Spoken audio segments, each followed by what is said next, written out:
Hey everyone, welcome back to Paranormal M. Thanks for being here for tonight's video. Before we begin, turn on notifications so you don't miss any new uploads. And if you have a strange experience of your own, you can send it to me. Tonight's first story is from a man who didn't think much about ghosts or anything supernatural. Then one night, while staying at his grandmother's house, he heard something outside the garage that he couldn't explain. It happened more than once, and eventually, someone else heard it too. Get comfortable, and I hope you sleep well tonight.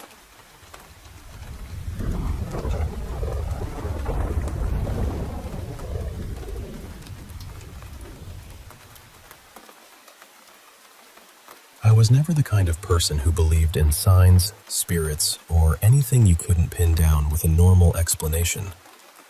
Back then, my girlfriend was into witchcraft. She practiced it seriously, and honestly, I used to go back and forth between thinking it was kind of charming and thinking it was nonsense. But it never bothered me. It made her happy, and I liked seeing her have something that felt meaningful to her. At the time, I was mostly staying at her place, but every now and then I'd spend a few nights at my grandma's house because it was closer to work. And that's where the first strange thing happened. One night in 2021, I was alone in the garage after my grandparents had gone to sleep. I was sitting there with the side door open, smoking, having a drink, and listening to music. The backyard was quiet. Everything felt ordinary. Then I heard this hard thud on top of one of the trash bins outside. At first, I thought it was probably a raccoon or maybe a cat jumping down from the fence. But a few seconds later, I heard this sound that still bothers me when I think about it. It started low and deep, almost like a growl, then rose into something sharper. It had this animal quality to it, but it sounded too big to be a cat. Too heavy. Too wrong. My body reacted before my brain did. I got up, shut the door, locked it, and went straight inside. The next day, I asked my grandparents if they'd heard anything outside. They hadn't. I tried explaining the sound, but there wasn't really a good way to describe it. They brushed it off, so I tried to do the same. But the next night, it came back. Same place, same kind of sound. I shut the door again and went upstairs, shaken. I called my girlfriend and said, "Babe, it came back." I tried describing it to her, but every explanation sounded ridiculous once it left my mouth. Eventually, the only thing I could say was, "It sounded like suffering." About a week later, my grandparents went out of town. My girlfriend came to stay with me because their house had a bigger kitchen, and we both loved to cook. We made a night out of it, had food, relaxed, and later went into the garage to smoke before bed. After maybe 20 minutes, we heard the thud. Then the sound came again. This time, she heard it too. We looked at each other for one frozen second, and I slammed the door shut. But the sound seemed to move closer, right near the door, and it got louder. She didn't say anything. She just rushed inside, and I followed her upstairs. We sat on the futon under my bedroom window, the one that looked out over the backyard. I remember looking at her and saying, "You heard it. You actually heard it." Before she could answer, the sound started again below the window. Slower this time, like it was building itself out of the dark. She said, very quietly, "It sounds like something is dying out there." I asked if we should go check. She said, "What if something's hurt?" So I grabbed my everyday carry and went downstairs, with her right behind me. We turned on the backyard lights and looked through the kitchen window. Nothing. No animal. No movement. No explanation. We went back upstairs and spent the rest of the night trying to find similar sounds online, but nothing came close. Eventually, we gave up and watched TV until we fell asleep. That was the last time I ever heard whatever was outside. And honestly, I was just relieved someone else had heard it too. I wasn't alone with it anymore. Over the next couple of years, we brought it up often. She always said it sounded paranormal, and eventually, I stopped arguing with that. I didn't fully understand it, but I was finally open to the possibility that there are things we don't have neat little boxes for. Then, in late 2023, things started getting strange again. Our relationship was falling apart by then. I was having nightmares almost every night. In them, I'd be out somewhere with my girlfriend, and then suddenly I couldn't find her. The dreams got so bad that I started avoiding sleep altogether. One night, after almost 2 days without sleeping, I was lying beside her at her place. I rolled over and saw her asleep on her back, and floating about a foot above her was a woman. She was facing her, hovering parallel to her body, with this twisted grin on her face. She looked like she was chanting something, though I couldn't understand it. Then I felt this vibration behind my eyes and heard a high ringing sound. My eyes snapped open, and the woman was gone. My girlfriend was just lying there beside me. I told myself I must have dreamed it. I told her about it the next morning, and it spooked her a little, but we both let it go. A couple of weeks later, she was making spaghetti. She left 2 jars of sauce on the counter and went into the main house to grab pasta. Our little dog followed her, so I was completely alone in the converted garage where we lived. I was lying on the bed with my laptop when I heard a crash. I got up and found both jars shattered in the middle of the kitchen floor. Not fallen from the edge, not knocked over by the dog, broken in the middle of the floor. I went outside and met my girlfriend as she was coming back. The first thing I said was, "I swear I didn't do it." After that, whenever we heard weird house noises, we'd jokingly say things like, "Stop that," as if something was living there with us. But nothing quite like the jars happened again. At the beginning of 2024, after about 12 years together, we broke up. I moved back to my grandma's house to save money. I was a wreck, drinking heavily, not sleeping much, not taking care of myself.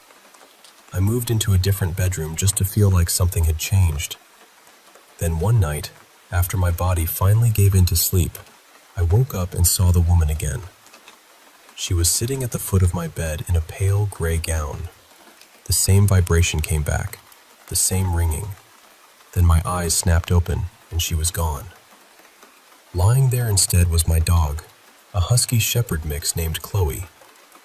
My grandfather had always been the closest thing in my family to someone superstitious, and around that time, he started noticing things too.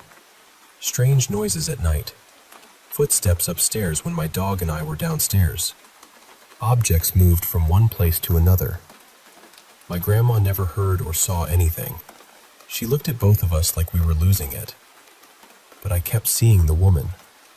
Sometimes she was at the foot of my bed, sometimes sitting against the wall, always in that same pale gown.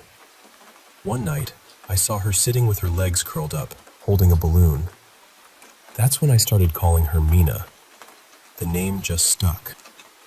As things got stranger, I started reading more about spirituality and witchcraft. By May of 2024, I was buying books from metaphysical shops, setting up an altar in my room, and trying cleansing rituals. Eventually, I tried an exorcism from one of the books, and for a while, it seemed to work. The house calmed down. I stopped seeing Mina. The nightmares stopped too. I even started dating someone new, and for about 6 months, everything felt normal. Then I started getting this heavy feeling that she was going to leave. The nightmares came back. The house activity came back. Mina came back. Not long after that, the girl I was seeing left, and I was right back where I started. Since then, I've stopped trying to force Mina out of my life. I don't really know what she is. I don't know if she's connected to the creature in the backyard. I don't know if she's a warning, a presence, or something my mind reaches for when everything around me is breaking. But strange as it sounds, I've started to feel like she shows up before trouble. I've only seen her a few times since moving out of my grandma's house in 2025. And now, when I do, It doesn't scare me the same way. There's almost something comforting about it. I still don't have answers. I just know that after everything I experienced, I'm not the closed-off skeptic I used to be.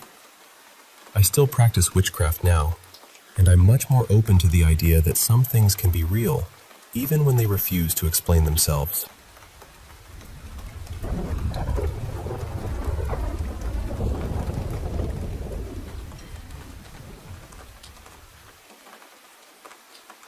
When I was about 4, my parents split up, and my mom and I moved to a small town in Tennessee.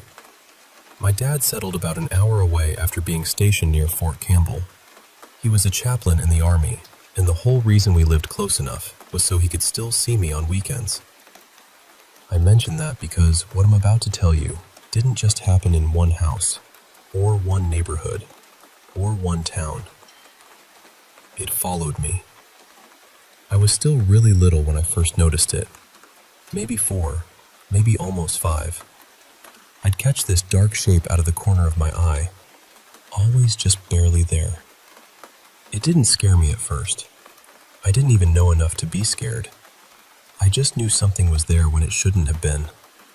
By the time I was 5, I started hearing my name. One time, I was at a playground with my dad, and I heard someone call, "Mason," from inside one of those covered plastic play tunnels. I thought it was another kid, so I ran over and climbed inside. But there was nobody there. The whole space felt cold. Not normal cold either. The air felt damp, almost sticky, like it had been breathed in and out too many times. When I was around 6, I started seeing her. She looked like an elderly woman, hunched over, moving slowly. I'd see her near my mom's neighborhood, by the park, near my dad's place, sometimes even along the road when we were driving.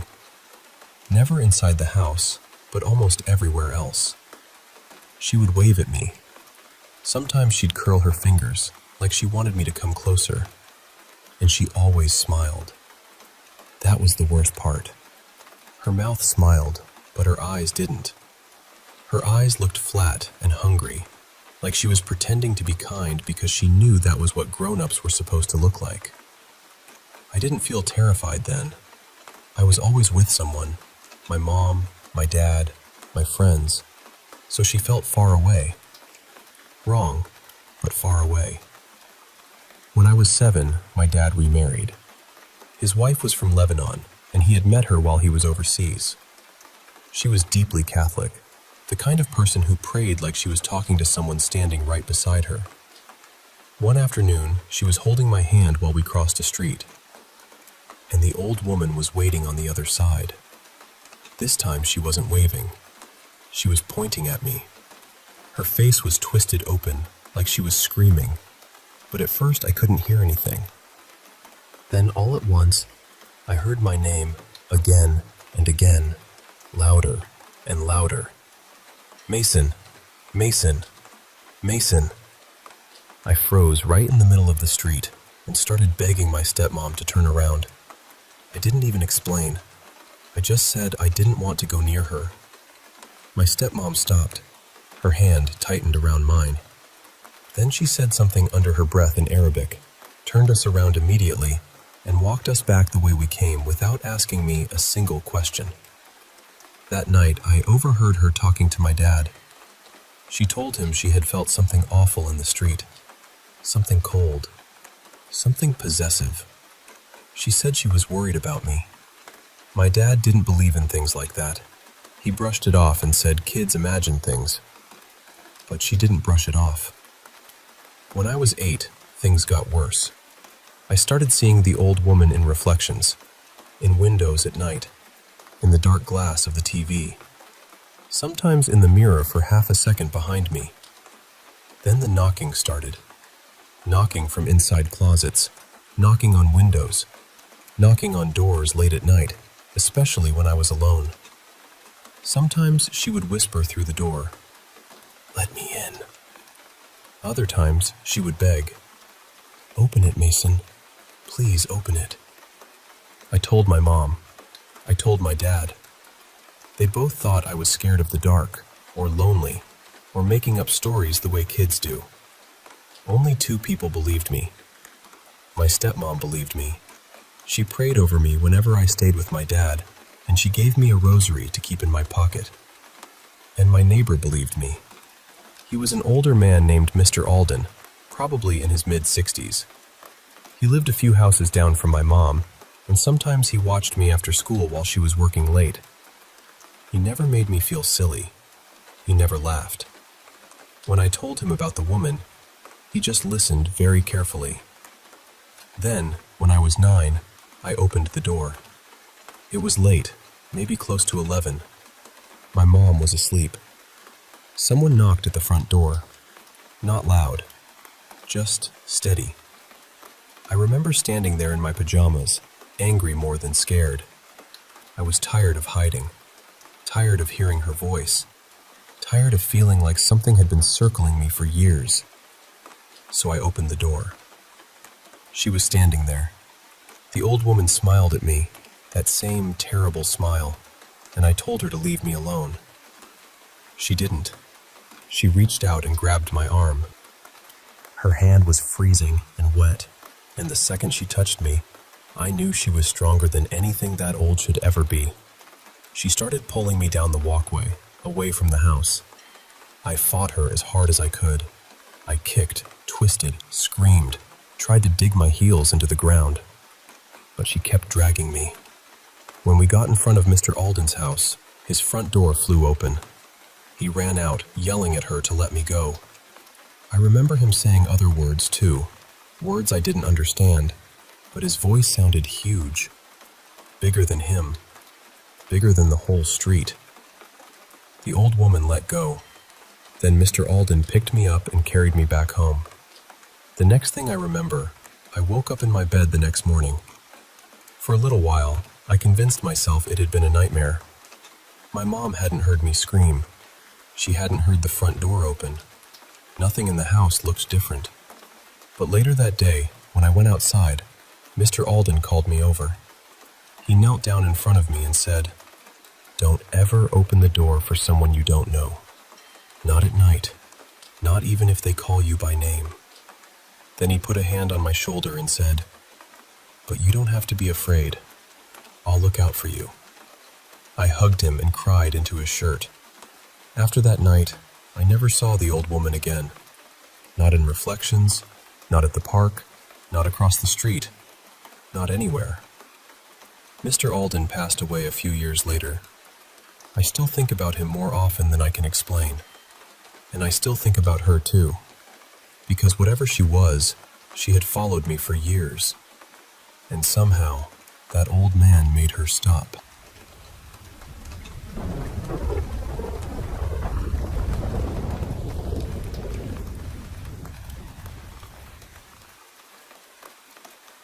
Back in 1996, I was about 2 years into some pretty intense training to become a massage therapist. I've always felt like I was born with healing hands, along with a few other gifts I didn't fully understand yet. But this world can be rough, you know? Gifts are beautiful, but they don't pay rent. I used to joke that having supernatural abilities and a few dollars in your pocket might get you a burger, but it wasn't exactly a retirement plan. Around that time, my close friend's family helped me get work as a repo man. We were picking up cars for the bank in the auto auction out in Norwalk, California. Now, Los Angeles has places that can make even tough men rethink their life choices. A lot of repo guys didn't want anything to do with certain neighborhoods. They'd hear Watts, Inglewood, South Central, Compton, and suddenly everybody had a dentist appointment. But I grew up around East LA, so I wasn't really scared of those places. To me, people are people. You show respect, you don't act like you're better than anybody, and you remember that even when you're there to take someone's car, you're still dealing with human beings. That attitude saved me more times than I can count. One afternoon, our crew leader, who also happened to be my best friend, sent us out to work those tougher areas. His name was Joey D. By the time 4 rolled around, we were done for the day, and we had our usual little routine. We'd relax, grab something good to eat, talk about life, and then find some quiet place to unwind. That day, Joey D said he wanted to head up to Crystal Lake in the San Gabriel Mountains. It took us close to an hour to get there. By the time we arrived, dusk was settling over everything, and the whole place had that strange, quiet feeling the mountains get when the sun slips away. We sat there for a while, talking about spiritual things, supernatural things, and the kind of mysteries people usually avoid unless they've lived through a few. At some point, I looked up toward the trees across the dry lake bed, just letting my mind wander, when I noticed one tree in particular. Something about it felt wrong. I had already been feeling strange that evening. There was this pressure in my chest, this anxiety that didn't feel like it belonged to me. I was keeping it together, but when I saw that tree, the feeling spiked hard. Joey D noticed right away. He looked at me and said, "What's wrong with you?" I couldn't answer him at first. I was staring at the top branches of that tree. They were crossed in this odd way, and then suddenly I got a picture in my mind. Clear as day, me walking across the dry lake bed toward it. I didn't think. I just stood up and started walking. By then it was dark, and the only real light we had was coming from the city far below. Halfway across the lake bed, I realized I had left Joey D sitting back there alone in the dark at creepy Crystal Lake. I turned around and saw him jogging after me. He caught up and said, "Bro, what are you doing?" And all I could say was, "I don't know, but I think that tree needs help." The closer we got, the calmer I felt. That anxiety started draining out of me, little by little, and by the time we reached the tree, it was gone. I stood there and told him, "I don't know how to explain this, but this tree was calling me." I had never experienced anything like that before. Luckily, when I first took off, Joey D had enough sense to go back to the car and grab a flashlight. Then another picture came into my mind. I saw myself digging near a boulder behind me, so I turned around and started digging. About 6 inches down, I hit something hard. It was the lid of a jar. I cleared the dirt away and realized the whole thing had been buried there. Joey D was silent, and if you knew him, you'd know silence was not his natural state. Inside the jar was this strange white and red substance, thick and sweet-looking, and there were objects sealed inside it. A pair of underwear, a lock of hair, a bracelet, 2 small school photos taped together, face to face. The moment I saw it, I knew exactly what it was. Something hot rose up in me. Not fear, not confusion, anger. I said, "No, I'm not allowing this." I smashed that jar against the boulder and pulled the pictures apart. Whoever had put that spell together knew what they were doing. It wasn't sloppy. It wasn't some childish little game. It had intention behind it. Then, just when I thought it was over, the anxiety came back. Softer this time, but clear. Another image came into my mind. The opposite side of the tree. So I walked over there and started digging again. And I found another jar. By now, I could feel Joey D's fear almost like it was inside my own stomach. So I told him, "Don't worry, we're the good guys." This second jar was different. It was filled with a thick, greasy substance, heavy and dark-looking. Inside, I could make out a school ID bracelet, a tooth, another lock of hair, and other things I didn't care to examine too closely. I looked at Joey D and said, "You see this? People are coming up here to do real dark work." Then I smashed that jar too. And just like that, everything lifted. No anxiety, no rage, no heaviness. I felt calm again, clear, almost peaceful. More than anything, I felt gratitude. Not from me exactly, but around me, through me, like the land itself had exhaled. That night changed something in me. I realized that, just like my ancestors, I could communicate with trees. Not in words, not the way we speak to each other, but through feeling, pressure, images, and knowing. That was nearly 30 years ago. These days, the trees still tell me things. Not usually with pictures anymore. It's more subtle now. But once you understand that negative energy affects everything, including the trees, you learn to pay attention. A tree can tell you a lot about a place. Before you buy land, before you move into a home, before you settle somewhere and call it yours, look at the trees.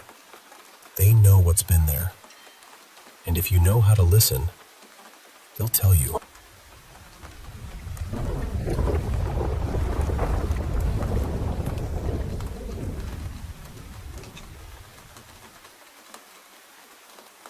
I've shared this story a few times online, usually in places where people talk about strange experiences, but I've never actually told anyone face to face. Not once. I wouldn't call myself religious. I'm more in that agnostic space, where I don't really claim to know what's out there. But this is one of those memories that never settled down in my mind. It still sits there, quiet and sharp, like it's waiting for me to explain it. Back when I was in high school, there was this old performing arts building on campus. Everybody said it was haunted. Not just haunted in the usual cold spots and weird noises way either. The rumor was that something dark lived there. Some people called it a spirit. Some called it a demon. I heard about it during my first year, and apparently the stories had been around long before I ever walked through those doors. I didn't think much of it at first. Schools always have legends, right? Every campus has some creepy hallway or locked room that students turn into folklore. But then, during my second year, I had first period ceramics in that building. It was a huge place, much bigger inside than it looked from the outside. The hallways twisted around in strange ways, and if you didn't know where you were going, you could lose your sense of direction pretty fast. Early that year, a girl in my class, I'll call her Mara, asked to use the restroom. She was gone for maybe 5 minutes before she came bursting back into the room. She was sobbing. Not just crying, but full-on shaking, gasping, screaming so hard that nobody knew what to do. She kept saying there was something at the end of the hallway, something watching her. The way she said it made the room go silent. I know people exaggerate. I know teenagers can be dramatic, but this didn't feel like that. Her fear looked real in a way that made my stomach drop. She didn't come back to school for almost 2 weeks after that, and when she finally returned, she wouldn't talk about what happened. Her friends said she wasn't the same afterward. Quieter, nervous, like some part of her was still back in that hallway. About a month later, it was my turn. I left ceramics to use the bathroom, and honestly, I got lost.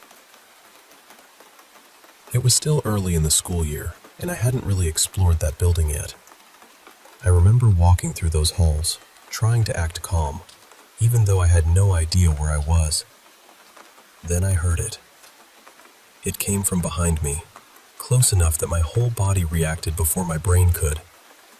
It was this awful, unnatural sound. Not exactly a scream, not exactly a growl. More like something trying to force a human voice through a throat that wasn't built for one. I didn't turn around. I just ran. I ducked into the nearest room, which happened to be a choir class. The teacher stopped mid-lesson and looked at me, and I was ready for her to be angry because I had just barged into her room like a lunatic. But she didn't look angry. She looked worried. And then she said, very softly, "You heard it, didn't you?" That scared me more than the sound. I told her what happened, and she walked me back to my ceramics classroom. The whole way there, she kept one hand wrapped around the cross necklace at her chest. She kept looking down the halls, left and right, like she expected something to step out from around a corner. That was the only thing I personally experienced in that building. But after that, I started paying more attention to the stories. The next year, one of my teachers told us she had stayed late after school grading papers. It was already dark when she left, and as she passed the performing arts building, She looked up and saw a figure standing in one of the upper windows. The strange part was that the window was near the top of the building, close to a ceiling that must have been 30 feet high. There shouldn't have been anyone standing there, not unless they were floating. People also talked a lot about the props room near the theater area. Students hated going in there alone. Teachers didn't like it either, though most of them wouldn't admit that directly. They'd just say things like, "Take someone with you," or "Don't stay back there too long." There was even a story about a few students from another school sneaking into the building one night during a basketball game. Supposedly, one of them went into the props room and saw something that scared him so badly he wet himself. They found him later wandering near the gym, crying and trying to explain that there was some kind of creature in the theater wing.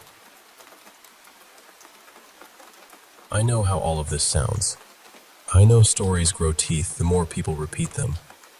I know fear can fill in the blanks. I know old buildings make strange sounds, and high school rumors can turn a shadow into a monster by lunchtime. But I also know what I heard. And I know the look on that choir teacher's face. So I still don't claim to know what was in that building. Maybe there's a normal explanation buried somewhere under all the panic and rumors. But every now and then, I think about that hallway. I think about the sound behind me. I think about how I ran without ever looking back. And honestly, part of me is glad I didn't.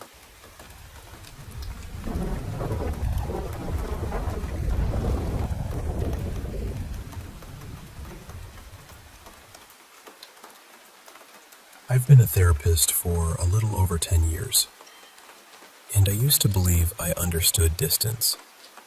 Not emotional coldness exactly, more like the careful space you keep between yourself and the person sitting across from you.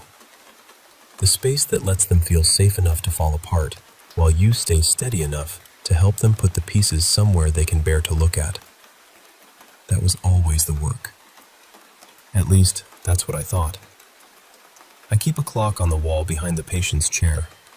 I started doing it during training, and I never stopped. People notice everything when they're in therapy.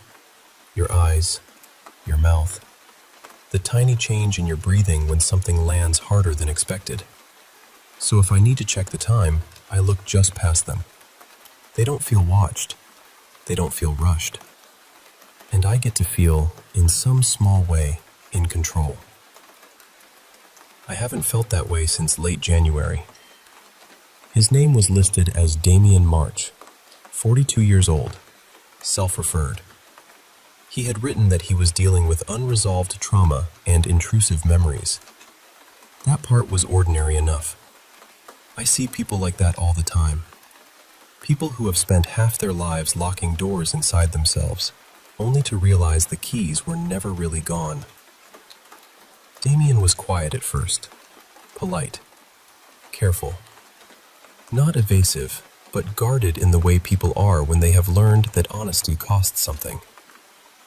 By our fourth session, I found myself looking forward to seeing him. He was thoughtful. He answered slowly, not because he was trying to sound clever, but because he seemed to be listening inwardly for the truest version of what he meant. There was something sad about him, but not dramatic. More like an old bruise under a sleeve. Our sessions were always on Thursdays, 5:30 to 6:30. Last appointment of the day. My receptionist, Clara, left at 6, so by the end it was usually just the two of us in the building. I've thought about that detail more than I'd like to admit. Everything changed in the 9th week. For 2 sessions before that, Damien had been circling something. I could feel it. Therapists get used to that change in the room, the way a person approaches something painful and then veers away at the last second. He mentioned his father, his sleep, a hallway he could picture but couldn't place. I didn't push. You don't push. You wait by the door until they're ready to open it. That Thursday he came in, sat down, folded his hands in his lap, and said, "I think I'm ready to talk about the house." I told him he could take his time. He described a 2-story house on a quiet street. A pale cream exterior, the paint weathered gray around the windows. A front gate that never closed properly. A patchy garden with more moss than grass. And something in me went very still. Then he described the inside. A narrow hallway, a dark wooden banister, the 2nd and 5th stairs creaking under your weight. A kitchen that always smelled faintly sweet, not like food, he said, but like cleaning liquid or flowers left too long in a warm room. My mother used lavender floor cleaner every Sunday morning. Every Sunday, from the time I was little until I left home. I didn't move. That is what training teaches you. You do not move when something inside you starts screaming. Damien went on. He described the upstairs landing, a linen cupboard on the left, a bathroom with a pull-cord light that only worked if you tugged it twice. Then, at the very end of the hall, a child's bedroom with one window facing the back garden. And wallpaper. White wallpaper with tiny blue sailboats. That was my bedroom. From the age of 7 until I was 15, when I finally begged my father enough times that he let me paint over it. My mouth went dry. I reached for my water glass, and for the first time in years, I noticed my hand shaking in front of a patient. Damien wasn't watching me. He was looking slightly past my shoulder, as if the memory was being projected onto the wall behind me. Then he mentioned the dog. A small, sandy terrier who slept at the foot of the bed. A dog who made a strange little grumbling sound whenever someone opened the front door. Not quite a bark, he said, more like a complaint. And then he said the dog's name. Marlowe. My dog's name was Marlowe. He died when I was 16. I have never told a patient about him. I have never written about him. There is no public record connecting that dog to me. No photograph online. No old post. Nothing. I ended the session early. I told Damien I wasn't feeling well, which was not exactly a lie. He looked concerned, but not surprised. He said he hoped I felt better, and then he left. Calmly. Normally. As though he had not just walked barefoot through the locked rooms of my childhood. I sat there for a long time after the door closed. Then I went to the filing cabinet and pulled out his folder. The intake form was blank. Not missing. Blank. The pages were there. The printed fields were there. Name, date of birth, address, emergency contact, medical history. But every line that should have been filled in was empty. Clean paper. I checked the appointment book. Thursday, 5:30. D. March. Written in Clara's blue pen. But there was no registration form, no consent form, no ID copy, nothing we are required to have before seeing a new patient. So I called Clara. I asked her what she remembered about booking Damien March. There was a pause. Then she said, "Who?" I described him. Early 40s, dark coat, always arrived exactly on time. Her silence stretched so long I thought the call had dropped. Then she said gently, "Dr. Ellis, your last Thursday patient has been Mrs. Harrow for weeks. After she leaves, you stay in the office alone. I assumed you were catching up on notes." I have no memory of Mrs. Harrow. None. I went back through my case notes. There they were. 9 weeks of sessions with Damien March, all in my handwriting. Detailed, consistent, clinical observations, progress, resistance, the slow movement toward a central trauma. They looked real because they were real. I know what false notes look like. These weren't false. But underneath them, on the same pages, written in the same pen, was another set of notes. Another patient. A woman named Eliana. Initial session, dissociative episodes, fragmented memory, intrusive recollections she cannot identify as her own. Describes, in vivid detail, a childhood home with a narrow hallway, a lavender smell, a bedroom with blue sailboat wallpaper, and a small terrier named Marlowe. Same dates. Same appointment times, 5:30 to 6:30, every Thursday. I read those pages again and again before I understood what I was seeing. Eliana wasn't my patient. Eliana was me. And the notes were in my handwriting because I had written them, but not from behind the desk. From the chair in front of it. I was never Damien's therapist. Not for those 9 weeks. I was sitting across from him, telling him about a house I thought I had forgotten, a dog I never speak of, wallpaper I painted over decades ago. And somewhere inside the fracture, my mind built a kinder version of it. A version where I was the one in control. Where I had the pen. Where I was safe on the correct side of the room. There is a therapist named Damien March. I found him. He's licensed. He's 42. His practice is 4 streets from mine. I have no memory of making an appointment with him. I have no memory of walking into his office. I have no memory of those 9 sessions except from the wrong side of the desk. I'm staying with my sister now. I told her my flat has a plumbing issue because it was easier than explaining that I no longer trust any room with 2 chairs in it.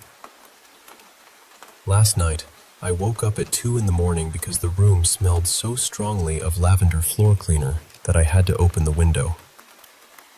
My sister only uses unscented products. She always has. I don't think the memories are coming back. I think they were placed back inside me. Or maybe they were never mine in the way I thought they were.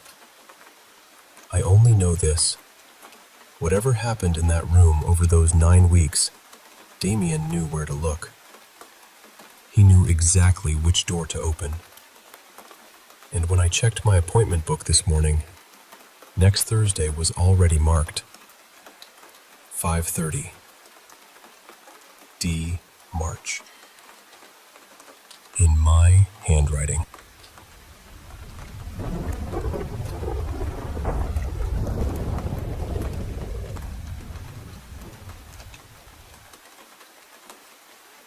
I've never been the kind of person who jumps straight to ghosts when something strange happens. I've always tried to explain things away first. Bad dream, half-awake brain, shadows playing tricks. You know, anything reasonable. But there's one thing from my childhood that I've never been able to make sense of.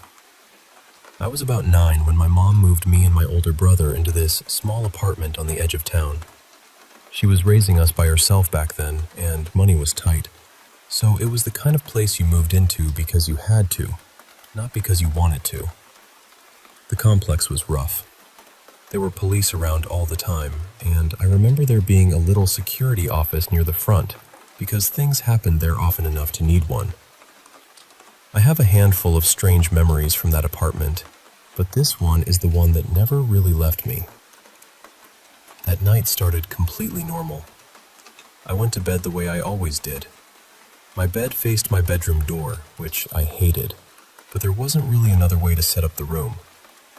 I was a nervous kid, scared of the dark, scared of noises, scared of being alone. I always slept curled up on my side with the door shut tight.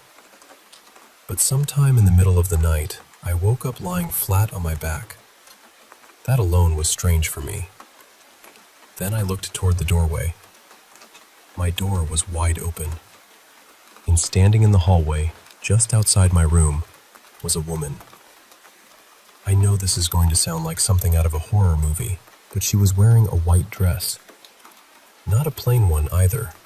It looked old-fashioned, with lace on it, and she had this little veil tucked into her hair. But her face and skin were what I remember most. They had this cold, bluish color, almost gray in some places, like something that had been underwater too long. Her skin didn't look right. It looked wrong in a way I still don't know how to describe. She didn't move. She didn't speak. She just stood there, looking straight at me. And the strangest part is, I wasn't scared. I should have been. I was scared of everything at that age. I didn't even like walking to the bathroom by myself at night. But lying there, looking at her, I didn't panic. I couldn't move. Or at least, I didn't try to move. But it didn't feel like I was fighting anything. It was quiet, almost calm. I remember watching her chest rise and fall like she was breathing. I knew I wasn't dreaming. I felt awake. My room looked exactly the way it always did at night. The hallway light was dim, and I could see her clearly enough that even now, years later, I can still picture the folds of the dress. After a while, I just closed my eyes, and somehow, I went back to sleep. The next morning, my bedroom door was closed again.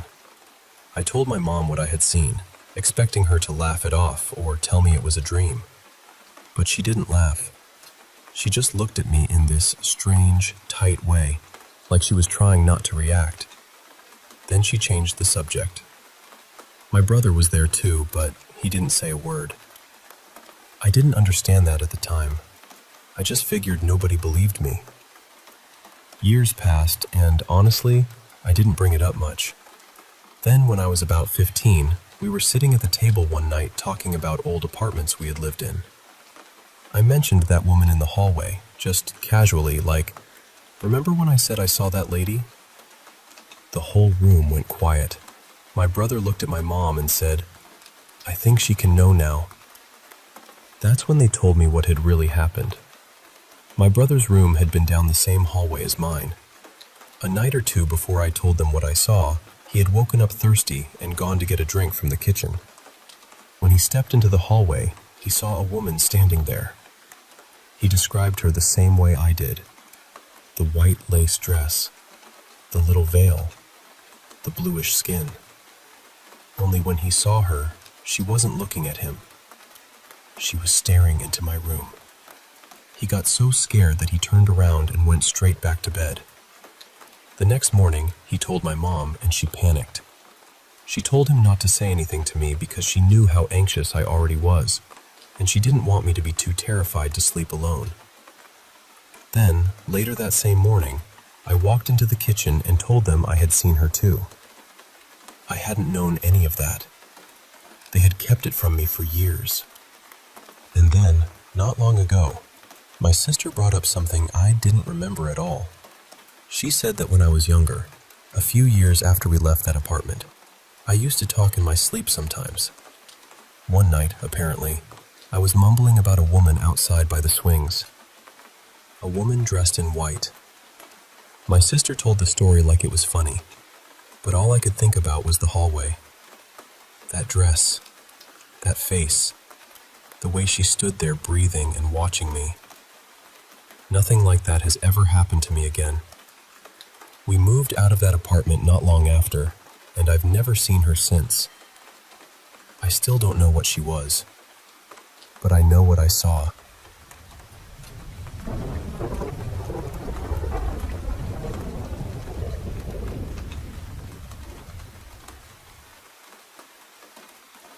I've always felt things a little too deeply. I don't really know how to hate people. I can get hurt. I can get quiet. I can pull away. But hate just never seemed to live in me. People have told me that being around me makes them feel calmer, happier even. Sometimes people who are carrying really heavy things, grief, depression, loneliness, will sit with me for a while and say they feel lighter afterward. And honestly, that makes me happy too.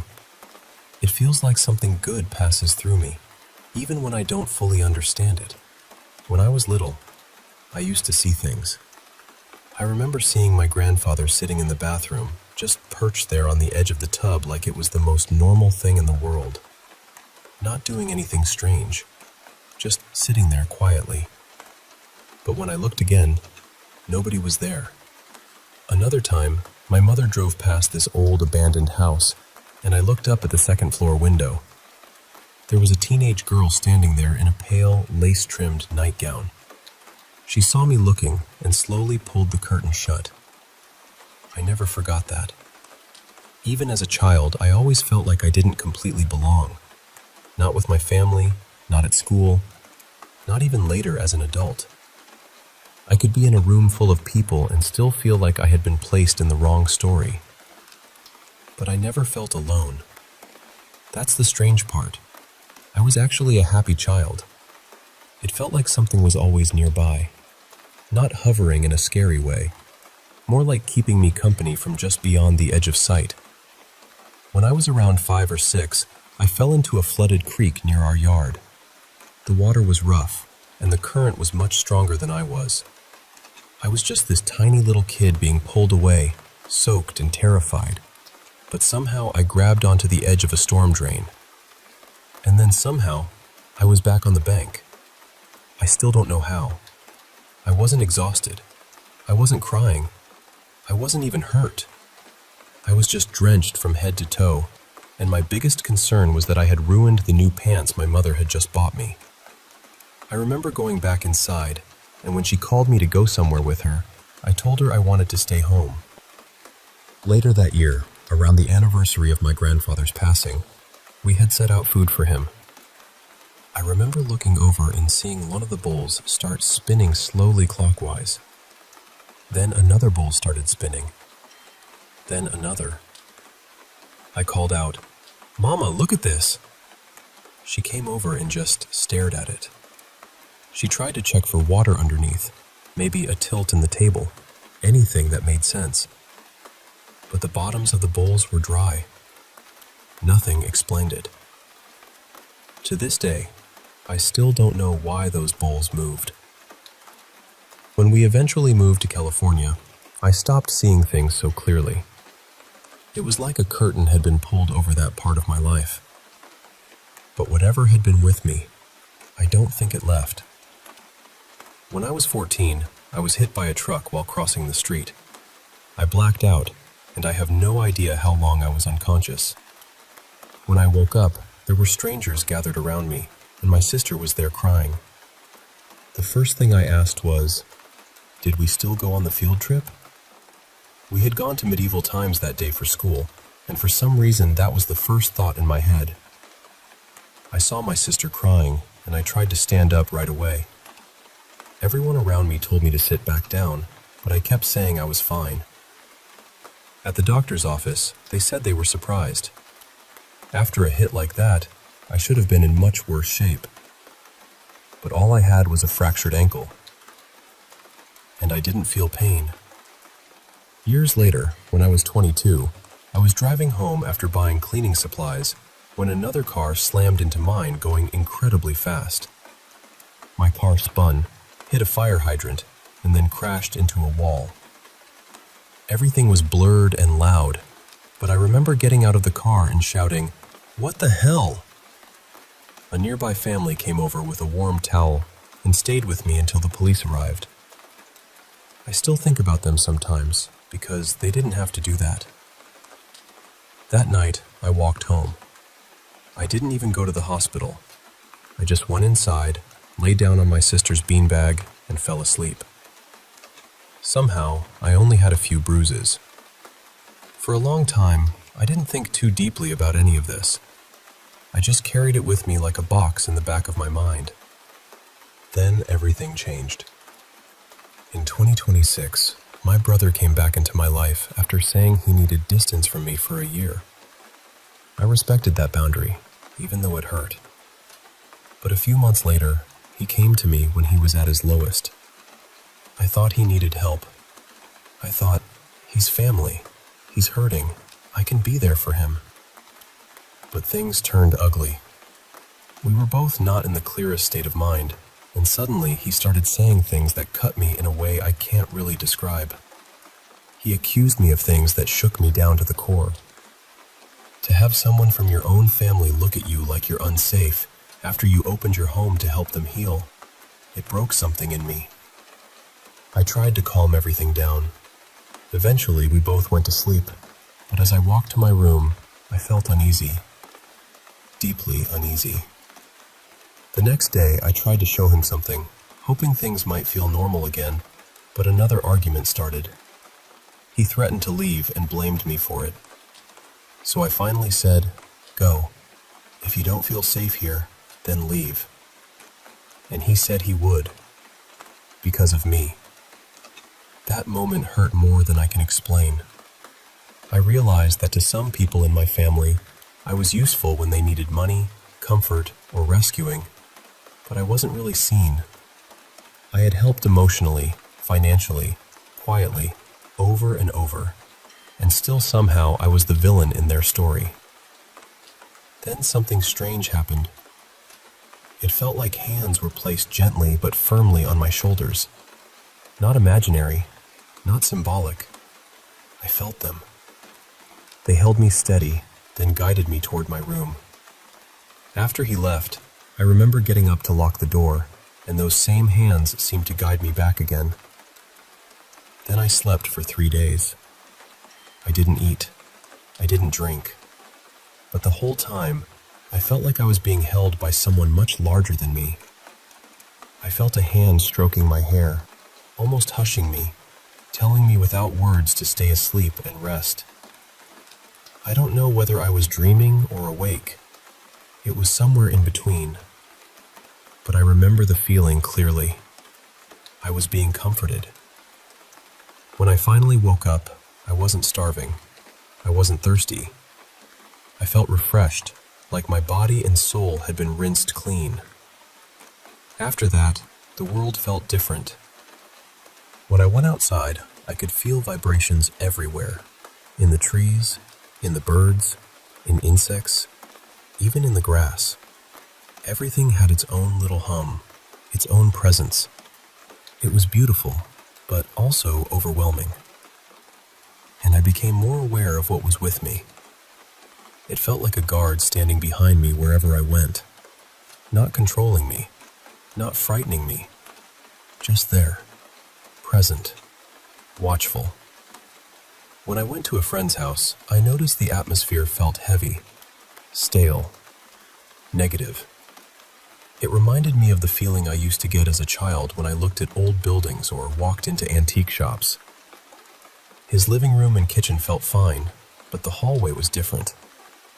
I could not walk into it. I tried, but my whole body said no. Every cell in me rejected it. It felt like large hands were holding my shoulders again, keeping me from going forward. Then the heaviness in the hallway seemed to get pushed back, deeper and deeper, like whatever was with me was forcing it into a corner. Even my friend noticed the house felt lighter afterward, easier to breathe in. At another friend's house, the energy was completely different, busy, crowded, almost like a family reunion happening in the air. She had old newspaper clippings and family photos all over the walls, and the place felt full of memories. Whatever follows me seemed cautious there. I felt it close around me, almost like it had wrapped its arms around me while I walked. I'm not religious. I respect God, and I don't carry hatred toward the devil either. But churches have always affected me strangely. Whenever I get close to one, I get headaches. The closer I go, the worse they become, until I have to leave. That's part of why I don't know what this thing is.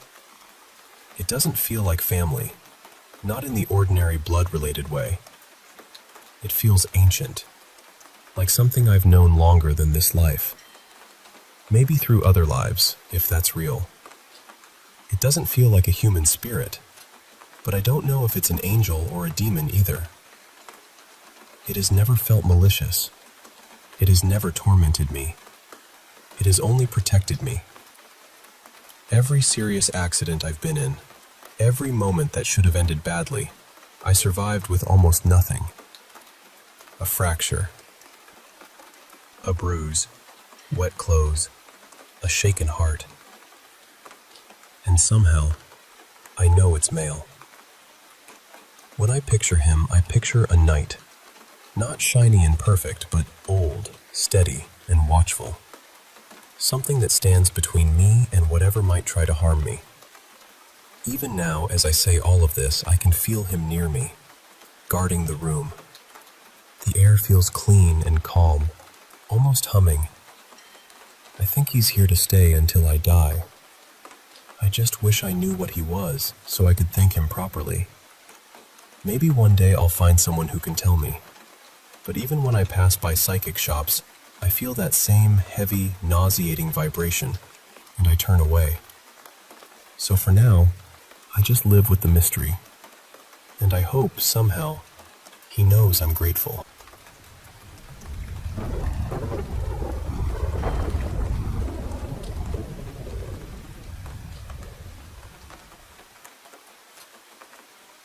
I'm not really sure where this story begins, because there wasn't one single moment where everything changed. It was more like a bunch of small things piling up quietly, until one day I finally had to admit that something was very wrong. I was about 9 or 10 when I first got interested in the paranormal. Most kids I knew were scared of ghosts, but I wasn't. I was curious. I used to sit alone and try to talk to relatives who had passed away. Grandparents, cousins, people I barely remembered. Looking back, I know that sounds strange, but at the time I thought I was just being imaginative. Not long after that, things started happening in our house. It wasn't an old mansion or anything dramatic like that. It was just a regular house, but it felt big to us. 3 bedrooms, a large garage, and a backyard that seemed huge when I was a kid. My bedroom was right in the middle of the house, with 2 doors across from each other. One door opened toward the kitchen and dining area. The other opened into the hallway. My parents' room was down one end of that hall, and my older brother's room was at the other. Mine was right between them. At first, it was only noises, little sounds at night, scraping, soft footsteps. Sometimes it sounded like someone was dragging their feet across the floor just outside my room. During the day, nothing ever happened. That made it easier to pretend it was nothing. Then I started hearing laughter. That's when it stopped feeling harmless. It sounded like children laughing somewhere inside the house.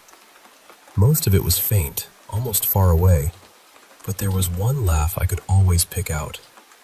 A little boy's laugh. I told my older brother about it, and he laughed at me. He said I was watching too many scary movies and trying to scare myself. But after a few weeks, he heard it too. One night, we were both awake in my room when we heard footsteps stop right outside the kitchen door. Then came that same laugh. My brother looked at me and went completely quiet.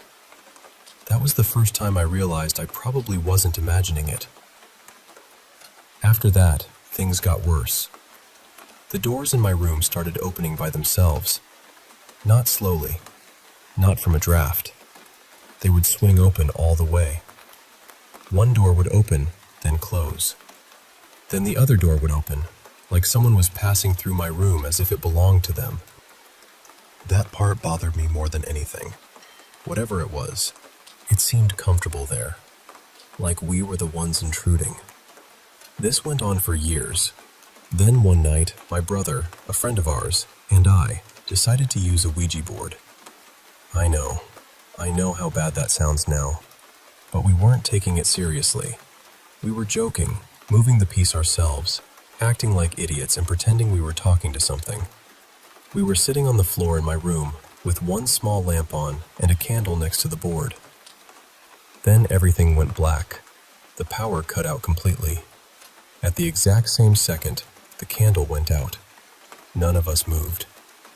The whole room went silent in a way I still remember. Then something slammed into my bedroom door so hard it sounded like the wood might split. My brother jumped up and shouted.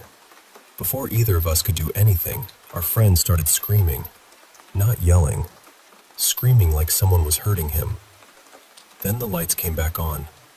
The first thing I noticed was this sharp, metallic smell in the room. Then I looked at our friend.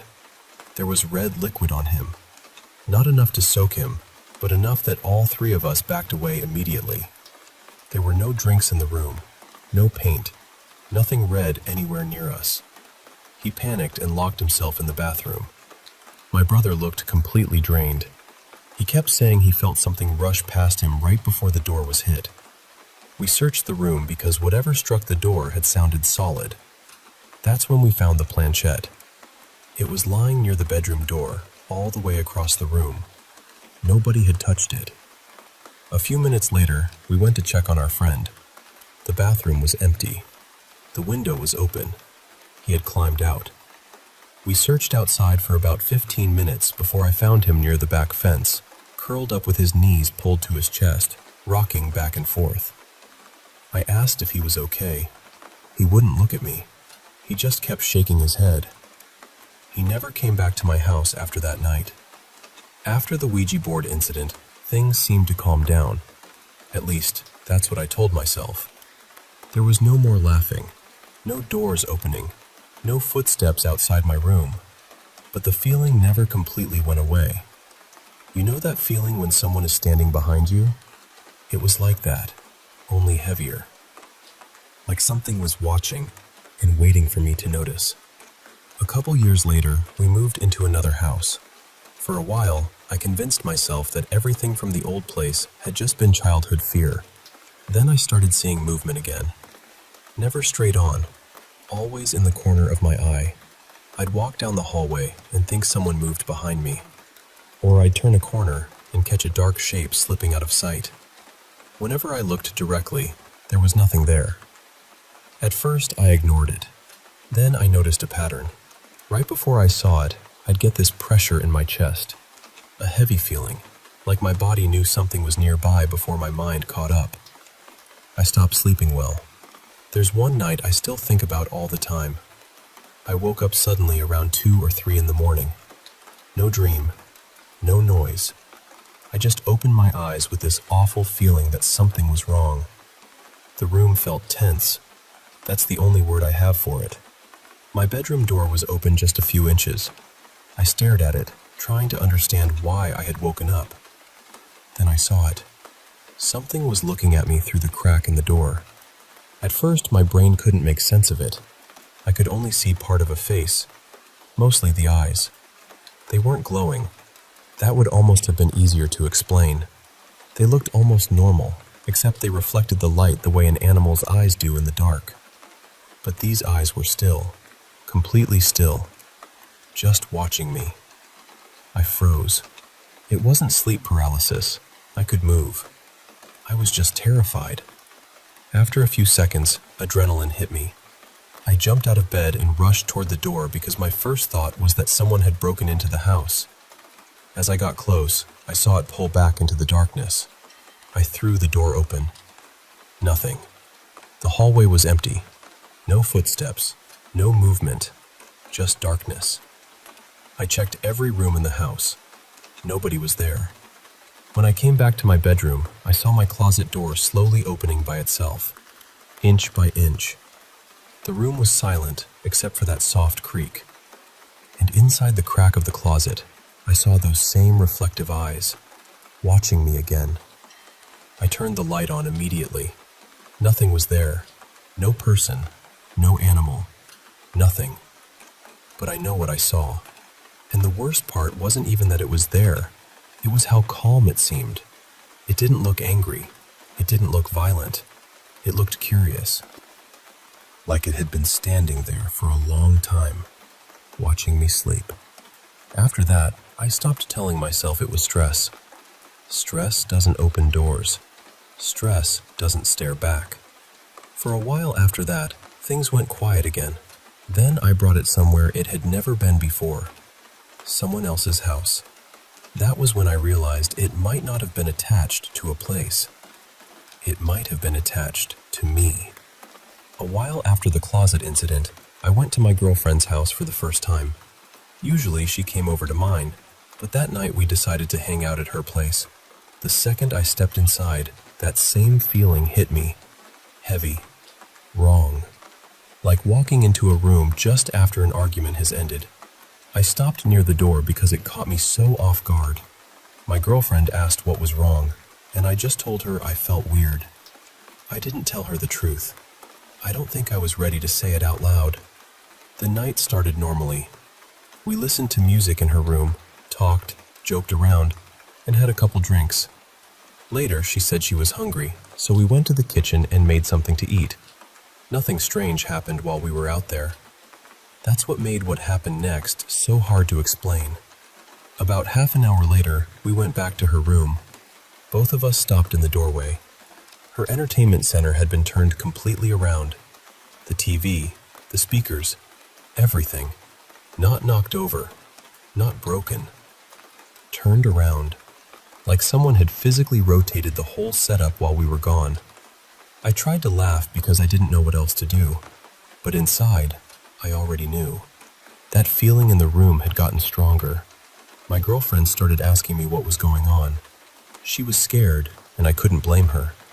So I finally told someone the truth. I told her I thought something had been following me for years. The second I said it, the room felt colder. She wanted to leave, but we had both been drinking and couldn't drive anywhere, so we stayed. Eventually, we calmed down enough to try sleeping, but I don't think either of us really slept much. Sometime in the middle of the night, I got up to use the bathroom. Everything seemed normal. No noises, no movement, nothing. Then I walked back toward her room, and I froze. There was something standing beside the bed, tall, completely black. It was leaning over her while she slept, just staring down at her. I couldn't make out its face because the room was dark, but the shape was wrong. Too tall, too thin, almost like a person stretched out in a way a person should not be stretched. I stood there in the hallway, unable to move. Every part of me was telling me not to step closer. Then it slowly turned toward me, and I saw the eyes, those same reflective eyes, not glowing, just catching enough light to shine back at me. The second I recognized them, I rushed into the room and reached for the light switch. As soon as I moved, it moved too. Fast. Too fast. It folded down toward the bed and disappeared underneath it. I hit the lights. Nothing was there. My girlfriend woke up screaming because I had slammed into the wall trying to turn the light on. I checked under the bed. Nothing. No person. No animal. Nothing. But I know what I saw standing over her. And from the look on her face afterward, I knew I wasn't the only one who felt it in that room. She asked me one question before either of us said anything else. "Were those the eyes you told me about?" I couldn't answer her, because until that moment, some part of me still wondered if I was losing my mind. But now someone else had seen it too.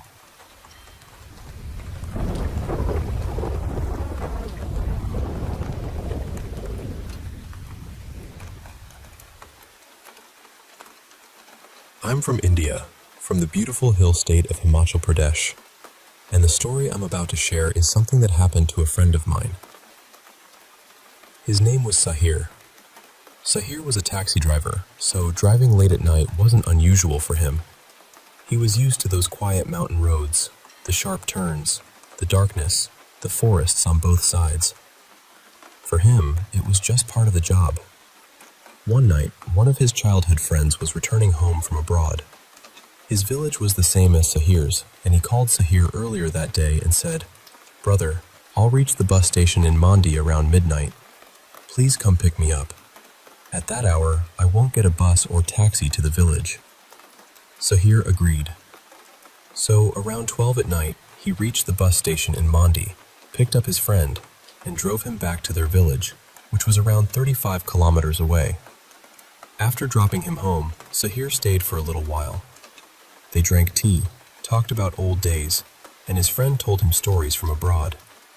After some time, Sahir looked at the clock and said, "Brother, I should leave now.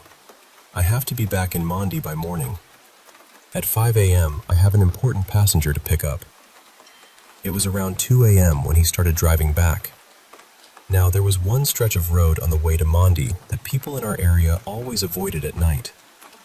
It was lonely, surrounded by thick trees and forest, with no houses nearby. Locals used to say strange things happened there after dark. Some people laughed it off, but most still avoided that road if they could. Sahir reached that very place about 15 or 20 minutes after leaving the village. And that's when he saw her. A woman was standing by the roadside, wearing traditional Himachali clothes. She was raising her hand, signaling him to stop. Sahir slowed down, confused. At first, he thought maybe she was in trouble. But then a thought came into his mind. What is a woman doing here alone at 2 in the morning, in the middle of this deserted road? Still, he stopped the car. He rolled down the window and asked, "Where do you need to go?" The woman said, "Please drop me a little ahead. My daughter is very sick at her in-laws' house, and I have to reach there tonight." Her voice was calm, too calm almost. Sahir opened the door, and she sat in the back seat. From that point onward, the car became completely silent. No radio, no conversation, nothing. Just the sound of the engine and the tires moving over the road. After a while, Sahir asked her, "Once I drop you, how will you go further? You won't find any vehicle at this hour." The woman simply replied, "I'll manage." That answer made him uneasy, but he didn't say anything more. A few kilometers later, she told him to stop. Sahir stopped the car, and she got out. He didn't wait. He just drove ahead. But about 2 kilometers later, when he reached a bend in the road, his blood turned cold. The same woman was standing there again. She was on the roadside, raising her hand, signaling him to stop. Sahir froze. He knew he had dropped her behind. He had driven straight ahead. There was no shortcut, no path, no way she could have reached that spot before him. This time, he didn't stop immediately. He slowed down just enough to look carefully. And then he saw her feet. They were turned backwards. Her hands looked strange too, with long, sharp nails that he hadn't noticed before. That was the moment Sahir understood that this was not an ordinary woman. In our region, people call such a spirit a chudail. He pressed the accelerator and drove away without stopping. But after another couple of kilometers, there she was again, standing ahead, waiting for him.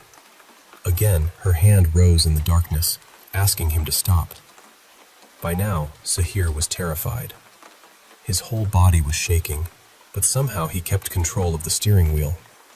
He started praying quietly and drove as fast as he safely could through those mountain turns. Somehow, by God's grace, he reached Mandi City. The moment he parked his taxi at the taxi stand, everything inside him gave way. The fear, the shock, the pressure of what he had seen, it all hit him at once. He suffered a paralysis attack and collapsed forward onto the steering wheel. His head pressed against the horn, and the horn started blaring loudly in the silent early morning. People nearby woke up and came running, wondering who was honking like that at such an hour. When they reached the taxi, they found Sahir unconscious inside. They pulled him out and rushed him to the hospital. The next day, when he regained consciousness, the first thing he said was that he would never drive a taxi again at night.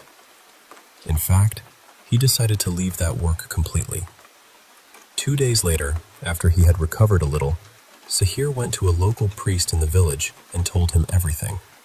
The priest listened carefully and then said, "You should thank God that you came back alive. You were wearing Lord Shiva's Trishul locket around your neck, and you had a picture of Lord Krishna inside your car. That protection saved you. Otherwise, she would not have let you return." And Sahir truly believed that, because after that night, he never took that road in the dark again.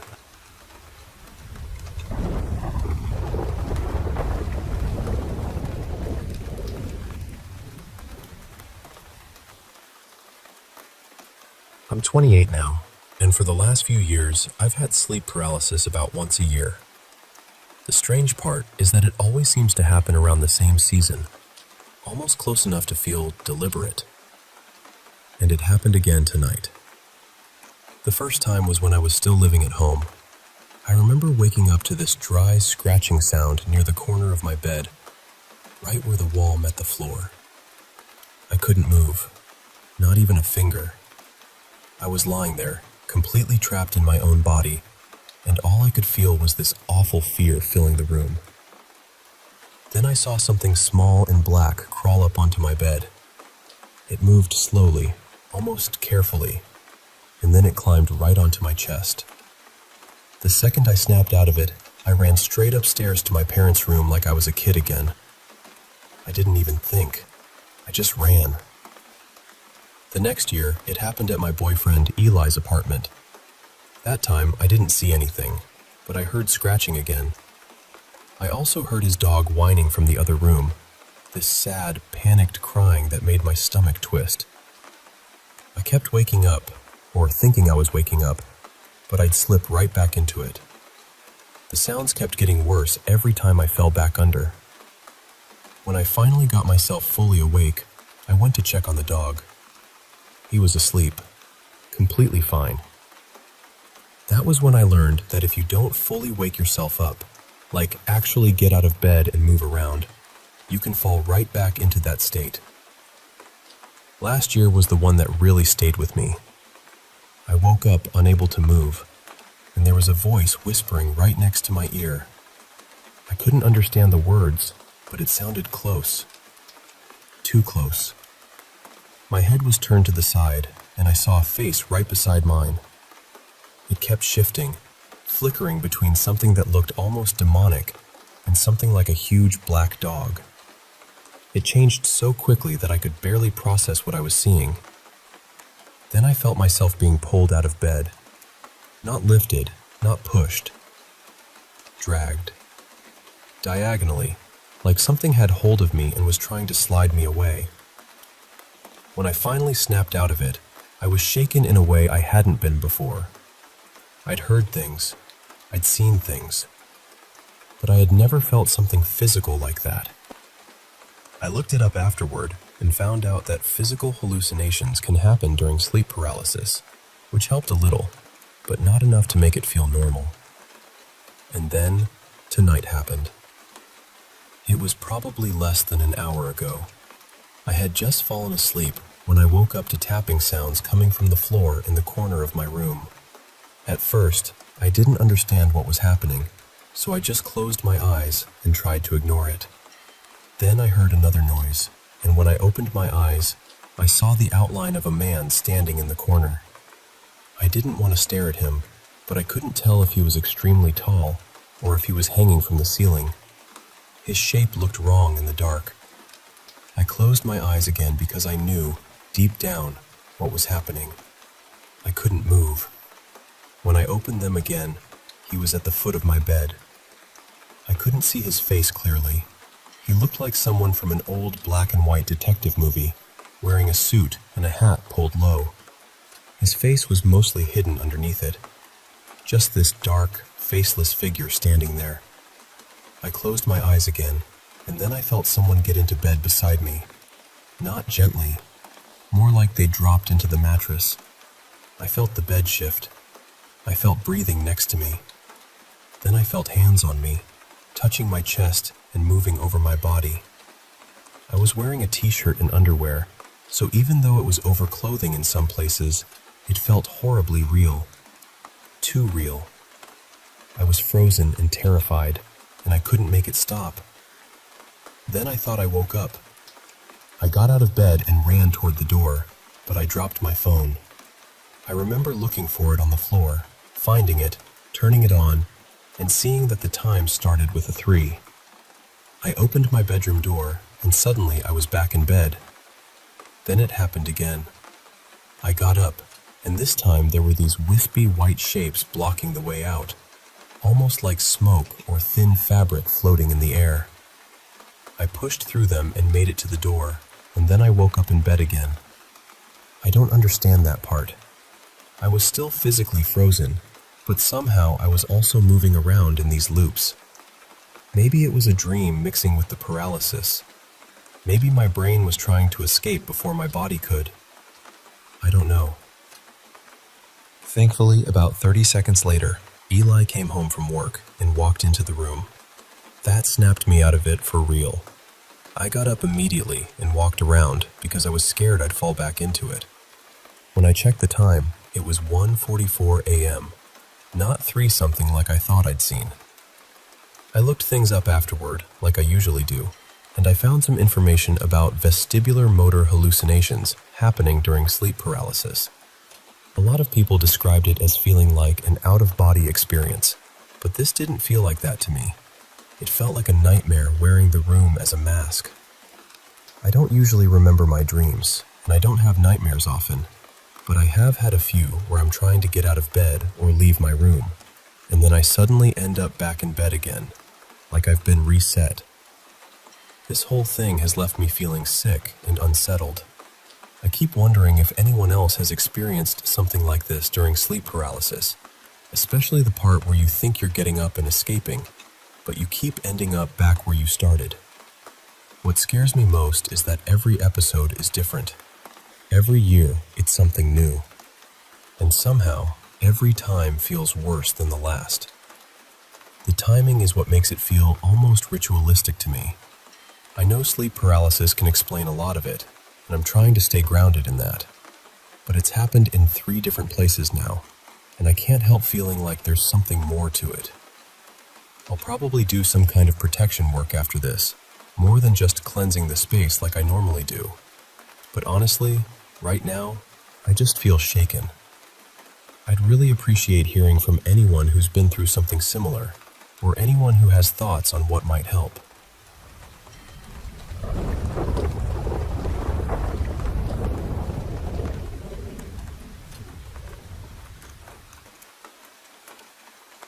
So this happened around last Christmas, and even now, I still think about it more than I probably should. I'm indigenous, mixed, but not Filipino. I do have a few close Filipino friends though, and when I told them what happened, they were almost completely convinced it was an Aswang. It all started in late August of 2025. My brother's fiancée, Mara, had just told our family she was pregnant. It was a huge surprise because she had always been told she probably couldn't have kids. Everyone was happy, of course. I already had one little niece, and now there was going to be another baby in the family. But the thing is, she told us outside on our back deck. Our house is surrounded by trees. Not just a few trees either. There's thick forest around the back and sides of the property, the kind that feels quiet in a way that is not always peaceful. At the time, my cousin was staying with us, and we were sharing a room. One night, we were up late talking, the way you do when the house is dark and everyone else is asleep. I got thirsty, so I went out to the kitchen. Our kitchen has 2 windows by the sink that look out toward one side of the backyard. From those windows, you can also see part of the roof. I've always hated going into the kitchen or living room at night. I don't know why. It just has this heavy feeling after dark. But that night felt worse than usual. It felt like the air had gone still, like something was listening. I tried to ignore it. I poured myself a drink and made a small snack. Then, from the corner of my eye, I saw something move outside. Something with wings landed on our roof. At first, my brain tried to make it into a bird. Maybe an owl. Maybe a hawk. Anything normal. But it was not normal. There was a tall lamppost farther out in a yard, so there was just enough light for me to see the shape of it. It had long wings, sharp-looking claws, and this awful human-like head. It was big, much bigger than any bird I had ever seen around our home. I froze. I left my drink and food right there on the counter and ran back to the room. When I got inside, I started crying because I was so scared. I told my cousin what I saw, and I think she could tell I wasn't joking. Still, she tried to comfort me and said maybe I was exhausted. Maybe my mind was playing tricks on me. But I knew what I saw. The next day, I told my Filipino friends. That was when they reminded me that I saw it after Mara had announced her pregnancy. They told me that, in their stories, aswangs often target pregnant women. They said some are believed to change into animals, including large birds, and that they're known for going after unborn babies. When they said that, my stomach dropped. I didn't tell my parents. I didn't tell my brother. I didn't tell Mara. I was afraid they would think I was being ridiculous because it wasn't our culture or our family's belief system. So I kept it to myself, which I regret now. For months, I refused to go into the kitchen at night. I would only go during the day. After sunset, I avoided those windows completely. Then Christmas Eve came. My grandparents lived just one house down from us, so every year we spent part of Christmas Eve with them before going back up to our own house later in the evening. That night, I decided to walk back before everyone else. I was crossing the yard alone when I saw it again. That same winged creature flew over the backyard and landed on the roof. I screamed and ran straight for the front door. I got inside as fast as I could and called my mom. A few minutes later, everyone came home, and I told them I had seen something on the roof. I still couldn't bring myself to say what my Filipino friends had told me. I just said I saw something strange, and that it scared me badly. That night, we prayed together for safety and protection. Later on, when it was getting closer to the baby's due date, we went to Mara's baby shower. She lived nearby, not super close, but still in a wooded area. While we were there, she casually mentioned that she had been hearing strange noises at night. She described it as yelling sometimes, and other times like an animal screeching in distress. She said she had just been ignoring it. I wanted so badly to say something. I really did. But I bit my tongue again. At one point, I walked past their bedroom. The door was open, and I noticed a black blanket on the bed. That caught my attention because one of my Filipino friends had mentioned that some pregnant women use black cloth or blankets as protection, almost like camouflage from an aswang. I don't know if Mara knew that. I don't know if it was just a coincidence. But in February, the baby was born safely. No complications. No strange ending. Just a healthy baby, thank God.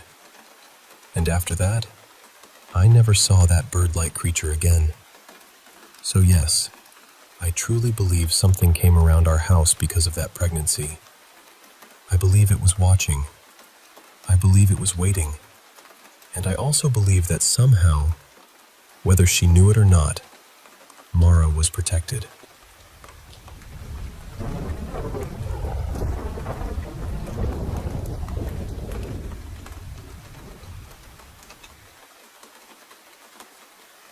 I honestly don't know what's been happening to me lately, and part of me is nervous to even say it out loud because I'm afraid people will hear it and think I've completely lost it.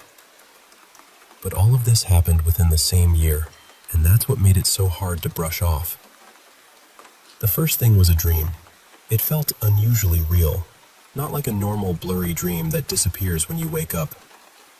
In it, my mom had bought my younger sister a very specific jacket. I could remember the color, the cut, even the little details on it. The strange thing was, my mom had never mentioned buying her a jacket. There were no plans, no conversation, nothing. Then the very next day, she came home with that exact jacket. Same style, same details, everything. I remember just standing there, trying to act normal, but inside, I felt this cold little drop in my stomach. I didn't tell anyone because I didn't know how to explain it without sounding ridiculous. After that, it happened again. I dreamed about an old zoo in my country reopening. It had been closed for years, since around 2006, and I had never even been there before. I didn't think about that place. I didn't talk about it. It wasn't part of my life at all. But the next day, I heard people talking about how that same zoo was being renovated and planned to open again. And I know some people might say, maybe you heard something about it without realizing. But I really don't think so. I had no memory of seeing or hearing anything about it before that dream. Then there was the dream about my mom checking my phone. In the dream, she found something private I had been hiding from her. When I woke up, I had this very strong feeling that I needed to delete it. It wasn't just anxiety. It felt more direct than that. almost like a warning tapping on the inside of my chest. So I deleted everything. A few hours later, completely out of nowhere, my mom asked to check my phone. She had never done that before. Not once. That was the part that scared me. It wasn't a habit of hers. It wasn't something I had been expecting. It just happened, right after the dream. Then something happened while we were out at a mall. I was sitting in a cafe with my mom when one of our relatives, Mira, suddenly came into my mind. We weren't close, and I honestly had no reason to think about her. I mentioned it to my mom, just casually, and my mom told me Mira had moved to another city. A few minutes later, after we left the cafe, we ran right into her. Just like that. My mom and I both froze for a second because it was so strangely timed.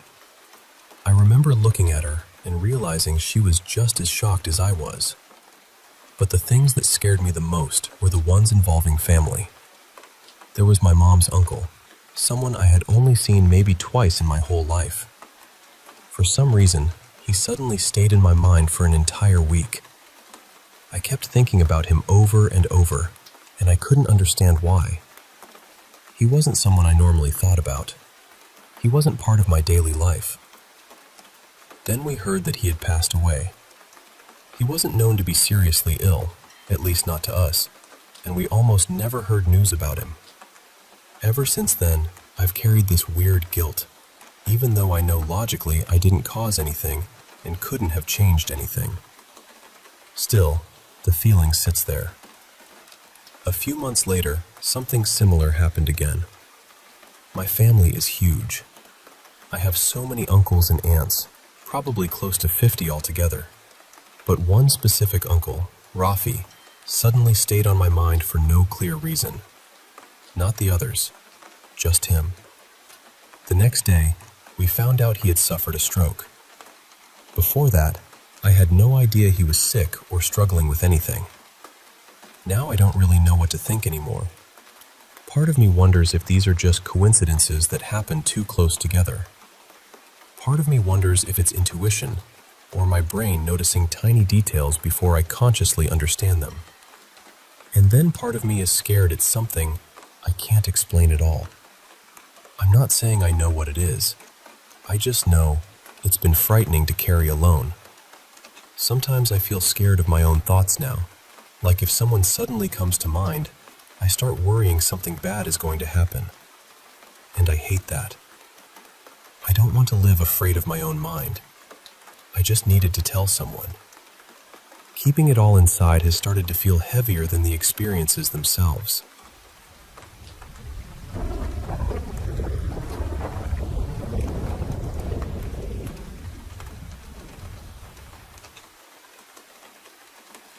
Years ago, something happened to my family in Honduras that we still don't know how to explain.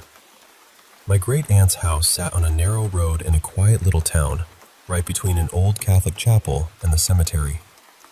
Back then, the power would often cut out late at night, so after midnight, the whole street could turn completely black. No porch lights, no cars passing, no people walking around. Just darkness. One night, sometime around 2 a.m, everyone in the house woke up at almost the same time. At first, they heard footsteps. Not one person walking, but many. Slow steps, low voices, the sound of a group moving together down the road. My family said it started far away, near the chapel, and little by little, it came closer. The strange thing was, it sounded exactly like a funeral procession. Quiet, heavy, organized, like people were walking with a coffin through the dark, heading toward the cemetery. Everyone inside the house heard it. Nobody had to ask if it was real, because they were all awake, all listening. Then they saw something even stranger. Mixed in with the procession, there was a car. But my family said it didn't move like a normal car. It didn't rumble down the road. It didn't shake or make engine noise. It seemed to drift forward, almost floating through the darkness. No bright headlights, no sound from the motor, Just this slow movement, passing with the crowd. My great-aunt Elena finally got brave enough to open the window just a tiny bit and look outside. And the moment she did, one woman in the procession stopped. She turned straight toward the house. That part always chills me, because my family said it was instant, like the woman had heard the window open even over all those footsteps. She walked directly toward Elena. The woman was dressed completely in black, with a dark veil covering her face. In her hand, she carried a lit candle. She raised it slightly and, in a calm voice, told my great-aunt to come with them. Not shouting, not begging, just telling her to join. Elena felt something inside her go cold. She knew, deep down, that she should not answer and should not keep looking. So she shut the window immediately. But before she closed it all the way, she noticed something about the candle. Inside the wax, there were little white pieces. She said they looked like fragments of bone. After that, nobody in the house opened another window. They just stayed still and listened while the footsteps, voices, and movement slowly continued down the road until everything faded away. By morning, the street looked completely ordinary. No candle wax, no footprints, no signs that a huge group of people had passed by in the middle of the night. That's the part my family has never been able to explain. Several people heard it. The house really was between a church and a cemetery. The woman reacted the second the window opened. And over the years, we've heard that similar stories exist in different parts of Latin America. Nighttime funeral processions, women dressed in black, spirits carrying candles, voices asking the living to come with them. Now we're trying to understand whether this connects to older folklore, religious stories, or local legends that have been passed down for generations in rural towns. We're especially interested in stories about ghostly processions, women in black veils, candles with strange objects inside them, spirits near churches or cemeteries, and accounts from places where the nights used to be truly dark.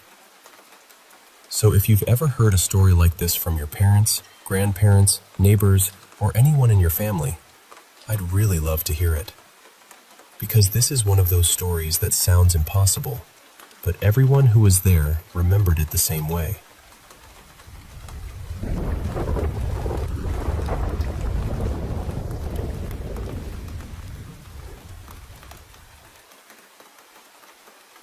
I want to tell you about something that has stayed with me for most of my life.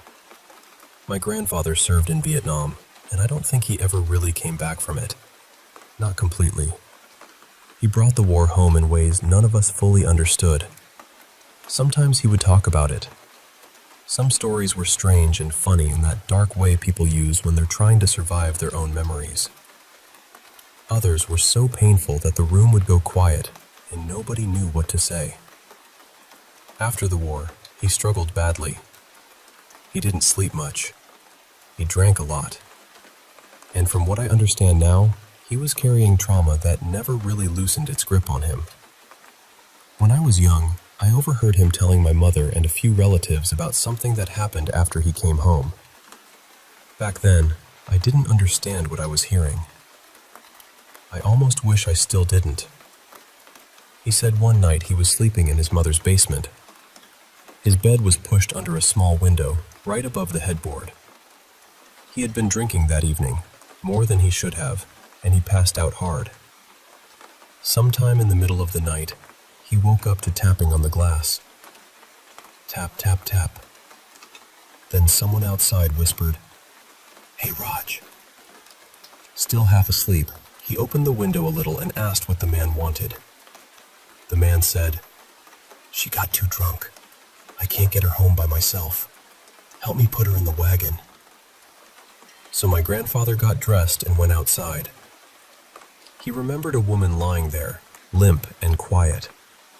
He remembered helping lift her into one of those little red wagons kids pull around. And then, nothing. That was all he could remember. The next morning, he woke up with dried blood on his hands. At the time, he convinced himself it had to be something else. Maybe he had gotten into a fight while drunk. Maybe he had cut himself and forgotten. Maybe he broke something. He didn't let himself think too hard about it. But a few weeks later, everyone on the reservation found out a woman had been murdered. And the worst part was what came after. The man who killed her had apparently brought her body home and acted like she was still alive. He put her in bed. He talked to her. When people came by, he'd bring food into the room and tell them, calm as anything, she's sleeping in the back. For days, nobody knew. Eventually, someone felt something was wrong and went to check for themselves. That's when they found her. I never knew every detail. I only know the man went to prison, and my grandfather never wanted to talk about it much after that. He passed away a couple of years ago. Later in his life, he moved away from the reservation with a woman he met, so I didn't see him constantly growing up. But whenever I did see him, he always looked tired. Not just sleepy, but hollow. Like some part of him was still standing in a place the rest of us couldn't reach. Near the end, he barely spoke. The last time I saw him, he was sitting in a wheelchair, staring off into the distance. It felt like he was watching something nobody else could see. When I was growing up, I lived with my mother, my older siblings, and my little brother. After my parents separated, my mom worked all the time just to keep us going. For a while, we stayed in the basement of her aunt's house. The same basement my grandfather had slept in. Eventually, my mom saved enough money to buy us a mobile home. It wasn't fancy, but she worked so hard on it. She cleaned it, fixed it up, painted it, and made it feel like it belonged to us. At first, everything seemed fine. Then we started hearing things. Late at night, there would be footsteps outside. At first, my mom tried to brush it off, because people sometimes crossed through the field near our place as a shortcut. But then, the knocking started. It happened almost every night, usually after midnight. Knocking on the windows. The strange thing was that our windows were high off the ground, too high for someone to easily reach. But the knocks always came from the top of the glass. Then came the footsteps on the roof. Slow, heavy, back and forth. I remember one night my mom finally went outside to look.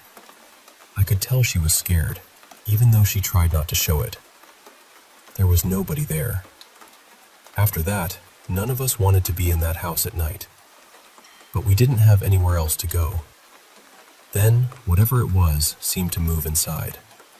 Things would crash in empty rooms. Footsteps would creep down the hallway when everyone was supposed to be asleep. Sometimes we heard whispers, low and faint, almost like voices, but not quite human enough to make sense.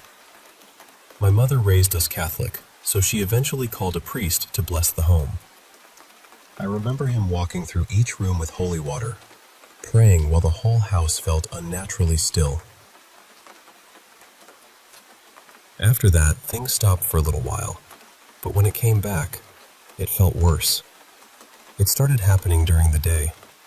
After school, my siblings and I would be home alone for an hour or two while my mom was still at work. We'd sit in the living room with the TV on, pretending everything was normal, while loud crashes came from the back rooms. None of us ever went to check. We already knew we wouldn't like what we found. Then one night, I saw it. I woke up after midnight to whispering.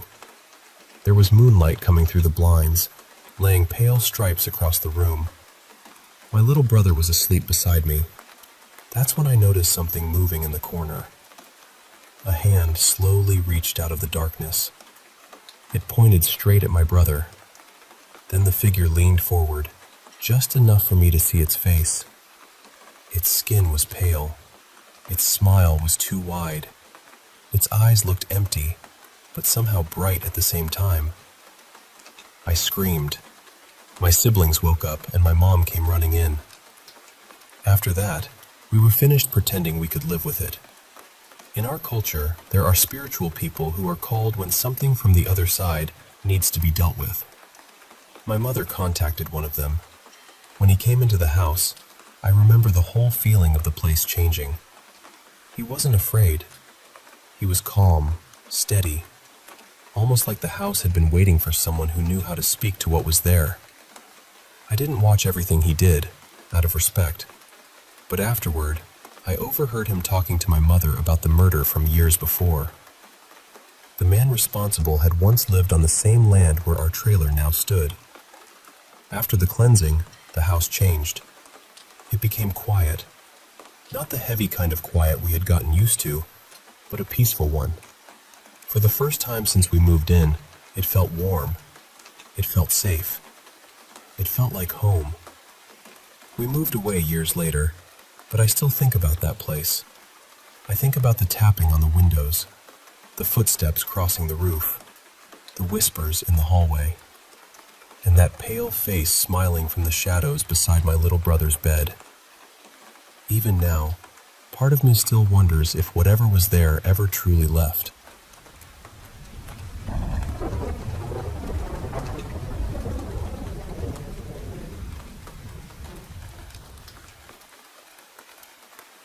A few years back, my family and I were living in this old cottage out in the Suffolk countryside.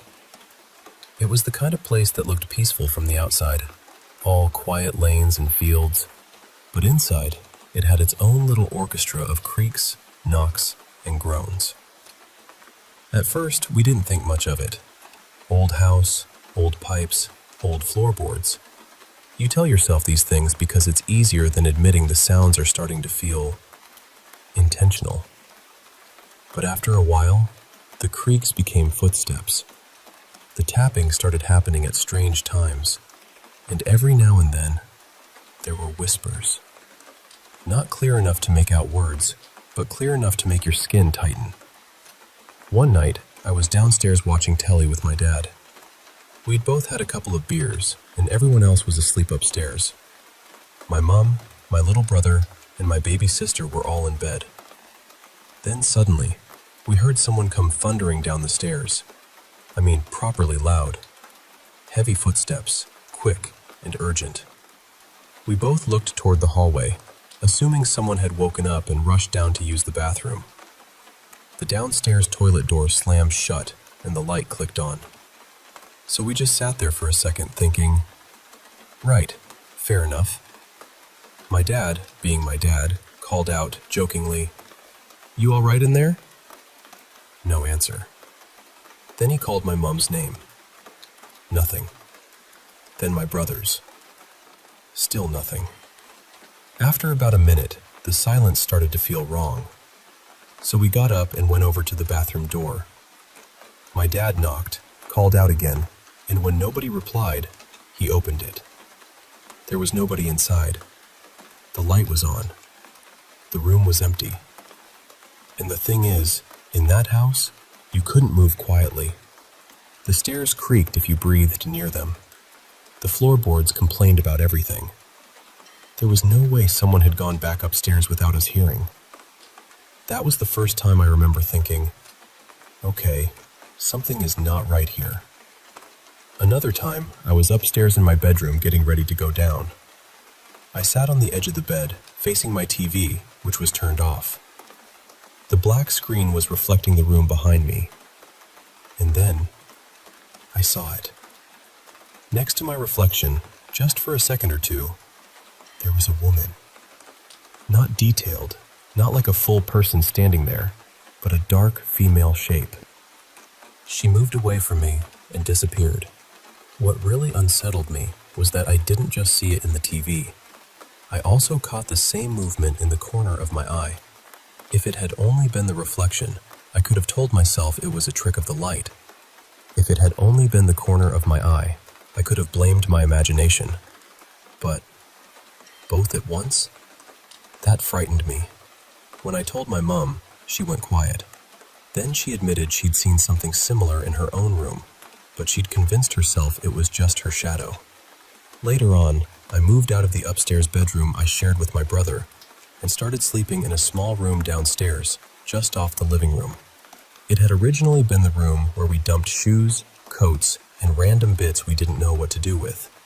From the very first night in there, everything felt different. I'd see shadows shifting where they shouldn't be. I'd hear footsteps when everyone was asleep. Sometimes there were whispers right near the bed. The light would flicker. I'd feel little touches on my arm or shoulder, soft but unmistakable. Most nights, I slept with the covers pulled right up, trying not to move, because I had this constant feeling that someone was standing there, watching me. The worst night happened when I was just starting to drift off. My bed was right beside the window, and suddenly I heard tapping on the glass. It was close, less than a meter from my face. And it wasn't regular, like a branch in the wind. It had pauses. It felt deliberate, human. I froze.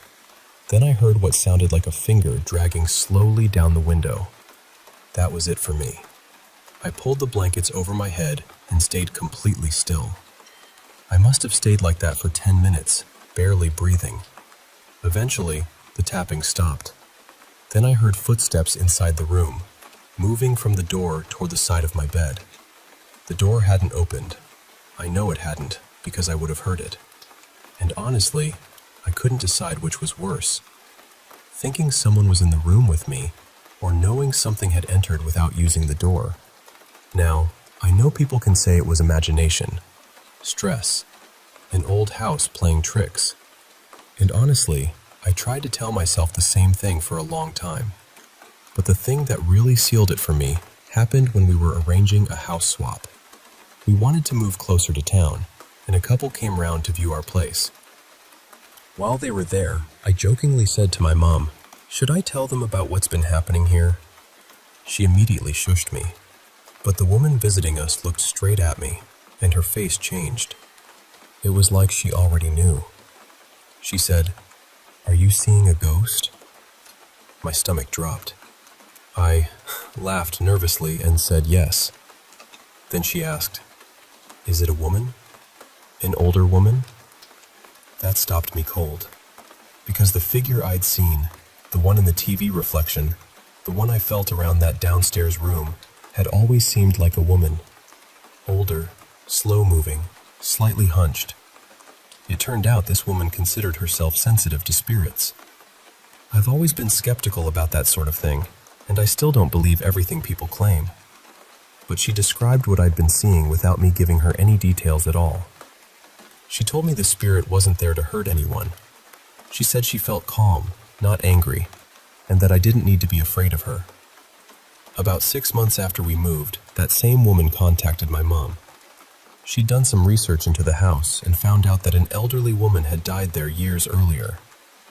And the room she died in? It was the little downstairs room I'd moved into. I used to think ghosts were something people wanted to believe in, or something you only heard about in stories. But after living in that house, after hearing what we heard, seeing what we saw, and then having a complete stranger describe her so clearly, I don't feel skeptical anymore. I believe some places hold on to people, and I think it's very easy to dismiss the paranormal until one night, in the dark, it quietly introduces itself.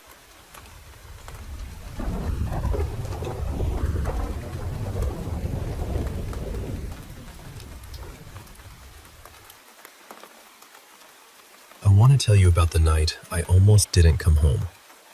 It was raining so hard that evening that the whole city looked blurred, like someone had dragged their hand across wet paint.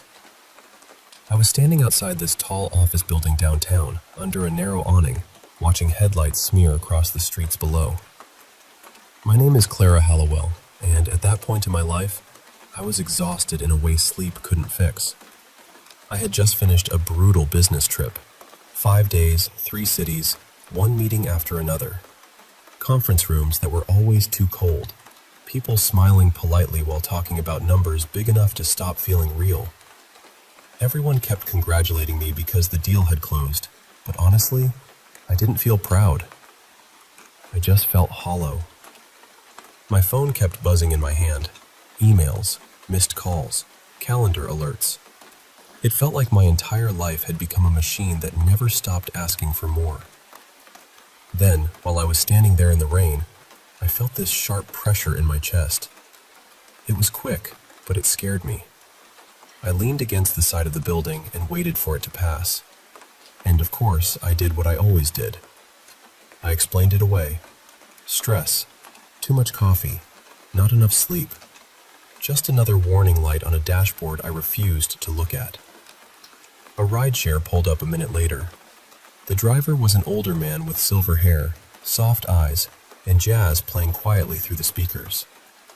I climbed into the back seat, and the warmth of the car almost made me cry. He asked, "Airport?" I nodded and said, "Please." The ride was peaceful in that strange, late-night way. Rain sliding down the windows, neon signs bending into ribbons. The city moving around us, tired but still awake. At one red light, I closed my eyes for just a second and woke up with a jolt when the car started moving again. That pressure came back in my chest. Not sharp this time, heavy, deep. The driver glanced at me in the mirror and asked, "You okay back there?" I forced a smile and said, "Just tired." And I believed that. I really did. When we reached the airport, everything looked normal. Bright lights, crowds, rolling suitcases, crying kids, business travelers hunched over laptops, coffee smells drifting through the air, announcements echoing from the ceiling. I checked my boarding pass. Gate C-17. Final flight home. I bought water and called my younger sister, Natalia, mostly because I was afraid I'd fall asleep standing up. She answered right away and said, "So, did they finally let you out of the corporate dungeon?" I laughed, but it came out weak. She could hear it immediately. She said, "Clara, you sound awful." And I told her, "I feel awful." She got quiet for a second, then said, "You've been running yourself into the ground for months."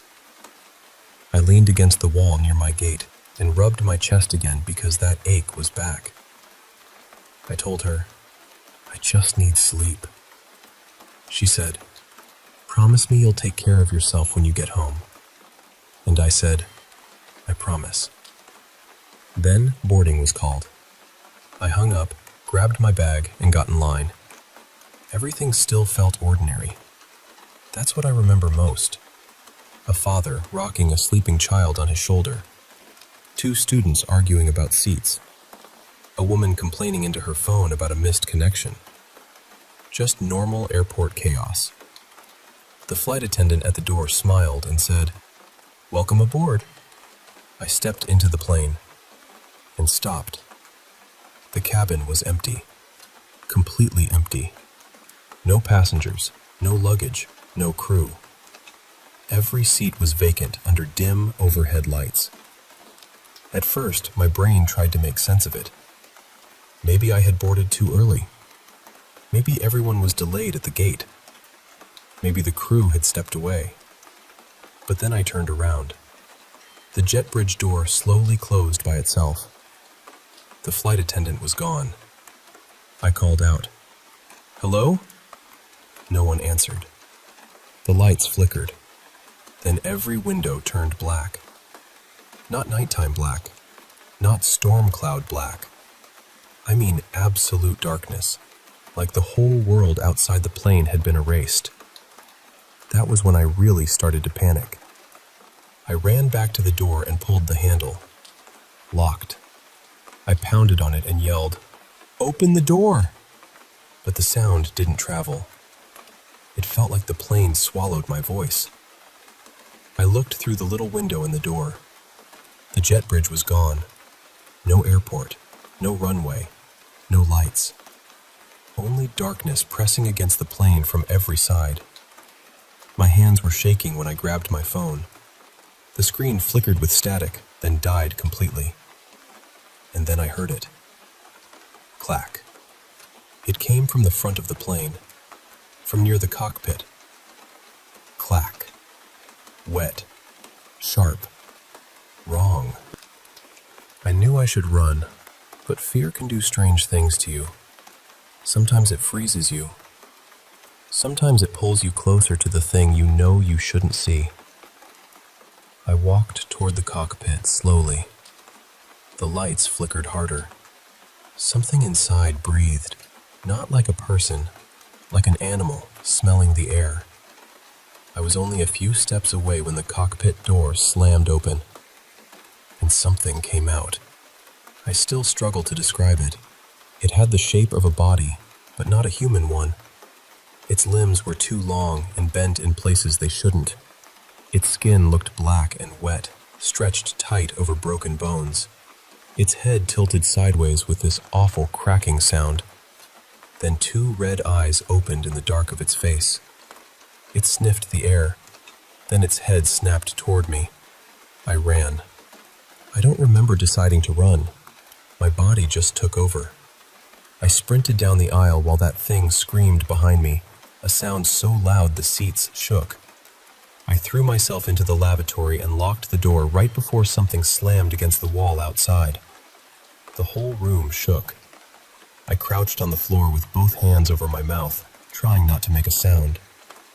Outside, I heard claws dragging along the walls. Scrape. Scrape. Then sniffing. Right outside the door. The handle twitched once. I stopped breathing. It stayed there for what felt like forever. Then the footsteps moved away. For a few minutes, there was silence. But it wasn't peaceful silence. It felt alive. It felt like the plane itself was listening. I told myself, this isn't real. This can't be real. Eventually, I opened the door. The aisle was empty. I stepped out carefully, looking between the rows of seats, trying to think. And then something rose from behind the seats beside me. A black arm wrapped around my waist and slammed me into the cabin wall. The creature's face was inches from mine. Its mouth opened too wide, full of jagged teeth. It smelled like rot and burned metal. It started dragging me toward the back of the plane. I screamed and fought. I kicked as hard as I could, and somehow it loosened its grip. I grabbed a metal tray from one of the seats and smashed it into the side of its face. It screamed. I ran again, but now there were more of them. One crawled up from beneath the seats in front of me, smaller than the first, thin and twisted, moving on limbs that bent like spider legs. I kicked it in the face without stopping. I felt something crack, and it flew sideways into the seats. The plane started changing around me. The aisle stretched too long. Shadows moved where nothing should move. The walls looked like they were pulsing, almost breathing. Overhead bins burst open. Bags crashed down. Red emergency lights flashed, and everywhere I looked, more creatures were appearing. Some crawled across the ceiling. Some unfolded themselves from between the rows. All of them had those glowing eyes. I reached the rear galley and saw a hatch in the floor. Cargo access. I didn't think. I opened it, climbed down, and pulled it almost shut above me. The cargo hold was freezing. It was dark and huge, filled with containers and luggage stacked in endless rows. Above me, I could hear the creatures moving through the cabin. Claws scraping. Heavy footsteps. Sniffing. They were looking for me. I moved deeper into the cargo hold and found a small maintenance door near the landing gear compartment. I opened it. Wind hit me so hard I almost fell backward. I could see the plane's massive wheels, the metal struts, flashing red lights. But beneath the wheels, there was no ground, no runway, no earth, only endless blackness. And from somewhere far below, I heard voices, screaming. Thousands of them, buried in the dark. That was when I understood something was terribly, terribly wrong. This wasn't just a plane. This was somewhere else. Then I heard a metallic clang behind me. Something had entered the cargo hold. I turned. Two red eyes appeared between the containers. Then another pair. Then more. They came slowly at first, almost like they were enjoying how afraid I was. The largest creature ducked beneath the metal beams, its body scraping against the ceiling. Smaller ones crawled along the walls and above me. I backed toward the open landing gear compartment, trapped between the monsters and the void. I grabbed a loose tool from the wall and threw it. It hit a container uselessly. The creatures charged. Something grabbed my ankle. I fell hard against the metal floor, and they dragged me back into the darkness. I clawed at the floor until my nails tore. I screamed. I kicked. I begged. But they kept pulling me. Then everything stopped. They threw me onto my back in the center of the cargo hold. 5 of them surrounded me. The biggest one lowered itself over me, its red eyes staring into mine. Another pinned my wrists. Another grabbed my legs.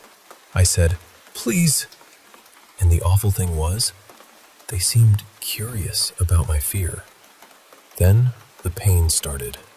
Claws dragged across my skin. Slowly, carefully, I screamed, but one of them pressed a cold hand over my mouth. I couldn't breathe. The largest creature brought its clawed hand to the center of my chest and pressed. I felt pressure so deep and terrible that my whole body went rigid. Its claws sank into me. I know how that sounds. I know it sounds impossible. But in that nightmare, I felt it reach inside my chest. Then it found my heart and squeezed. The world started shaking. The cargo hold flickered between darkness and blinding white light.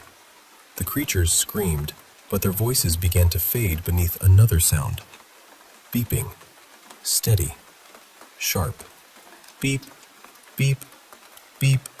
Then I heard human voices. "Charge it again! She's crashing! Move!" The plane began tearing apart around me. White light cracked through the walls. The creatures burned away into ash, screaming as they disappeared. And then I heard someone shout, "We got her back!" I woke up choking. Air rushed into my lungs like fire. I was on the floor of the airport terminal, staring up at fluorescent lights. Paramedics were over me. People were shouting. Machines were beeping. An oxygen mask covered my face. My chest felt crushed. A paramedic leaned close and said, "Stay with us. You're okay. You had a massive heart attack. Your heart stopped for several minutes." My heart stopped. I looked around and saw travelers standing behind security barriers near gate C-17. Some had their hands over their mouths. Some were crying. Some just stared. My phone was on the floor nearby. The screen still showed Natalia's missed call. And all at once, I understood. The empty plane, the locked doors, the darkness outside the windows, the monsters, the thing reaching into my chest. That was death. Or maybe it was my mind trying to understand death while strangers fought to pull me back. I don't know exactly what it was, but I know what it taught me. For years, I had treated myself like something disposable. I worked until I was numb. I ignored every warning sign. I told myself I'd rest later, live later, call people back later.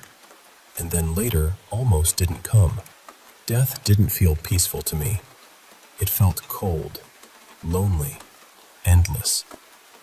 Like boarding a flight with no destination and realizing too late that no one was coming with you. I started crying under that oxygen mask. Not because I had seen monsters. Not because I was afraid. I cried because I was alive. Because rain was still falling outside the airport windows. Because strangers had fought for me. Because my sister was still there to call back. Because after years of barely living, I finally understood something simple and enormous. I didn't want to disappear. I wanted to live.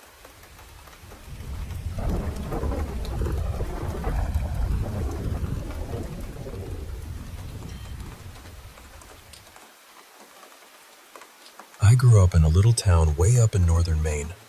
There were maybe 850 people there, give or take.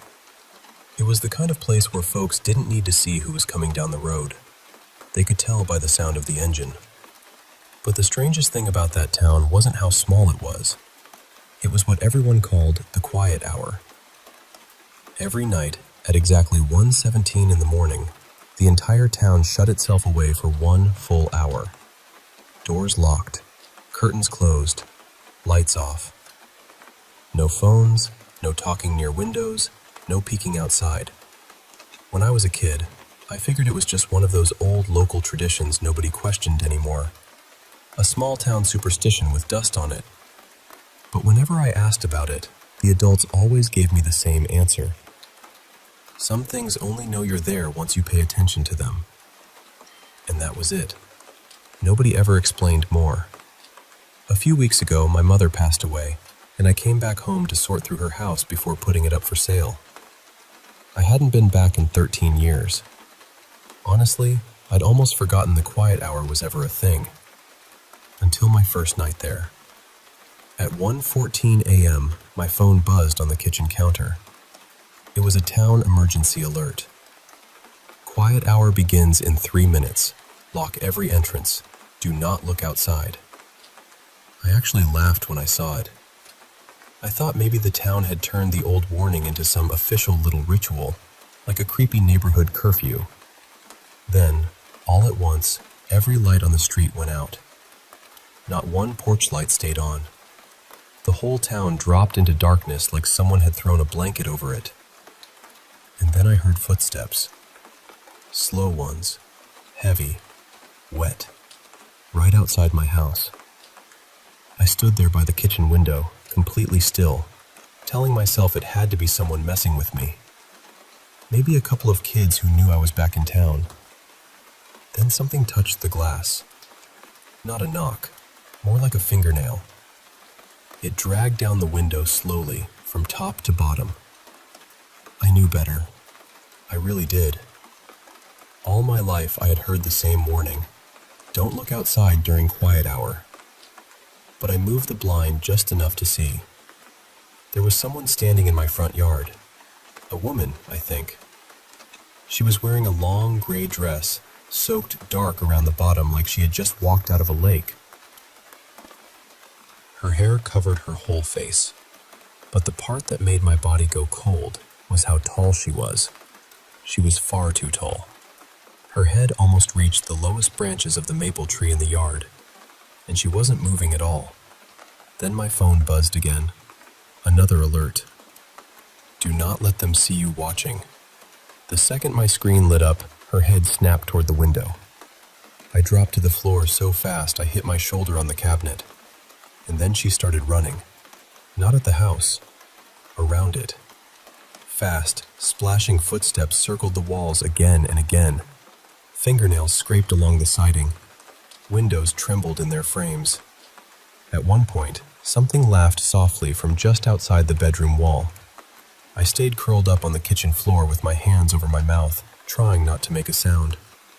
Then I heard my mother's voice upstairs. "Emmett?" I stopped breathing. My mother had been gone for 3 weeks. "Emmett, come upstairs, sweetheart." It was her voice exactly. Not close, not similar. Hers. And for one terrible second, I almost answered. That's the part I still hate thinking about. Some tired, grieving piece of me believed it. Wanted to believe it. Then I remembered something my grandfather once told me when I was little. They only sound human when you miss someone badly enough. Above me, a floorboard creaked. Something was walking down the upstairs hallway. Then it stopped directly over my head. Everything went quiet. And then, right beside the kitchen window, something whispered. He looked at me. Not you looked. He looked. Like it was telling someone else. A moment later, every dog in town began screaming. Not barking, screaming. And somewhere beyond the house, dozens of footsteps started racing through the streets at the same time. I don't remember much after that. I crawled under the kitchen table, covered my ears, and stayed there until the room finally began to turn gray with early morning light. At exactly 2:17 a.m., everything stopped. No footsteps, no voices, no scratching, nothing. The next morning, the town acted like nothing had happened. People waved from their driveways. The diner opened right on time. Someone was sweeping the sidewalk outside the hardware store. It was all so normal it felt insulting. Finally, I asked the cashier at the diner, an older woman named Nora, what the quiet hour really was. She stared at me for a long time. Then she said very softly, "You looked outside, didn't you?"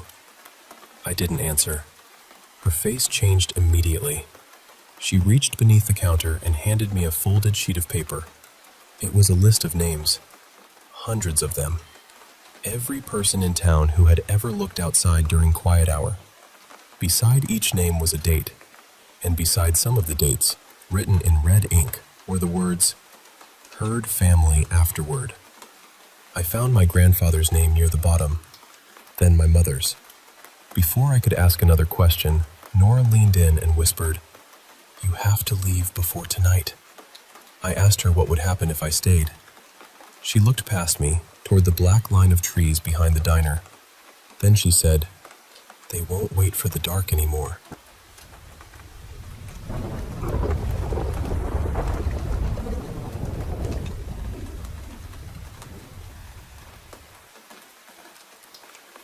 I've had more than a few strange things happen to me over the years.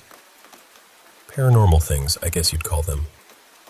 They don't happen as much now, thankfully, but when I was younger, it felt almost normal in my house. And the thing is, it wasn't only me. My family saw things too. The first time I really remember being terrified by it, I was about 13. I was home alone for just a little while. My mom had gone out of state to watch my older brother play in a college baseball game. My oldest brother was away with the military, and my dad had taken my little sister to dance practice. He was only supposed to be gone for maybe an hour, so nobody thought much of it. I was a responsible kid. I kept the doors locked, didn't answer if someone knocked, and mostly just stayed out of trouble. I was sitting in the kitchen on the family computer, probably playing some random game or messing around online, when I heard footsteps upstairs. They started in my bedroom. Then they moved slowly across the landing, then toward my parents' room. I remember just freezing for a second, because I knew nobody else was supposed to be home. But being young and trying to convince myself it was nothing, I called out, "Hello? Who's there?" The answer I got was my parents' bedroom door slamming shut. Not closing, slamming. The next second, all three of our animals came tearing down the stairs like something had chased them. Max, our older dog, ran straight to me and stood in front of me, growling into the hallway. Buddy, our other dog, was shaking by the back door, whining like he wanted out. And my cat, Milo, was right beside him with his fur standing straight up, hissing toward the stairs. That's when I knew something was very wrong. My parents' bedroom was right above the kitchen, and I could hear whatever it was walking around up there. Then it got louder. It sounded like furniture being shoved, things being knocked over, maybe even glass breaking. It was like someone was tearing the room apart in a rage. I didn't even think. I grabbed my phone, ran out the back door, and hid behind the outdoor couch on the deck, with both dogs and the cat crowded around me. I called my dad and told him there was someone in the house. I remember how his voice changed immediately. He asked me where I was, told me to stay outside, and said he was coming home right away. I could hear the car speeding up through the phone. He must have been close, because within a couple of minutes, he came flying into the driveway and ran through the kitchen door. My sister was with him, and he told both of us to stay outside while he checked the house. Of course, because we were kids and apparently had no survival instinct, we followed him in anyway. We stood at the bottom of the stairs while he went up and checked every room. When he came back down, he looked confused. There was no sign of anyone. No broken window, no open door, nothing missing, nothing out of place.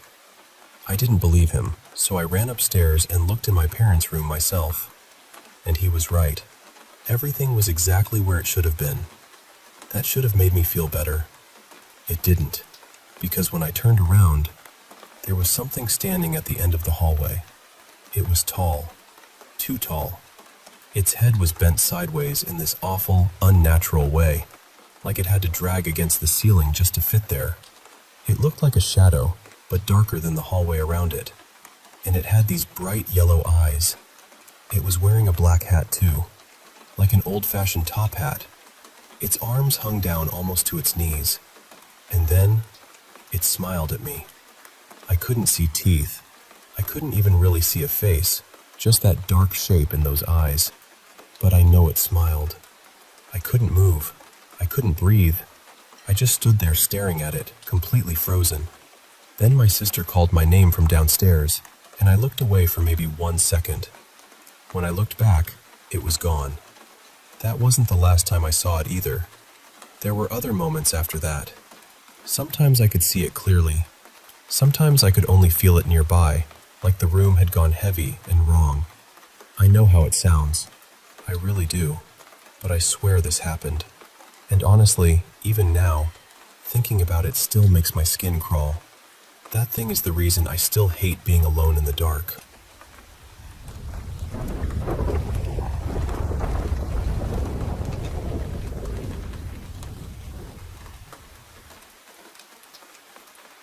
You know, I didn't believe in any of this until a few years ago.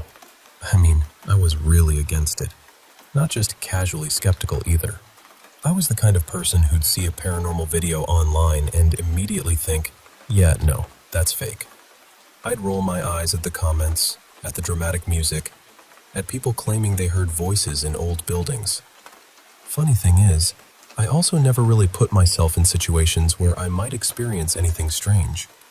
I wasn't going into abandoned hospitals or old hotels or forgotten places at the edge of town. I wasn't exploring the way I do now. So honestly, it was easy for me to dismiss everything from the comfort of a normal, well-lit room. Then, I started urban exploring. At first, the strange stuff was easy to ignore. A tap in the distance.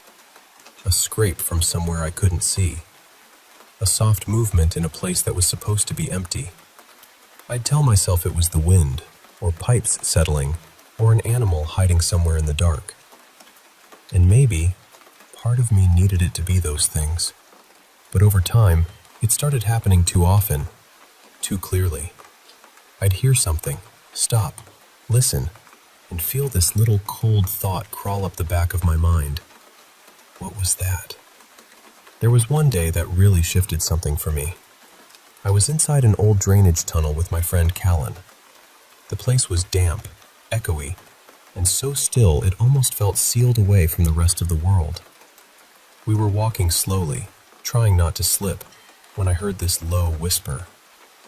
Not quite a voice, not quite a whistle. It came from farther down the tunnel, where our lights barely reached. And for the first time, I didn't laugh it off. I just stood there, staring into that darkness, and thought, what if? That was the moment I made a deal with myself.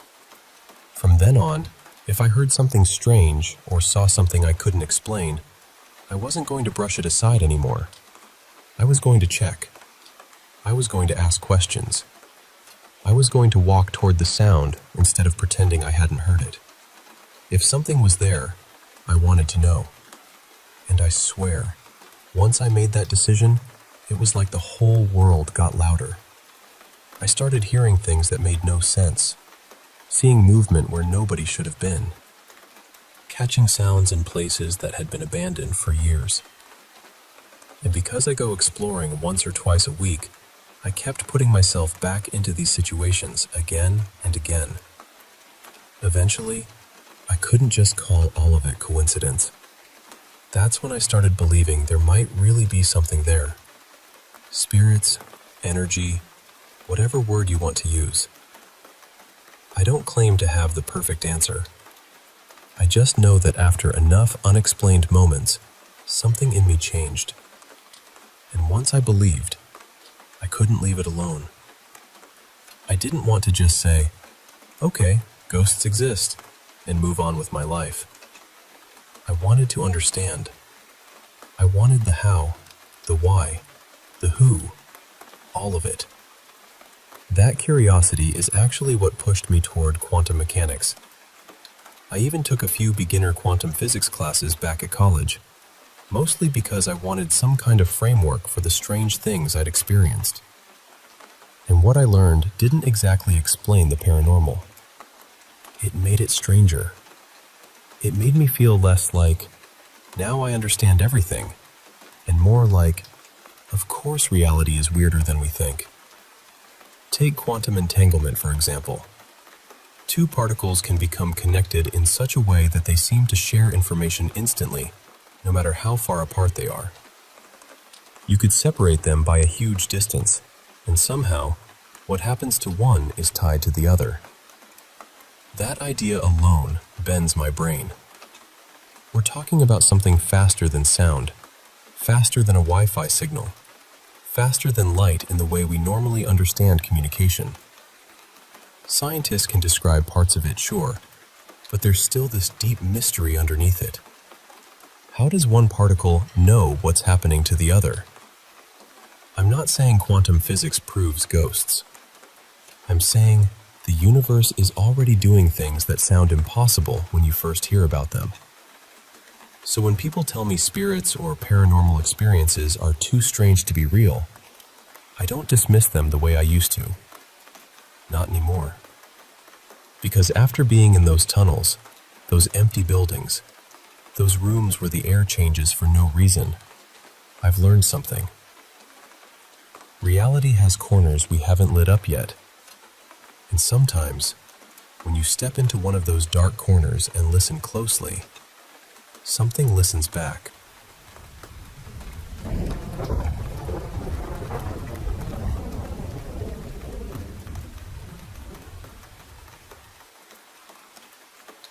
I want to start by saying that I've had vivid nightmares for as long as I can remember. Some of them felt paranormal. Some of them, honestly, I've tried to explain away as childhood imagination. And I know dreams can be strange, especially when you're young. But there's one dream that still gives me chills now, even though I'm almost 30. When I was around 6, I had this nightmare about a man coming to take me from my childhood home. In the dream, someone knocked on the front door. I answered it, and there was a man standing there. I didn't know him, but something about him felt immediately wrong. He reached for me, and I slammed the door shut. But the deadbolt was sticking out, and no matter what I did, I couldn't get it to slide back in. So I kept opening the door just enough to slam it at him again and again, hoping it would scare him or stop him from grabbing me. Then, somehow, he wasn't at the door anymore. I opened it one more time, and I saw him climbing one of the tall trees outside my brother's upstairs bedroom window. I panicked and tried harder to fix the lock, but he came back down, forced the door open, and got inside. I ran through the entryway toward the stairs, but he caught me before I could get away. He covered my mouth and made me promise not to scream. I promised. But the second he moved his hand, I screamed anyway. The worst part was that my family was home in the dream. My parents were there. My siblings were there. And no one came. Not one person. I woke up crying because I was so scared this man was going to take me from my house. And this was before my parents had told us they were getting divorced. About a year later, they finally sat us down and told us. A few months after that, our childhood home went into foreclosure.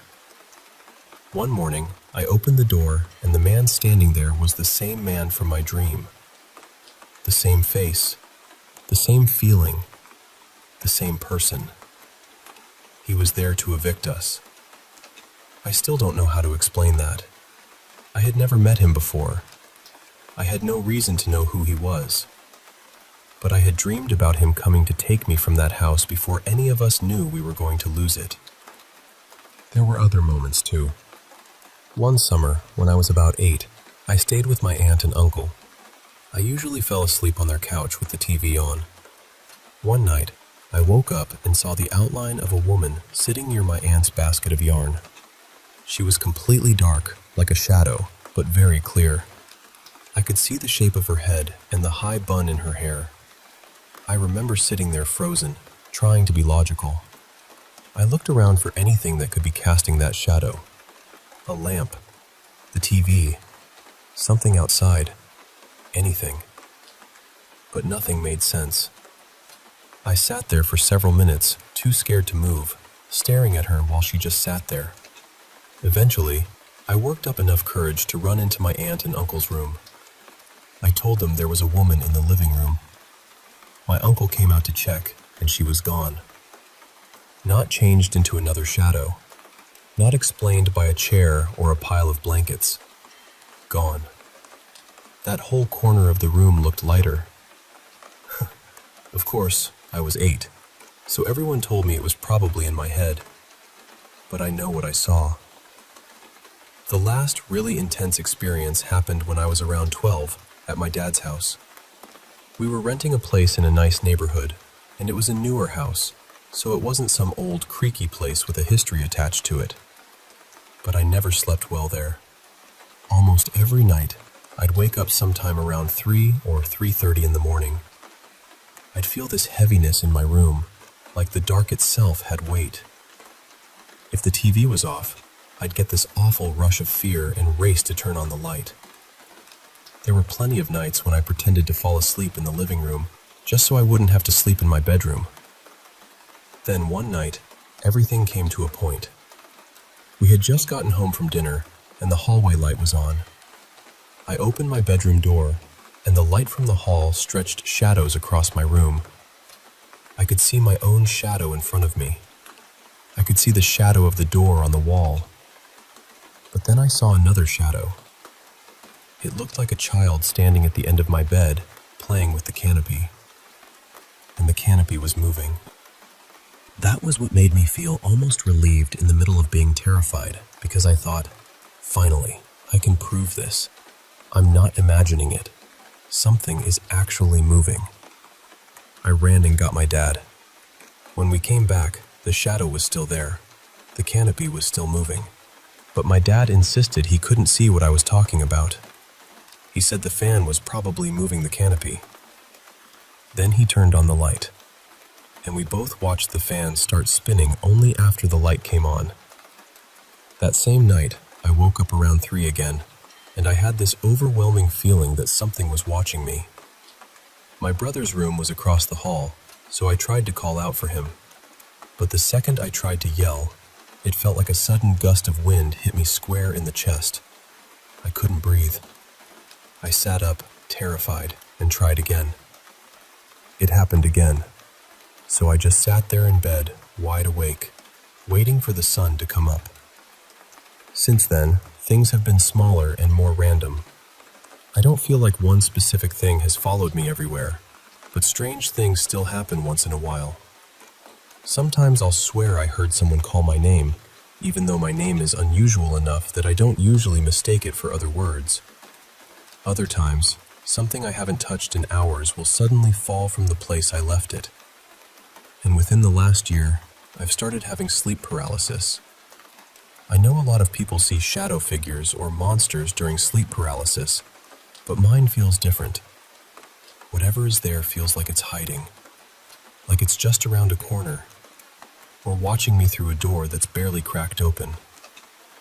I've spent most of my life trying to explain these things away, but some memories don't fade. They stay sharp.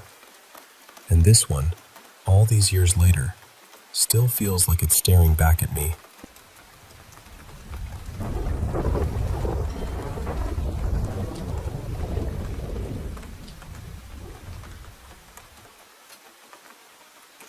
I honestly believe the house I grew up in is haunted. And I know how that sounds. I know most people hear that and immediately start looking for a normal explanation. Trust me, I've done the same thing for years. I've tried to talk myself out of it, tried to blame my imagination, old pipes, shadows, stress, anything. But there are some things that just don't fit neatly into a normal explanation. When I was little, weird things were already happening around me. My mom used to find me awake in the middle of the night, sitting in the same place, just staring at the wall and talking like someone was sitting right there in front of me. She would ask me who I was talking to, and apparently I'd just say something like, "They're listening." I don't remember every detail of that, but I remember the feeling of the house, especially the basement. I hated that basement from the time I was old enough to understand what fear was. It wasn't just that it was dark or cold or creepy in the way basements usually are. It felt wrong down there. Heavy. Mean. Like the air had weight to it. I never felt alone in that room. Not once. Sometimes things would fall over when nobody was near them. Other times, I'd see something move fast out of the corner of my eye, like a person sprinting past me. But when I turned to look, there was never anything there. As I got older, it didn't stop. It actually got worse. One night, I was half asleep on the couch with my friend Dana beside me. I was just drifting off when I felt someone lift a small section of my hair and gently pull it. Not hard, but enough that I absolutely felt it. I whipped around, fully expecting somebody to be standing behind me. There was no one there. That was the kind of thing that made me feel crazy, because it was so small, but so physical. It wasn't a sound. It wasn't a shadow. I felt it. And then there were the figures. I've seen shadowy shapes in that house for most of my life. For a long time, I told myself they were just tricks of the light. But the thing is, one of them was always the same. Same shape, same height, same awful stillness.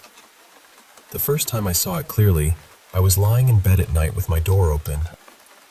Across the hallway, near the doorway to the spare room, there was this tall, black figure standing there.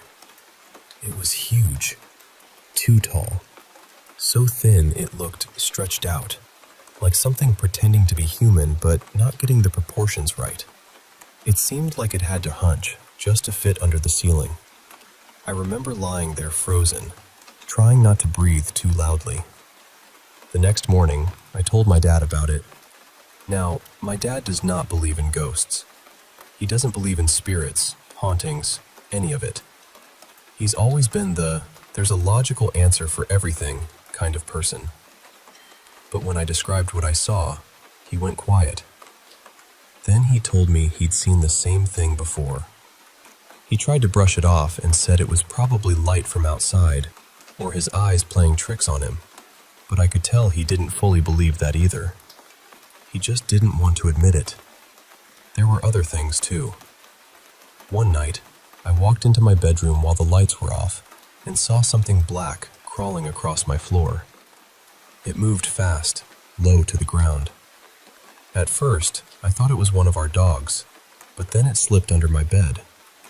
That made no sense. Our dogs are big. There is no way either of them could fit under there. Still, I called their names. Both dogs came running in from the living room. So whatever went under my bed, it wasn't them. But the worst thing that ever happened was when my sister Leah and I were home alone. She kept coming into the kitchen looking nervous, and I finally asked her what was wrong.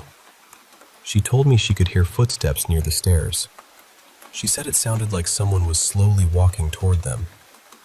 I didn't believe her at first. I thought she was letting the house scare her. Then I went quiet and listened, and I heard it. Heavy footsteps. Slow, deliberate. Then loud banging, like someone was climbing the stairs one step at a time and hitting the walls as they came up. It sounded so real that my first thought was, someone broke in. I panicked. I grabbed a kitchen knife, and Leah and I locked ourselves in the bathroom. We stood there barely breathing while something moved in the hallway outside. We could hear it pacing back and forth, right outside the door.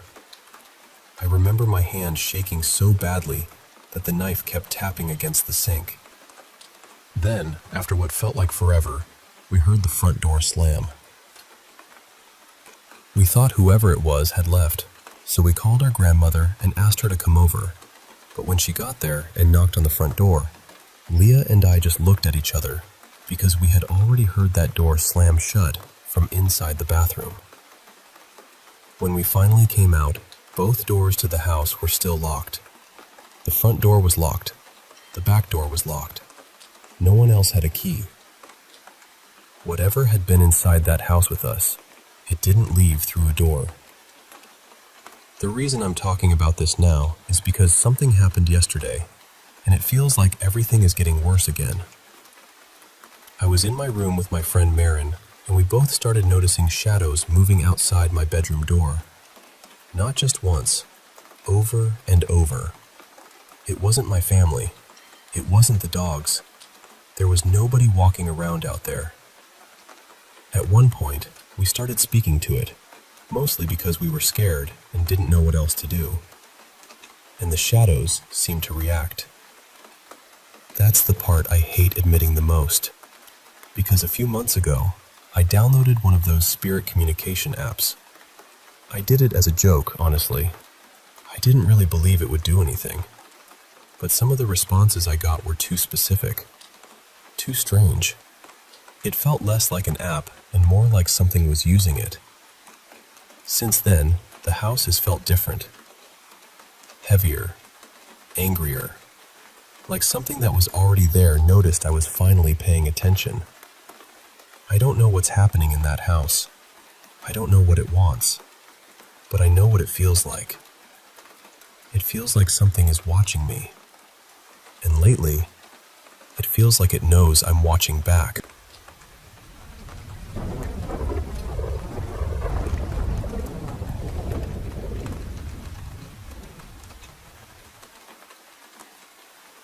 This happened a long time ago. Probably 11 years back. I was around 13, maybe 14. I don't remember my exact age, but I remember the dream. I remember it because it felt too real. The kind of real that stays tucked under your skin. Back then, I used to see this little girl in our house. I called her Hallie. She looked young, maybe 8 or 9, and she always wore this white nightgown with little ruffles along the collar and the hem. I can still picture it clearly. She never looked dirty or frightening at first. She was just there, standing in doorways, watching from corners, quiet as dust in sunlight. For a while, I thought I was the only person who could see her. Then one day, my mom mentioned her, just casually, like she was talking about a neighbor's kid. She said she'd seen the little girl too. That changed everything for me, because suddenly Hallie wasn't just something in my imagination. Someone else had seen her, someone grown, and that matters. One afternoon, I got into a huge argument with my younger brother. I don't even remember what it was about, which tells you how silly it probably was. Something childish. Something that felt enormous in the moment and meaningless 10 minutes later. We were yelling at each other, and then I noticed Hallie standing behind him. She was just watching us. I stopped yelling and stared at her. My brother noticed my face and looked over his shoulder, but of course, he didn't see anything. A little while later, we made up, because that's what kids do. We were angry, then we were fine, then we were probably playing again like nothing had happened. That night, I went to bed feeling normal. The rest of the day had been calm. Then, I had the dream. In it, I was walking through our house.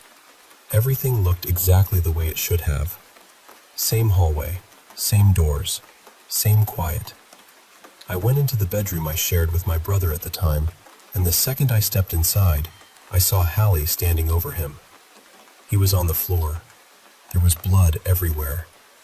I remember feeling so horrified in the dream that I actually got sick. Hallie was hurting him, and the worst part was her face.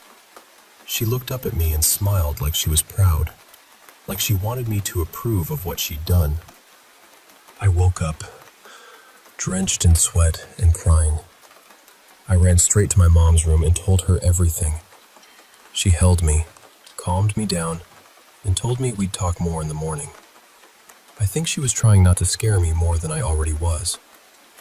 The next day, after my brother left to go to a friend's house, My mom sat with me and listened. She was gentle about it.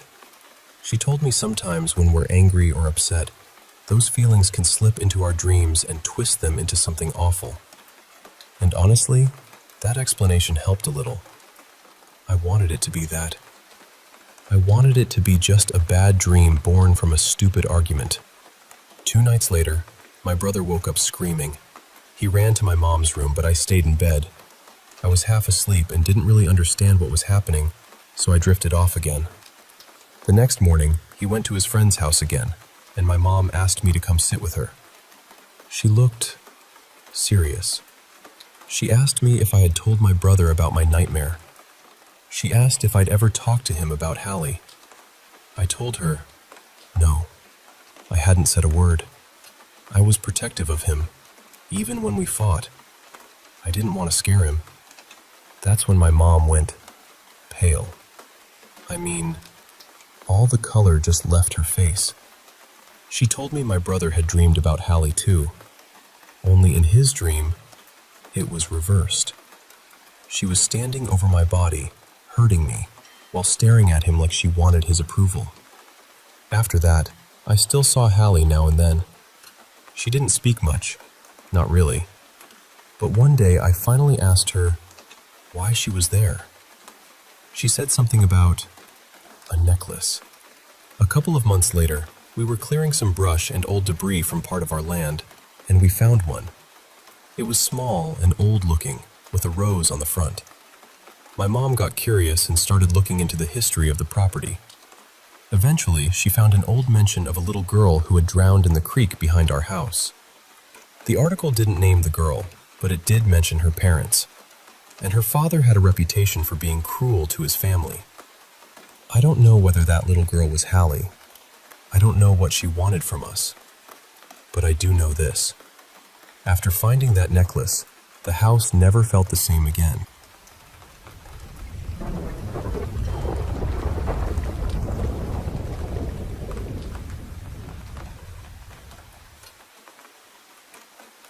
Lately, I've honestly started wondering if there's something strange going on in my house, and I need someone to tell me if I'm overthinking it or not.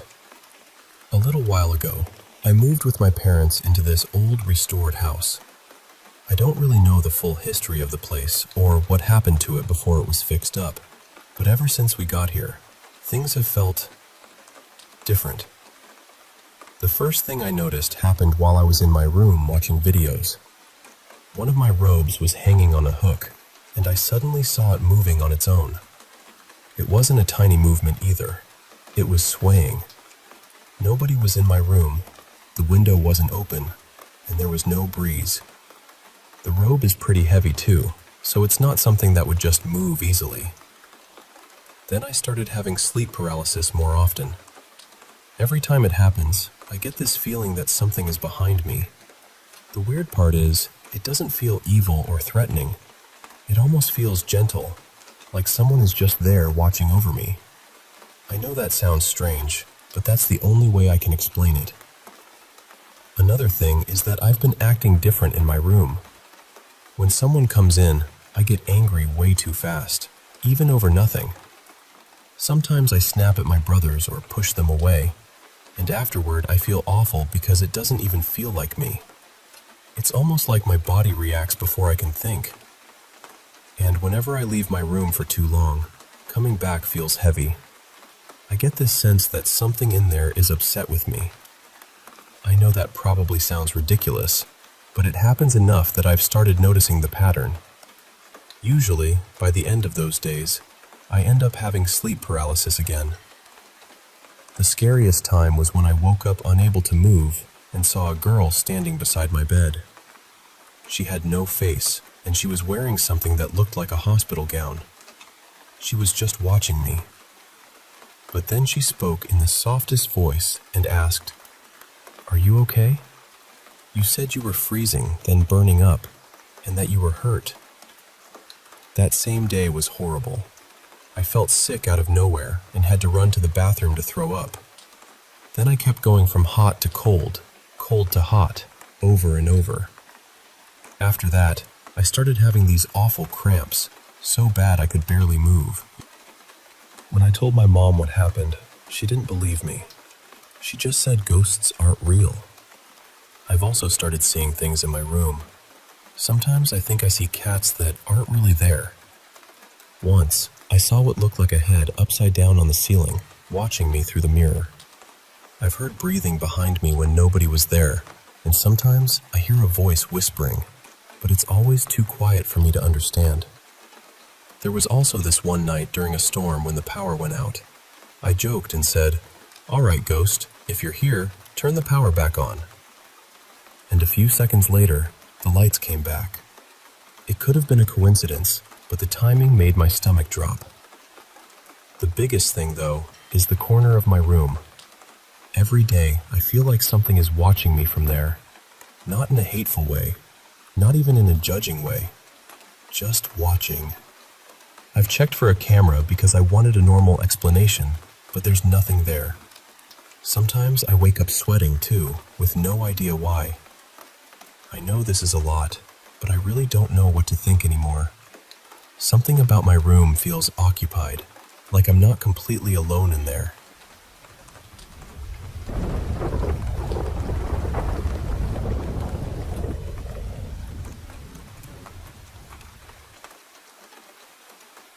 Back in 2019, I had a dream that changed something in me. Or maybe, in some ways, it broke something open. To give a little context, I grew up feeling mostly ignored. My parents weren't really emotionally mature, and love in my house always felt conditional. I couldn't just ask questions. I couldn't just ask for comfort. Even the smallest bit of attention felt like something I had to earn. So I learned to watch people closely. I learned to adjust myself around everyone. My parents, relatives, family friends, even strangers sometimes. I was always trying to figure out what would keep me safe, what would keep things calm, what version of me would be acceptable. Because of that, I never really learned emotions in a normal way. I didn't know what different feelings were called, or what they felt like in the body, or how to process them. I just knew how to survive them. And then, in 2019, when I think I was starting to sink into depression, I had this dream. In the dream, I appeared out of nowhere. It was like I fell straight out of the air, and someone caught me in his arms. His name was something like Elior, though I can't remember it perfectly now. The moment he held me, I felt something I had never felt before. My whole body relaxed. My mind went quiet. I felt safe. I felt wanted. I felt loved. Not in a loud or dramatic way, but in this deep, peaceful way, like I didn't have to prove anything to be held. And that mattered because I don't trust people easily. I mean, I don't really trust anyone. I also hated being touched. But in that dream, when he hugged me, I didn't want to move. I didn't want to let go. I didn't want the dream to end. I wanted to stay there forever. But of course, I woke up. After that, I kept trying to go back. I tried to continue the dream. I tried to dream about him again, and eventually, I did. But it felt different. It felt like he didn't really want to be there. Like he had only come because I had pulled him back somehow. When I woke up, I felt awful. Disappointed, yes, but mostly guilty. Not because he didn't want to stay, but because it felt like I had forced him. So I stopped trying to call him back. Or at least, I stopped begging for him. Then a few nights later, he came to me on his own. This time, he was crying. I remember sitting beside him on the floor. I didn't push him to explain. I didn't ask too many questions. I just listened. I let him be vulnerable. I let him fall apart without making him feel ashamed for it. I rubbed his back gently, and we sat close enough that our knees were touching. That was all. Just quiet comfort. Then he hugged me, still crying. But this time, he was crying because he was saying goodbye. He told me he couldn't come back anymore. He told me his name again, and for the first time, I saw his face clearly. But when I woke up, both of those things were gone. His name, his face, All the sharp details slipped away. I only remembered how it felt. And honestly, that feeling has never left me. To this day, I can't fall asleep unless I'm hugging a pillow or a blanket or something close to my chest. A lot of nights, I still cry myself to sleep. I get this ache in my heart, this longing for someone I met in a dream, someone I can barely even describe. And that is how I learned what love felt like. Not because someone in real life showed me, not because I was ready for it, but because this person appeared in my bleak little world and shone so brightly that I couldn't forget him. And in a way, he ruined me. Because I've tried to find that feeling again. I really have. I've tried to connect with people. I've tried to be open. But nothing has ever felt like that. Nothing has ever felt that pure, that safe, that real. And the worst part is that he left. I know it sounds strange to say that about a dream, but it felt like he left without taking responsibility for what he meant to me. Like I didn't matter to him the way he mattered to me. And that hurt even more, because that is exactly what I've felt my whole life, especially with my family. So now, while I'm trying to heal and understand myself, there is still this part of me that can't move on from him. Sometimes I have similar dreams about a faceless man who makes me feel something close to what I felt with Elior. But I always know it isn't him. They're different. They may be kind, they may feel real, but they aren't him. And that messes with me the most, because those dreams don't feel like dreams. They feel like people, like souls, like someone is actually there, loving me in a way I've been starving for. But I'm still in love with the one who left. I've never really told people the full truth about this, because how do you even say it? How do you tell someone, I dreamed of a man I had never met, and he loved me in a way I didn't know was possible, and now I can't move on because part of me is still waiting for him?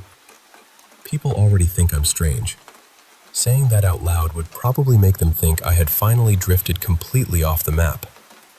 But it happened, and even if it was only a dream, the love felt real. Real enough to change me. Real enough to haunt me.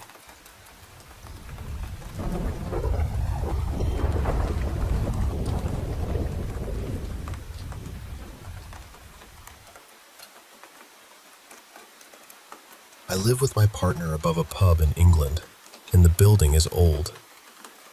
Really old. It dates back to the 1700s, and before it became a pub, it was apparently used as stables. So, from the start, it's always felt like the kind of place that carries things with it.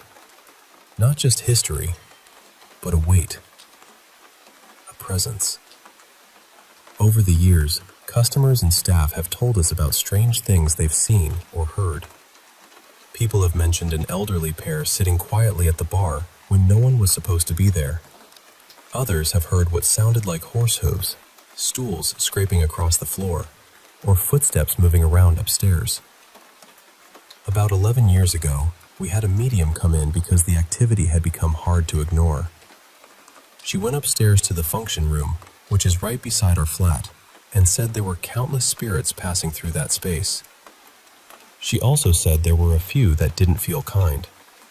That room has these tall, old beams, about 15 feet up, and there have always been stories about people being hanged there back when the building was still stables.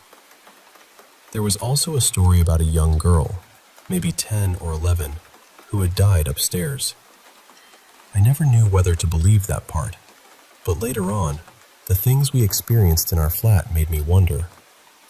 The medium also went down into the cellar, where we keep the barrels, but she wouldn't stay there. She said there was something very dark in that room, something that made her physically uncomfortable, and she wanted everyone out straight away. Now, I haven't personally seen the older couple at the bar, but my partner has. So have customers. One afternoon, I was outside in the beer garden sorting out some planters. I looked up at the window of the function room and saw a man's face looking down at me. My partner, a staff member, and a couple of friends were there too, and they saw it as well. At first, I thought maybe a customer had wandered upstairs where they shouldn't have been, so I sent my partner and our colleague up there quickly. They ran straight up, but there was nobody there. The only thing out of place was the curtain by that window.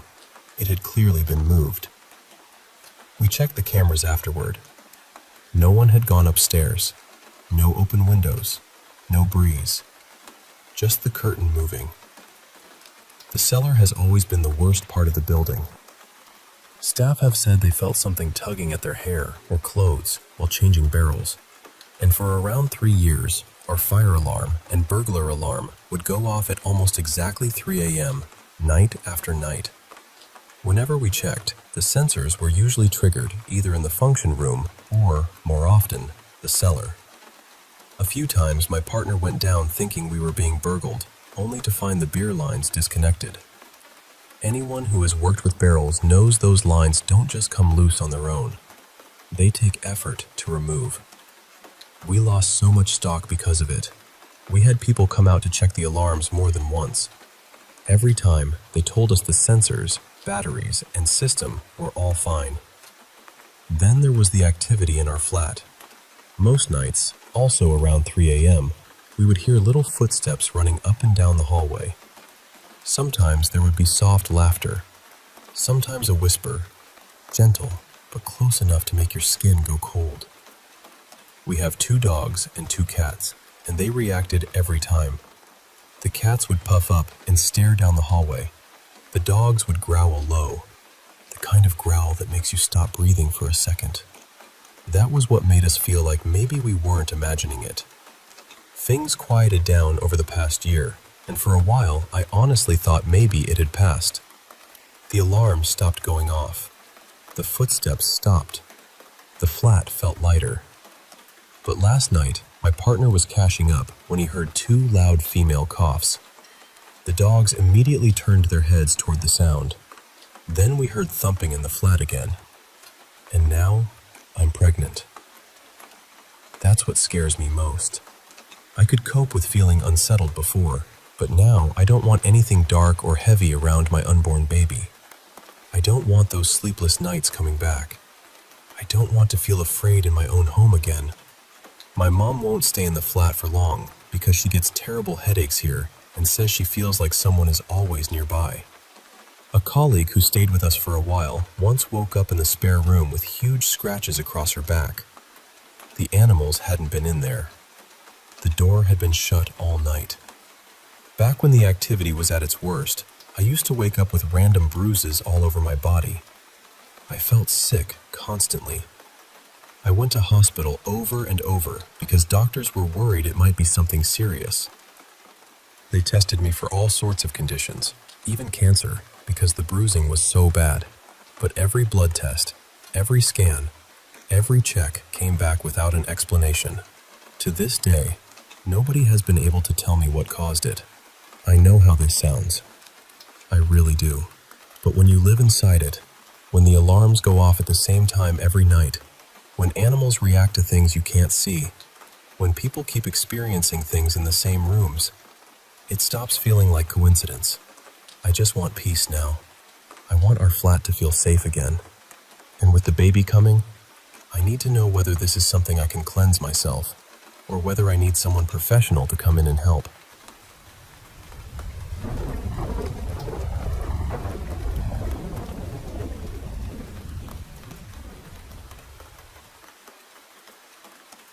Let me tell you about a spirit people in Thailand still speak of quietly, especially in the countryside, where the banana groves grow thick and wild. Deep along the northern hills and the southern borderlands, there is a kind of wild banana tree called Kluai Tani. Now, to most people, a banana tree is just a plant, useful, ordinary, part of daily life. But villagers have long believed these groves are not ordinary at all. They say that beneath those wide green leaves, hidden among the tall, upright stems, there lives a woman spirit known as Nang Tani. Some call her the Banana Grove Phantom, and the way people describe her is something you do not easily forget. They say her skin has a pale green glow, almost like moonlight passing through a banana leaf. Her lips are soft red, like ripe fruit. She wears a long, traditional tie dress in shades of green, and when she moves through the grove, she does not walk like we do. On certain nights, especially when the moon is full, her feet do not touch the ground. She drifts. That is the detail that makes people lower their voices. Villagers say that if you pass near a wild banana grove at night, you might hear leaves moving when there is no wind. You might hear whispering, very faint, as though someone is speaking from just behind the trees. And sometimes, people claim to see a strange green shimmer between the trunks, not bright enough to be fire, not steady enough to be a lantern, but enough to make you feel watched. In Thai belief, banana trees can stand at the edge between the human world and the spirit world. They are useful plants, yes, but they are also treated with caution. A wild Kluai tani tree is not something you plant casually beside your house. Older people say doing that is like opening your door to something you may not know how to send away. So in many villages, these trees are planted far from homes, and if someone has to approach one, they do it respectfully. They may bring incense, flowers, sweets, and strips of colorful silk. They speak softly beneath the tree, not because they are trying to command anything, but because they are asking permission. The sweets matter too. People believe the scent can calm restless spirits. It is not just a gift, it is a gesture, a way of saying, I know you are here. I mean no harm, but not everyone listens. There are stories about people who cut into a wild banana tree without care, especially the main stem. The next day, strange things begin. A child in the house might develop a sudden fever. Furniture might shift in the night. Doors might creak open. Sleep becomes uneasy. And according to the elders, peace only returns after offerings are made to Nang Tani. In some remote communities, people still remember older ceremonies involving banana blossoms and protective prayers for harvests. These rituals are done carefully, step by step. The belief is that if you treat the spirit world carelessly, the whole village might feel the disturbance.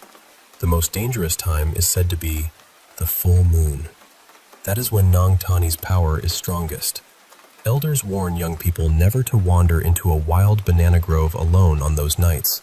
Not because she always attacks, but because you may accidentally enter into something deeper than fear. A promise. Some call it a ghostly contract, and it is not the kind of bargain where you ask once, receive once, and walk away.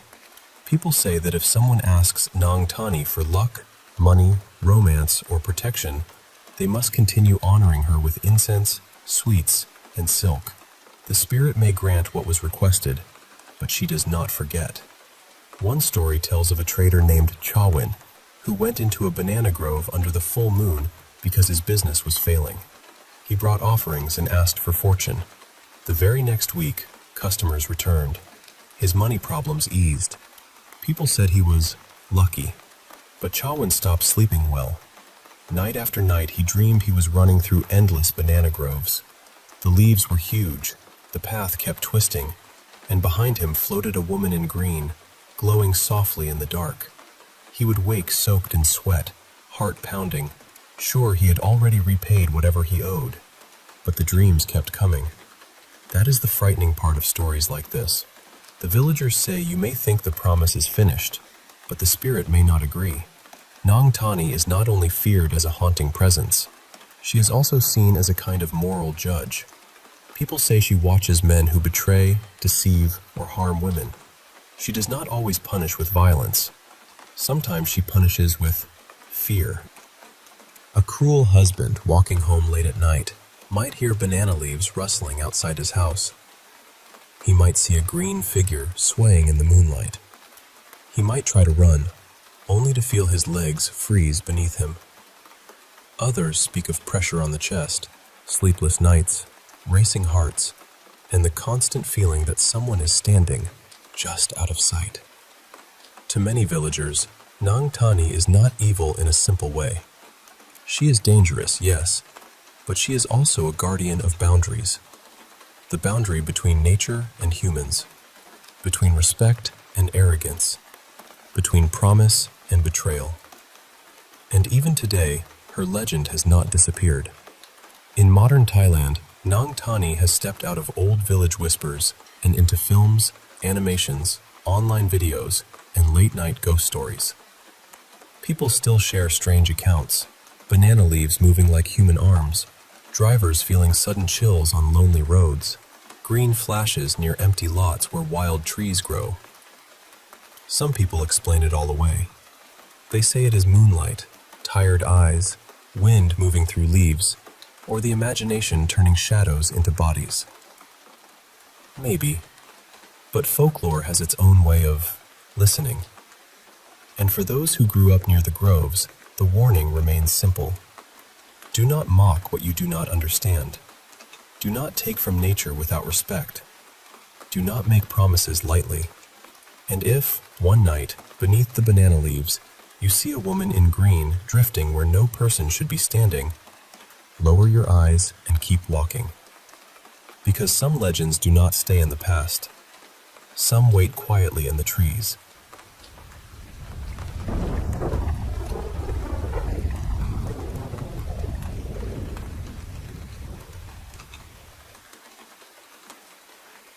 I've had strange experiences for as long as I can remember. I mean, my whole life. Some of them have scared me so badly I could hardly breathe. Others were quieter, more like a shadow passing through the corner of my day.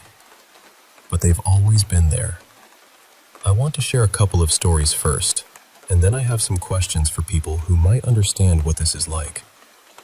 The first one is probably my earliest memory of anything paranormal. I couldn't have been more than a year old, maybe a little older, because I still had a pacifier. When I was little, I stayed with my Aunt Marla a lot. My mom worked long hours, so if I wasn't home with her, I was usually at my aunt's house. Whenever I slept over, my aunt would put my crib in the spare room, right across from her bedroom.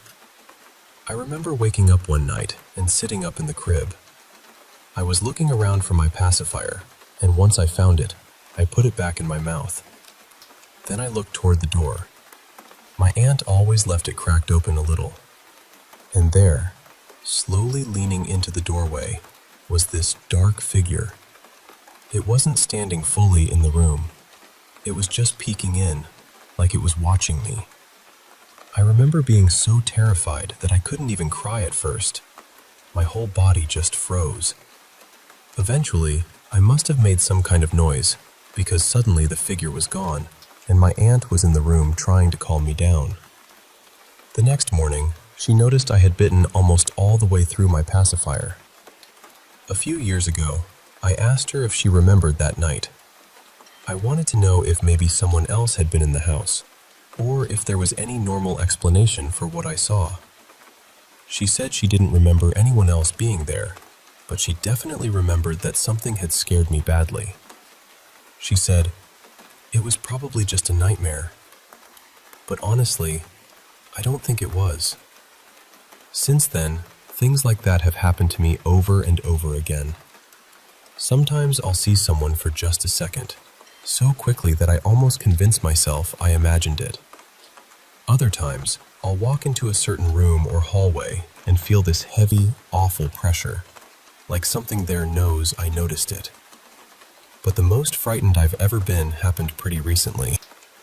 It was early evening, just after sunset, and my family and I were at the hospital visiting a family friend who had just had a baby.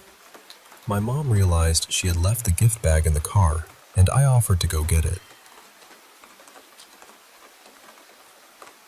That was my first mistake. Hospitals have always made me uneasy, not just in the normal way either. There have been several times when I felt something there that I couldn't explain.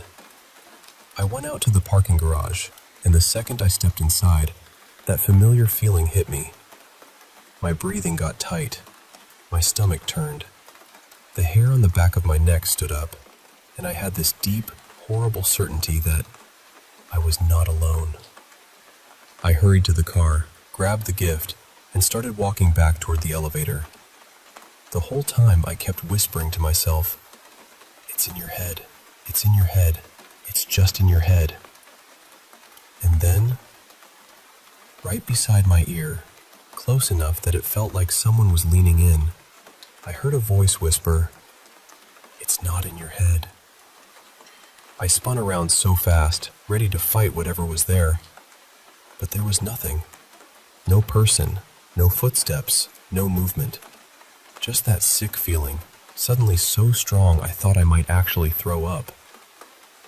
I ran back to the elevator. The moment I got around other people again, the feeling eased up. But for weeks afterward, anytime I was alone, I felt it again. That same horrible pressure, that same sense of being watched. And those aren't the only things that have happened. At a school overnight fundraiser, I saw a boy named Nolan standing in the hallway, even though he had died in a car accident the year before. Once, while exploring behind a cabin in the mountains, I smelled my grandmother's perfume, even though she had been gone for years. I've heard voices call my name when nobody was there. And one night, when I was home alone, I saw a tall man in a hat standing near the edge of our backyard. That one nearly broke me. So for anyone who understands experiences like this, I have some questions. Why would these things happen to me? I'm a pretty ordinary person, so I keep wondering if there's something about me that spirits, ghosts, entities, or whatever they are, can sense. When something bad or frightening happens, should I acknowledge that I know it's there, or should I ignore it completely? I've heard people talk about the veil. What does that actually mean? Is there anything I can do, carry, or wear to protect myself when these things happen, whether the presence feels good or bad? And how do I know the difference between something that can hurt me and something that can't? What should I even be watching for? I really don't want to spend the rest of my life being afraid of this. I just want to understand it better. So if anyone has advice, I'd be grateful to hear it.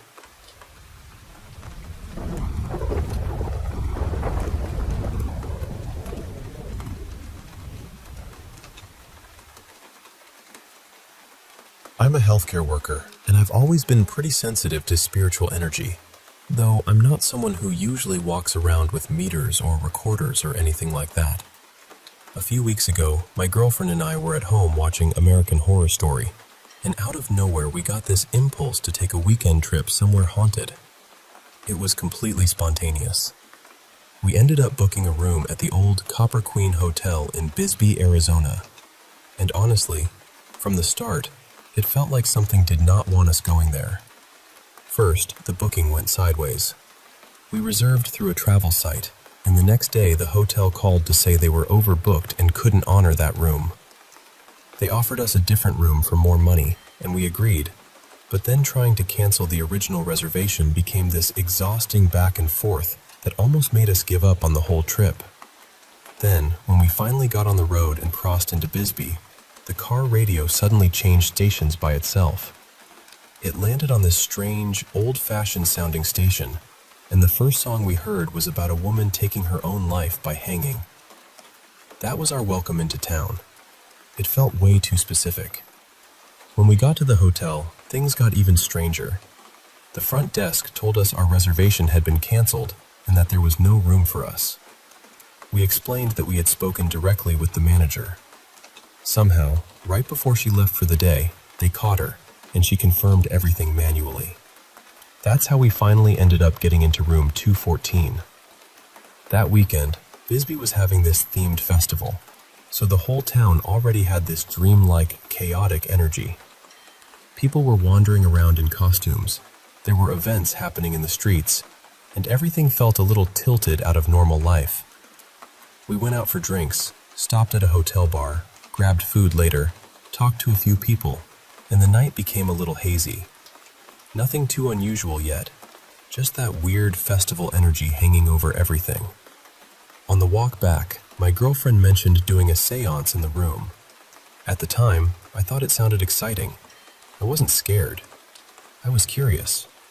But right across from the hotel, everything changed. She suddenly tripped and hit the pavement hard. It happened so fast. I remember trying to move toward her while a police officer nearby was telling me to stop or slow down, and my brain couldn't fully process what I was seeing. When I reached her, she was crying. Her lip was bleeding, her face was bruised, and her front teeth had chipped from the impact. Seeing her like that broke something open in me.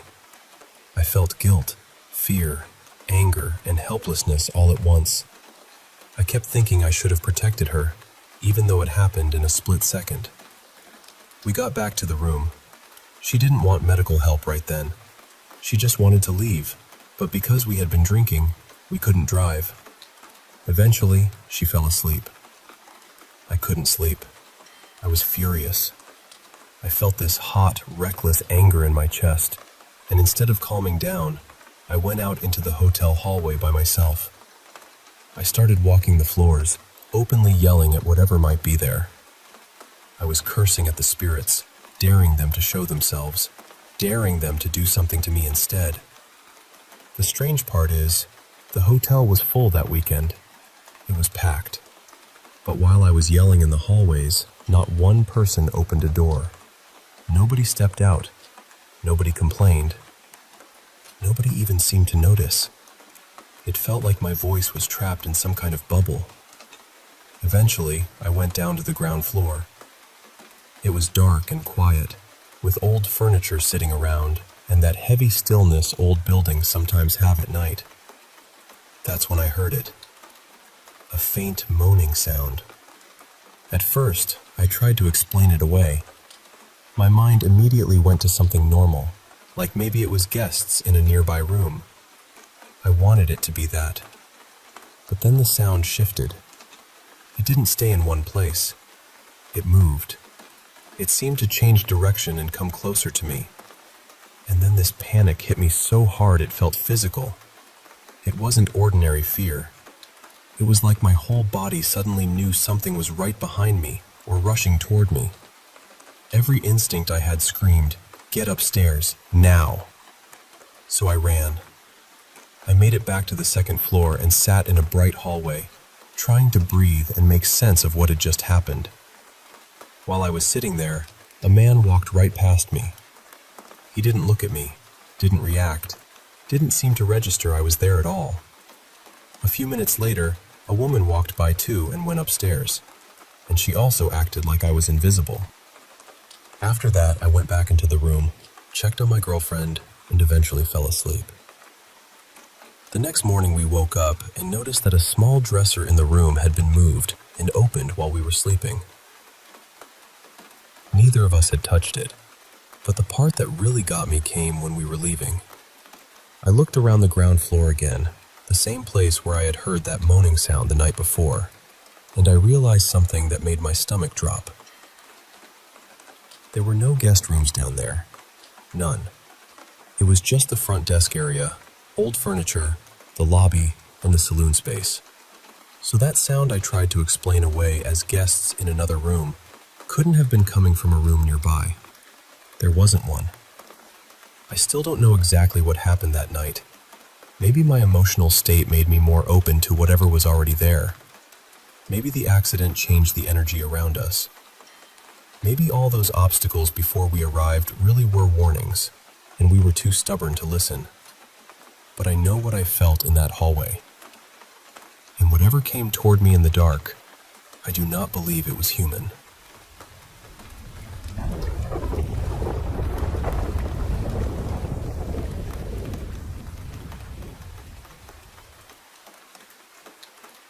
I went to bed around 10 that night, and I remember lying there, just trying to fall asleep, when I heard someone come upstairs. At first, I didn't think too much of it. In a house with other people living there, noises weren't exactly unusual. Eventually, I drifted off. But about an hour later, around 11, my mom came in and woke me up.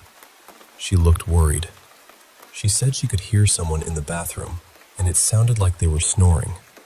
She thought maybe someone had gone in there and fallen asleep. We didn't know who it was. So we went downstairs, where the other family stayed, and her husband came up to check. He went into the bathroom, stayed in there for a moment, and then came back out and told us, "She's okay." Then he just went back downstairs. But she wasn't okay. My mom and I sat down for a bit, trying to make sense of it, and then the snoring stopped. I looked toward the bottom of the bathroom door, and I saw this shadow there. I don't know how to explain it, but it was horrifying. Something about it just felt wrong. That's when we woke my dad up. He managed to force his way into the bathroom and get her out. Not long after, the ambulance arrived. I still remember seeing her body lying in the hallway. My bedroom was right across from that bathroom, so I could see everything. The paramedics were doing CPR. They were shocking her, trying to bring her back. My dad later told me they shocked her about 6 times before they finally got a heartbeat. Most of the time, I was outside, trying to calm my mom down. Everyone ended up going to the hospital. Her husband, her 2 children, my dad, my brother, my mom, and me. When we got there, she was hooked up to all these machines. There were tubes everywhere, and I remember seeing blood coming through some of them. It didn't feel real. None of it did. The next day, at around 4 in the afternoon, they took her off life support. After that, the house changed. It felt cold, dark, heavy. I didn't want to walk on the patch of carpet where her body had been. I didn't want to use that bathroom anymore. I didn't even want to sleep in my own room because it was right across from where she died. So I moved my bed into the lounge and started using the toilet outside the house instead. Not long after she passed, I was home from school because I was sick. I was lying in the lounge when I heard the front door slam.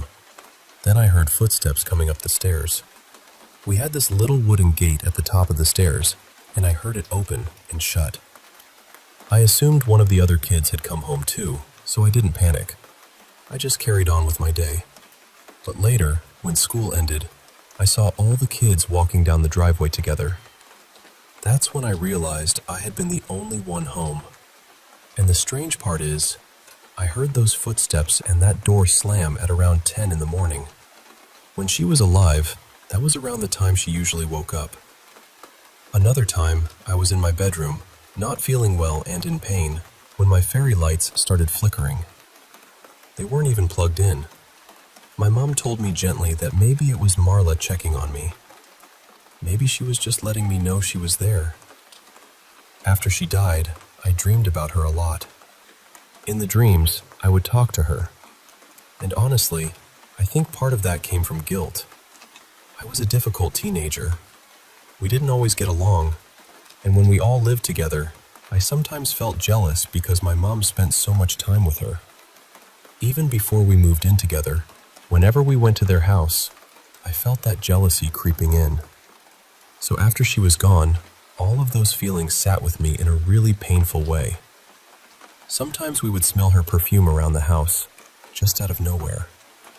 One time, we were shopping, and I kept smelling her perfume in different stores. I told my mom, and she said, "No, she's gone." Then her eyes widened. She told me that the moment she said those words, she suddenly smelled the perfume too. When we moved out of that house about 10 months later, I smelled her perfume again.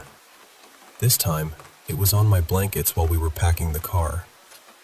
I still carry guilt about what happened. She died because of a brain aneurysm, and I know that. But I still wonder whether things could have been different if we had called the paramedics sooner, instead of listening when her husband said she was okay. She had been gone for around 40 minutes before they revived her, so I know she probably never stood a chance. And I'm not judging him. I'm not saying he did anything wrong. People panic. People freeze. People grieve differently. But I still don't understand why he told us she was okay when she clearly wasn't. We first found her when she was still making that snoring sound, and he was in there with her while that was happening. I still wonder what he was doing. I still wonder what he thought he saw. At the hospital, he barely said anything. Again, I'm not accusing him of anything. I just know how it felt. And even now, I still feel the way I feel about it.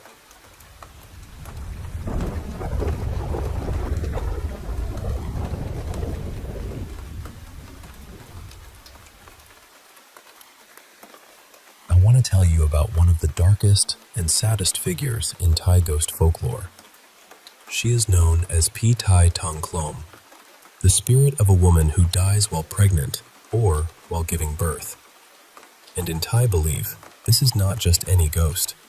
This is a spirit shaped by grief, fear, love, and unfinished longing all at once. People believe she becomes powerful because her death is sudden and unnatural. She leaves the world before she is ready. She may still be holding on to her child, her home, her husband, her life. And because that love has nowhere to go, it twists into something restless. That is what makes this spirit so frightening. She is not only angry, she is heartbroken.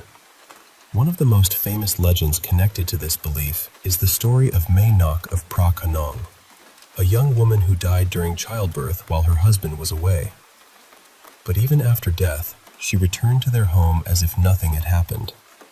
She cooked, cared for the house, and waited for him. At night, people said they heard her singing softly to her baby. The villagers were terrified because they knew the truth. May Nok was gone. Her child was gone too. But her love had stayed behind. There is one scene from the legend that people still remember.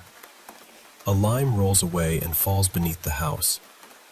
Instead of walking down to pick it up, May Nok stretches her arm impossibly far, reaching down from above to retrieve it. That is when the truth becomes impossible to ignore. She is no longer human. People also say her spirit caused fear around Wat Mahabut, where monks tried to calm her restless soul. Some versions of the story say she appeared in impossible places, even hanging upside down from the beams of a sacred hall. It is a strange and chilling image, but beneath it is something deeply painful. May Nok was not simply haunting people for the sake of terror. She was refusing to let go. And maybe that is why this kind of ghost has stayed in Thai memory for so long. The fear comes from the supernatural, yes. But the sadness comes from something very human. A mother separated from her child. A wife separated from her husband. A life cut short before its love could be completed. Similar beliefs appear in other parts of Southeast Asia, and even in Chinese traditions, where people speak of the danger of one body, two spirits. The idea is that when two lives are lost together, the sorrow becomes heavier and the spirit becomes stronger. So when people speak of Pi Tai Tong Klom, they are not only speaking of a ghost. They are speaking of grief that never found peace.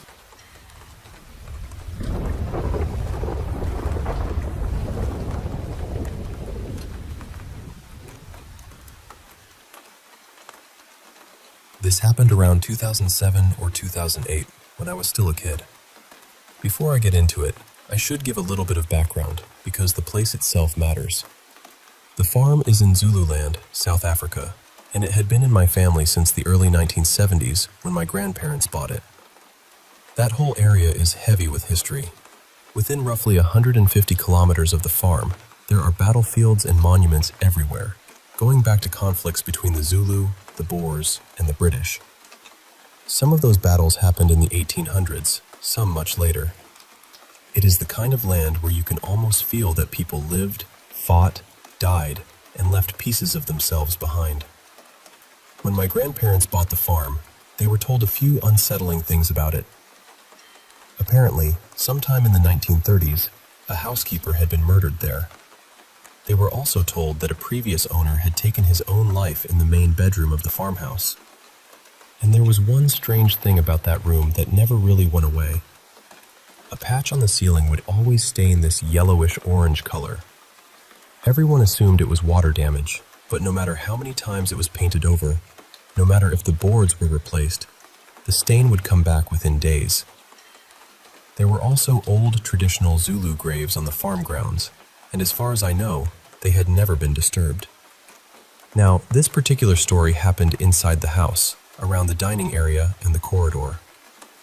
My grandparents had gone into town that day, so my younger brother and I, we were about 6 and 8 at the time, were left at the farm with the housekeepers and cattle workers. I should say, they were like family to us. There was never any fear that we would be hurt or treated badly. We grew up around them. At some point, the workers went off for lunch, so my brother and I were alone in the yard. We were playing with BB guns, shooting at little targets we had set up. Then my grandparents came back from town. We ran over to help carry the groceries into the house, like we always did. We would bring everything into the kitchen and help my grandmother pack things away. The first time we walked through the dining area, past the bookshelf, everything looked normal. Nothing was out of place. But the second time we passed that same bookshelf, carrying groceries, every single book had been thrown out. They were all over the floor. Some were scattered across the dining table. It looked like someone had grabbed armfuls of them and just tossed them everywhere. My grandmother immediately blamed us. And honestly, I cannot really blame her. We were young, full of energy, and always getting into something. Plus, everyone else was outside having lunch, so, in her mind, who else could it have been? We said sorry, even though we knew we had not done it. We helped fix the bookshelf, put everything back, and then went outside again. After that, my brother and I went down to my grandfather's workshop. We started messing around with some tools and old motor parts he had lying around. Nothing serious, just kids being kids. About 45 minutes later, my grandmother and both of the housekeepers came running down from the house. They were scared. Not annoyed, not pretending, but genuinely frightened. They begged my grandfather to come inside and get the blue man out of the house. That was how they described him. The blue man. My grandfather went straight up to the house while my grandmother and the two women stayed with us. A few minutes later, he came back out furious. He started arguing with them in Afrikaans and Zulu, telling them he did not have time for games. But they insisted there had been a man inside the house. They said he was throwing furniture around, smashing dishes, and shouting that everyone had to get off his property. But when my grandfather went in, the house was perfect. Nothing broken, nothing moved, no dishes smashed, no furniture overturned. Everything was exactly where it should have been. That night, nobody wanted to split up, so we all slept in the main bedroom. My grandfather kept his weapon close, just in case there really was someone on the property trying to scare us or break in. Sometime in the early hours of the morning, we woke up to my grandmother screaming. She was in the corridor, just across from the dining room. My brother and I ran behind my grandfather, and that was when we saw him. A man. He ran into the spare bedroom, which was the room my brother and I used whenever we stayed there during school holidays. My grandfather charged after him, shouting at him to get out of the house. For context, my grandfather Peter was not a small or nervous man. He was a military veteran, about 6'4", broad, heavy-set, and back then he did not take nonsense from anyone. If there had been a real person in that room, I honestly believe my grandfather would have dragged him out himself. But that is not what happened. He ran into the room. Then he screamed. And then he came walking back out backwards, slowly, without turning away from whatever he had seen. For years, he would not tell us what happened in that room. It was only much later, when I took over managing the farm, that he finally told me. He said the man had moved into the corner of the room, the corner closest to our beds.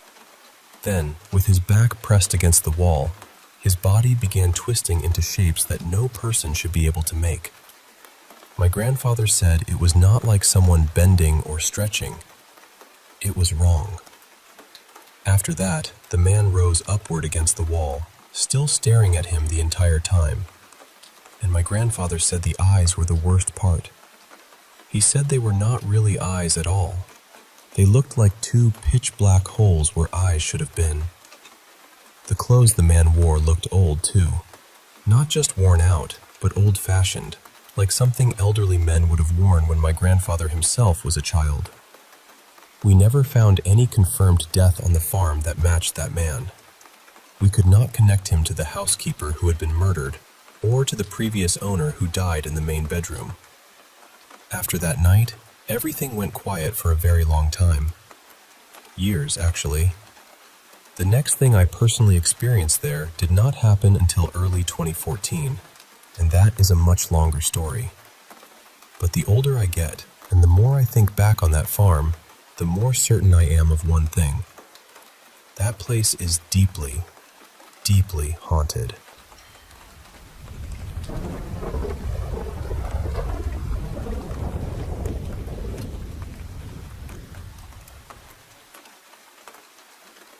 I've been meaning to tell this story for years because it still sits in the back of my mind, like one of those memories you can't quite explain.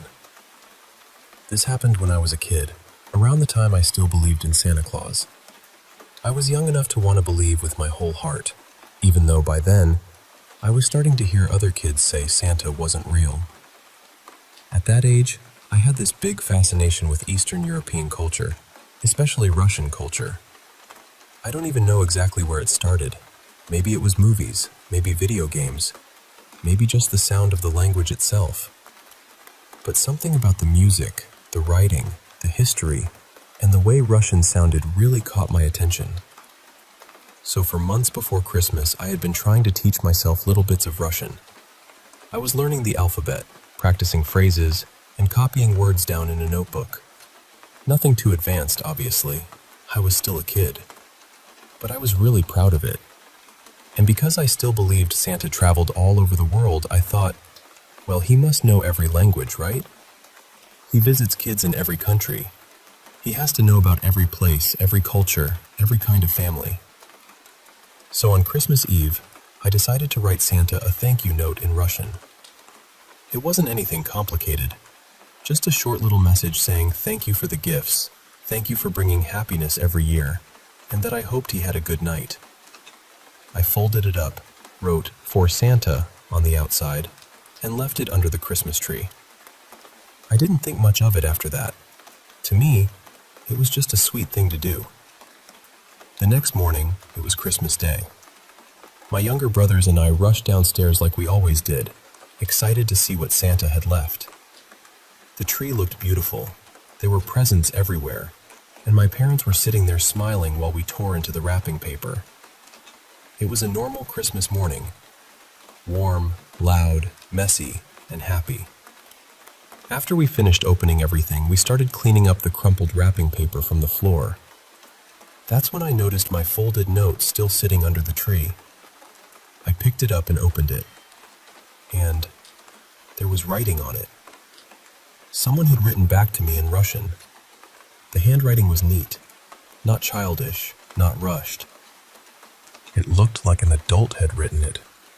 The message said, "Ho ho ho, большое спасибо," which means, "Ho ho ho, thank you very much."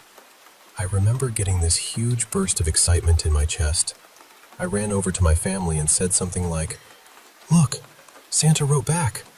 At that moment, I really believed it. I thought, that's it. Santa has to be real. He answered me in Russian.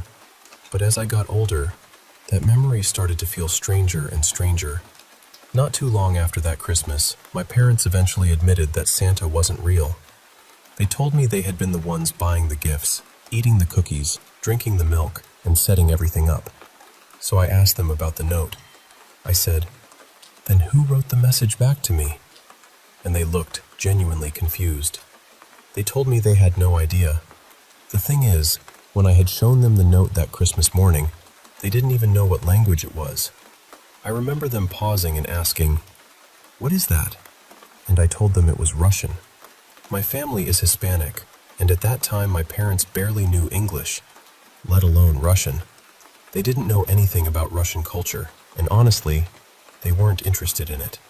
Their only real idea of Russia came from old Cold War-era fears and things they had heard growing up. So the idea that either of them somehow wrote a clean Russian response in neat handwriting just does not make sense. My little brothers couldn't have done it either. One of them was still a toddler, and the other was a young kid with no phone, no real internet access, and definitely no reason or ability to write in Russian. Years later, I asked them too, and they both said they had no clue what I was talking about. There was nobody else in the house that night. We didn't live near close relatives or friends who could have come over and done it. And even if someone had somehow helped, I still don't understand how they would have known what I wrote, or that they needed to answer in Russian. That note was just under the tree, and by morning, it had a reply.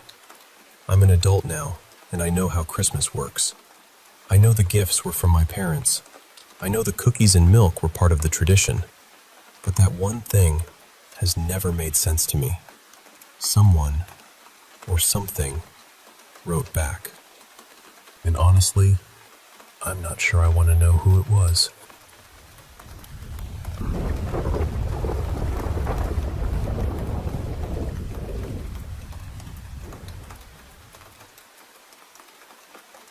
When I was a teenager, my mom and I had to leave Montana and move back closer to our family.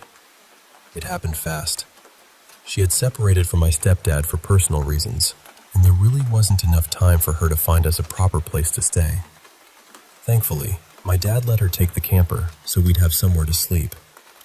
We packed that thing as full as we could, and he told us that once we got settled somewhere, he'd bring the rest of our stuff. At first, my mom found a little RV spot back home while she looked for a house and tried to get work lined up. But that fell through. So her brother, Uncle Darren, told her we could park the camper beside his house while she got back on her feet. His sister, my Aunt Marla, was staying there too with her kids because their house had flooded. So for a while, it was my mom, me, my aunt, and my cousins all there together. Uncle Darren wasn't around much because he drove trucks for work and was gone constantly.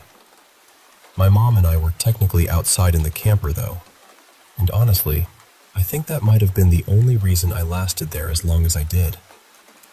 Little by little, I started hearing stories about the house. It was a one-story place, but it had a basement with 2 rooms downstairs. My cousins used to sleep down there, but my aunt had moved them back upstairs. I never got the full reason why, but I could tell nobody liked talking about it too much. Aunt Marla told me strange things happened in that house. Her phone assistant would activate by itself at odd hours and say things that didn't make sense. She tried to laugh it off, saying her phone hated her, but she didn't look like she thought it was funny. Her husband had nightmares about a woman standing over the bed, just staring down at them. My cousins had their own stories too. Eventually, Aunt Marla and the kids moved back home after their house was fixed. After that, it was just me and my mom there. And that's when things really started happening to me. At first, it was small enough that I could explain it away, or at least I tried to. Sometimes I'd nap on the couch inside the house, and when I woke up, something would be sitting near me that hadn't been there before. One time, I woke up with a black hat lying right on my chest. I didn't own a black hat. I didn't remember seeing it anywhere before I fell asleep. Still, I told myself maybe I missed it somehow. Maybe someone had left it there. Maybe. My mom also started hearing tapping on the outside of the camper at night, and sometimes she heard noises coming from the woodshed behind us. That woodshed matters. I didn't know how much at the time, but I would. The part that bothered me most was the bathroom inside the house. I hated it. I know that sounds dramatic, but I mean it. I hated being in there. Our camper didn't have water hookups, so if I needed to shower or use the bathroom, I had to go inside. Every time I stepped into that room, I felt like something was wrong. Not I'm scared of the dark wrong. More like the air itself was waiting for me to notice it.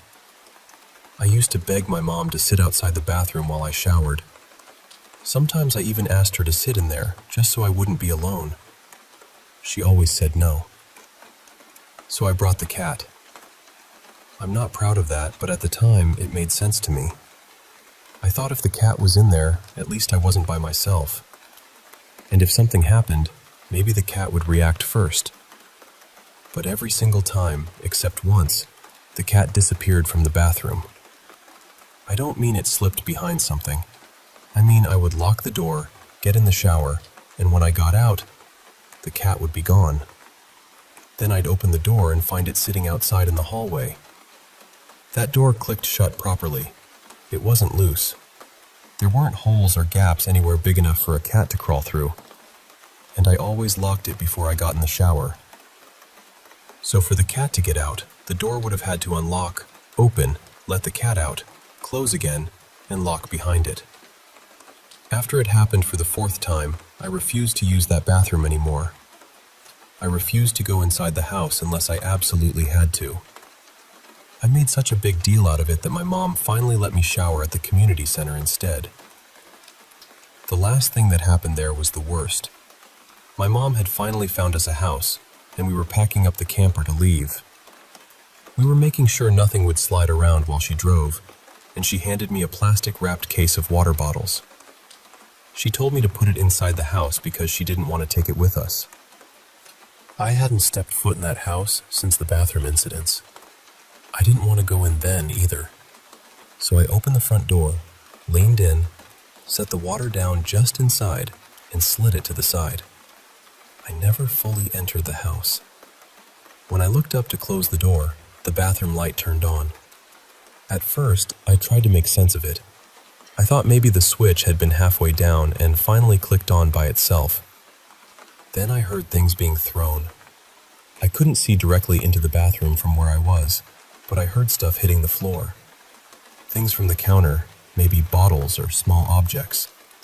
Then it sounded like someone, or something, was throwing itself around in there. I froze. And then came the scream. I don't know how to describe it in a way that does it justice. It didn't sound human.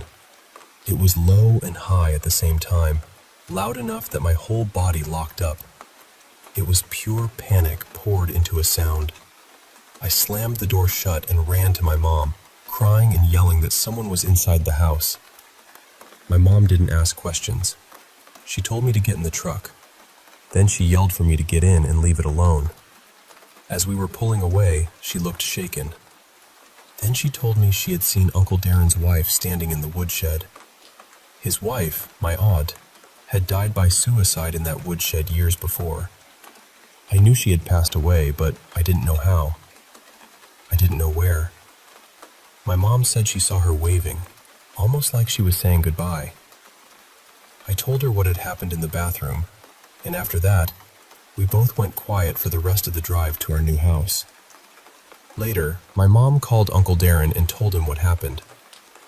That house still hasn't been sold, as far as I know, and when I looked into the property later, I found out there had been multiple fires there over the years, rebuilds, and more than one suicide connected to the place.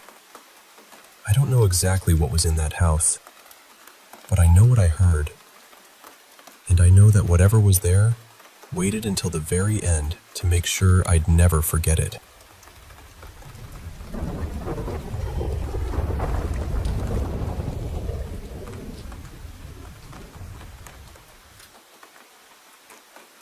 I've been noticing something lately in so many people around me, in family, in coworkers, in friends.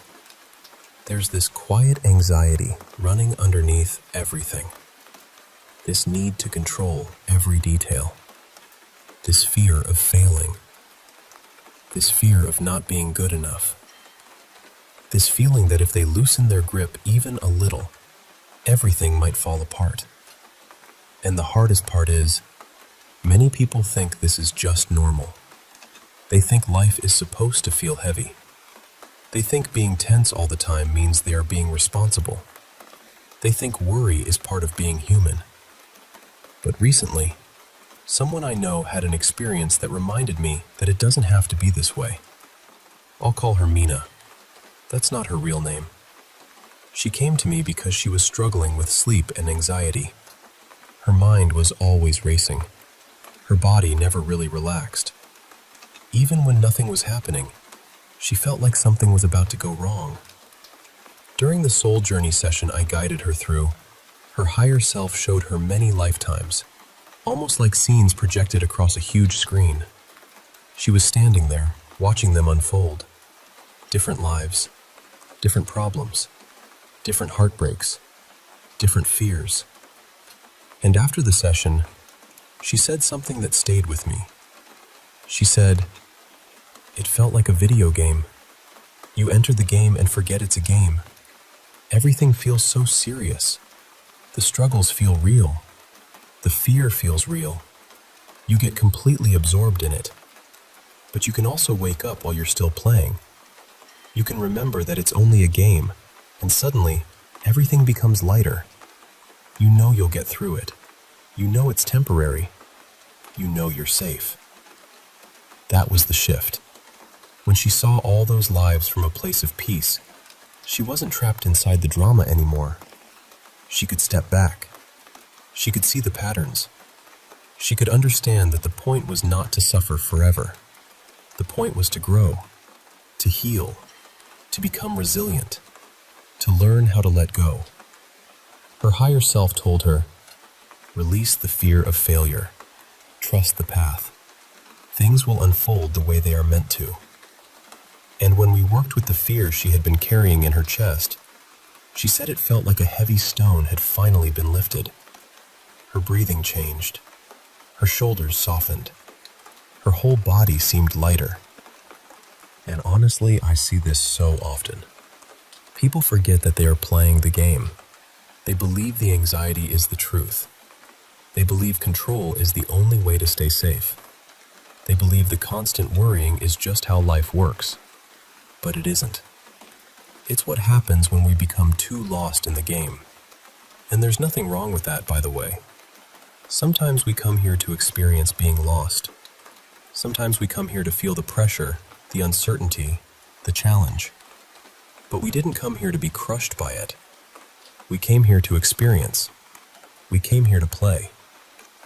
The lesson is this: you are not meant to carry all of that weight forever. The anxiety, the control, the fear of failure. So much of it comes from forgetting who you really are. You are not only the character on the screen. The character has problems. The character has deadlines, relationships, bills, fears, memories, plans, and things they're trying to hold together.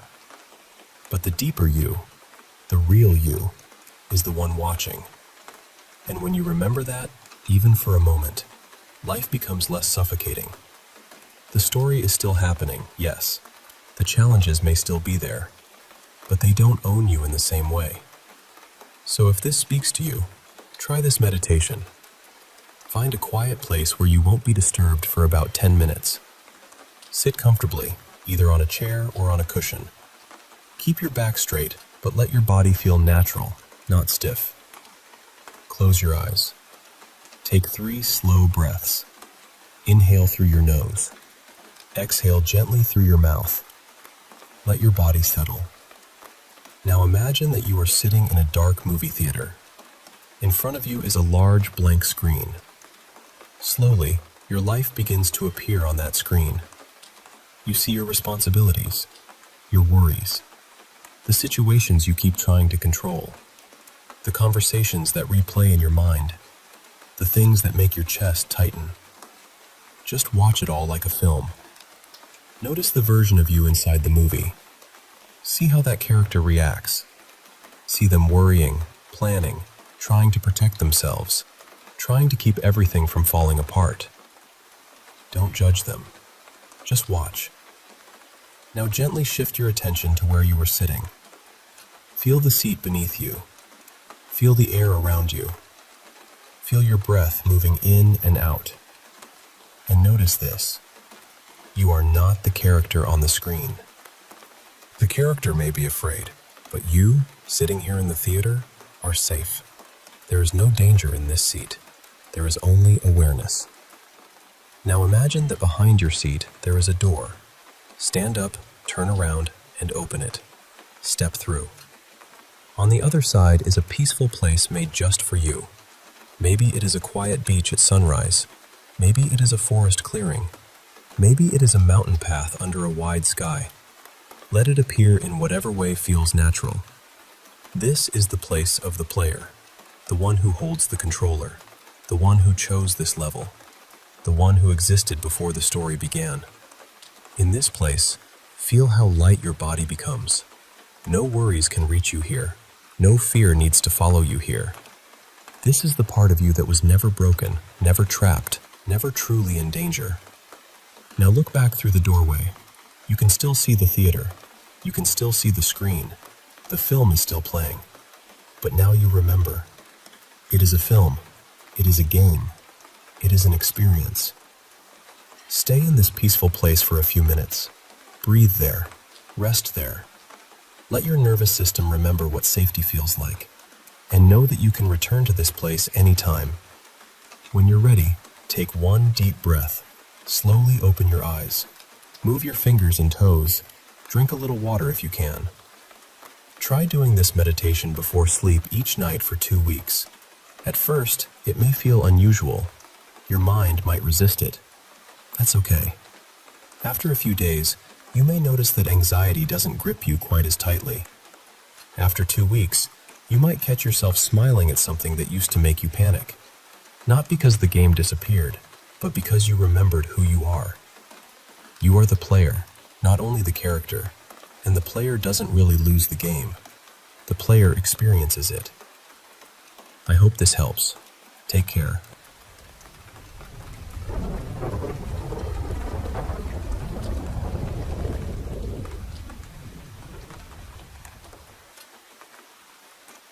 About a week ago, I shared something about what I thought might be a mimic in my house, or maybe something attached to the land itself.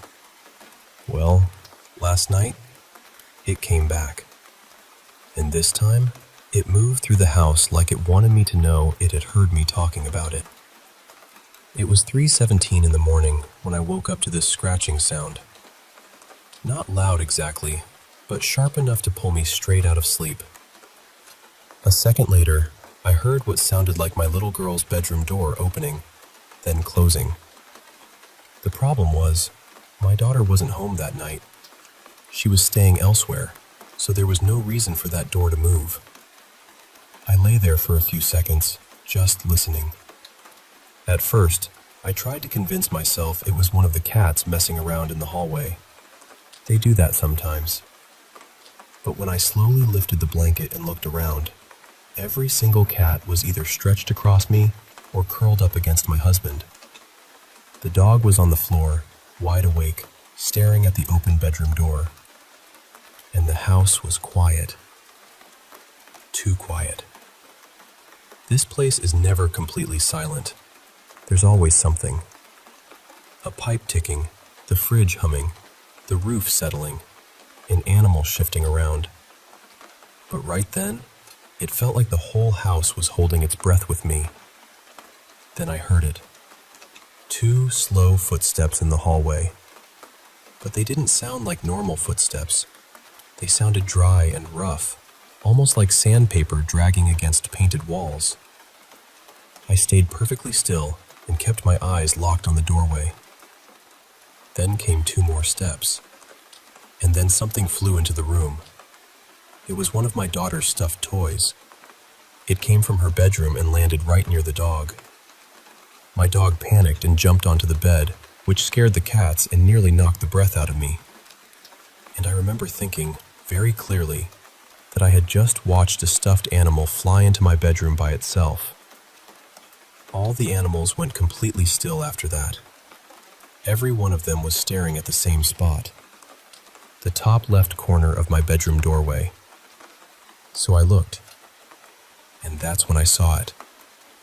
There was this black shape peering down from near the ceiling, the same dark mass that used to bother me years ago when my daughter was a baby.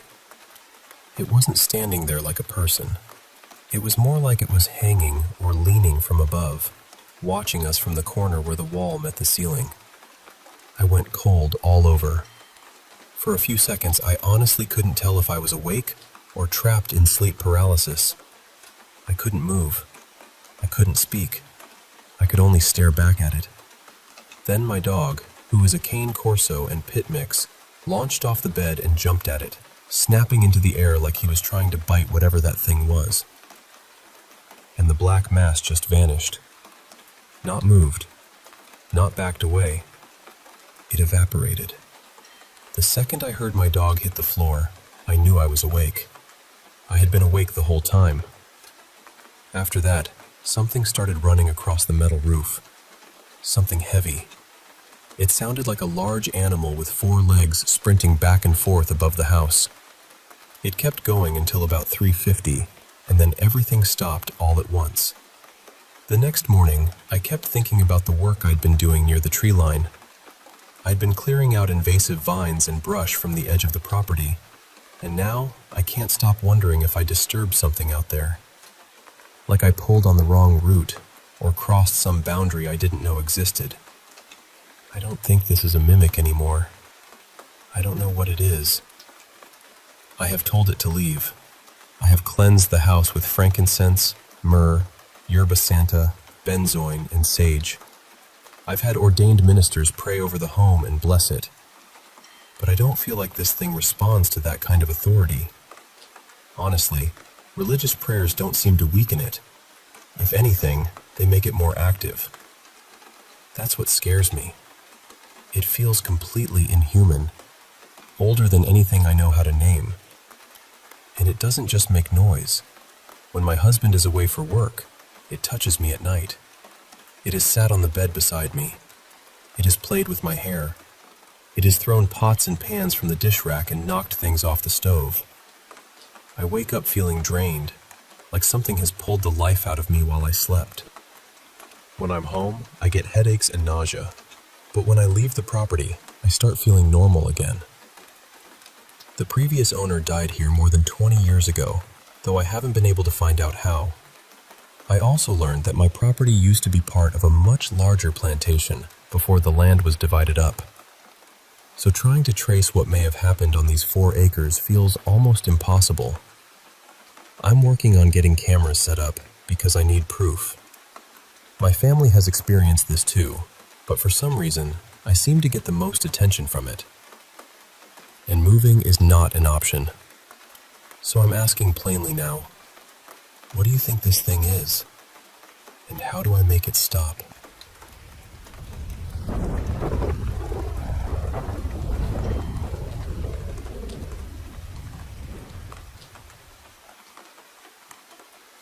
I want to tell you about something that happened to my sister-in-law, and honestly, even now, thinking about it gives me that cold little pinch at the back of my neck.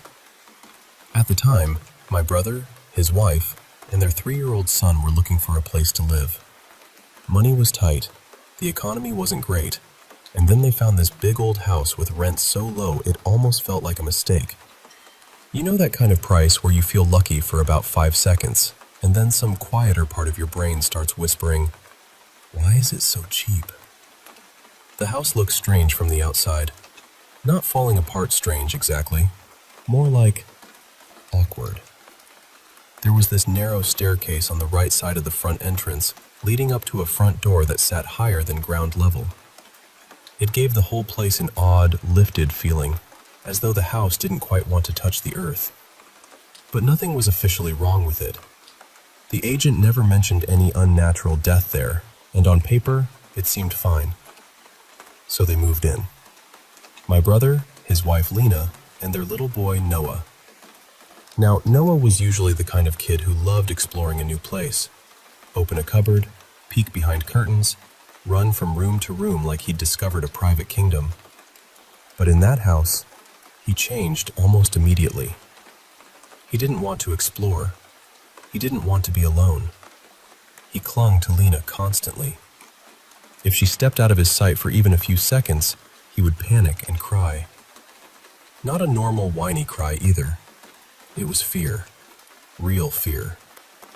At first, Lena thought maybe he just needed time to adjust. New house, new room, different sounds, that sort of thing. Then one day, she was walking through the house, with Noah right behind her as usual. As she passed one of the bedrooms, she saw something out of the corner of her eye. A large chandelier hanging from the ceiling. She stopped and turned to look properly. There was no chandelier, just a plain light bulb. She told herself it was nothing. Maybe her eyes had played a trick on her. Maybe the light shifted. Maybe she was tired.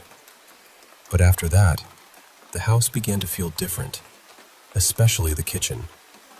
Whenever Lena was in there, she had this powerful feeling that someone was watching her. Not a vague feeling, not imagination. It was so strong that some days she would grab Noah, leave the house, and sit in the car for a while. Other times, she would take him to the mall, just so they didn't have to stay inside. Then came the night with the bedroom light. Lena was getting ready to go out with some friends. She was sitting in the bedroom, doing her makeup. The light switch was one of those old-fashioned round knobs, the kind you twist to adjust the brightness. Turn it one way and the room gets brighter. Turn it all the way back and the light shuts off. As she was putting on makeup, she noticed the room getting dimmer. At first, she thought, old house, old wiring, nothing too unusual. But then the light went completely off. She went over to the switch and saw that the knob had been turned all the way to the off position. That was when she started feeling uneasy. Still, she turned it back on, all the way up, bright as setting. She sat down again, and slowly, the light began to dim, dimmer, dimmer, then off. This time, she was looking toward the switch, and she saw the knob turn by itself. Slowly, all the way back to off. And then, in the corner of her vision, she saw a black shape sitting on a stool in the bathroom. It looked like a man. Not a clear man, not a person with features. More like a shadow wearing the idea of a body. She didn't wait around to make sense of it. She got out of that house. Now, my brother believed in ghosts, which somehow makes what he did next even more ridiculous, because when Lena told him everything, he basically did nothing. Truly heroic stuff. Husband of the haunted year. But that changed one night when he came home late from work. Lena was asleep in their bedroom. The bathroom door inside the bedroom had been left open. At some point, she woke up to a strange sound. Tap, tap, tap. Like a cane hitting the floor. She opened her eyes. In the darkness, she saw the same black figure slowly moving toward the bed. She knew she was awake. She was completely sure of it. This wasn't a dream dissolving at the edges. This was happening. Lena grew up Catholic, so she pulled the blanket over herself from head to toe and started praying. She began with, Our Father. And right beside her left ear, she heard a deep man's voice.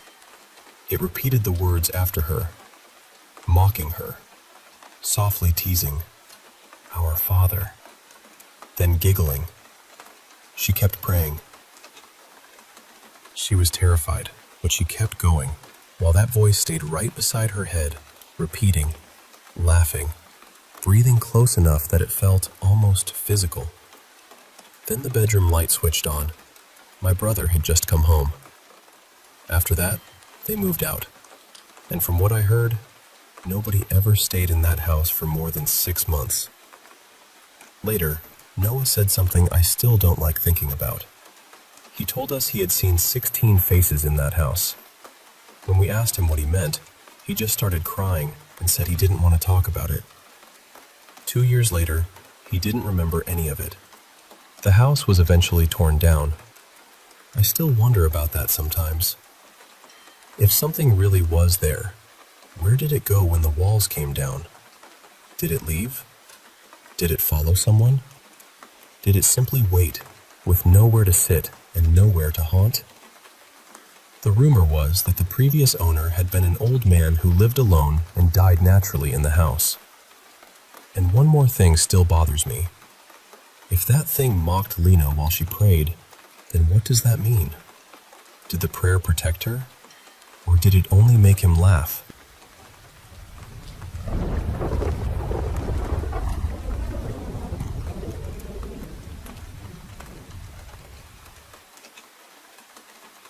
Today something happened that honestly shook me. My husband, my father-in-law, and I were driving back from a little day trip, and on the way home, we were planning to stop by the hospital to visit my mother-in-law. She's been staying there for treatment. We ended up getting back much earlier than we thought we would, so we considered going home first, resting for a bit, and then heading to the hospital later. But I had this really strong feeling that we should just go straight there. I can't fully explain it. It wasn't dramatic or anything, just this deep inner push, like, no, we need to go now. So we went. When we pulled into the hospital parking area, my husband was looking for a spot, and suddenly he glanced up toward the building. His whole face changed. I was sitting in the back seat, and I could see that he looked unsettled.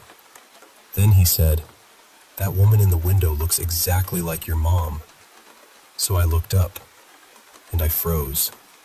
There was a woman standing at a fourth-floor hospital window, looking straight down at us.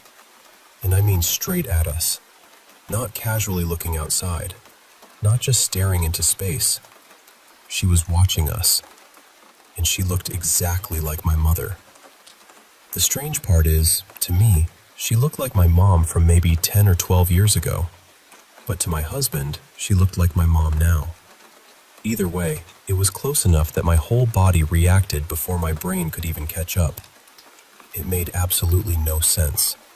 My mother is in the United States. We were in Portugal. She has mobility issues and definitely could not just hop on an international flight and appear in a hospital window overseas. Rationally, I knew it could not be her.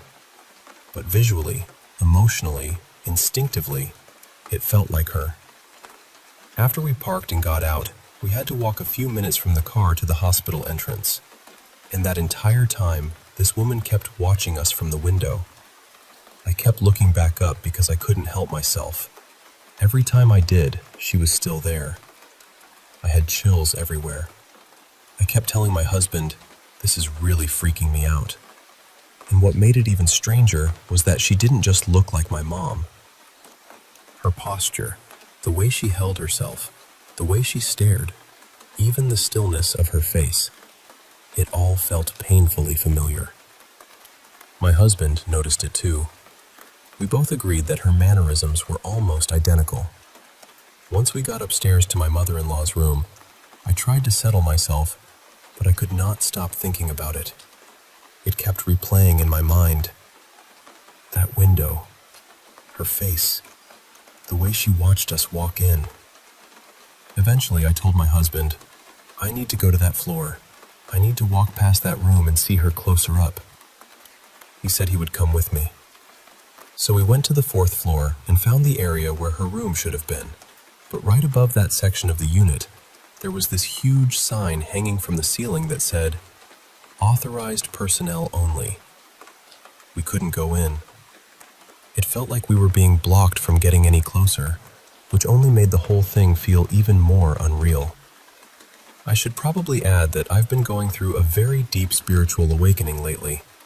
My view of reality has been changing a lot, and I've been opening up to ideas I never would have taken seriously before. One of those ideas is that this life might be some kind of Earth School simulation, a place where we come to learn, evolve, and remember who we really are. So part of me wonders if my higher self created that moment somehow. Maybe it was a confirmation. Maybe it was meant to show me that what I've been feeling and learning is real. That reality is far more layered than we usually allow ourselves to believe. But another part of me wonders if it was something else entirely. Maybe it was a glitch. Maybe I saw another version of my mother living a completely different life. Maybe somehow she recognized us too, and that's why she was staring so intensely. I don't know. And the wildest part is that the night before this happened, I saw what I believe was a UAP for the first time in my life. So having these two experiences back to back has left me feeling completely stunned. I keep trying to make sense of it. My logical mind still wants to doubt it a little and say, maybe I imagined the resemblance. Maybe it was just a coincidence. Maybe my brain filled in the blanks. But deep down, I know what I saw. I saw a woman in that window who looked like my mother, moved like my mother, and watched us like she knew us. And I honestly don't know what to do with that.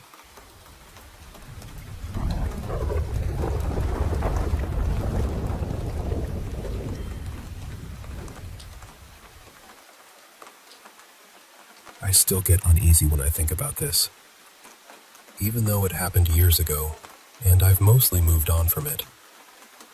It's strange how something can be so far in the past and still feel close enough to breathe on the back of your neck.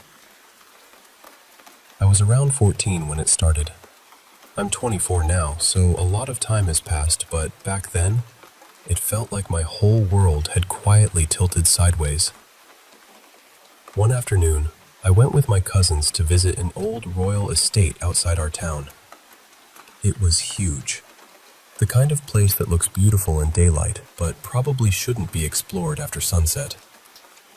There were wide courtyards, cracked stone paths, faded walls, and gardens that looked like they were holding on to secrets. We were just being kids, running around, laughing too loudly, chasing each other through the passageways. To get from one part of the palace grounds to another, we had to cross this garden area where old graves were lined up. I didn't think much of it at the time. I was young, distracted, and honestly not very careful. Then one of my cousins, Karan, shoved me as a joke. I stumbled, tried to catch myself, and my foot landed directly on one of the graves. At first, I just stepped away and kept walking. I didn't say anything. Nobody did.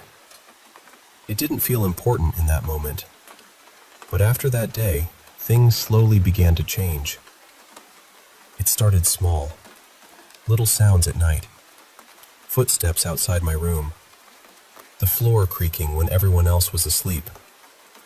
Nothing dramatic enough to make people believe me, but just enough to make me feel like I wasn't alone.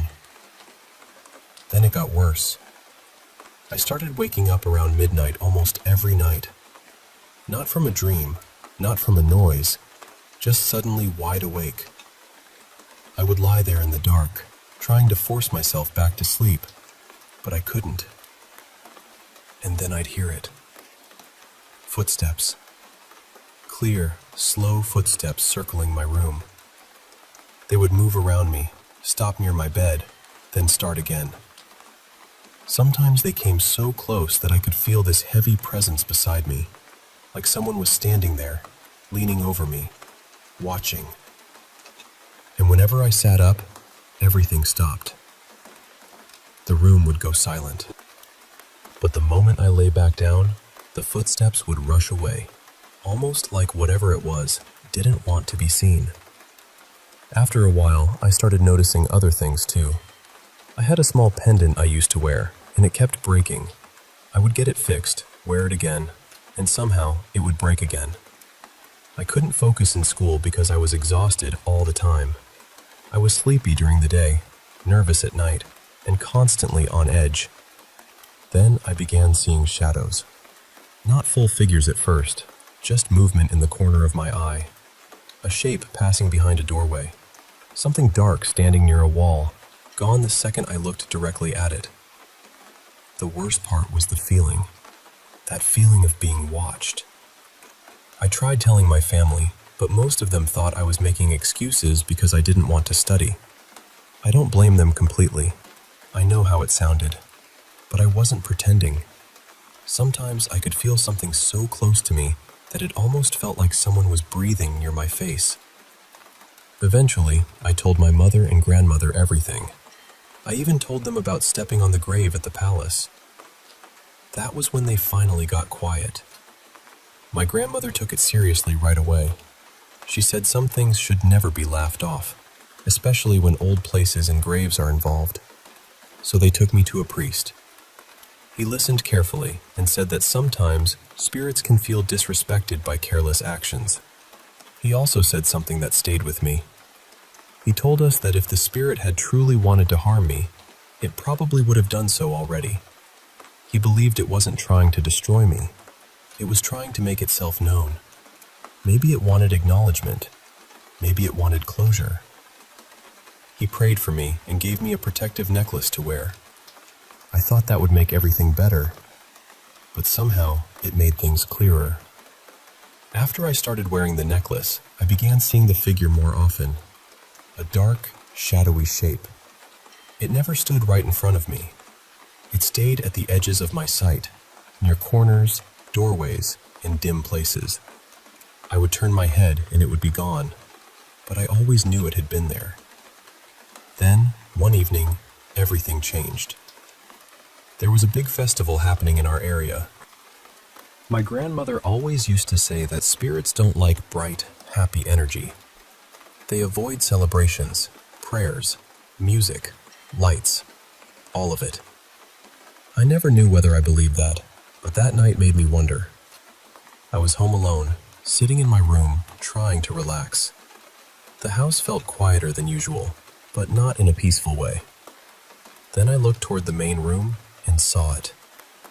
A figure sitting on the sofa. Just sitting there.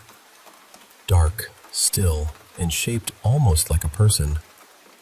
For a few seconds I couldn't move. My body went cold. Then somehow I gathered enough courage to stand up and walk toward it. The moment I stepped closer, it vanished. But then I saw it again, moving fast toward the front door. I don't know what came over me, but I ran after it. I reached the door, opened it, and saw the shadow rushing down the stairs. And then it disappeared. Just like that. After that night, the footsteps stopped. The broken pendant stopped. The shadows stopped. I could sleep again. Everything became normal. I don't know exactly what followed me home from that palace. I don't know if it was angry, confused, or just waiting for me to understand what I had done.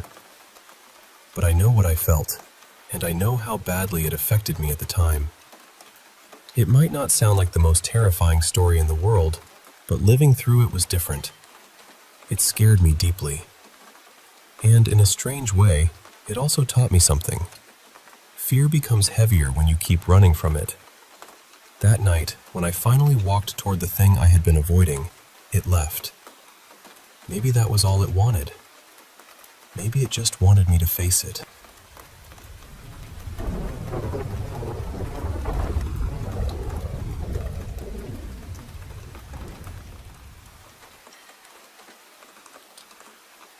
There are a few parts to this story, so stay with me. Back in 2020, I was in this season where I was really trying to heal. I was practicing mindfulness every day, meditating, doing breath work, spending a lot of time outside, just trying to come back to myself in some way. One afternoon, I was sitting on my back porch in the sunlight, just being quiet, when I noticed a dragonfly nearby. Now, I'm a pretty skeptical person by nature. My brain usually wants evidence before it believes anything. But for some reason, in that moment, I thought, what would happen if I stopped being so closed off for a minute? What if I just allowed myself to be open? So I closed my eyes, took a few slow breaths, and pictured the dragonfly landing on my knee. And then it did. I opened my eyes, and there it was, sitting right on my knee. So then I thought, okay, what if I imagine it landing on my finger? And it did. At that point, I was already stunned. Then I pictured it landing on my foot, and it went there too. Then back to my knee, and again, it followed. It happened too many times for me to brush it off as coincidence. I remember sitting there thinking, something strange is happening right now. I didn't know what to call it. Spiritual, paranormal, intuitive, whatever word fits, but I knew it felt real. Fast forward to September of 2023. My grandmother was at home on hospice. A couple of days before she passed, she was in this half-asleep, half-unreachable state. One night, while she was resting, I sat beside her and held her hand. I closed my eyes and quietly hoped for something. A message, a feeling, a connection, anything. I think part of me believed that because she was so close to passing, maybe there would be some kind of opening, some little doorway between here and wherever we go. But nothing happened. Or at least, that's what I thought. Then, about a month ago, I stayed up late talking with my cousin Mara, who I don't speak with very often. She asked me if anything unusual had happened in the house since my grandmother died.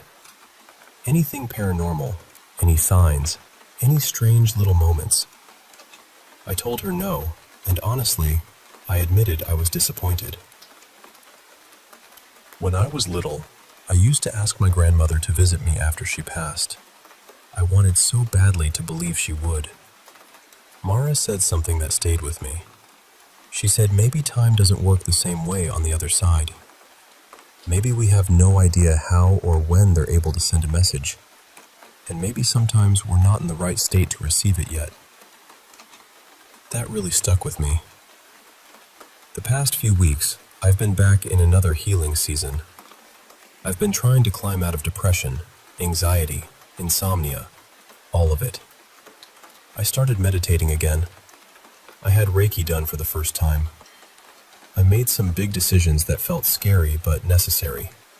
The kind of choices that clear space in your life even if they hurt at first. Then, 2 nights ago, I was listening to music on my laptop, which I almost never do. A song came up that I hadn't heard in a long time, 4th of July by Sufjan Stevens. The song is written like a conversation between someone who has died and someone who is still alive. I started really listening, then reading the lyrics as they played. And then I got to the line, "Do you find it all right, my dragonfly?"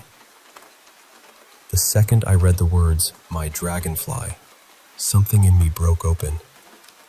It wasn't gentle, it was instant. It felt like every emotion in my body rushed to the surface at once. I started crying so hard I almost felt sick. In that moment, my mind connected the dragonfly from 2020 to my grandmother. Maybe it was her. Maybe she sent it.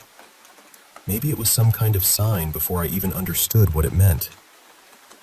And then the next lines felt like they were being spoken directly to me. Why do you cry? Make the most of your life, while it is rife, while it is light. That hit me so deeply because I haven't been in a good place for a long time. I felt like I wasted parts of my life, especially the last years of my 20s. I've carried so much grief and regret, and suddenly it felt like she was telling me, "Live, please live." After that, I went to get a framed photo of my grandmother so I could put it on my bedside table. But I got sidetracked and opened her jewelry box. The first thing I pulled out was a charm bracelet. On it was an engraving from my grandfather that said, "To our eternal love." I know logically that it was from him to her. But in that moment, it felt like she was speaking through it too. Like love doesn't end. Like it just changes form. And maybe this sounds strange, I know it might, but I keep thinking about what Mara said, that time could be different on the other side, that we don't know how messages move, that maybe we have to be ready to receive them. And I wonder if that night, when I held my grandmother's hand while she was close to death, somehow created a bridge. Maybe not in a way I can explain. Maybe that quiet moment connected back to the day with the dragonfly. Maybe what I thought was nothing wasn't nothing at all. My logical brain keeps arguing with the part of me that believes. It says, it's just a song, it's just lyrics. Lots of people feel things when they hear that song. And I get that. But the dragonfly really happened. I didn't imagine that part. It moved to every place I pictured before it even left the last one. It went on too long to feel random. I've had other moments in my life too, where I just knew something before it happened. A calm would come over me, then the thing would unfold. Sometimes I feel deeply tuned in to nature, almost like there's a quiet language there that I can almost understand. I don't know exactly what this was, but I know how it felt. And it felt like love finding a way through.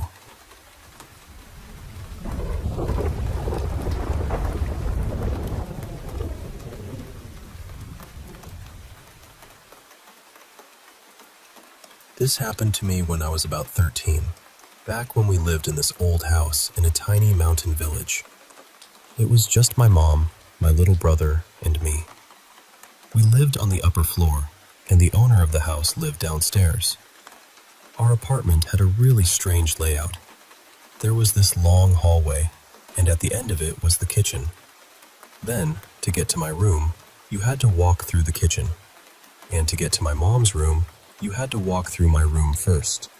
So her bedroom was kind of tucked away at the very end of everything. And honestly, I never liked that room. I can't explain it properly, even now. Nothing obvious ever happened at first, but every time I had to go near it, I felt uncomfortable. Heavy, almost. Like the air changed a little. I used to keep her bedroom door shut whenever I could, because I hated seeing inside. We also had a cat, and he was always wandering around the apartment or going outside. So strange little noises weren't unusual. One summer afternoon, I was sitting in my bedroom by the open window. There was a wide windowsill, and I used to sit there all the time to get some fresh air and talk to people outside. My mom was down in the courtyard watching my little brother play near the garage. The door to my mom's room was closed, like usual. It had one of those old, round doorknobs, the kind you see on older doors. I was just sitting there, relaxed, looking outside and chatting a little, when suddenly I heard this loud rattling sound behind me. I turned around, and my whole body froze. The doorknob to my mom's bedroom was shaking. Not turning exactly, just shaking hard, like someone on the other side had grabbed it and was trying to open the door. At first, I tried to stay calm. I thought maybe I'd accidentally shut the cat in there. That made sense for about 2 seconds. Then I looked back out the window, and I saw our cat outside, near the garage, walking close to my little brother. That's when my heart just dropped, because everyone who lived in that apartment was outside. My mom was outside, my brother was outside, the cat was outside, and I was the only one upstairs. But that doorknob was still moving. I didn't even think.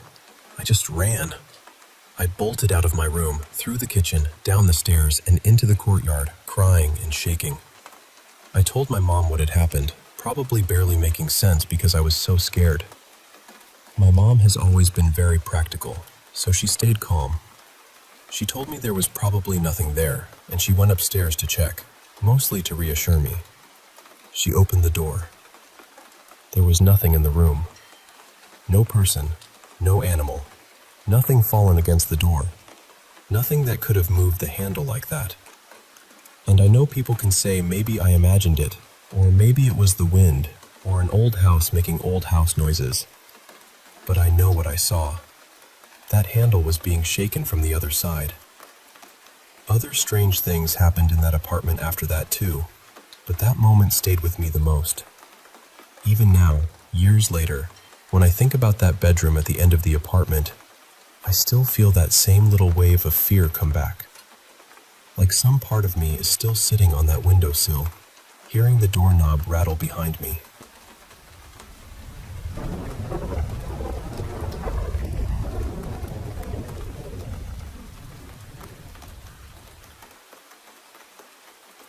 Hey, so I wanted to share something that happened during a long weekend trip near Lake Leelanau, because honestly, I'm still trying to understand it. I went there with my partner, Milo, and it was my first time in the area. I had been looking forward to it for weeks. We rented this quiet little one-level place up on a hill, just above North Lake Leelanau Drive. No basement, no attic, nothing that made the place seem unusual at first. It was close enough to the road that we could see it, but during the whole stay, I barely heard any traffic. Maybe a few cars total. The property felt private, secluded, but not unsafe. At least, not at first. When we walked in, the first thing I noticed was how still it was. Not peaceful exactly, more like emptied out. The air felt too quiet. I remember feeling a little off balance, almost foggy, but I told myself it was probably just the drive. That first evening, we heard a few small sounds inside the unit. Little knocks here and there, maybe something shifting. Nothing dramatic enough to make us pack up or start investigating.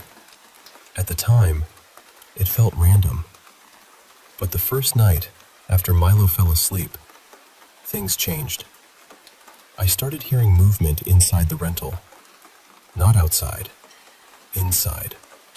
Objects shifting, bare feet brushing across the floor. It sounded like someone was moving around casually, especially in the kitchen, like the place was being used by someone who already knew where everything was. And when the sound stopped, that was worse. It felt like someone was standing in the hallway, watching us. Then it felt like they were in the bedroom. Sometimes I had this awful sense that they were moving between the hall and the bathroom, just pacing around us while Milo slept beside me. I was uncomfortable in a way I can't really dress up. I felt genuinely scared. The next morning, while I was showering, I heard the shuffling again. Clear, barefooted steps. Before we left for breakfast, I checked the windows and doors. The windows were fine, but one of the exit doors was unlocked. I asked Milo right away, "Did you use this door?" They said no, and I knew I had locked it the night before. When we came back, we spent the afternoon and evening in the rental, trying to relax. But the noises continued through the day. Little movements, shuffling. The sense of someone nearby. I kept checking the rooms, the windows, the hallway. I did it enough that Milo noticed and asked me about it.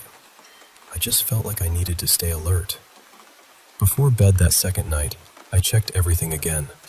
The doors, the windows, anything we had opened. Everything was locked. Then Milo fell asleep, and almost immediately, it started again.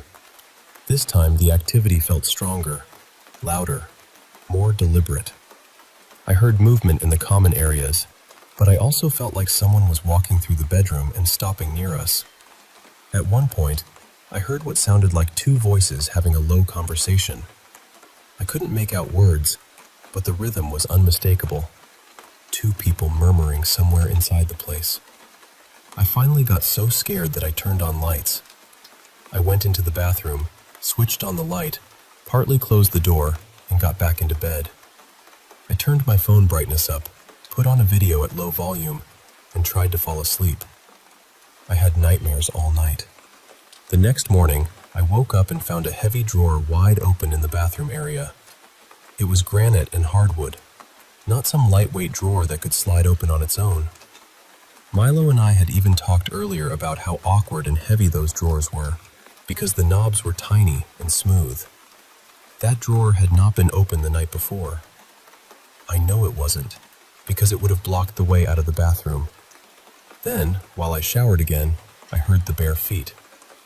But this time, there was another sound too. Heavier footsteps. Slower, more solid, going back and forth. The thing that made my stomach turn was that those heavier steps reminded me of Milo's walk. We had actually joked about that kind of footstep the day before, but I knew it wasn't Milo. The rental had an open layout, and I knew where they were. By then, I felt like something was mimicking us, or playing with us. From that point on, the activity seemed almost constant. Later that day, we went out for a while, came back briefly, and something unexpected happened. I proposed to Milo inside the rental. I know that probably sounds strange after everything I've said, but whenever we left the house, I felt normal again. The fear lifted. The confusion lifted. So when we came back for just a few minutes between outings, I wasn't thinking about the house. I was thinking about us. But when I walked toward the bedroom to get the rings, I suddenly felt deeply disoriented, almost confused. It wasn't nerves. We had been talking about marriage for years. This was not a rushed or uncertain thing. Milo said yes, and for a few moments, I was happy. Then I felt violently ill. Not just nervous or emotional. Sick in that awful way where you wish your body would just get it over with so you could feel relief. We tried to blame it on food, even though we had eaten the same meal. I took medication, but nothing really helped. That sick feeling stayed with me for the rest of the day. That evening, when we got back, I finally told Milo plainly that something felt wrong in the rental. That was when they admitted they had heard things too. Someone going through cabinets. Someone moving through our belongings.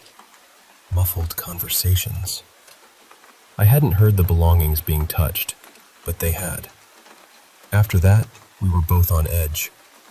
We tried to enjoy the evening, especially because we had just gotten engaged, but we kept looking over our shoulders, down the hall, toward the windows, toward the doors. At one point, we were sitting together, talking about the engagement, trying to feel grateful and excited. And then came the loudest sound of the entire trip. It came from the middle of the unit. It was so sudden and violent that the only way I can describe it is that it sounded like an explosion inside the house. Milo snapped toward the sound and yelled, "There is literally no reason for that." And they were right. There was no reason. No explanation. Nothing had fallen. Nothing made sense. We didn't even really discuss it afterward, because I think neither of us wanted to make it more real than it already was. On the final night, I went around again before bed to lock up and prepare for leaving in the morning. Several windows that we had never used were unlocked. The doors were unlocked too. Then I noticed the dining chairs. They had been pulled farther out from the table than when we arrived. We had never used the dining set. The fear came early that night. I took my medication earlier than usual, left more lights on, and luckily I didn't have to lie awake alone for long after Milo fell asleep. Still, there were noises. The same presence. The same feeling that the place was occupied by something that knew we were there. The final morning was a repeat. Bare feet. Heavy feet. The feeling of being watched. And one exit door open again. As we left the property, I said, "We are never coming back here." Milo agreed. But here's the part that still bothers me. Later, Milo didn't remember the loud, explosive sound clearly. They didn't remember yelling what they yelled afterward. They also downplayed a lot of what happened, even though they had admitted to hearing cabinets, belongings, and muffled voices while we were there. They mostly remembered that I had made it very clear I did not like that house. And the thing is, I'm not someone who scares easily. I grew up in what I'd call a loud house, spiritually speaking. By the time I was 12, I was used to strange sounds and odd feelings. I've been around places and people with heavy energy before. I've had experiences that might unsettle other people, but they never made me feel like this. This was different. I don't know if it was me. I don't know if it was the house. I don't know if it was the land. But I know I did not feel safe there. I didn't feel well.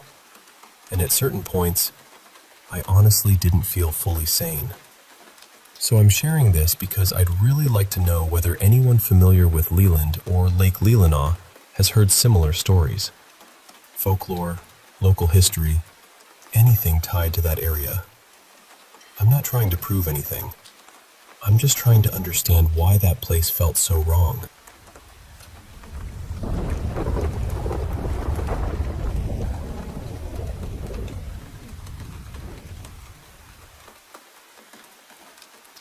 I must have been about 15 when this happened.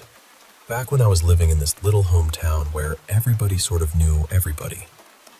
It had maybe 12,000 people in it, give or take, so news traveled fast, rumors traveled faster, and creepy houses had reputations before you ever stepped inside them. My cousin, who I'll call Brandon, lived close by, and we used to hang around with these kids down the street. There were two sisters, Marissa and Kayla, and their little brother, though, honestly, we mostly spent time with the girls because they were closer to our age. Their house always had this uneasy feeling to it. It was older, kind of worn down, and I remember people saying it had been a drug house before their family moved in. I don't know how true that was, but in a town like that, stories stuck to places like dust. And the girls had mentioned more than once that they thought the house was haunted. One afternoon, Brandon and I were outside when Kayla and Marissa came running over. Kayla, the younger sister, looked genuinely shaken. Not just, I want attention scared, but pale, wide-eyed, trying to talk too fast because her brain was still back in whatever had happened. She told us she'd woken up in the middle of the night. She slept on the bottom bunk, and Marissa slept above her. When Kayla opened her eyes, she said there was a hockey stick floating near her head. Not lying on the bed, not leaning against something. Floating. She said the handle was angled downward and the blade was pointing up, almost like someone was holding it there, ready to swing it. She tried calling Marissa's name, but Marissa wouldn't wake up. So Kayla screamed, and the stick dropped to the floor. After that, she refused to sleep alone in that bunk and ended up squeezing into bed with her sisters. Now, I'll be honest, Brandon and I didn't know whether we believed her. We were teenagers, so part of us wanted to laugh it off, and part of us desperately wanted it to be real. That perfect, spooky little doorway between skepticism and curiosity. So I asked her, "Do you want to show us what happened?" She said yes. And because this was around 2007, when YouTube was still this strange new kingdom of grainy chaos, I ran back and grabbed my family's old camcorder. Brandon and I were joking that if we caught a ghost, we'd be famous. Real professional ghost hunters, obviously. 2 kids, 1 busted camcorder, no plan. We went into their house and headed upstairs to the girls' bedroom. As soon as we got in there, I started recording. I asked Kayla to explain it again, and she picked up the hockey stick to show us exactly where it had been. She stood beside the bottom bunk and held it off to the side near where her head would have been, with the blade tilted upward. We suggested maybe Marissa had held it from the top bunk while she was asleep or half awake. Marissa immediately shook her head and said no. And to be fair, she was known for sleeping like a stone dropped into a lake. Once she was out, she was gone. Then I asked Kayla, "Where was the stick before you saw it?" She grabbed it and slid it under the top bunk mattress, right above where she would have been sleeping. Basically, it had been tucked between the mattress and the bed frame, underneath Marissa. At that point, I started thinking, okay, maybe she woke up confused. Maybe in the dark, half asleep, she saw part of the stick sticking out and thought it was floating. It seemed possible. Kayla got irritated with us and said, "But it fell. I heard it hit the floor." And she had a point. That part didn't fit as neatly. Then Brandon and I noticed this little storage door in the back corner of the room, near the entrance. It was one of those small, awkward doors that already look suspicious just because of where it is. We started joking that the storage room was probably the haunted part. I walked over, opened the little door, and stuck the camcorder into the dark, like some kind of bargain bin paranormal investigator. You couldn't see much. It was just blackness and dust and old house silence. We made some dumb comment about how maybe that was where people had hidden drugs, or maybe someone had overdosed in there years ago. Then I walked back over to the bunk bed and lay down on the bottom bunk with the camcorder still in my hand.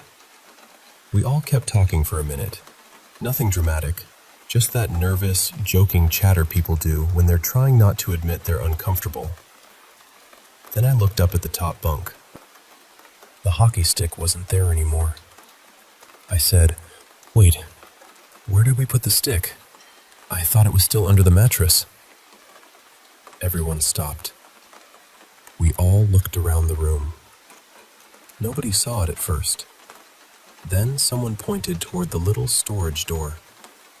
Next to that door, there was a dresser pushed up against the wall, and there, somehow, was the hockey stick wedged behind it.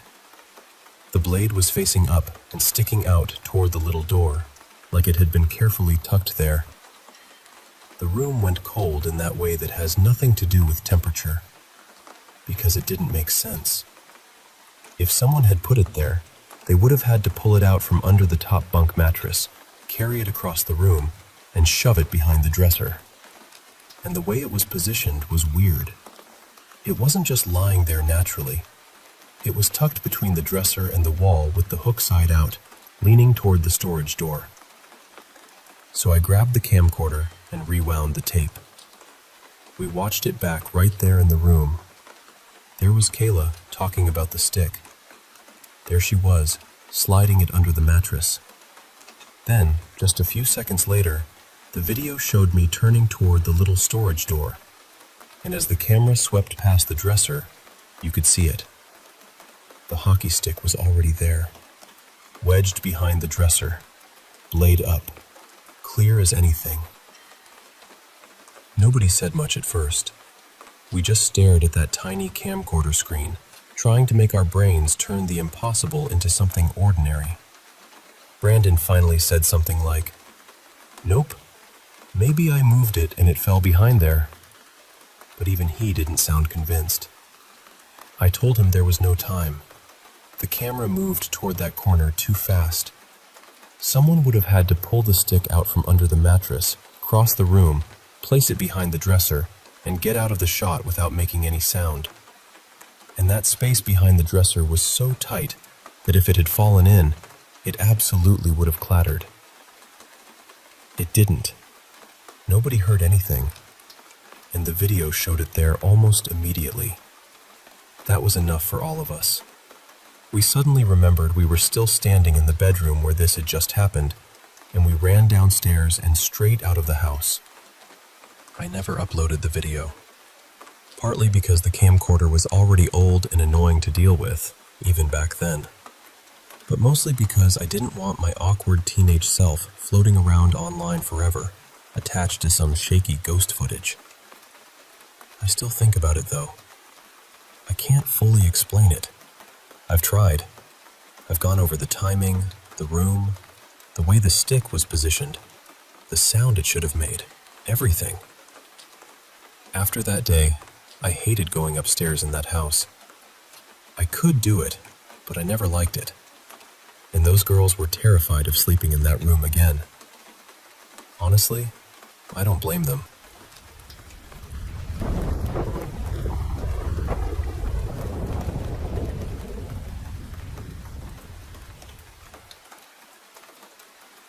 So, when we first moved into that house, I was still a teenager, and almost right away, strange things started happening. At first, it was knocking from the attic, and I don't mean little scratching sounds or something you could easily explain away as an animal moving around. These were actual knocks, clear, deliberate knocks. One night, I was sleeping beside my mom, and she woke me up and asked, "Do you hear that?" And right above us, from the attic, there were several knocks in a row. I remember hearing them, but honestly, I was so exhausted that I barely reacted. I just wanted to sleep. Another time, during the day, my little brother and I were lying on my mom's bed, staring up at the ceiling, and from the exact spot I happened to be looking at, there was a knock. He was still pretty young then, so I told him it was just the wind. I didn't want to scare him, but I knew it didn't sound like wind. There were other sounds too. A few times, we heard what sounded like a ball bouncing. It would usually start above us and then move away, like someone was bouncing it across the floor overhead. That always stuck with me because my mom had heard that same kind of sound before, years earlier, in another house we lived in. She was alone in a room, and she heard a ball bouncing in there with her. Eventually, the attic knocks stopped, but other things started happening instead. About once a year, my mom would be away for a week or so, and for some reason, things always seemed to get worse when I was alone in the house. One of the first times she left, on the very first night, I heard 4 loud bangs from the attic. They were strong enough that I woke up, but again, I was so tired that I just fell back asleep. Another year, she was away again, and the first morning I woke up because someone, or something, was knocking hard on my bedroom wall. It was so loud that the mirror hanging on that wall actually shook. I got out of bed because I had friends coming over later and needed to clean up. While I was moving around, I suddenly heard what sounded like a plastic cup tipping over in the hallway. That's the best way I can describe it. A hollow little clatter, like a cup falling onto the floor. But when I checked, there was nothing there. Another morning, I woke up, got ready for work, and then I heard a click, followed by the sound of an old machine turning on. I looked around and realized it was my PlayStation. Someone, or something, had pressed the power button, and it was switching itself on. Then there was another time when I was leaving for work. My mom and brother were both away, so I knew nobody else should have been moving around. As I passed my brother's room, I heard the door handle moving. I saw it from the corner of my eye, going up and down. But the second I turned my head and looked directly at it, it stopped. One night, I woke up because my feet were bouncing. Not twitching. Bouncing. It felt like someone was underneath my bed, pushing up on the mattress from below. There's no real space under that bed for anyone to hide, but I still checked. Then I checked the front door too, just to make sure it was locked. It was. But the scariest thing happened one night when I went to bed around 2 in the morning. Before going to sleep, I had checked on everyone in the house. They were all asleep. My bedroom door was slightly open. It opens into a hallway, and that hallway has another door leading into the rest of the house. We usually kept that hallway door closed because the house got cold easily. There was also a staircase nearby that led up to the attic. The hallway light was on, and I always hear when someone enters that hallway. Always. Especially if my bedroom door is open. But that night, I didn't hear anyone come in. All of a sudden, I heard someone rummaging through the closet right beside my door. It sounded like they were moving through the shoes, shuffling them around, searching for something. At first, my sleepy brain tried to make it normal. I thought, maybe it's the landlord. But then I thought, why would the landlord be inside the house at 2 in the morning, going through our shoes? Then the sound stopped, and right after that, this small standing shelf we had in the hallway started shaking. It wasn't a little wobble. It shook back and forth like someone had grabbed it with both hands and was forcing it to move. I remember thinking, that had better be the biggest rat in the world. And then I got up and slept in my mom's bed, because absolutely not. The strange thing is, I never really felt like whatever was there was angry. It felt more annoyed than anything. I know this sounds strange, but when I think about it, I always picture the color red. I don't know why. It's just there in my mind. Red. It felt like it was trying to get my attention. The last 2 things I remember happening in the house were years ago. One night, I woke up because there were 3 loud knocks on my bedroom door. Again, I would have heard someone enter the hallway, but I hadn't heard a thing. Another time, the door itself shook. And honestly, I think whatever is in that house might even affect my car. But only when I drive away from that house. I don't really know how to explain it properly, but it has something to do with the tachometer, or the engine revving.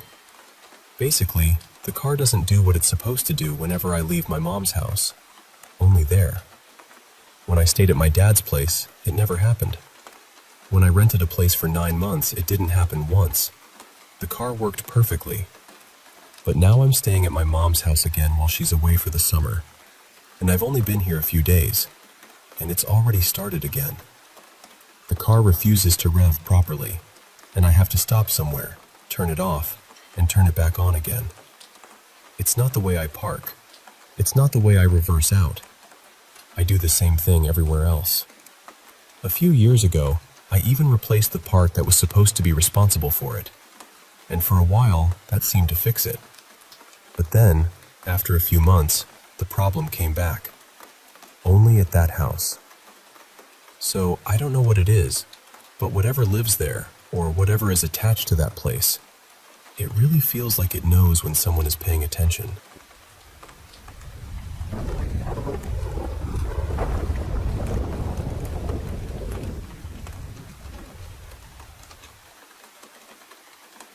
I'm still honestly shaken up talking about this, but I think I need to start from the beginning so it makes sense.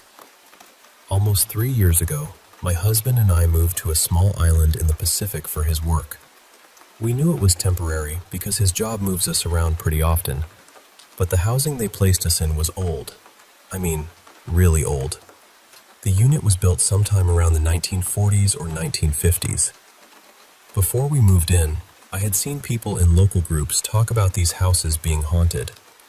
There were stories everywhere. Strange sounds, weird feelings, people seeing things. But at the time, we didn't take it too seriously. We figured every old military-style house probably had stories attached to it. And since we were only going to be here for a few years, we weren't too worried. About 6 months after moving in, something happened that I still think about.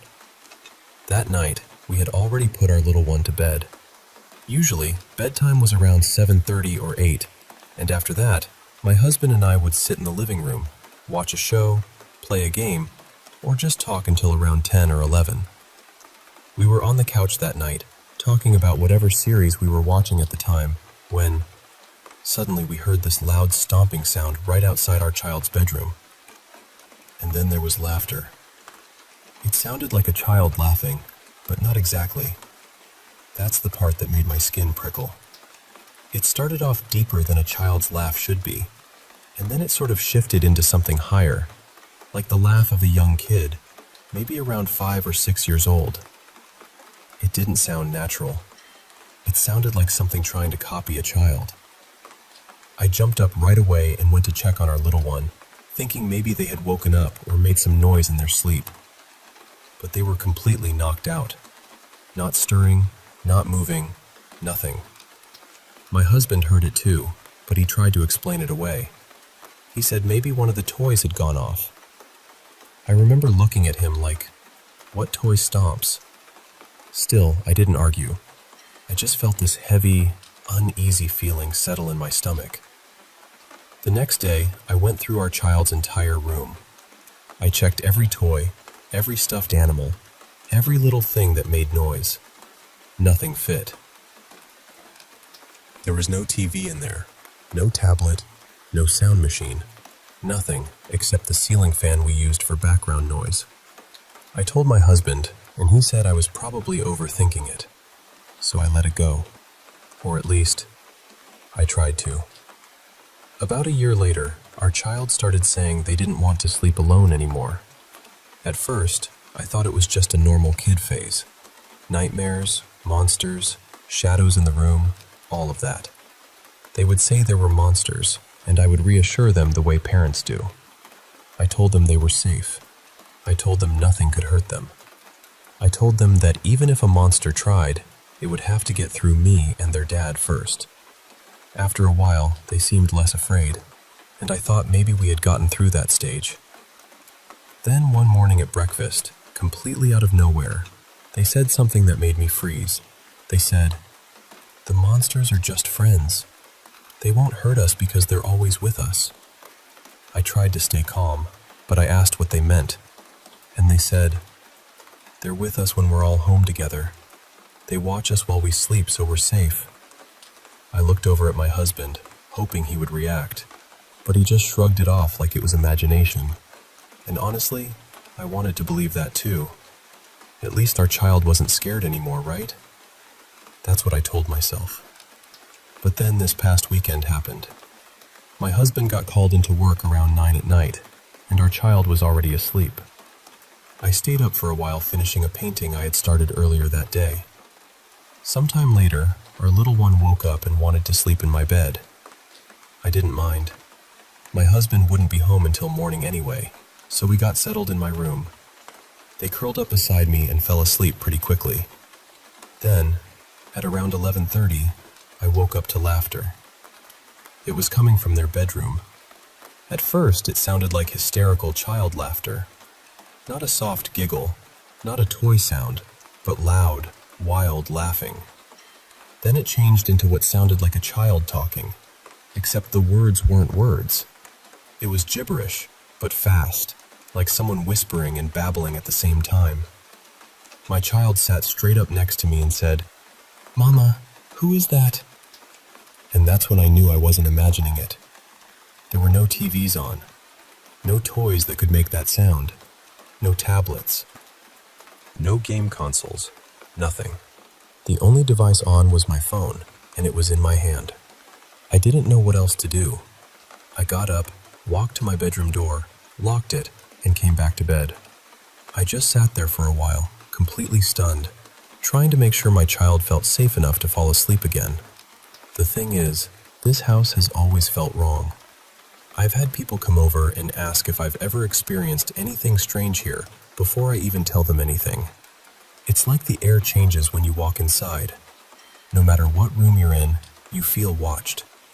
Not always threatened exactly, but never alone.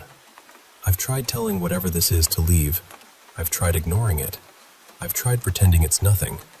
But it keeps coming back in little ways, and now it feels like it's focused around my child's room.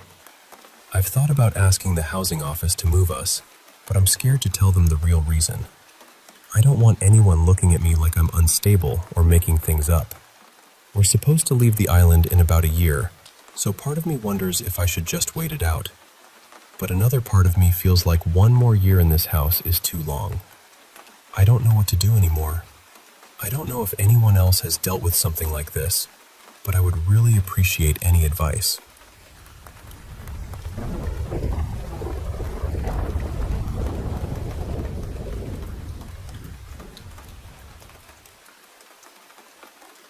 It's been a few years now since this happened, and I still don't really know how to talk about it without getting goosebumps. I went back to Maui in April of 2022 for my 40th birthday.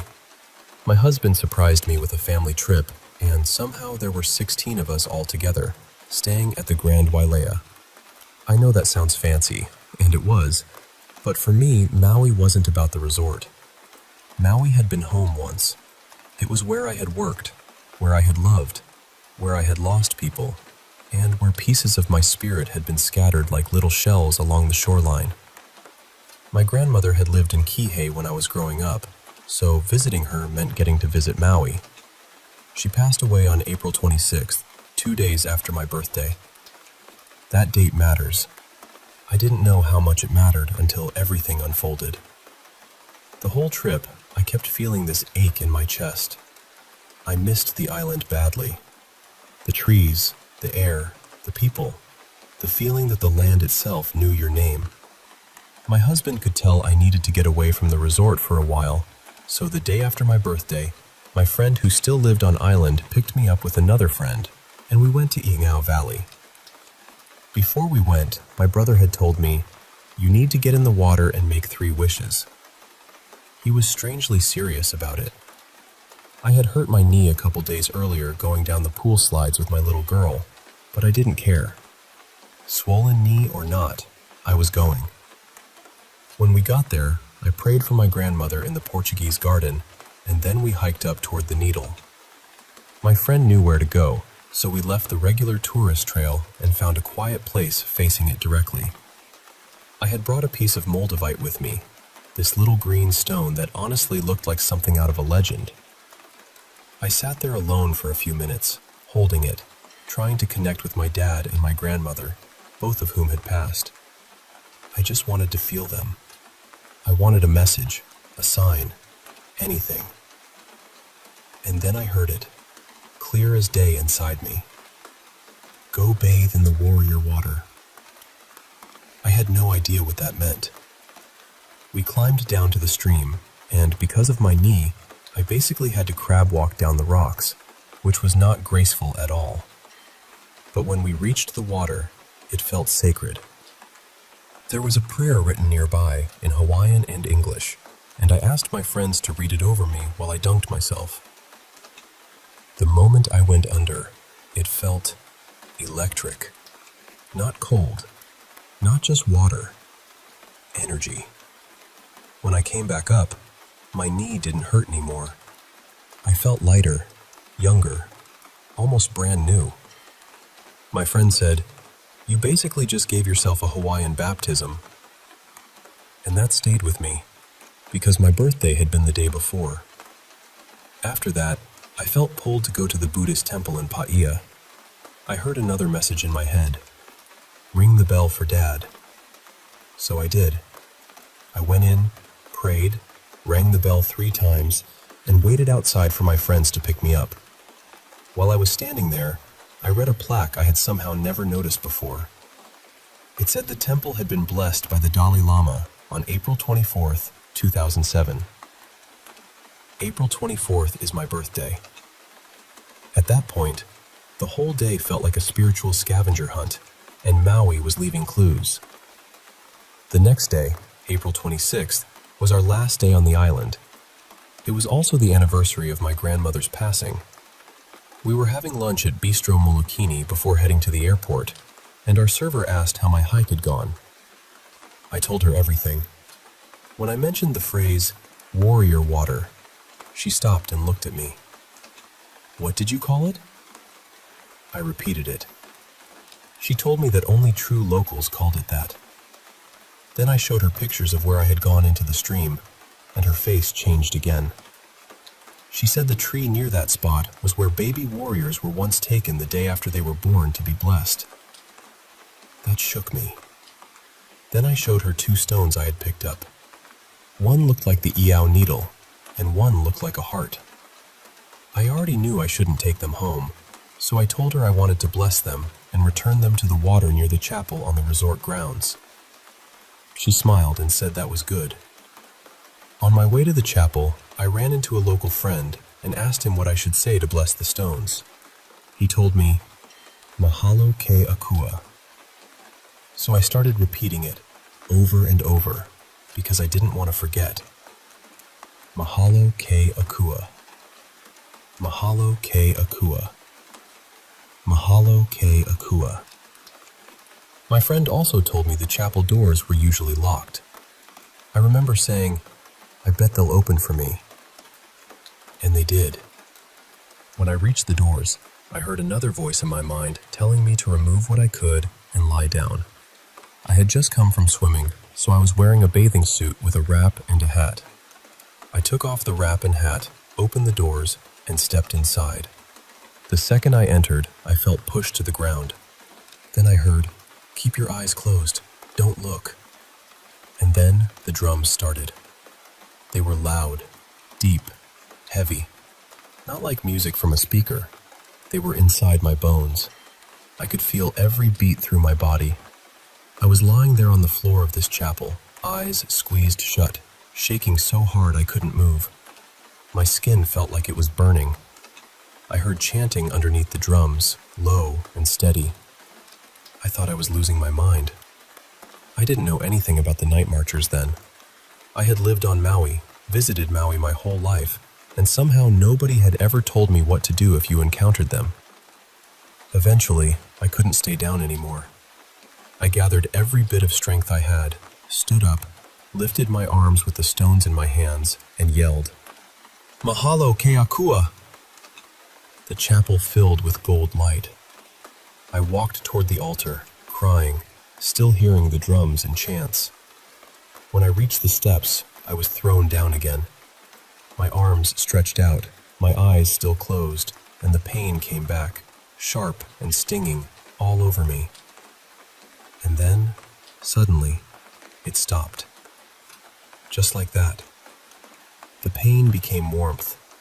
The fear became peace. It felt like the biggest hug I had ever been given. And I knew that hug. It was my grandmother. On the anniversary of the day she died, I felt her with me. I could hear her. I could feel her. The chapel went quiet and bright, and for a moment, it was like the whole world was holding its breath. When I could finally stand, I left the chapel. Before walking away, I turned back, knelt on one knee with my fist to the ground and my head bowed. I had never done that before. I just knew I was supposed to. Then I returned the stones to the water. When I got back to the restaurant, I was pale. Our server asked how it went, and I said, "What is going on with that chapel?" I told her about the drums, the chanting, the fire, the pain, the gold light. Her eyes got huge, and very quietly she said, "You just met the night marchers." I didn't even know what that meant, so I started searching and reading. I learned about showing respect, keeping your eyes down, lying still, and how if one of your ancestors is among them, they can claim you and protect you. Then I thought, if I was protected, maybe my daughter was too. My daughter, Ava, was 4 at the time. I took her by the hand and asked if she wanted to go pray in the chapel before we left for the airport. She said yes. We were still outside, maybe 20 feet from the doors, when she suddenly knelt down exactly the way I had knelt before. One knee down, fist to the ground, head bowed. She had not seen me do that. I took a picture because I couldn't believe it. When we went inside, I stayed near the back and let her walk ahead. As soon as she entered, she started bowing over and over, moving toward the altar with her arms rising and falling. When she reached the front, she bowed again, stayed there for a little while, and then came running back to me. She hugged me hard and looked at me with enormous eyes. Then she said, "Mommy, you make fire out of rocks." And after that, she said something I will never forget. "They want you to know thank you for coming to the real Maui." I didn't know what to do with that. I still don't. We left the chapel and went to meet my husband and son near the front of the hotel where the airport shuttle was waiting. While we stood there, my daughter pointed at the statue in the roundabout and shouted, "Look, Mommy, it's a night marcher." The bellman just stared at me. On the shuttle, I tried to act normal, but inside I was spinning. I made small talk with the driver and asked about a gated grassy road I had been curious about all week. He told me it was Oprah's road and said maybe next time he'd take me up there. He was Hawaiian, older, warm, with white hair and painted white nails. I asked him his name. He said, "My name is Pele." And later I learned that, in some stories, Pele may reveal herself after an encounter with the night marchers. Even after we left Maui, the signs kept following me. On the plane, I watched a light little movie just to calm down. And out of nowhere, one of the characters said, "Watch out for those night marchers." When we got back to California, my eyes were swollen nearly shut. I went to urgent care thinking it might be pink eye, but it cleared on its own. I still believe it had something to do with taking pictures inside the chapel. A week later, I got a call from an art director in Lahaina asking me to create pieces for Oprah. And later, I remembered something my grandmother used to say all the time when I was little. She would warn me to watch out for the menehune. That was the word she used, so maybe that's why I had never connected it to the night marchers before. I know this is a lot. I know it sounds impossible. But I remember every second. The water. The drums. The gold light. My daughter bowing without knowing why. The warmth of my grandmother's spirit. And more than anything, I remember the feeling that Maui had not just let me visit. It had answered me.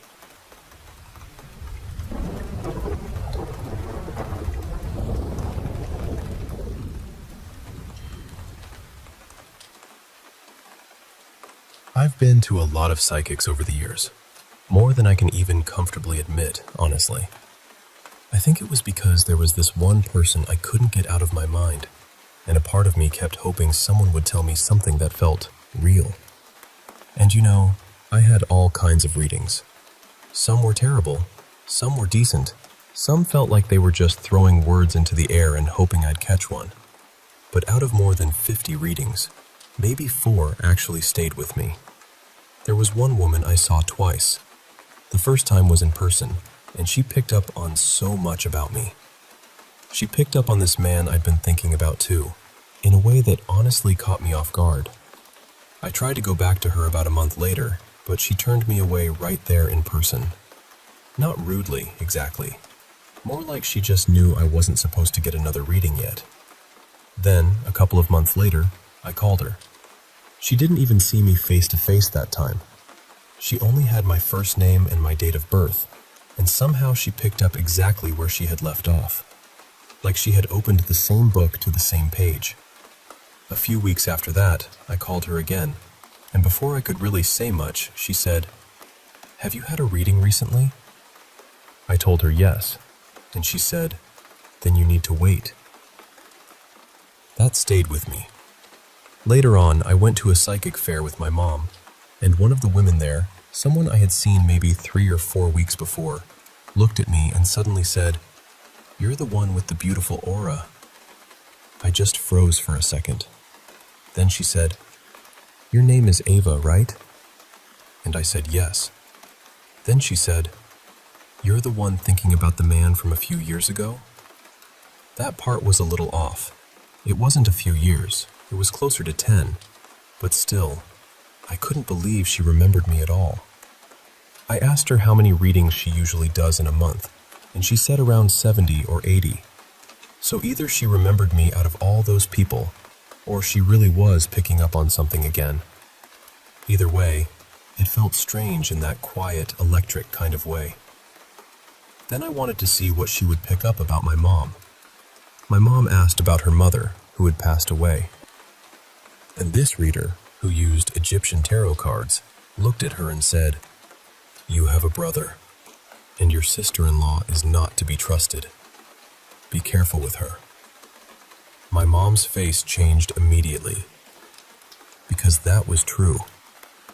My mom has had problems with her brother and sister-in-law for years. They've been arguing over property for almost 2 decades. Then the psychic said, "You're planning to travel in September. You'll stay until October, about a month." My mom's eyes got so wide. She had been planning a trip in September, but she hadn't said a word about it. Then my mom asked about some land in our family. The psychic said, "It comes from your father's side. It belongs to you, but you need to be careful with your brother." And again, my mom looked stunned. Her father had owned a lot of land years ago, land that was taken during the communist period. So for this woman to say that, so directly, without fishing or guessing, was honestly hard to brush off. Out of all the psychics I've ever seen, I only remember the names of maybe 5. But this woman?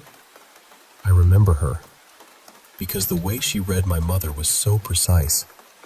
No hesitation, no vague little clouds of maybe. She just said it.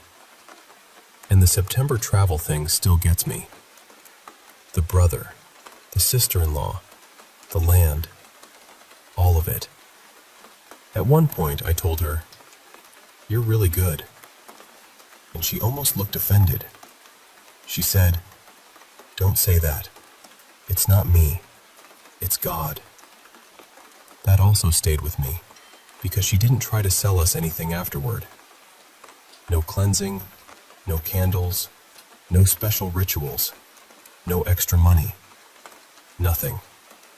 She just gave the reading. There was another reader once, a man at a little bookstore, who immediately picked up that the person I was asking about was in another country. That was the very first thing he said to me.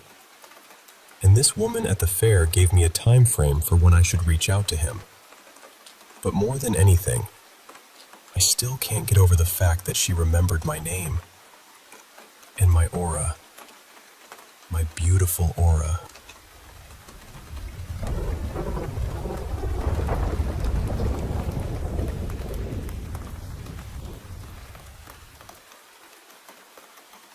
Hi, I know this might sound strange, but I've been lying here unable to sleep, and for some reason, this story keeps coming back to me. It happened in 2017, and before that trip, I really didn't believe in paranormal stuff. I was the person who always had a practical explanation ready, but after this, I don't know. Something about it changed me. My best friend Mariah and I had gone to Austin for the first time to celebrate our 22nd birthdays. We booked a few nights at the Driscoll, and I'm pretty sure we were staying on the renovated side of the hotel. The first night, I went back to the room alone. I remember opening the door and immediately stopping because the overhead light was on and the fan was spinning, even though I knew I had turned both of them off before we left. I told myself it was probably just old wiring. That felt reasonable. But then I sat in the room for a couple of hours, and the light kept flickering above me. Eventually I got annoyed, turned it off again, and went into the bathroom. When I came back out, the light was on. That was the first moment where I felt this little cold pinch in my stomach. A few hours later, Mariah came back. We were talking like normal when, right in the middle of our conversation, we heard a woman's voice calling our nicknames. She had this soft accent, and it sounded close, like she was just outside the door. We both froze. Mariah looked at me and said, "Did you hear that?" And I said, "Yeah, it sounds like somebody's calling us." At first we thought maybe it was another girl from our group, but she was staying at a hotel across the street. I opened the door and looked down the hallway, and there was nobody there. No footsteps, no doors closing, nothing. We called our other friend, and she was still out at the bar. The weird thing is, we weren't as scared as we probably should have been. We kind of laughed it off, because what else do you do at that point? The next afternoon, we decided to take a nap. Mariah was lying in bed, giggling a little, and I asked her what was so funny. She told me to stop touching her. I was standing across the room.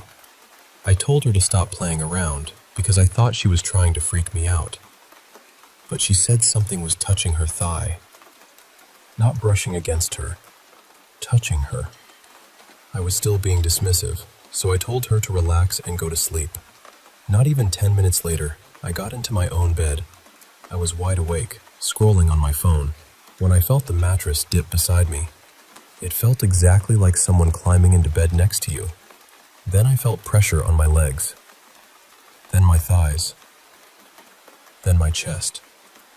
I know people talk about sleep paralysis, but I was not asleep. I was completely awake, phone in hand, staring at the room. I tried to wake Mariah, but she was out cold. So I finally said, out loud, "Hey, get off of us. Let us sleep. We haven't done anything to you, so stop being nasty." And after a few minutes, it stopped. The other friend on the trip told us it was probably psychological.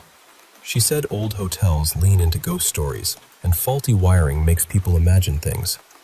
I wanted to believe that, honestly. It would have been easier. But then other things happened. One afternoon, a woman came to our room with a tray of cookies. We thanked her, and Mariah started to ask about the ingredients because she has allergies and always asks about nuts. She also asks everyone their name. That's just who she is. The woman gave a name, smiled, and then she was gone. I mean gone fast. No elevator sound, no stairwell door, nothing. Mariah called the front desk and asked for the employee by name. The person at the desk said nobody by that name worked there, and there was no record of cookies being sent to our room. Then there was the man in the lobby. One night, we'd been out on Dirty Sixth and came back to the hotel late. I was walking toward the lobby bathroom when this man in a full black suit stopped me. He had these old-fashioned mutton chops, like something from a Civil War photograph. For context, I'm black, and the way he spoke to me felt very pointed. He asked where I was going and demanded to see my room key. I told him I was a guest and just needed the restroom, but he got more irritated. I saw the same front desk worker we'd been seeing all weekend and called out, "Hey, can you tell him I'm staying here?" The front desk guy didn't say anything. At that point, I got mad. I told the man hotel lobbies are common areas, and I wasn't showing him anything just to use the bathroom. Mariah started asking if he even worked there, and he claimed he was a manager. Eventually, I just walked away, irritated and tired. The next morning, around 6, we got up to get donuts and decided to ask the front desk about him. Mariah called him the colonel-looking dude, which was honestly accurate. I went right up to the desk and asked the employee, "Why didn't you say anything to that man in the black suit last night? We've been talking to you all weekend and you just let him bother us?" The employee looked genuinely confused. He said, "What are you talking about?" I said, "The manager, the man with the mutton chops." And he told me, "We don't have anyone here who looks like that. I've been here all night." That moment made my whole body go still, because the lobby had all these old photographs on the walls. Men from another time, dressed almost exactly like him. I still don't know what we experienced in that hotel. I just know it didn't feel like a trick, or a misunderstanding, or a spooky story made up for tourists. It felt like something noticed us, and for 3 nights, it made sure we noticed it back.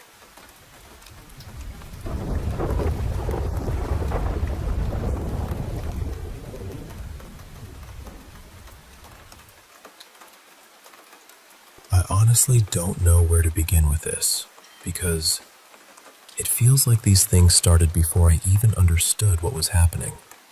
When I was little, there were always strange things around the old house. Small things at first. Random wet spots on the floor with no reason for them to be there. My grandfather sometimes speaking to empty space, though at the time everyone explained it away because he had gone through brain surgery and wasn't fully himself afterward. Still, even before I knew anything about ghosts or spirits or whatever people call them, I always felt something was off about that house. It wasn't the house I live in now. This all started in the old one. There was this narrow little hallway between the living room and the kitchen.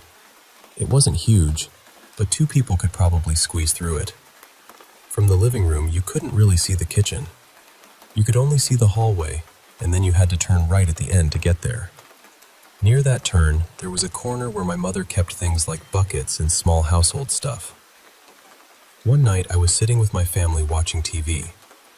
I was facing the television, but I was sitting in a spot where, if I turned my head, I could see straight down that hallway. For some reason, I looked, and there was a figure standing in that corner. I still don't really know how to describe it. It was just there, facing toward us. Maybe staring. I couldn't see its eyes clearly, but it felt like it was looking right into the living room, right at my whole family. After that, my memory gets blurry. I only remember dreaming that it followed me. That dream stayed with me for years. After it happened, I was terrified to go to the bathroom alone. I hated looking toward that hallway at night. I hated that whole part of the house, especially after dark. When I was around 10, we moved into a new house. Compared to the old one, this place felt peaceful. I could breathe there. I didn't even like going back inside the old house after that because it always gave me this heavy, bad feeling. But years later, when I was about 15, something happened again. I had my mother's old phone at the time. The power button didn't work at all, so I couldn't turn the screen on or off with it. I used to double tap the screen to wake it up, and when I wanted it to go off, I had to wait for the timer. I slept alone in my room. My parents' room was next to mine, though not exactly close. Usually, I would close my bedroom door before sleeping. I'd go to my room around 10, scroll on my phone for a while, then try to sleep around 11. I'm not a deep sleeper either. Even small sounds wake me up. That night started like any other night. I used my phone for a bit, put it near the side of my bed, closed my eyes, and tried to sleep. Then I heard snoring. At first, I ignored it. Sometimes at night I heard knocking sounds or footsteps on the stairs, and I usually pretended not to notice because I was too scared to check. So I told myself it was probably my father snoring from the other room. I could sometimes hear my parents talking faintly through the walls, so I tried to convince myself it made sense. But then the snoring got louder. It sounded like someone was sleeping right next to me. I froze. I didn't want to move. I didn't want to open my eyes. The worst part was that the bed felt like it dipped slightly, as if someone had actually lain down beside me. I was lying on my side, facing toward the mirror side of the room. My bed was placed so that one side faced the window and the other faced the mirror. The door was also on the mirror side, a little farther away. I peeked just a little, trying to see if anything was there, but the room was too dim and the curtains made everything harder to understand. That was when I noticed my phone screen was still on. It should have turned off already. After a moment, it finally went dark. Then it turned on again. It kept doing that, off, then on, off, then on. Between the snoring, the feeling on the bed, and the phone lighting up by itself, I couldn't take it anymore. I decided I would run to my parents' room without looking back. I counted to 10 in my head, then ran with everything I had. But when I reached their door, it was locked. I panicked. I knocked like crazy because I didn't know what else to do. I was so scared I could barely think. Finally, they opened the door and asked what happened. For some reason, I couldn't tell them the truth. The words just wouldn't come out. I only said I wanted to sleep with them. My father went into my room to turn off the fan, but he didn't find anything strange. After that, I slept in my parents' room for a few months. I thought maybe it was only happening in my room, but then something happened upstairs while I was sleeping with my mother. My father had night work that day, so it was just me and my mother on the upper floor. My grandparents and my brother were downstairs. My mother had already gone to bed, and I was also getting ready to sleep. At some point, I needed to turn on the light. I don't remember if I was going to the bathroom or doing something else, but I remember walking toward the switch. As I got close to it, I felt like someone was standing right there beside the switchboard. It was the kind of feeling you get when you nearly walk into another person and instinctively shift your body to avoid them. I actually moved sideways like someone was in front of me. Then I turned on the light. No one was there. That didn't scare me as much as the snoring, but it still shook me. My mother got worried and kept saying it was because I didn't believe in God. I'm agnostic, so I didn't really know what to say to that. The hardest part was that nobody else seemed to see anything. It felt like all of it was only happening to me. A few weeks after that, I was chatting with my best friend, Maya, telling her about everything that had been happening. While I was messaging her, I saw a figure pass by my room. It had the same build as my father, so I thought it was him and didn't react much. But later, when I went downstairs, I didn't see him anywhere. I asked my grandmother where he was, and she told me he hadn't come home yet. The next day, my grandfather passed away. His room was directly below mine. Even now, whenever I think about it, I don't know what to make of everything. When I slept in my own bed, it often felt strangely itchy, but other people didn't seem to have that problem. And for some reason, I hate talking about all of this, especially with my parents. I don't know if it was a ghost. I don't know if it was something else. I just know what I felt, what I saw, and how alone it made me feel.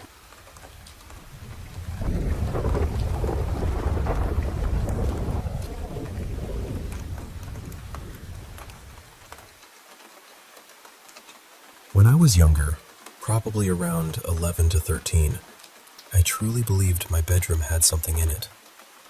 At first, it didn't feel evil. Strange, yes, but not exactly threatening. I remember one night looking toward the top of my wardrobe and seeing this dark shape curled up, almost like a tiny baby. It stayed with me because before I was born, my mom had lost a baby. Later, she told me that sometimes at night she would hear a baby crying, and she'd come check on me and my siblings, but we'd all be fast asleep. After that, though, things started to feel heavier. Most of it happened at night in the beginning. I'd be lying in bed, trying to sleep, and I would feel movement around me, like someone was shifting close by. Once, I felt breath right against my ear. Another night, I heard someone say my name very clearly. Not faintly, not like a dream. It was loud enough that my whole body froze. Thankfully, I'd already been told not to answer anything like that, so I didn't. There were little things too.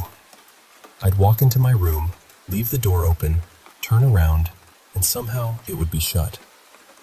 I got so scared that I started sleeping with my lamp on and the television playing. But then the TV began acting oddly, changing or flickering in ways that made me feel like even that wasn't safe anymore. The worst part, and the thing that happened the most, was my mattress shaking. I could be completely still, holding my breath almost, and I would still feel it trembling under me. Sometimes I could even see it moving. It happened so often that I dreaded going to bed. Eventually, things began happening during the day too. Not as intense, but enough to make me feel watched. A cable lying flat on the floor would suddenly flip up. Curtains would move when there was no breeze. Once, there was loud stomping in the attic, and it wasn't just me who heard it. My dad heard it too, and so did a friend who was over at the time. I also remember seeing dark, hooded shapes pass by outside my bedroom window, even though there shouldn't have been anyone there. My sister shared the room with me, and she didn't experience things as strongly as I did, but she did say the room sometimes felt wrong. She'd feel like she wasn't alone. She noticed things moving too, and every now and then she'd wake up terrified, saying she could see someone standing in the room. Things calmed down after a while. My mom told me that if something was bothering me, I should ask it to stop. She said spirits can listen, so I started doing that. I would say, gently but firmly, "Please stop. You're scaring me." And oddly enough, it did seem to help. A year or two later, I moved into another bedroom. I thought maybe that would be the end of it, but instead my sleep paralysis became much worse. I had terrifying nightmares, moments where I woke up unable to move, and even one experience where I felt like I was outside of my body. The furniture in that room sometimes felt unusually cold, almost icy, and the mattress shaking followed me there too. Every night, or close to it, I felt that same trembling underneath me. When I was around 16, I got a dog, and one night we were sitting in the living room together. She suddenly locked her eyes on one corner of the room, like she was watching something move. Her head followed it slowly, even though I couldn't see anything. Then she started barking and chasing whatever it was around the room.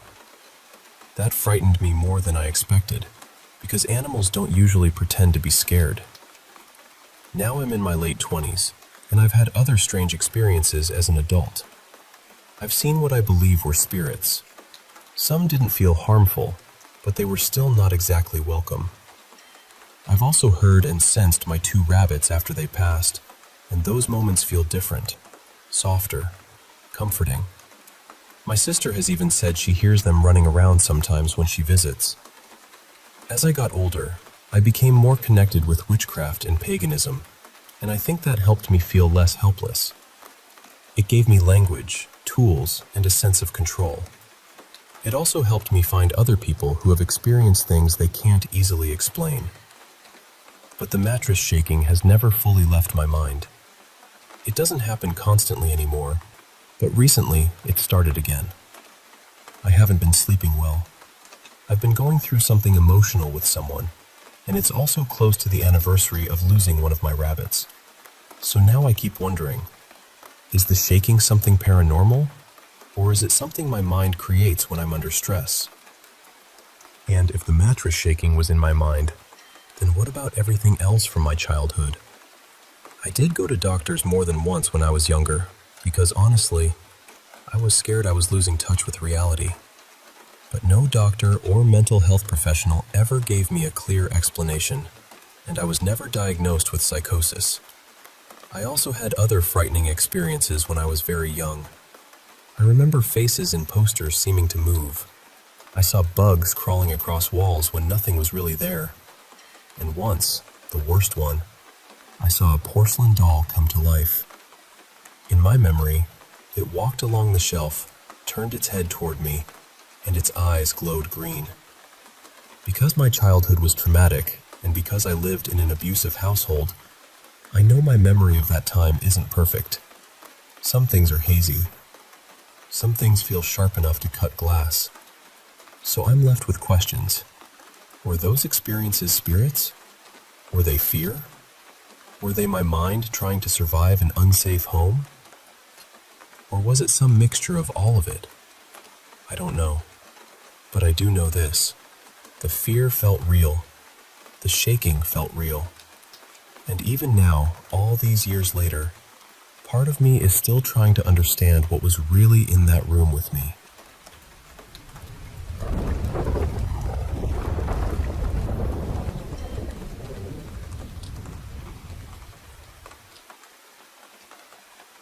I want to tell you about something that happened when I was really young, and honestly, I still don't know what to make of it. My mom has an older relative, her uncle, who lives out in rural Missouri. Once or twice a year, when I was growing up, my family would make this long drive to visit him. It was about 10 or 11 hours in the car, and we would usually stay at his house for several days. That was just part of my childhood. It happened so regularly that I never really questioned it. This particular memory happened at his house. I'm in my 20s now, but back then I was probably around 6 years old, maybe 7. And I think that matters, because my memory of it is strange. It doesn't feel like a clear recording in my head anymore. It feels more like I remember remembering it, if that makes sense. For whatever reason, my mom and I were sleeping in the living room on a pull-out sofa bed instead of one of the spare rooms. I don't think my dad was there on that trip, probably because of work. So it was just me and my mom, lying there in this old, quiet house in the middle of the night. And the house always felt a little creepy to me. Not in a dramatic haunted house way exactly. More like it was full of old furniture, old smells, old shadows. It was kind of secluded too, so at night, it felt like the whole world had gone silent around it. At some point, very early in the morning, maybe around 4, I was lying flat on my back. The house was completely dark. No lamps on, no hallway light, nothing. Then I saw something move into my vision. It was slow. That's the part I still remember most clearly. It didn't jump out at me. It just leaned in, almost like it was looking down at me. It had a long neck, or at least that's how I remember it. Its head was perfectly round, and there were 2 horns coming out from the sides. If it had really been standing there, it would have been on my right side. My mom was sleeping on my left, so she wasn't between me and whatever this was. There was no comfort in that. And I know how that sounds. Horns, dark shape, appearing in the middle of the night. It sounds almost too obvious, like something a frightened kid's mind would invent. That's one reason I've always wondered if it was a nightmare. For years, I thought maybe my eyes had been closed, and I somehow saw it through my eyelids, because I remember it as a dark silhouette against a slightly lighter darkness. But when I really think about it now, I'm not so sure. My eyes might have been open. Then again, why would I have been lying flat on my back at 4 in the morning with my eyes open? I've never really slept that way. I usually sleep on my side. So that's another thing that makes me question it. But then there's the part that still unsettles me. I remember it speaking. Just one word. Hello? That was it. Nothing else. Just a simple, quiet hello. The voice was deep and rough, almost watery, kind of like the voice of Davy Jones from Pirates of the Caribbean. And when I was little, I was terrified of that character. I was also raised in a Christian household, so I had this childhood fear of the devil too. Add that to an old, dark house that already made me nervous, and I can absolutely see how all those fears could have tangled together in my sleep and turned into one awful nightmare. But what makes me hesitate is what happened after. I don't remember waking up. I remember the figure slowly moving out of my field of vision, and then I just lay there. I squeezed my eyes shut and stayed completely still. I was too scared to move, too scared to wake up my mom, too scared to even roll over, because I had this horrible feeling that it might still be in the room with us. I stayed like that for what felt like hours, and I remember my body getting uncomfortable from holding the same position for so long. It wasn't sleep paralysis. I've had that a few times, and this didn't feel like that. I could have moved. I just didn't, because I was terrified. That's really all I remember. I've never had much in the way of paranormal experiences, even though I've always believed there's more out there than we understand. I've always been interested in that kind of thing, but this is the one memory I keep coming back to. I don't know if it was a dream, a nightmare, my imagination, or something else entirely. I just know that all these years later, I can still picture that shape leaning over me in the dark, and I can still hear it say, "Hello."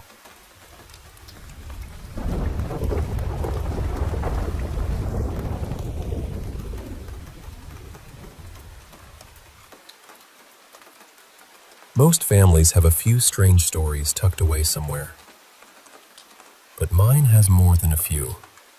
Over the years, there have been footsteps with no one there. Things moved around when nobody touched them, odd noises in empty rooms, and little kids in the family saying things they had no possible way of knowing. But the one that stayed with me the most is the one we ended up calling Cat Eyes. This happened a little over 20 years ago, when I was about 8 years old. Back then, my family lived in a 3-bedroom house. It was me, my parents, and my 2 younger siblings. The house had 2 living rooms. The second one was more of a family room, though we didn't really use it much at the time. The layout was kind of unusual. When you walked through the front door, you came right into the main living room. From there, you could see straight down the hallway toward the bedrooms. If you moved a little farther in, the kitchen was off to the left, and just past the kitchen was the family room. So from the couch in the main living room, you could see into the kitchen, and if the angle was right, into part of the family room too. At that point, the family room was mostly empty. There was an old cloth rocking chair in there, maybe a couple of spare chairs from the kitchen, but not much else. That night, I was sleeping on the couch in the main living room with my younger brother. It was just a normal night. We had the TV on, probably cartoons, and we both drifted off. Sometime in the middle of the night, I woke up. When I was a kid, I had this habit where I'd wake up, go get a drink of milk, and then fall right back asleep. I did it all the time. So when I opened my eyes that night, I didn't think anything of it at first. I was lying on my side, facing the TV. The television was still on, and it was the only light in the house. That bluish flicker was moving across the room, making everything look dim and soft around the edges. I sat up and looked toward the kitchen. That's when I saw her. In the family room, right in the middle of the floor, was the old rocking chair, and sitting in it sideways was a girl. She looked maybe 10 or 11 years old. She was leaning against the back of the chair, turned just enough to face me. She wasn't sitting normally. Her body was angled in this stiff, unnatural way, like she had been waiting there for me to wake up. She was wearing an old-fashioned black school uniform with long white socks and black shoes. Her skin was pale, but not just pale. It almost looked like she had a faint glow around her. Not bright enough to light up the room, but enough to make her and the chair stand out from everything else. Her hair was white, or maybe silver. It had bangs that came down across her forehead in this blunt, rounded way. Her mouth was slightly open, like she was breathing through it because her nose was stuffed. But her eyes were the worst part. They were too big to be normal, but not so big that they looked fake. They were yellow-green, almost glowing, and shaped like a cat's eyes. The pupils were black, thin, and vertical. She just stared at me. I stared back. I still don't know why I did what I did next. Maybe I was too scared to think clearly. Maybe getting milk was such a normal part of my routine that my body just decided to keep going. So I got up from the couch, and I started walking toward the fridge, which also meant walking closer to her. As soon as I took that first step, I noticed something else in the family room. Behind the girl, off to the left, there were two children. They were bluish, see-through, and younger than her. They were passing a ball back and forth. On the other side, there was another child, also blue and transparent, jumping rope by herself. All three of them faded out around the knees, like their lower legs just dissolved into nothing. Then I heard it. Playground sounds. Children laughing, running, calling out. The kind of noise you'd hear at recess when a whole playground is full of kids. But it was happening inside my house. The cat-eyed girl never moved. She just kept watching me. The other children kept playing behind her, like I wasn't even there. I stayed close to the wall and slowly made my way to the fridge. Every step felt like it took forever. I didn't look away from her until I reached the refrigerator, because from that spot, the family room was out of sight. The second I opened the fridge door, the playground noise stopped. Completely. The light from the fridge came on, and everything suddenly felt sharper, more real. I stood there drinking milk and trying to convince myself I was half asleep. I told myself I was dreaming, or hallucinating, or imagining things because the house was dark and the TV was still on. Then I put the milk back. And when I closed the fridge door, the playground sounds came back, louder than before. I peeked around the corner. They were all still there. The three blue children were still playing. The girl was still in the rocking chair, still sideways, still staring at me with those yellow-green cat eyes. She hadn't moved at all. I backed away slowly, all the way to the couch, never taking my eyes off her. When I reached it, I crawled under the blanket, curled up as small as I could, and hid there until I eventually fell asleep. Nothing else happened that night. I don't remember exactly how long it took me to tell my family. Maybe I waited a while. Maybe I tried to pretend it hadn't happened. But eventually, I told them what I saw. And after that, the name Cat Eyes stuck. My family still brings it up sometimes. And all these years later, I still think about that girl in the rocking chair, watching me from the family room.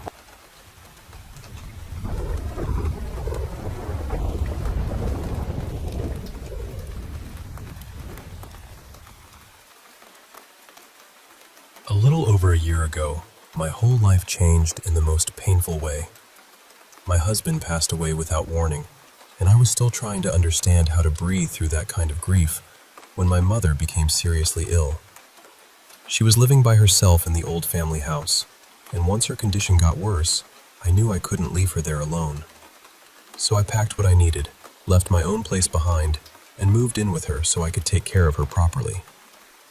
At first, I thought the sadness was what made the house feel so heavy.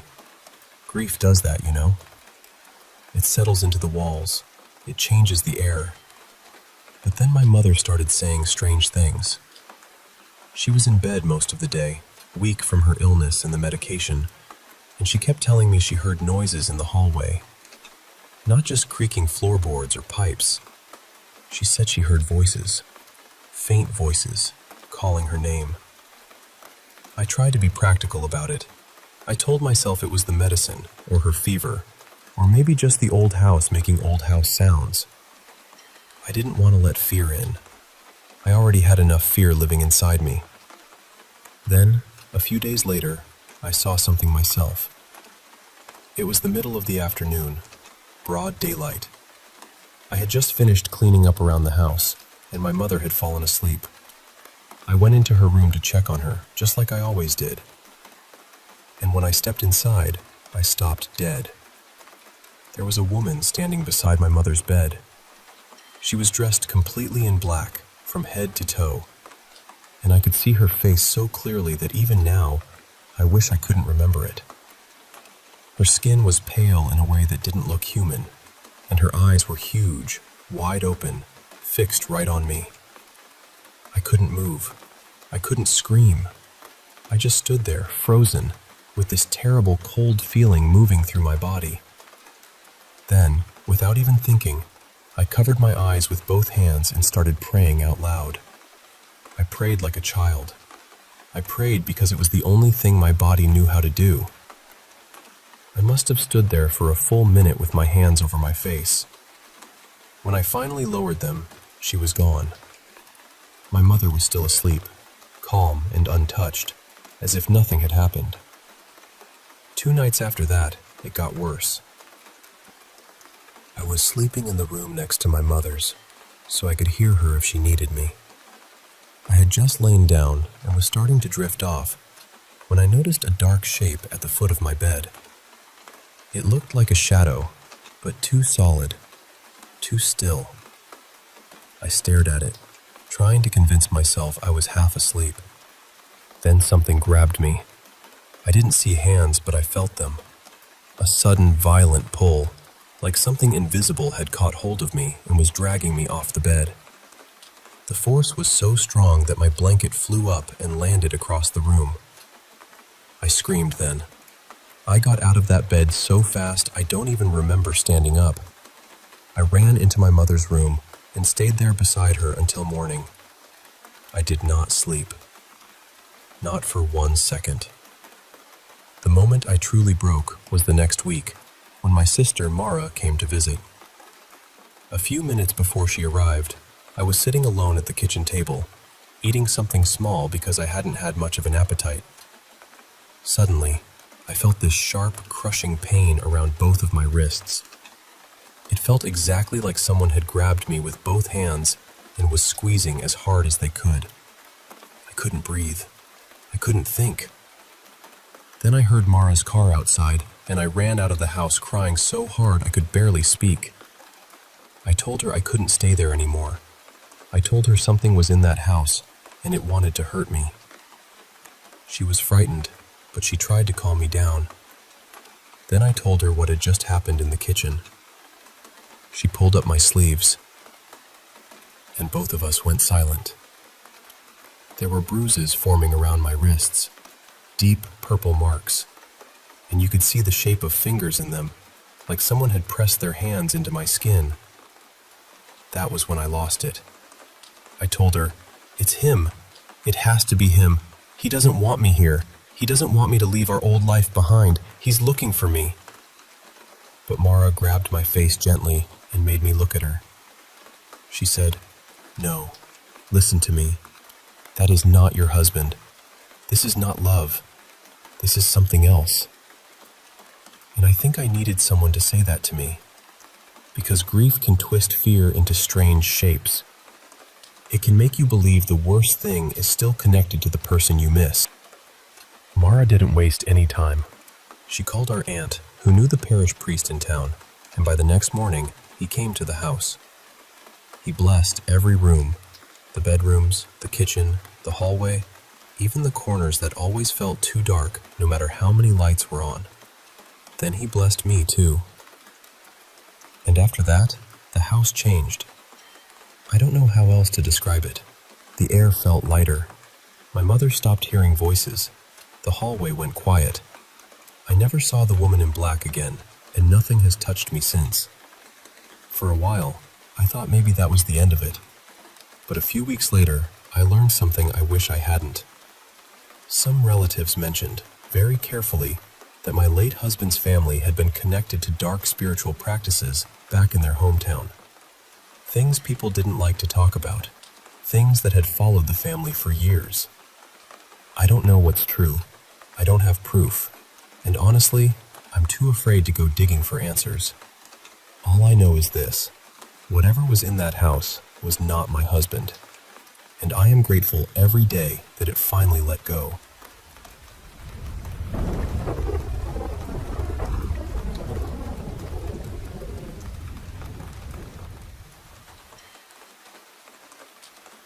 wanted to share a few experiences that, to me, felt like signs from the afterlife from my beloved dad. I'll call him Ray here. He passed away in December 2025 at just 58 years old. Before losing him, I was honestly a huge skeptic when it came to anything paranormal. I never really believed in signs, messages, or anything like that. But after Ray died, a few things happened that changed the way I see all of it. He had always been so strong, athletic, fit, full of energy, and successful in his work. We all thought he had so many years ahead of him. Then one day, completely out of nowhere, he lost feeling in his left arm and hand. Not long after that, he was diagnosed with brain cancer. The illness changed everything. He became paralyzed, unable to walk, and had to use a wheelchair. Later, it affected his mind too. The tumor caused dementia and hallucinations, and I became one of the people caring for him until the end. It was heartbreaking to witness, but also one of the greatest privileges of my life. I got to be there for him, the way he had always been there for me. Before he died, Ray used to say something very specific to me. He told me that if I ever saw a man wearing a beige hat, and that man lifted the hat to greet me, then I should know it was him sending me a message from the other side. At the time, I would just smile and gently go along with it. I thought it was sweet, but I didn't really believe it. But since his passing, I've seen it happen more than once. Men in beige hats, different kinds too. Caps, flat caps, wide-brimmed hats, even one that looked almost like an old-fashioned fedora. They would catch my eye as I passed them, and then lift their hats slightly, almost like a quiet greeting. That had never happened to me before he died. Not once. And then suddenly, after he was gone, it started happening. There was also a song we shared together. It was Father and Son by Cat Stevens. We listened to it often, and it was played at his funeral. Ray used to tell me that if I ever heard it randomly, I should take it as a sign from him. I live in Hong Kong, and that song is not something you usually hear playing here, especially not in taxis where the radio is usually focused on Chinese music. But over the past year, I've been in several taxis where that exact song suddenly came on. Each time, it felt uncanny. The air would turn cold, even in the middle of Hong Kong heat and humidity. I remember one driver actually mentioning that he had goosebumps too. We both felt it at the same time, this strange chill that didn't match the weather at all. And then there was the day of his funeral. Before Ray passed, he told me he believed he would die at 5 p.m. I remember thinking that was such a strange thing to say. How could anyone know the exact hour they would leave this world? But he was right. He took his last breath at 5 p.m. A few weeks later, we held his funeral in a beautiful garden. It was one of those bright, clear days where the sky looks endless. There wasn't a single cloud above us. Then, exactly as the clock reached 5 p.m., rain began to fall. Not a drizzle either. It poured. Maybe some people would call all of this coincidence. I understand that. I probably would have said the same thing once. But to me, these moments felt personal. They felt like Ray finding ways to say, "I'm still here." I'm sharing this for anyone who has lost someone important and is trying to make sense of the silence they leave behind.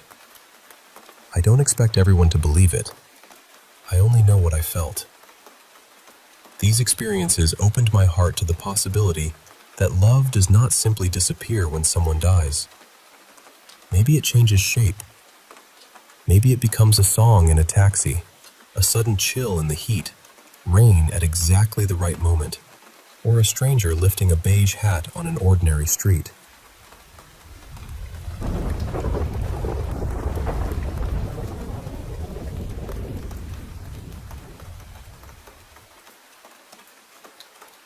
I've been carrying these memories for a long time, and I feel like I need to finally say them out loud. Not because I expect everyone to believe me, but because somewhere out there, I really believe someone else has gone through something like this too. Most of this happened when I was still very young, around 6 to 9 years old. And I know what people usually say when a child tells a story like this. They say it was imagination, or a dream, or the dark playing tricks on the mind. But I knew the difference between make-believe and real life. I knew when I was awake. I knew what fear felt like in my body. And some of these things left marks I could actually see. The first thing I remember happened when I was about 6. I was sleeping beside my mother in our old house, the one near the edge of the village. It was late autumn, close to Halloween, and the room was almost completely dark except for these thin little strips of light coming through the shutters. At some point during the night, I opened my eyes, and in the corner of the room, I saw a shadow. It wasn't vague. It wasn't just a jacket hanging on a chair or some shape my sleepy mind invented. It looked like a person standing there, and then it raised its hand. It waved at me. Not slowly, not like some strange drifting motion from the light. It waved the way someone waves when they know you can see them. I remember whispering, "Mom, is that you?"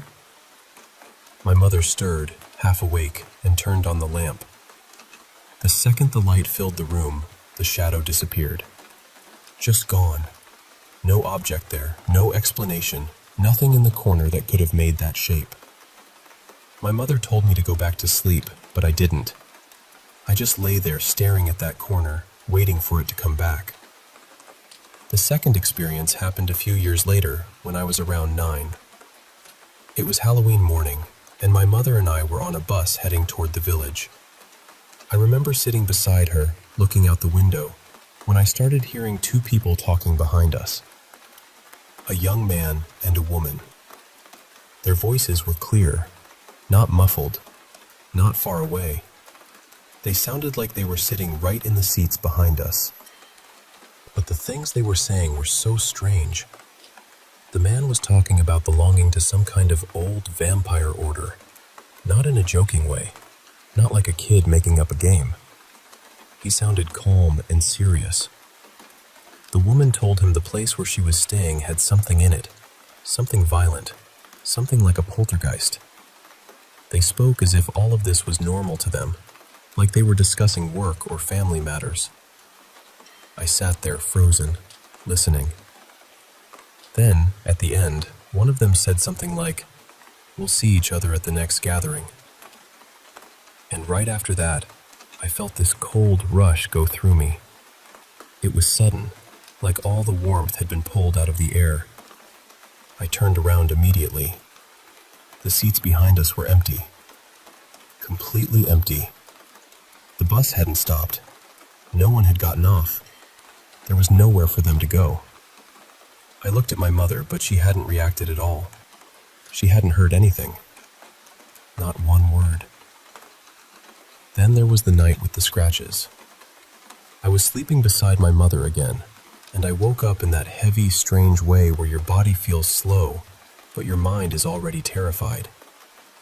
There was another shadow near me. This one wasn't shaped like a person. It didn't have arms or a face or any clear outline. It was darker than the dark around it, almost like a stain moving through the room. And then I felt pain on my neck. Sharp pain. I saw the shadow close to me, and I had the horrible feeling that it was scratching me. I wanted to scream, but I couldn't move. I couldn't even breathe properly. Fear had pinned me down. The next morning, I checked my neck. There were 3 marks there. Not fresh red scratches either. They looked older somehow, like thin, healed scars. But they hadn't been there before. I know they hadn't. And then, by the following day, they were gone. Completely gone. No scabs, no redness, no lines, no trace of anything. The last experience was more recent. I was in my own room, in my own bed, drifting in that space between sleep and waking, Not fully asleep, not fully awake. And suddenly, the room filled with voices. Not one voice, not two, dozens of them. Maybe more. They were all talking at once, overlapping, rising and falling around me. It sounded like I had been dropped into the middle of a packed market or a crowded train station, except I was still lying in my bedroom. I couldn't make out what they were saying. It was too many voices layered over each other, but the sound was everywhere, close, surrounding me, and there was no one there. I know people will explain these things away. They'll call it sleep paralysis, hypnagogic hallucinations, childhood fear, an overactive imagination. Maybe that makes sense on paper, but I know what I saw. I know what I heard. I know what I felt on my skin. And I keep wondering whether anyone else has seen a shadow that seemed aware of them, a shadow that waved, or heard a full conversation from people who vanished the moment you turned around. Because I don't think I was alone in this. I really don't.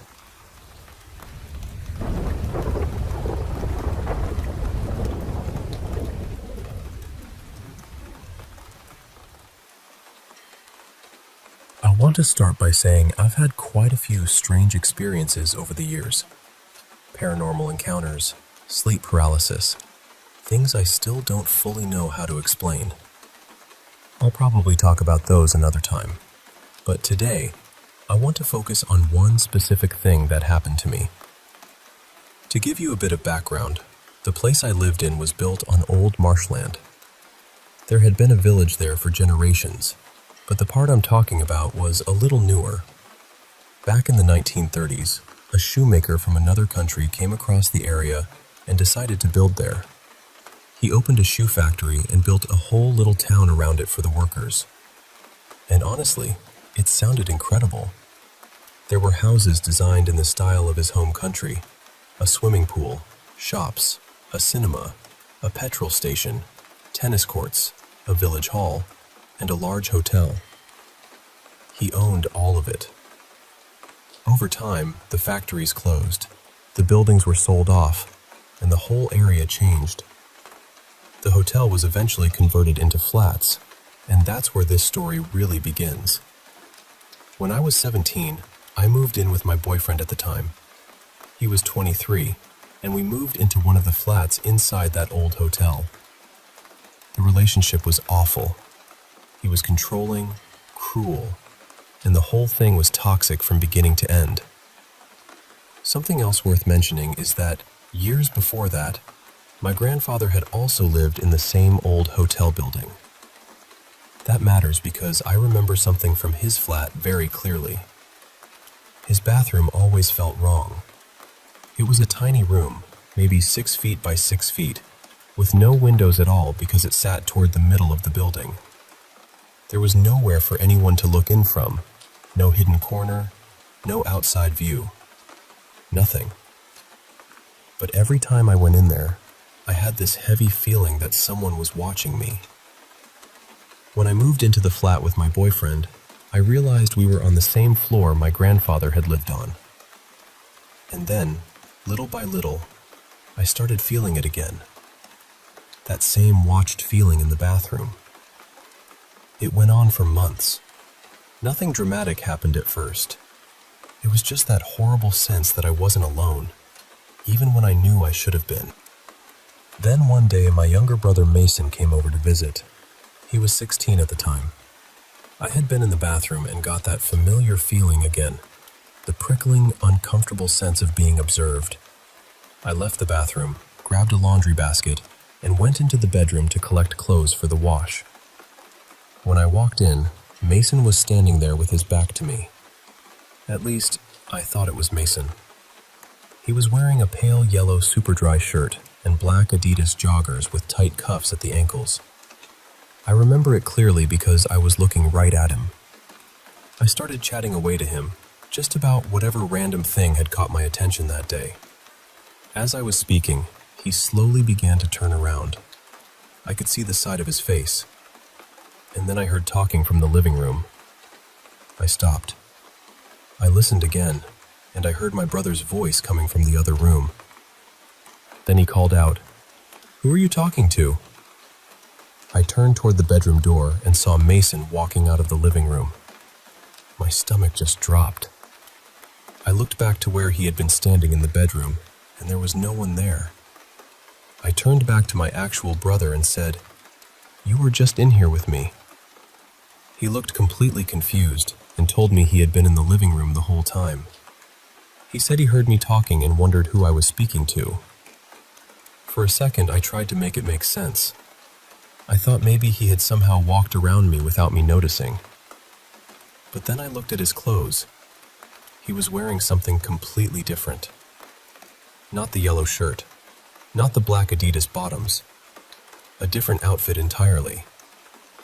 I didn't know what else to do, so I just finished gathering the laundry. Afterward, I put the laundry basket on top of this big oak wardrobe we had in the bedroom. Later that day, I told my boyfriend what I had seen. He laughed at me. He told me it was all in my head. And without even thinking, I said, "It'll show you." The words just came out of my mouth. I didn't plan to say them. I don't even know why I said them. That night, both of us woke up at the exact same time and sat straight up in bed. Neither of us knew why. And the moment we sat up, that laundry basket flew from the top of the wardrobe. It didn't fall. It didn't slide. It flew.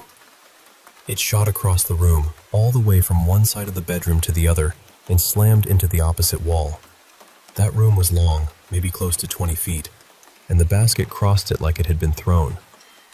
I just looked at my boyfriend and said very calmly, "I told you it would make itself known." He sat there with his mouth open, completely stunned. And somehow, I just lay back down and went to sleep. Not long after that, we moved out of the old hotel. Then the relationship ended soon after, which honestly was for the best. For years, I didn't really understand what had happened. Then I started seeing people talk about mimics, and it made me think about that day in a different way. The strange thing is, I never felt like whatever it was wanted to hurt me. If anything, it felt like it was on my side, especially when it came to my boyfriend. But when I read about mimics taking the shape of someone you trust, sometimes to draw you in or trick you, that unsettled me more than I expected. So I still wonder about it. Was it a mimic? Was it something attached to that old building? Or was it something else entirely?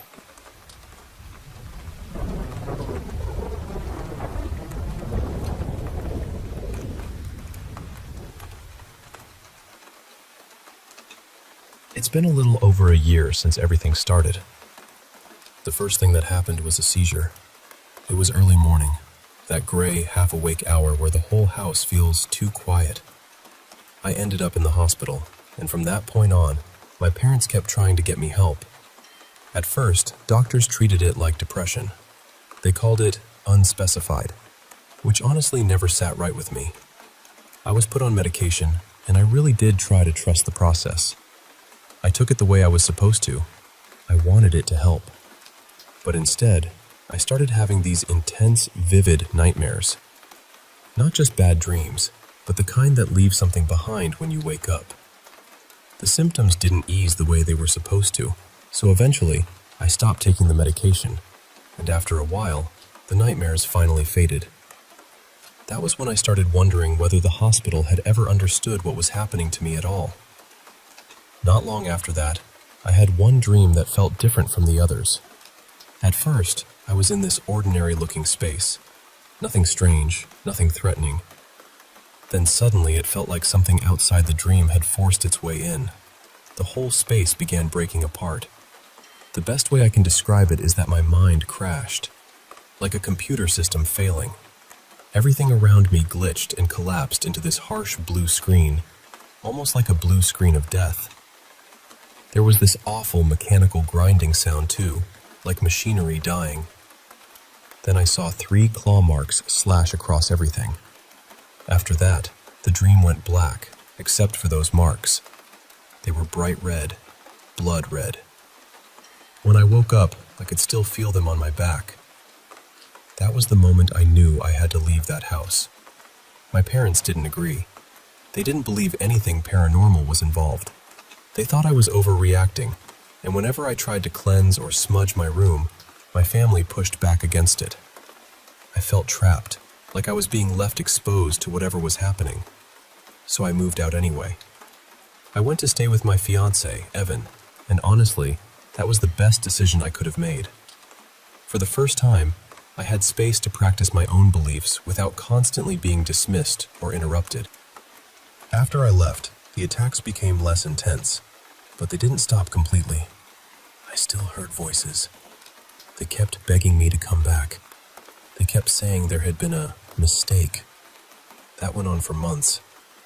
Even now, every so often, I still hear something trying to pull me back toward that old place. But I don't trust it. To me, those voices feel like the same spirits that were troubling me there.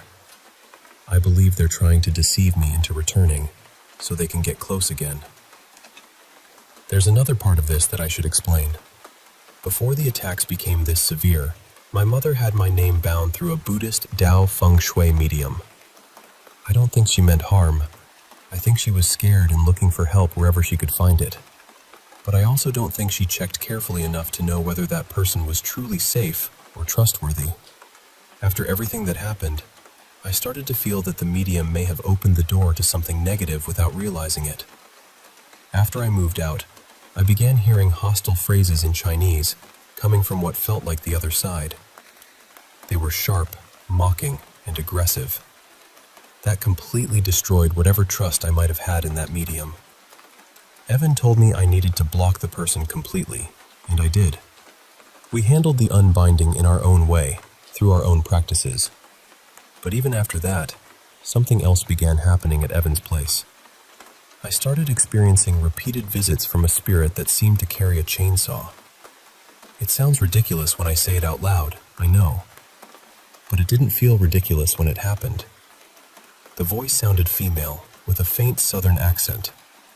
Almost every time it appeared, I would hear the same thing first, the revving of a chainsaw. Then the spirit would say one or two words, and after that, I would feel the sensation of the running chainsaw being pressed against my body. We put salt lines at every doorway and window in the bedroom. That helped a lot. It didn't erase the problem completely, but it reduced the worst of it. Then today, I heard what sounded like the same spirit asking where its chainsaw had gone. And now I'm left wondering what I'm supposed to do. How do I permanently remove this spirit from our space? And if there are others with it, how do I keep them away too? I know some people might see this as a spiritual issue more than a ghost story. Maybe it's both. All I know is that whatever these spirits are, they've made repeated attempts to distort how I perceive the world around me. I also want to be clear about something. Christian references or Christian-based advice are not what I'm looking for. I converted to Wicca Shintoism a long time ago, and I'm asking for that to be respected. I'm not trying to convince anyone of what I believe. I'm just trying to protect my home, my peace, and myself.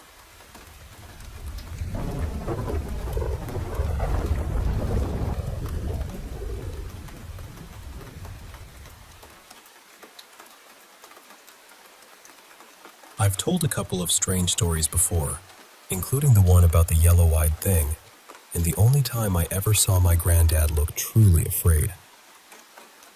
But after this, I think I'm going to step back from telling these for a while. Mostly because I don't want people thinking I'm making it all up. This one happened on the night my old best friend and I saw what I can only describe as the Faceless Runner. It was my 18th birthday. Where I grew up in South Africa, 18 is the legal drinking age, so naturally, I had my best mate over. His name was Keon. We planned to have a few drinks, do some late-night fishing, and just enjoy the day. Things had been quiet around the farm for a few months. There were still the odd, strange incidents, missing livestock here and there, chickens or ducks found without their heads, that kind of thing. A lot of it got blamed on wildcats or meerkats, and honestly, I never really understood all of it. But that night felt different.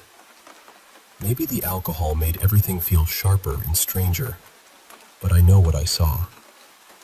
Earlier that afternoon, around 2, Keon and I went to a pond on a neighboring farm and fished for a few hours. We caught a few different kinds of fish and stayed until just after sunset. Then we headed back home and had a braai with my grandparents. It was a good evening at first, warm, easy, ordinary. After my grandparents went to bed, Keon and I went to my room and played some Call of Duty. We sat there for hours, just joking around and being lazy. Eventually, our buzz wore off, so we decided to drive to the nearest tavern and get a few more drinks. We got dressed, went outside to my bakkie, climbed in, and I turned the key. Nothing. The engine didn't even want to try. My granddad was a diesel mechanic, so we woke him up and asked him to take a look. He checked everything. Fuel was fine, filters were fine, battery was fine. There was no obvious reason it shouldn't start. Eventually, we gave up and went back inside. That's when the whistling started. At first, it was quiet, just a few off-key whistles.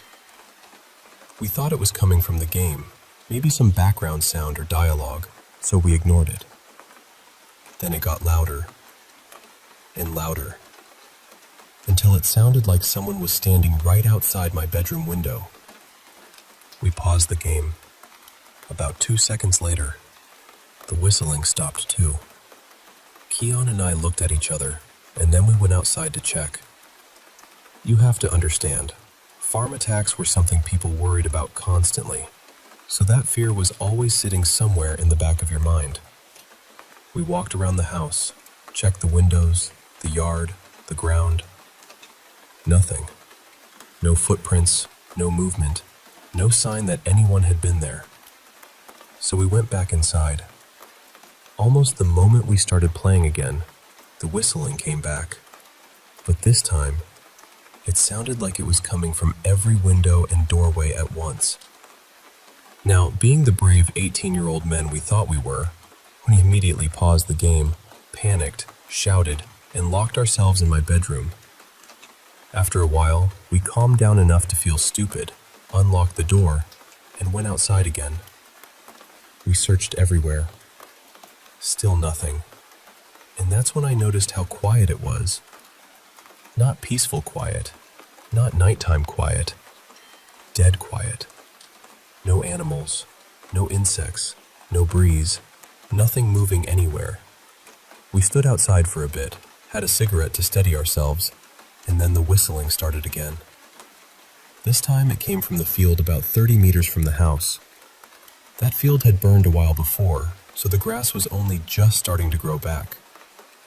It had this soft green layer over the dry brown land, and under the moonlight, it looked almost unreal. I grabbed the big spotlight flashlight from the kitchen, and we started walking toward the sound. And I promise you, I'm not trying to make this sound more dramatic than it was. There was a man standing in the field, not moving, not turning, just standing with his back to us. He was tall, taller than my granddad by at least a full head. He wore an old, ragged sun hat, a faded beige-gray jacket, and dark trousers. And beside him was an animal. It looked like a dog, but not completely. Its legs were too long and too bushy, and the joints looked wrong, like they bent the way they weren't supposed to. Its snout was stretched out and strange, far longer than it should have been. They both just stood there. Keon and I moved closer, slowly. We got within maybe 4 meters. Then the man and that thing beside him turned around at the exact same time. The dog, or whatever it was ugly in a way I can't properly explain. Twisted, misshapen. And the man, we couldn't see his face. It wasn't covered. It wasn't hidden in shadow exactly. It was just like there was nothing there that my eyes could understand. We thought for one brief moment, maybe he was a neighbor. Maybe someone had gotten lost and wandered onto our land. So we kept walking toward him. But when we got about 2 meters away, something strange happened. Every step we took forward, he seemed to take 1 step back. Not quickly, not obviously, but the distance between us stayed the same. We stopped after a few more steps and just stared at him, trying to make out any feature, any detail, anything human. The silence was unbearable. I remember turning to Keon and asking, "What do we do?" Before he could answer, the whistle came again. It came from the man, from where his face should have been. That was enough for both of us. We started backing away, keeping our eyes on him. Step by step, slow at first. Then he started walking toward us. Every step we took back, he took 1 forward. Then for every one of our steps, he took 2. Then he and that awful dog-like thing started running. We turned and bolted for the house. I could hear him behind us. I could hear the movement, the pace, the way he was keeping up far too easily. Near the last stretch, maybe 15 or 20 meters from the house, Keon tripped hard. Later, he swore something pushed him. I didn't see it happen clearly, but I believe him. I really do. We made it inside and slammed the door. Then there was nothing. No footsteps, no whistle, no animal, no wind. Just silence again. We didn't sleep that night. The next morning, my grandparents said we were probably drunk or worked up or imagining things. Nobody believed us. But Keon was there. He saw what I saw. And even now, if I sat down and really tried, I think I could still draw that horrible dog. I could probably even find clothes close to what that man was wearing. But I still don't understand how he moved like that. How did he match our speed? How did he get so close so quickly? And why couldn't we see his face? That part bothers me most, because it wasn't just dark. It wasn't just far away. There was simply nothing there.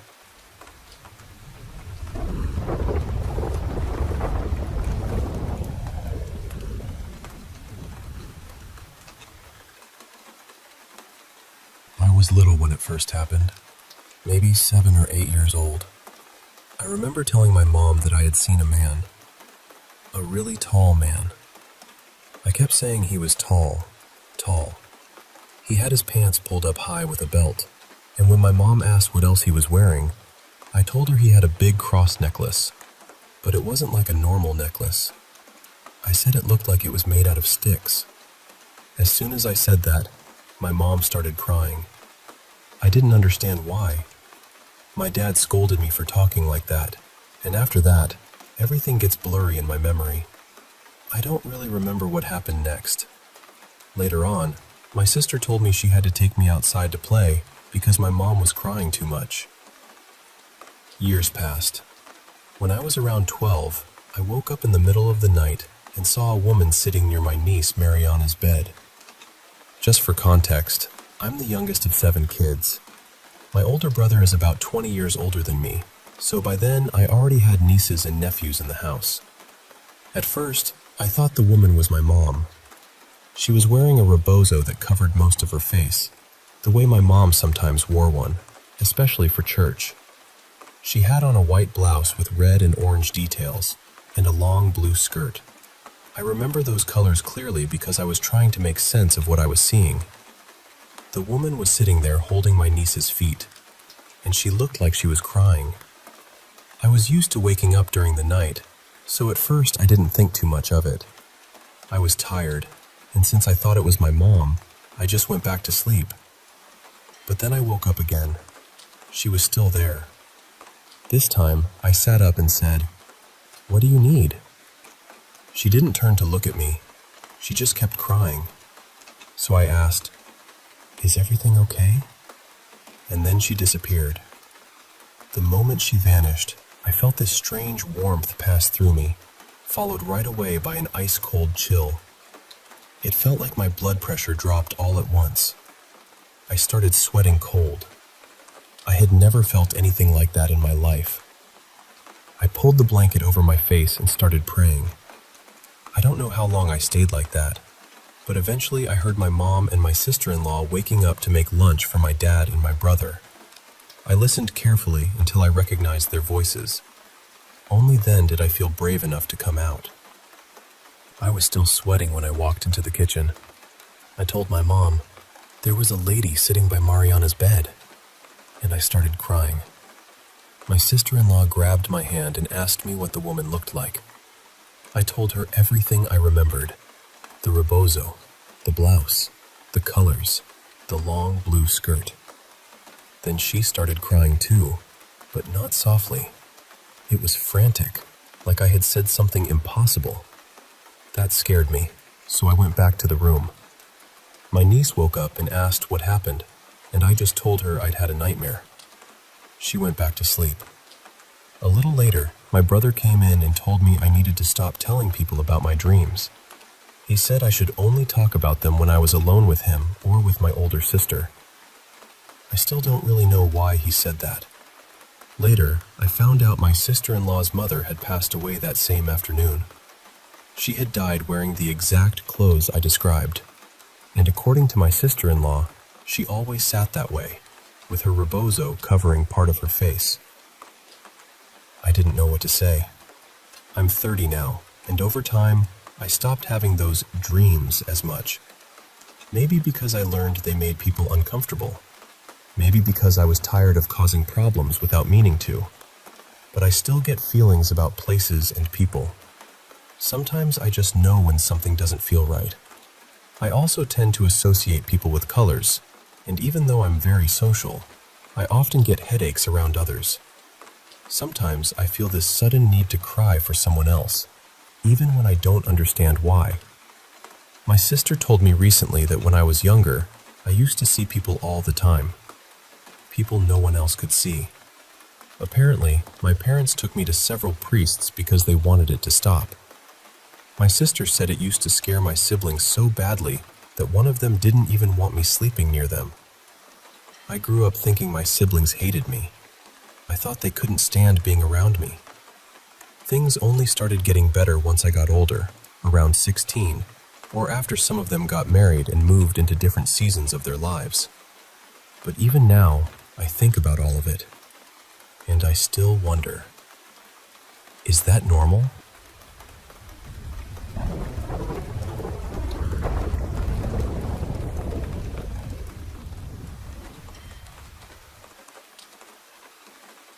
I've always had this strange love for Edinburgh. There's something about that city that gets under your skin, in the best and worst way. The hills, the old stone buildings, the castles sitting there like they've been watching everything for centuries. And then there's the history, which is beautiful, but also incredibly dark. Before I ever went there, I used to read about the underground vaults beneath the city. They were originally built for merchants to store goods, but because Edinburgh is so damp and the stone was so porous, everything kept getting ruined. So the vaults were abandoned. But people still ended up living down there. A lot of them had nowhere else to go. And back then, being homeless could get you punished severely, even killed. So people hid underground, in those cold, wet spaces beneath the streets. Then, when parts of the city burned, the heat traveled down through the stone. Those vaults basically turned into ovens, and the people hiding inside never made it out. There were also all the witch trials, and the sad thing is, many of the people accused weren't witches at all. A lot of them were healers, people who understood herbs and natural remedies. But fear took over, and once fear gets dressed up as justice, terrible things happen. All of that fascinated me. So when I finally got the chance to visit Edinburgh in late 2022, I was thrilled. It was supposed to be 4 of us, 2 friends, my girlfriend, who's now my wife, and me. But one friend canceled right before the trip, so it ended up being 3 of us. We stayed in a hostel for the first couple of nights, then booked an Airbnb for the final night. The plan was to do all the tourist stuff, walk the city, visit the old places, and take a late-night cemetery tour. Honestly, most of the trip was wonderful. Edinburgh felt exactly the way I hoped it would. Cold, dramatic, ancient. The whole place had this heavy atmosphere, but in a way I liked. Then we got to the Airbnb. We checked out of the hostel around lunchtime, left our bags there, wandered around all afternoon, and finally went to the flat in the evening. It wasn't far, so we just rolled our luggage through the streets. The only problem was that the apartment was on the 3rd floor, with no lift. Since I was the only man in the group, and apparently determined to prove I had working arms, I offered to carry the bags up myself. I took the lighter ones first. The apartment door was dark gray, with a silver number 3 fixed right in the center. I unlocked it and stepped inside. And immediately, something felt wrong. Not messy, not unsafe in any obvious way, just wrong. I had this sudden feeling that I was being watched. It was so strong that before I even brought the bags in properly, I started checking the windows and balcony doors to make sure they were locked. The flat itself was spotless. It had this vintage sort of style, like someone had tried to make it feel old-fashioned but still comfortable. The kitchen had pastel appliances, the dining table was clean, the plates and cutlery were laid out neatly, and nothing seemed out of place. Except the wardrobe in our bedroom. One of its doors was wide open. That probably sounds like nothing, and normally I'd agree, but everything else had been arranged so carefully. The chairs, the plates, the forks, even the cushions. So why leave that one wardrobe door hanging open? I couldn't stop staring at it. Then I heard my girlfriend and our friend coming up the stairs, so I quickly shut the wardrobe door and walked back out to meet them. They loved the place. They were talking about how nice it was, how cozy it looked, how much better it was than the hostel. But while I was carrying our bags into the bedroom, I noticed something else. The 2 bedrooms were side by side, so they should have shared a wall. But from the living room, I could see there was space between them. Not a tiny gap either. It looked wide enough to hide a small storage room. Then I saw the outline. There was a door there. Someone had covered it with wallpaper, but not well enough. You could still see the frame pressing through if you looked at it from the right angle. That was when I really started to feel uneasy. I've had this kind of feeling a few times in my life. Not often. Maybe 3 or 4 times total. It's hard to explain, but it's like my body knows something before my mind can catch up. And in that flat, every part of me was telling me something was off. The feeling of being watched, the wardrobe door, the covered-up room. I didn't like any of it. By that point, we were exhausted, so we ordered food and ate at the dining table. We joked that at least we were getting to use the fancy plates and cutlery. But the whole time, I kept thinking about that wardrobe and that hidden door. And the feeling in the flat kept getting heavier. Eventually, we went to bed. Our room was the bigger one. It was long and narrow, with 2 large windows on one side covered by blackout curtains. The bed was pushed against the wall, and that hidden room was directly behind the headboard. At the far end of the bedroom was a couch, and beside it stood the wardrobe. It matched the style of the flat, but in a way that made it feel worse. Tall, dark, old-looking. The kind of wardrobe that doesn't belong in a normal night of sleep. Still, we were tired enough that we fell asleep almost immediately. Then I woke up around midnight. I didn't wake up calmly. My heart was hammering, my breathing was heavy, and that feeling was back. Someone was watching me. I kept my eyes closed because I was afraid of what I'd see if I opened them. But eventually, I opened them just a little, barely enough to see through my eyelashes. My eyes went straight to the wardrobe.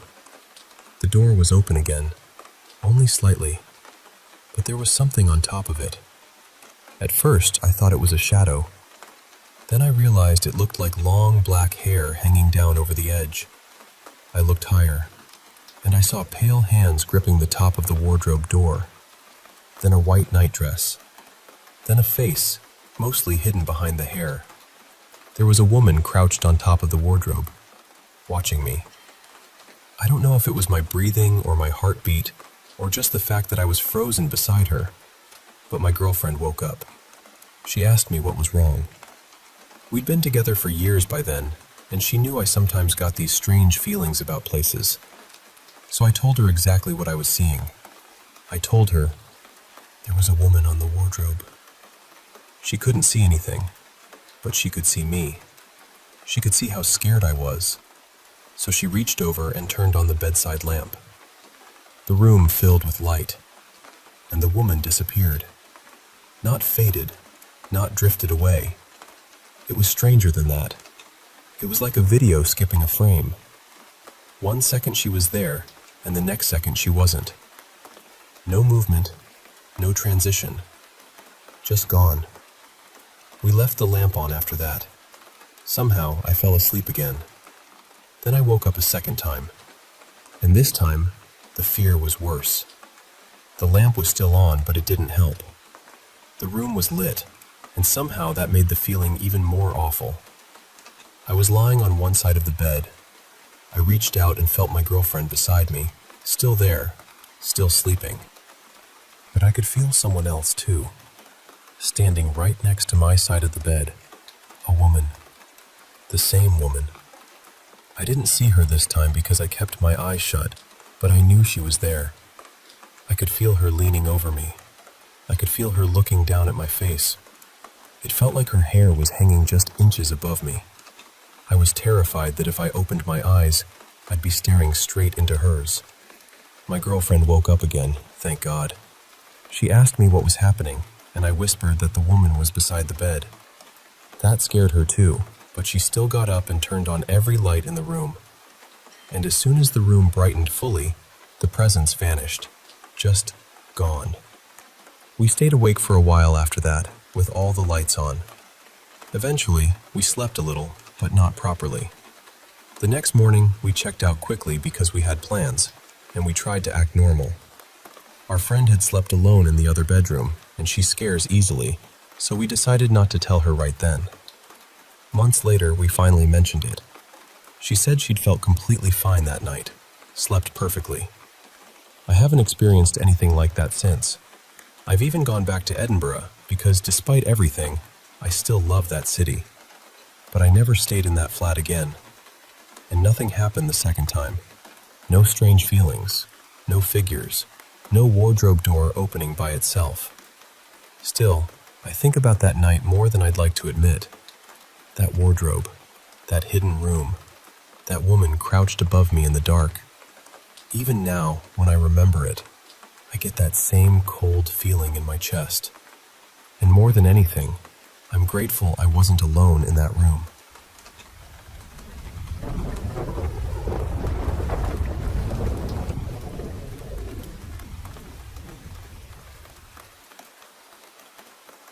Hi. I'm sharing this because I need to get it out. And because I'm hoping someone out there has been through something even close to what happened to me. This all started in January, on the 17th. Before that night, I was pretty skeptical.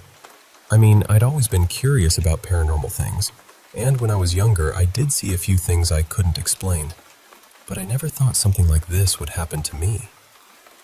I ordered a cheap spirit board online. Nothing special. Honestly, I thought it probably wouldn't even work. When the package arrived, I opened it right away.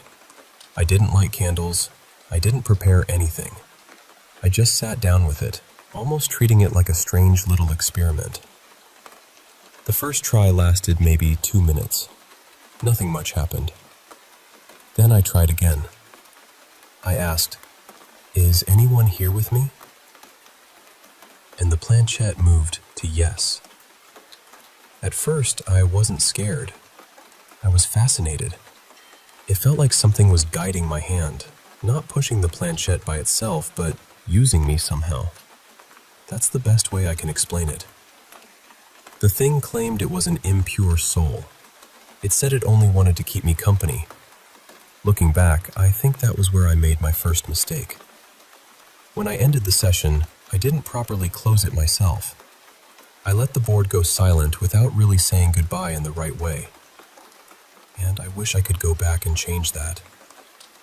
Over the next few days, I used the board a few more times, 5 sessions in total. By the 5th day, I threw it away. But by then, something had already changed. At first, it was my sleep. I would lie down calm, but my body felt wired and nervous, like fear had been poured into my veins without my permission. Then, one night, whenever I closed my eyes, I saw a board in my mind. Not the one I bought. This one had red letters, vivid and sharp, and it kept showing me the words, "Don't leave me." That was when the real fear began. Then I heard the voice. It wasn't outside of me. It was inside, using the same inner voice I use when I think. That made it worse somehow because I couldn't get away from it. I told my husband I didn't know what was happening, but something about that board felt wrong. I kept saying, "I was fine before this. I was completely normal before this. I'm 36. I had never experienced anything like this. That night, the voice told me to throw the board away. I thought maybe that would stop everything, so I got up and put it in the trash.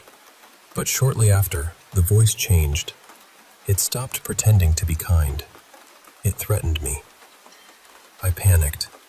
I tried to get the board back, but the garbage had already been taken. I cut my finger by accident while rushing around. I called my mother crying, which is something I never do. I was terrified in a way I can't fully describe. Then I felt like something was interfering with my body. My phone went off. I went back to my bedroom to wake my husband, and suddenly I felt a heavy pressure, like something forced me down onto the bed. I couldn't breathe properly. There was weight on my chest. I was crying and begging my husband for help. A few moments later, I tried to stand, and I felt that same terrible weight on my back. I fell to the floor and crawled, honestly believing I was going to die. Then, after a short while, it stopped. That's one thing I want to say clearly. The more fear I gave it, the stronger it seemed to become. After that, I tried to calm down. I called my mother again around 4 in the morning. And then something happened that disturbed me deeply. It felt like the voice used my own throat to speak. It said strange, dramatic things to my mother, things that made no sense. Later, the experiences became even more humiliating and invasive. My body would move in ways I didn't want it to move. I felt sensations I didn't ask for. I felt trapped inside myself, frightened and ashamed, trying to explain something that sounded impossible.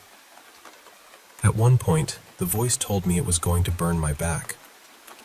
Then my back started burning. I ran to my husband crying, telling him it felt like fire. He lifted my sweatshirt and he saw a mark appearing there. I took photos of it. It looked almost like a face with 2 horn-like shapes on either side.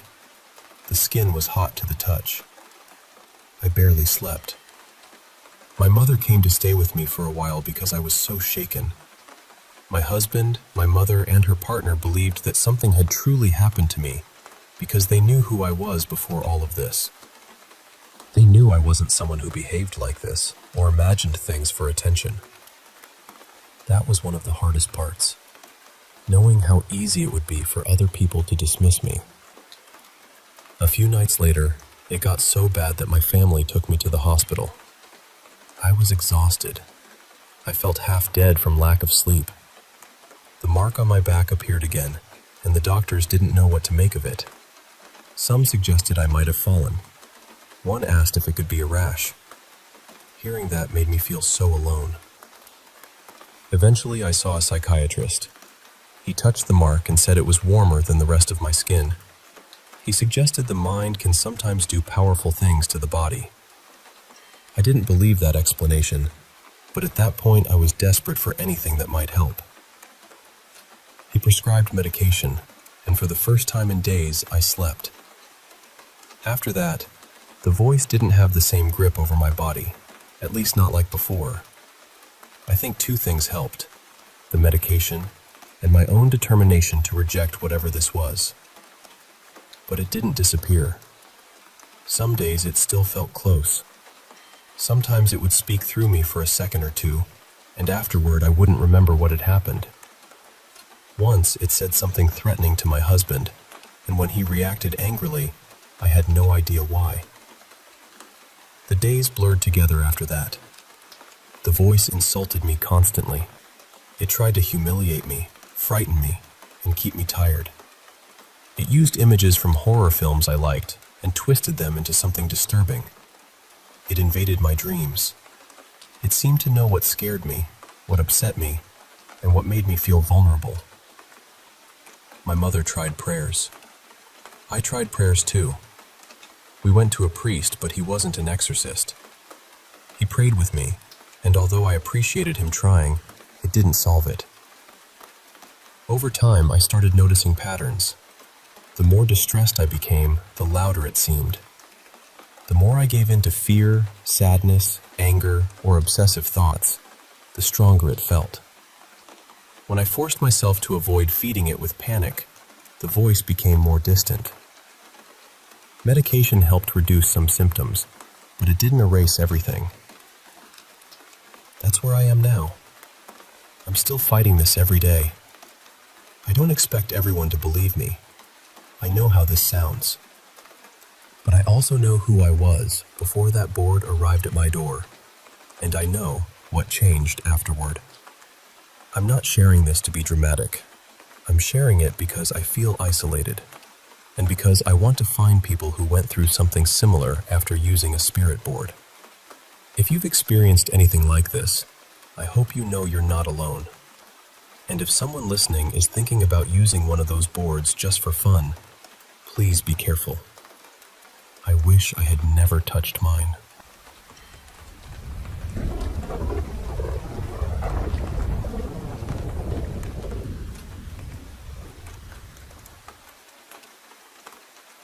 I want to tell you about something that happened to me a couple of years ago, and honestly, I still think about it from time to time. I was lying in bed one night with my cats curled up around me, all cozy and comfortable.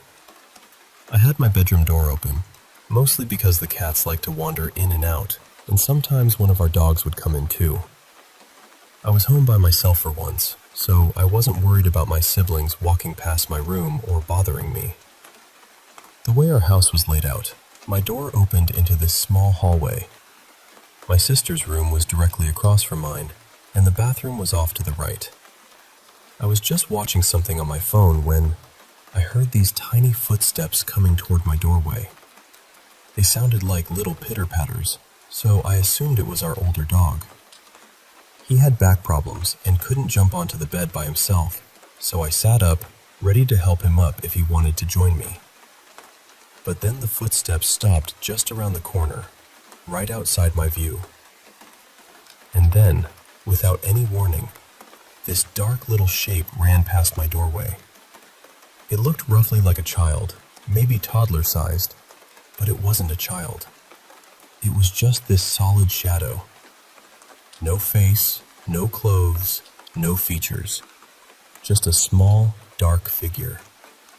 It darted straight into my sister's room and jumped onto her bed. But there was no sound, no floor creak, no mattress noise, no springs, nothing. I completely froze. For about 20 minutes, I barely moved. I was slowly reaching toward the little cross I kept on my bedside table, because in that moment, I genuinely had no idea what else to do. I sat there for nearly 2 hours, trying not to panic, until my family finally came home. Only then was I able to move properly and close my door. I told them what happened, and they checked the cameras, but nothing showed up. The cameras didn't even pick up the footsteps, even though I heard them clear as day. And I know it wasn't just a weird shadow from the sun or something passing by. This thing was too dark, too solid. It had shape, just no details. For a few weeks after that, I slept with a Bible near me and a cross hanging over my door. Then, about 3 months later, something else happened. I was in the living room watching TV. The room had a couch against one wall, and the TV was on the opposite wall. Behind the TV was the chimney for the fireplace. Behind the couch was the garage. To the right was the wall that led toward my room, and to the left was a big window facing the front yard. I was sitting there, just watching TV, when I suddenly heard knocking. It wasn't frantic or aggressive. It was loud, but not hard. It sounded exactly like someone knocking on a wooden door from close by. But the strange part was where it came from. It sounded like it came from the dead center of all four walls at the same time. There wasn't an echo. There wasn't a delay. It wasn't like one knock bounced around the room. It felt like four separate knocks happened at once, from four different places. I could almost feel it in my skull. And that scared me, because two of those walls shouldn't have been able to make that kind of sound at all. One of them was near the garage, one was by the chimney, and one was close to where I slept every night. I acted like I hadn't heard anything. I just sat there for a few minutes, trying to stay calm. Then I walked to my mom's room and asked her if she heard knocking. Her room was near two of the places the sound seemed to come from, but she said she hadn't heard anything. She told me I probably imagined it, but I know what I heard. It was too clear, and it gave me that exact feeling you get when someone is standing at the door. By that point, I started thinking maybe there was something in the house. It was an older place, so I told myself maybe it was just one of those things I would have to live with.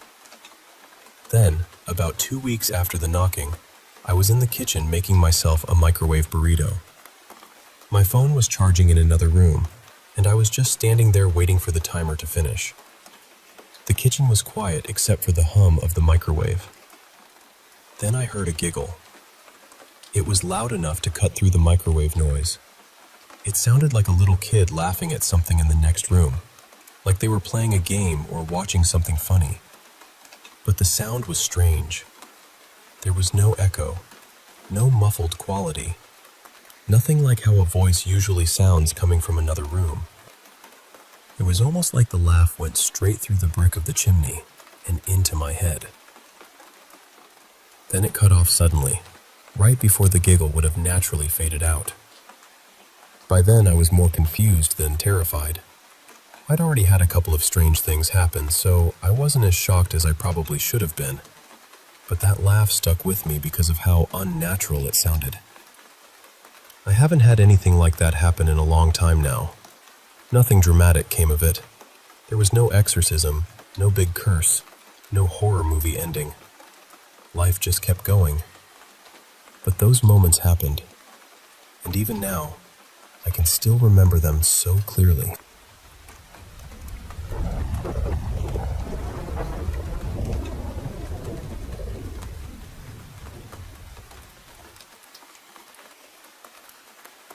This happened in the UK, sometime around late autumn of 2012. I was about 12 years old then, in year 8, and it was one of those ordinary school mornings where everything felt routine at first. I'd woken up early, probably around 5:30, maybe a little after. My mom had already left for work, so I was alone in the flat, just getting myself ready like I normally did. I'd been in my room earlier that morning. I'd got dressed in there, moved around in there, used the light with no problem at all. Everything was completely normal. After that, I went into the kitchen to have breakfast. Since it was autumn and still so early, the whole place beyond the kitchen felt dark and quiet. When I'd left my bedroom, I'd turned the light off behind me. Once I'd finished eating, I remembered I needed to grab something from my room before leaving for school. I don't even remember what it was now. Maybe a book or part of my uniform. But at the time, it felt important. So I walked down the corridor toward my bedroom. And the moment I reached the doorway, I stopped. It wasn't just fear. It wasn't just darkness. It felt like I had walked straight into something thick and heavy, almost like a wall of pressure sitting in the doorway. The best way I can describe it is that the air itself felt hostile, dense, wrong. I know that sounds dramatic, but I'm not trying to dress it up. That is genuinely how it felt. I just stood there, staring into my room. It was pitch black inside, and suddenly, every part of me was telling me not to go in. My heart started racing, and I could feel panic rising in my chest before I even understood why. Then I remembered the light switch was right there by the door. So I reached in with my hand, keeping the rest of my body outside the room, and flicked it on. Nothing happened. That was when I really started to panic, because that light had been working perfectly maybe 20 minutes earlier. I flicked it again. Still nothing. I stepped back into the corridor, and the corridor light was fine. The kitchen light was fine. The living room light was fine. So it wasn't a power cut. It wasn't the whole flat. It was just my bedroom. And standing there, I had this overwhelming feeling that something was inside that room and did not want me coming in. I kept trying the switch, reaching in with my hand and flicking it over and over, but the light wouldn't come on. The whole time, that awful pressure was still there, right at the doorway. It felt almost physical, like if I pushed forward, I'd be pushing into something that had weight. I remember breathing too fast and trying to think clearly, but I couldn't. I thought about calling my mom, but she would have been at work by then, and I didn't know what I'd even say. I thought about knocking on a neighbor's door, but it was so early, and again, what would I tell them? That I was scared of my own bedroom? I felt trapped. I still had to get ready for school. I still had to leave on time. But I couldn't make myself cross that doorway. At one point, I put music on my phone because the silence in the flat was making everything worse. I hoped it would calm me down, or at least make the place feel less empty. It helped a tiny bit, but not much. I was still moving between the kitchen and the corridor, crying, watching my bedroom door the whole time. My gut was screaming that something was deeply wrong. In the end, I didn't go in. Whatever I needed from my room, I left it behind. I got my things from elsewhere, unlocked the front door, and kept looking back over my shoulder until I was out. Then I locked the door and went to school. When I came home later that afternoon, everything felt normal again. The flat was quiet, but not in that horrible way. My bedroom didn't feel heavy anymore. There was no pressure at the doorway, no sense that something was waiting in there. The first thing I did was try the light. It came on immediately. That scared me almost as much as it not working in the first place, because it meant the problem had only existed during that short window of time. Just that morning. Just when I'd needed to go into the room. Nothing like that ever happened again, but for weeks afterward, I felt uneasy whenever I went near that doorway in the dark. I still don't know what it was, but I know what I felt. It felt like something had filled my bedroom with a kind of energy so thick, it stopped me from entering. And to this day, I still wonder what could make a light fail like that only for those few minutes, and why it felt so much like the room itself was refusing to let me in.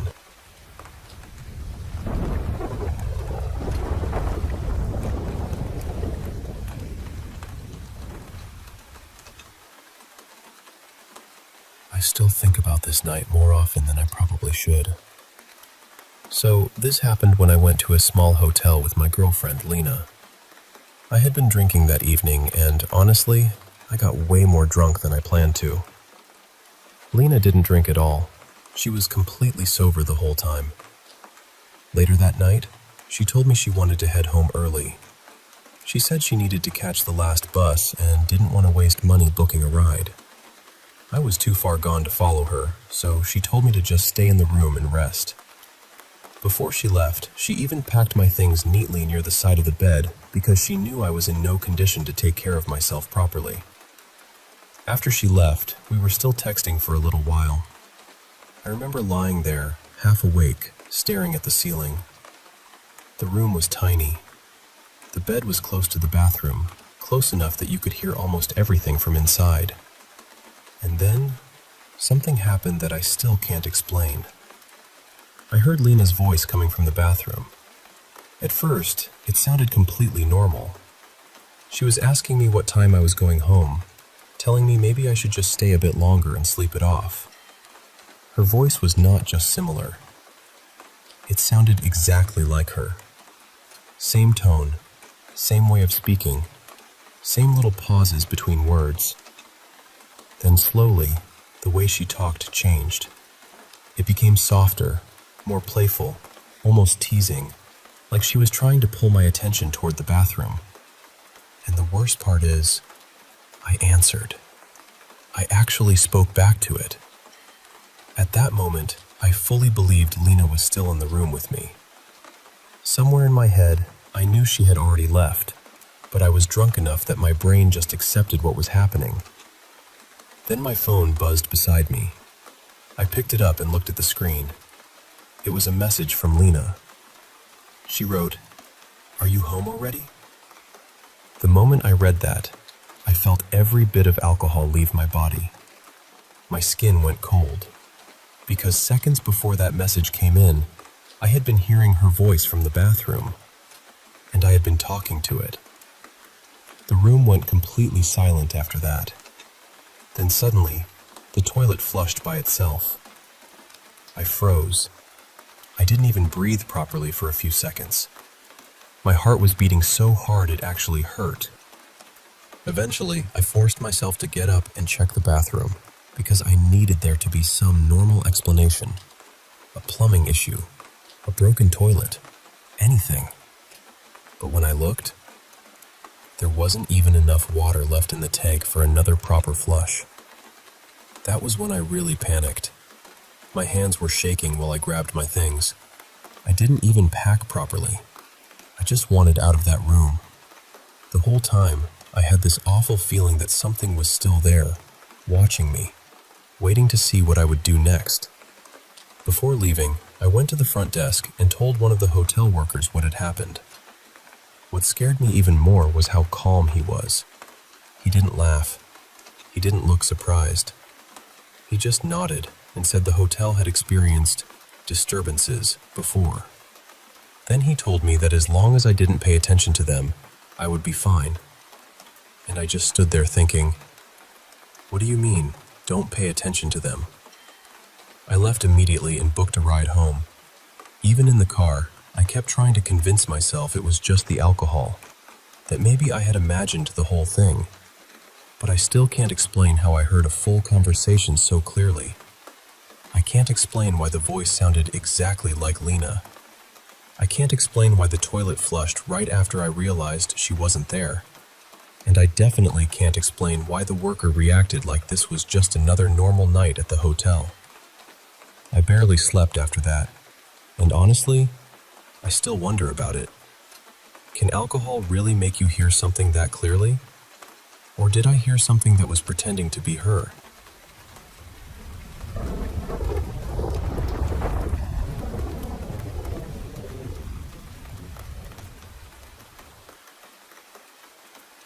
I've never really known how to explain this without sounding like I'm reaching for answers in the dark, but I'm going to try. When I was younger, my family lived in a house that never felt completely empty. I was there for most of my childhood, and for years, things happened that I still think about. I was the one who seemed to notice it the most. I heard things. I saw things. And because I was a kid, it was easy for everyone to tell me I was imagining it. But I know what I felt. When I got my own room, my parents gave me the bigger bedroom because it was in the middle of the house and they thought I'd feel safer there. Instead, I hated it. At night, I would hear footsteps in the hallway outside my door. Sometimes it sounded like they were inside the room too, or moving through the walls and ceiling. I cried so much that eventually my parents took that room back, and I went back to sharing with my sister. For a while, that helped. But it didn't stop the house from feeling alive in a way it shouldn't have. There were voices sometimes, shadows, objects moving when they shouldn't, sounds nobody else admitted to hearing. I got called dramatic, scared, even crazy. So I learned to keep a lot of it to myself. One morning, when I was around 11, I had my own room again. I'd promised my parents I wouldn't cry at night anymore. I told them I was older now, that I could be brave. My phone was charging on my dresser across from my bed, and my alarm went off for school. For some reason, even though it was just an alarm, the sound always startled me. I had even set it to a song I liked, but in that quiet house, it still felt wrong. Then my phone suddenly fell. It hadn't been near the edge. It had only been ringing for a few seconds. And when it hit the floor, I froze. I had one of those chargers that lit up, and the glow cast a shadow across the wall. What I saw looked like the side profile of a man wearing a wide-brimmed hat. I just stared at it, shaking, trying to make my body move. Finally, I forced myself to turn on the light. I waited a moment, trying to calm down, then went over to pick up my phone.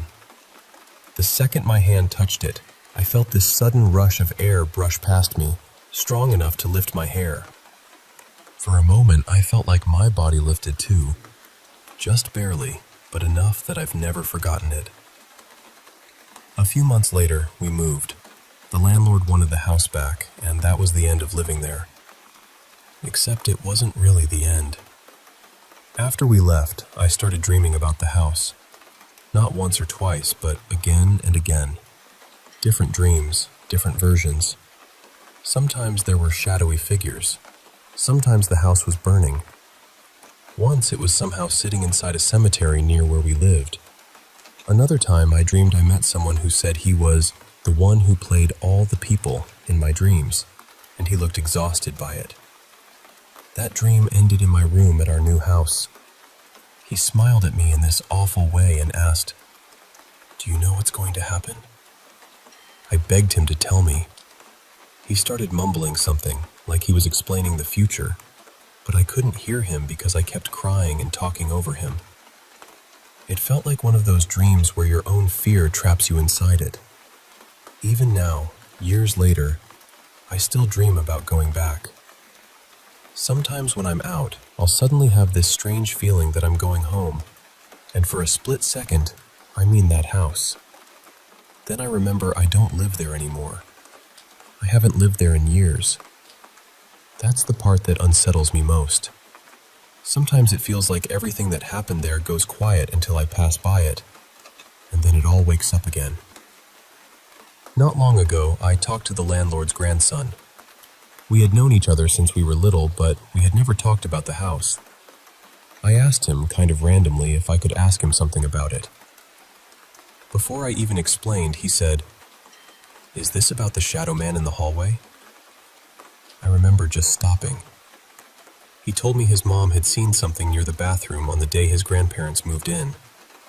She saw a figure there, the same kind of figure I remembered.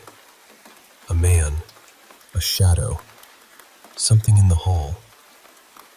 Later, I found out an older man had lived in the house before us. My dad said he had seen him back when he was alive, and that he often wore a hat. Some people thought maybe he died in that house, maybe even in the larger bedroom, the room I had been so afraid to sleep in. After we moved out, my family started being more honest about what they had felt there. My parents, who were never the type to encourage ghost stories, admitted they knew something was wrong with that house. My mom especially said it terrified her. She said she always felt watched. And I think that hurt a little, knowing I hadn't been the only one scared, but I had been the one who carried it out loud. The strangest part is that, even after everything, I think I would still go back if I had the chance. I don't know why.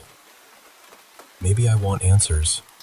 Maybe a part of me is still standing in that hallway, listening. Maybe the house never fully let go of me. So I guess what I'm really asking is this. Can a place, or whatever lives inside it, attach itself to a person? Because sometimes it feels like I left that house years ago, but something from it followed me anyway.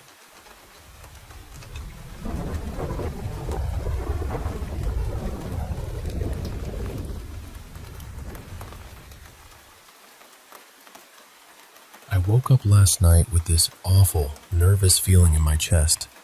The kind that spreads through your whole body before you even understand why. The strange thing is, I had gone to bed completely fine. I wasn't scared. I wasn't thinking about anything creepy.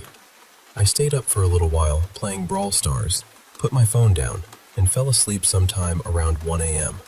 Then, at some point in the night, I woke up. I didn't check the time. I didn't want to. I just remember opening my eyes and hearing a song playing in my head. Not out loud, not from my phone, just inside my mind. It was looping over and over, and I don't know how to describe it except that it felt wrong.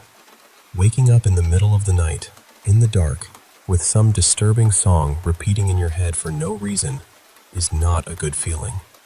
I was still half asleep, so I started looking around my room. First, I looked toward my bedroom door. There was a weak bit of light coming from the hallway, but nothing was there. Then I looked at my wardrobe. One of the doors was slightly open, and inside was just this thick darkness. It looked deeper than it should have, like the shadows were packed into it. The song still wouldn't stop. Then this uneasy feeling came over me. It wasn't exactly fear at first.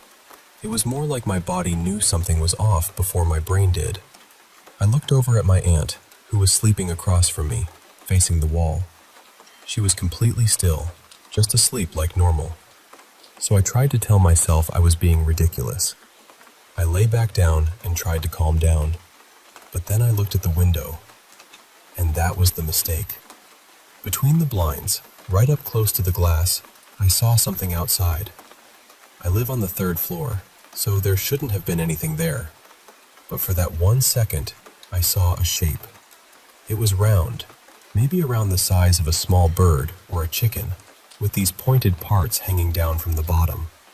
It looked like it was pressed near the window, like it was looking in. I froze. I only stared for a moment before forcing myself to look away. I kept telling myself, it's probably just the trees. It's just the trees. There are palm trees outside, so I tried to convince myself that must have been what I saw. Then I turned over and somehow managed to fall asleep again. When I woke up at 6, I had almost forgotten about it. My alarm went off like usual, and for a while, I didn't even think to check the window. I have a hurt ankle right now, so I decided to stay home instead of going out. Later, when more daylight came into the room, the memory suddenly came back. I went straight to the window. There was nothing there. And that's when I felt cold all over again, because the palm trees are nowhere near where I saw the shape. They're farther away and off to the side. Whatever I saw had been right in the center of the window, between the blinds, close to the glass. It didn't look like a tree. It still makes my skin crawl thinking about it. Later on, I realized where the song had come from. It was from an Instagram reel my friend had sent me a few days before. The video had distorted images and clips playing with that same song in the background. So maybe my mind just dragged it up while I was half asleep. Maybe the shape was nothing. But I remember exactly what I saw, and I remember exactly how it felt. And I still don't want to look at that window at night.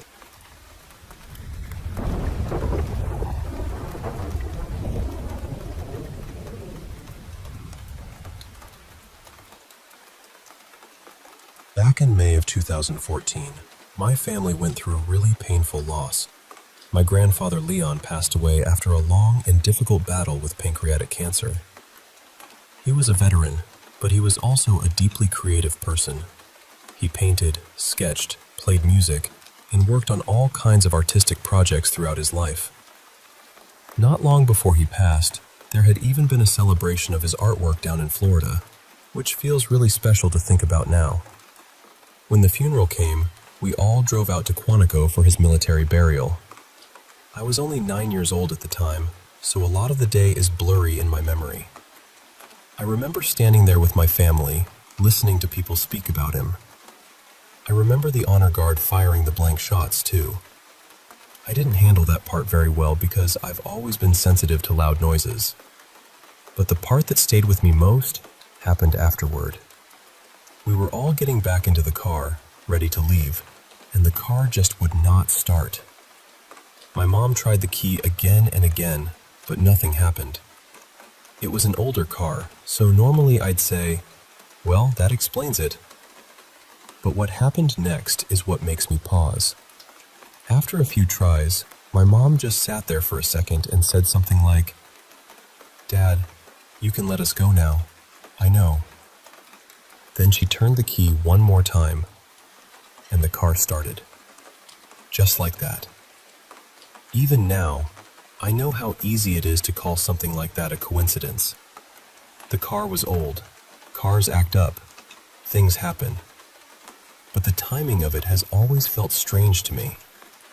It didn't start until my mom spoke directly to him, almost like she was acknowledging that he was there, or that he was having a hard time letting go. I've had other odd experiences around funerals too. I don't know how to explain it exactly, but sometimes there's this heavy feeling in the room. Not frightening, really. More like someone is still lingering nearby, like their presence hasn't fully faded yet. With my grandfather, I've always wondered if maybe that moment at the car was his way of reaching out one last time. My mom had spent time with him near the end, sitting with him while he was dying, and then after she left, he passed away. So maybe there was something unfinished there. Maybe he just wanted her to know he was still with us, for one final moment. I don't remember everything about him because I was so young, and more than 10 years can blur a lot of details. But from what I do remember, and from what people have told me, he was a talented, complicated, loving person. And I know my mom meant a lot to him. So I still think about that day sometimes. Maybe it was just an old car finally deciding to work. Or maybe, in his own quiet way, my grandfather was saying goodbye.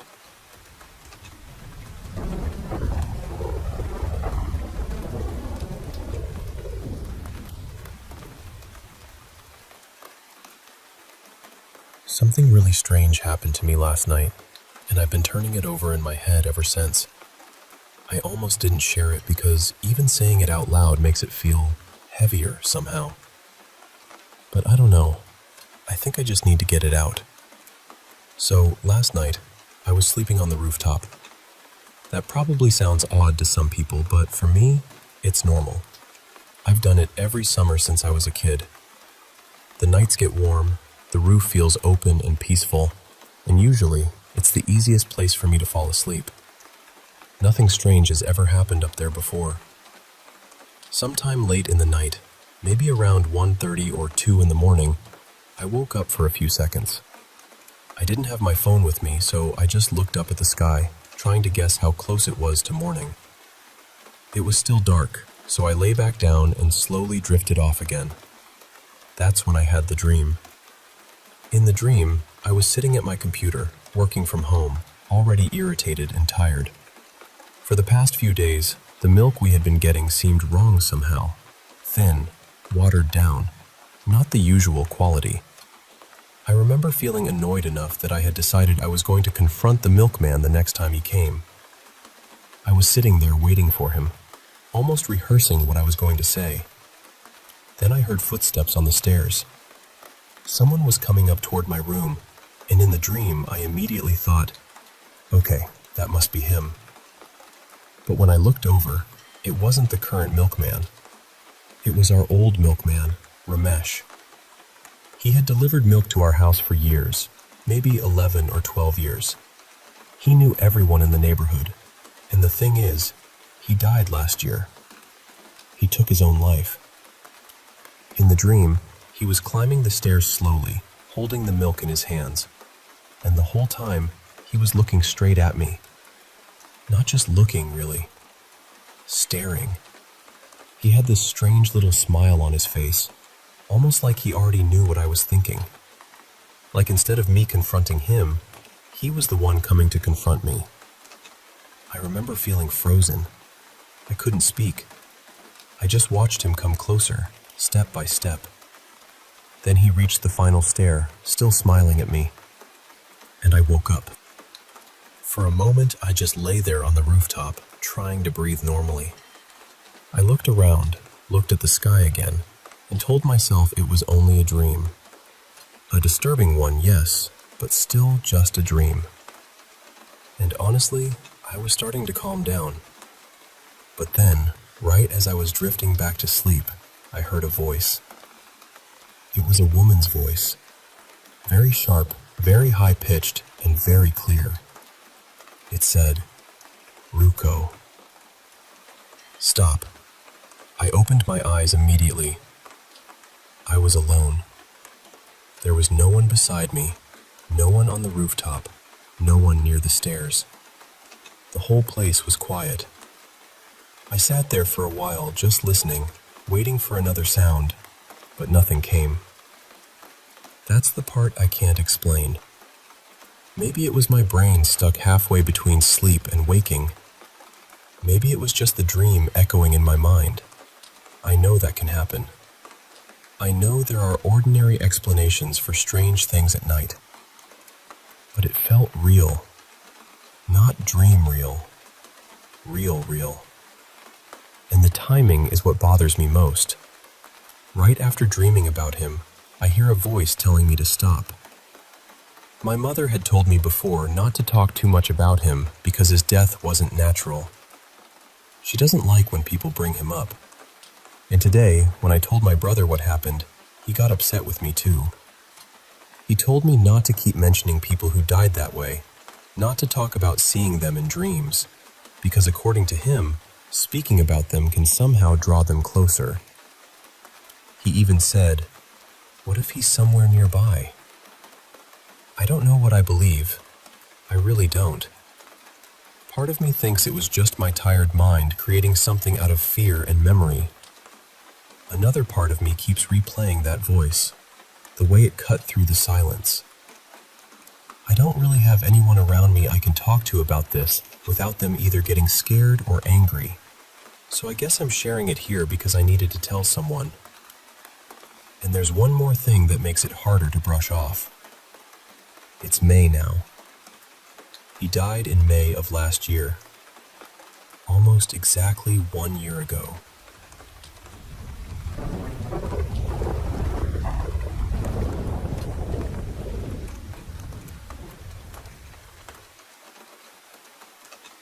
This happened a long time ago, back when I was about 12. For a little context, I read tarot cards. I wouldn't exactly call myself a medium, but I've definitely had more spiritual experiences than most people I know.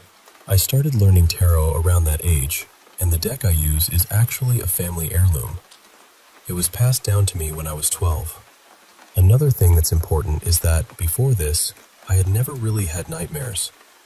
Not as a little kid, not as a toddler, not even once that I can remember. So one afternoon, I decided to take a nap in my room.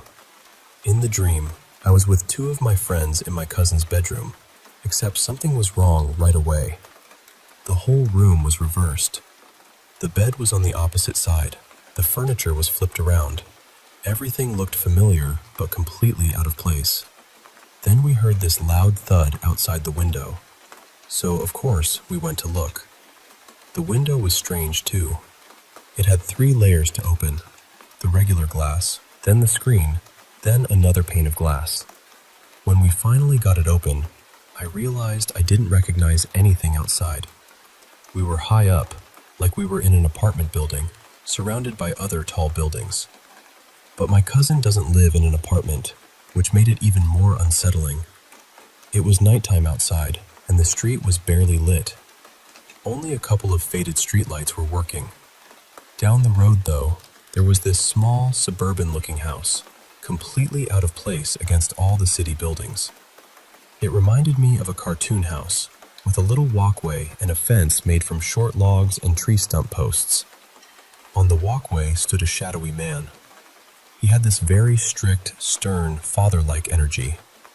Near him was a smaller shadow figure, a boy, standing on one of the tree stumps and playing with a jump rope. The second my friends and I saw them, We ducked back inside and panicked. When we looked out again, the whole scene had changed. The man was holding the jump rope the way an angry parent might hold a belt, and the boy was standing still with his head down. That scared us even more, so we slammed the window shut. Then something hit the glass. I don't remember what it was, only the sound and the feeling of knowing something was very wrong. After that, the dream shifted, almost like a movie cutting to another scene. Suddenly, I was on the phone with my friends. One of them, Mia, said, "I have to say goodbye to my family before it happens." Then my other friend said, "I'm going to hide in the woods. I'm not going out like this." And I remember panicking and saying, "What about me?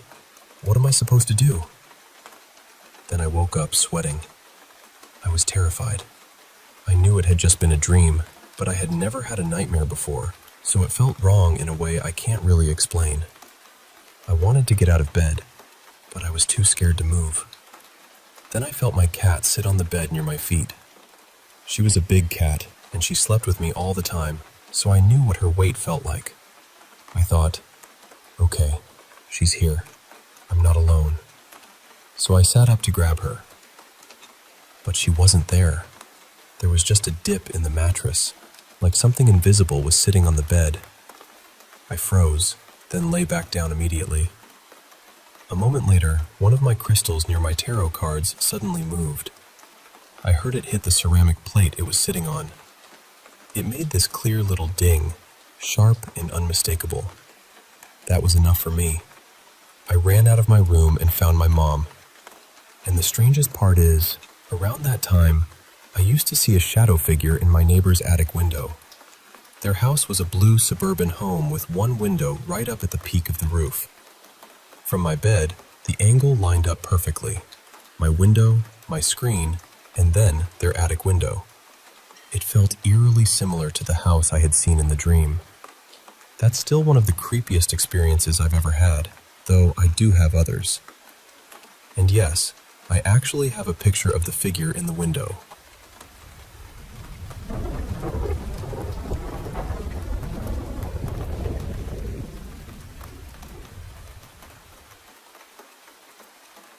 I'll be honest with you.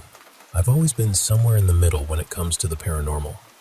I wouldn't say I was a full believer, but I wasn't exactly a skeptic either. I liked horror movies. I could watch the based on a true story ones, read strange experiences online, and still go to bed just fine afterward. I never had anything happen to me directly. That changed a few nights ago. I had just gotten home from a weekend fishing trip with a couple of friends. It was around early afternoon, and I was completely worn out. You know the kind of tired where your body feels hollow? That was me. I barely slept the whole weekend, so all I wanted was a shower, dinner, and a real night of sleep. When I got home, my wife Lena was excited to show me what she had found at this little antique shop downtown. She had picked up a few things: some old glass plates, a silk scarf, a carved wooden box, and then this purse. It was old, really old looking. The purse was made from this deep, burgundy, reptile-textured material with a tarnished brass chain for the strap. It looked like something that had been sitting in the back of someone's closet for decades. And the strange thing was, it didn't seem like Lena at all. She usually likes simple, elegant bags. Clean lines, soft colors, nothing too dramatic. So when she told me she paid $85 for it, I was surprised. But she was so happy with it, and I didn't want to dampen that. So I told her it was interesting and that I liked it. The rest of the day was normal. I unpacked, we made dinner, cleaned up a little, watched TV, and eventually got ready for bed. Lena falls asleep fast. I mean, within minutes. I'm the opposite. I usually scroll on my phone for a while until I feel myself drifting. That night, she was already asleep beside me. I was lying on my side, facing her, phone in hand. It was warm in the room, and our dog, Milo, who usually sleeps on the bed with us, had chosen the hardwood floor near the doorway instead. It was around 11:40 at night when I finally put my phone down. I rolled onto my back, ready to sleep. And that's when I saw her. At first, I didn't understand what I was looking at. The room wasn't completely dark, but it was dim enough that my eyes needed a second to adjust. There was a woman's head hovering just above me, maybe a foot or so from my face. I can still see it so clearly. Her hair was thin and tangled, hanging in uneven strands around her face. Her skin was old and wrinkled, but it wasn't just age that made her frightening. It was her expression. Her mouth was slightly open. Her upper lip was curled, almost like a snarl. Her nose was wrinkled up, and her eyes were wide, bulging, and fixed with this hateful intensity. But she wasn't looking at me. She was staring at Lena. That was the worst part. The absolute worst part. It felt like this woman was leaning over me from the side of the bed, bent at some impossible angle, looking past me at my wife with this awful, vicious focus. I don't know how long I actually looked at her. It felt stretched out, like time had gone syrup thick. But I must have reacted almost instantly, because the next thing I knew, I threw myself toward Lena and practically climbed over her. She woke up terrified, asking me what was wrong. She turned on her lamp, and when she saw my face, she went quiet for a second. Then she said, "I have never seen you look like that before." And I believe her. My heart was pounding so hard I thought I might pass out. I could barely speak at first. When I finally told her what I saw, I described the woman, the face, the way she appeared over me. But I left out one detail. I didn't tell Lena the woman had been staring directly at her. I just couldn't. She was already scared enough. We stayed awake for about an hour after that, trying to make sense of it. I kept telling myself maybe I had been half asleep. Maybe it was some kind of waking dream. But I knew what I saw. And the room felt wrong. That's the only way I can describe it. The air felt heavy. Not just emotionally, but physically. Like the room had pressure in it. At one point, I got up to use the bathroom, and walking felt strange. Almost like I was moving through water. I felt disconnected from myself, like I was watching my own body move. When I got back into bed, I was exhausted, but every time I started to drift off, this sharp feeling would hit me, like something terrible was about to happen right then. It jolted me awake 3 or 4 times before I finally managed to fall asleep. A few hours later, around 3:15 in the morning, Milo woke us up. He was growling. Not barking at the window, not reacting to a sound outside. He was standing at the foot of the bed, trembling and staring toward the corner of the room.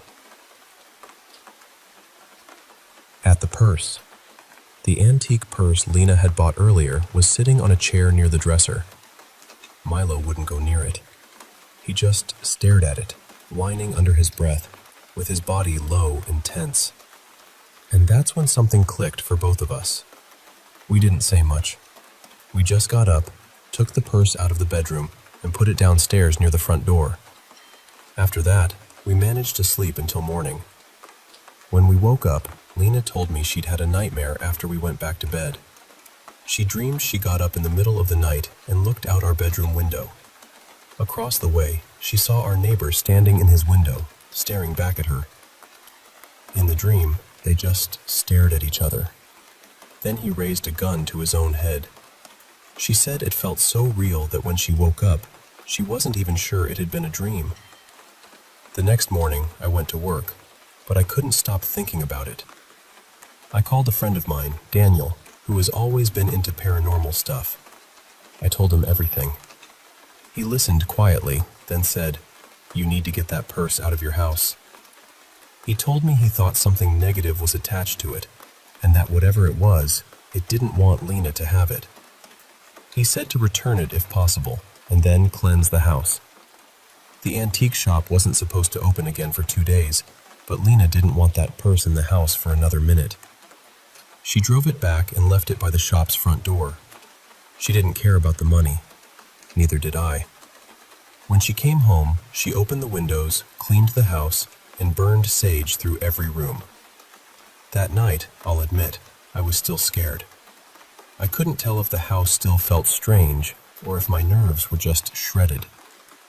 Lena felt the same way. We got into bed, but neither of us wanted silence, so we put on old comedy movies and let them play until we finally fell asleep sometime after 1 in the morning. Nothing happened that night.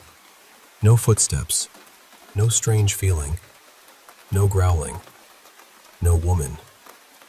I'm hoping that was the end of it. I don't know exactly what we brought into the house with that purse, and honestly, I don't think I want to know. But I know this much. Before that night, I could laugh off stories like this. I could tell myself people were tired, dreaming, imagining things. Now I understand how quickly one moment can change what you believe. And if something ever feels wrong the second it enters your home, listen to that feeling. Some things aren't meant to be brought inside.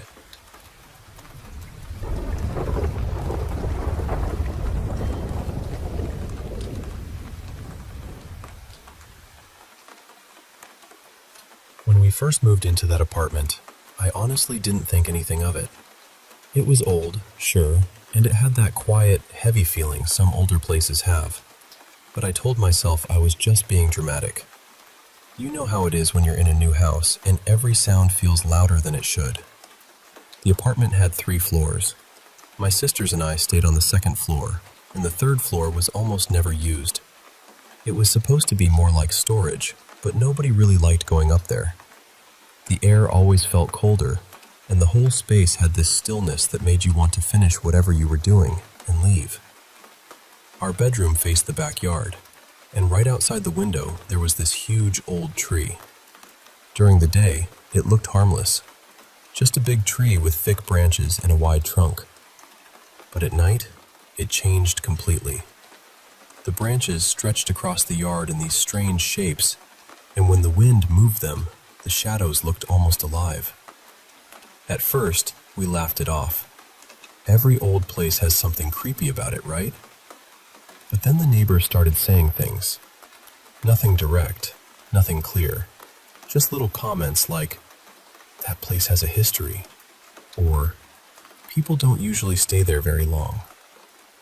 They never explained what they meant, but the way they said it made me feel uneasy. And honestly, looking back, I think that was probably why the rent was so low. For the first couple of weeks, nothing happened. No strange noises, no weird footsteps, nothing.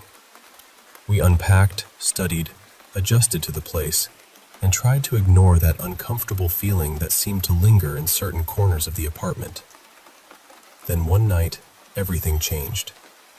My sisters and I were studying late for exams. We each had our own little study table, and mine was near the window facing the backyard and that huge tree. After a while, my sisters got too tired and went to sleep, but I stayed awake because I still had a few chapters to finish.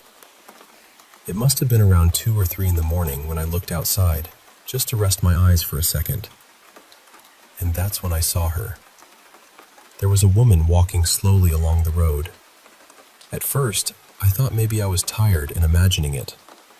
But no, she was there. She was pregnant, heavily pregnant, and she was wearing a long blue dress that almost touched the ground. Her walk was strange. Slow, careful, quiet in a way that didn't feel normal. I remember thinking, why would someone like that be outside at this hour? But I tried to push it out of my mind. I told myself maybe she lived nearby. Maybe she couldn't sleep. Maybe she was just taking a walk. Still, something about her felt wrong. The next night, it happened again. I was exhausted and already thinking about going to bed. But for some reason, something made me look outside. I don't even know why. I just turned my head toward the window. It was 2:45 in the morning, and there she was again. This time, I saw her more clearly. Her dress wasn't plain blue like I thought before. It had a faded floral pattern, with tiny pale blue flowers scattered across the fabric. Parts of it were darker, almost like shadows had sunk into the cloth. It looked old, like something from another time. One of her hands was resting over her stomach, holding it gently, protectively, as she walked. Her hair was long, thick, and black, falling all the way down her back. I froze at my desk. Then she stopped, just suddenly stopped walking. And slowly, too slowly, she turned her head toward my window. She looked directly at me. I knew she saw me. My whole body went cold. Her eyes looked dark and empty, like there was nothing behind them. I can't even explain the feeling properly. It wasn't just fear. It was sadness too. Deep, heavy sadness. I shut the window immediately and went straight to bed. But that night, I had a dream. In the dream, I saw a woman who looked happy. She was pregnant, smiling, standing beside a man who seemed to be her husband. She was wearing the same dress, but in the dream, it looked new, bright, beautiful, like it belonged to a happier version of her life. Then everything changed. Her husband left her. Just like that, the dream turned dark. The happiness disappeared, and suddenly I saw the same tree from our backyard. And somehow, even in the dream, I understood what happened next. She had taken her own life there. But what stayed with me most wasn't just the fear. It was the guilt she carried. This terrible sorrow, like she blamed herself because her baby never got the chance to live. And the strangest part was, it felt like someone was trying to tell me something. Not with words, just with that sadness. Like she needed someone to know.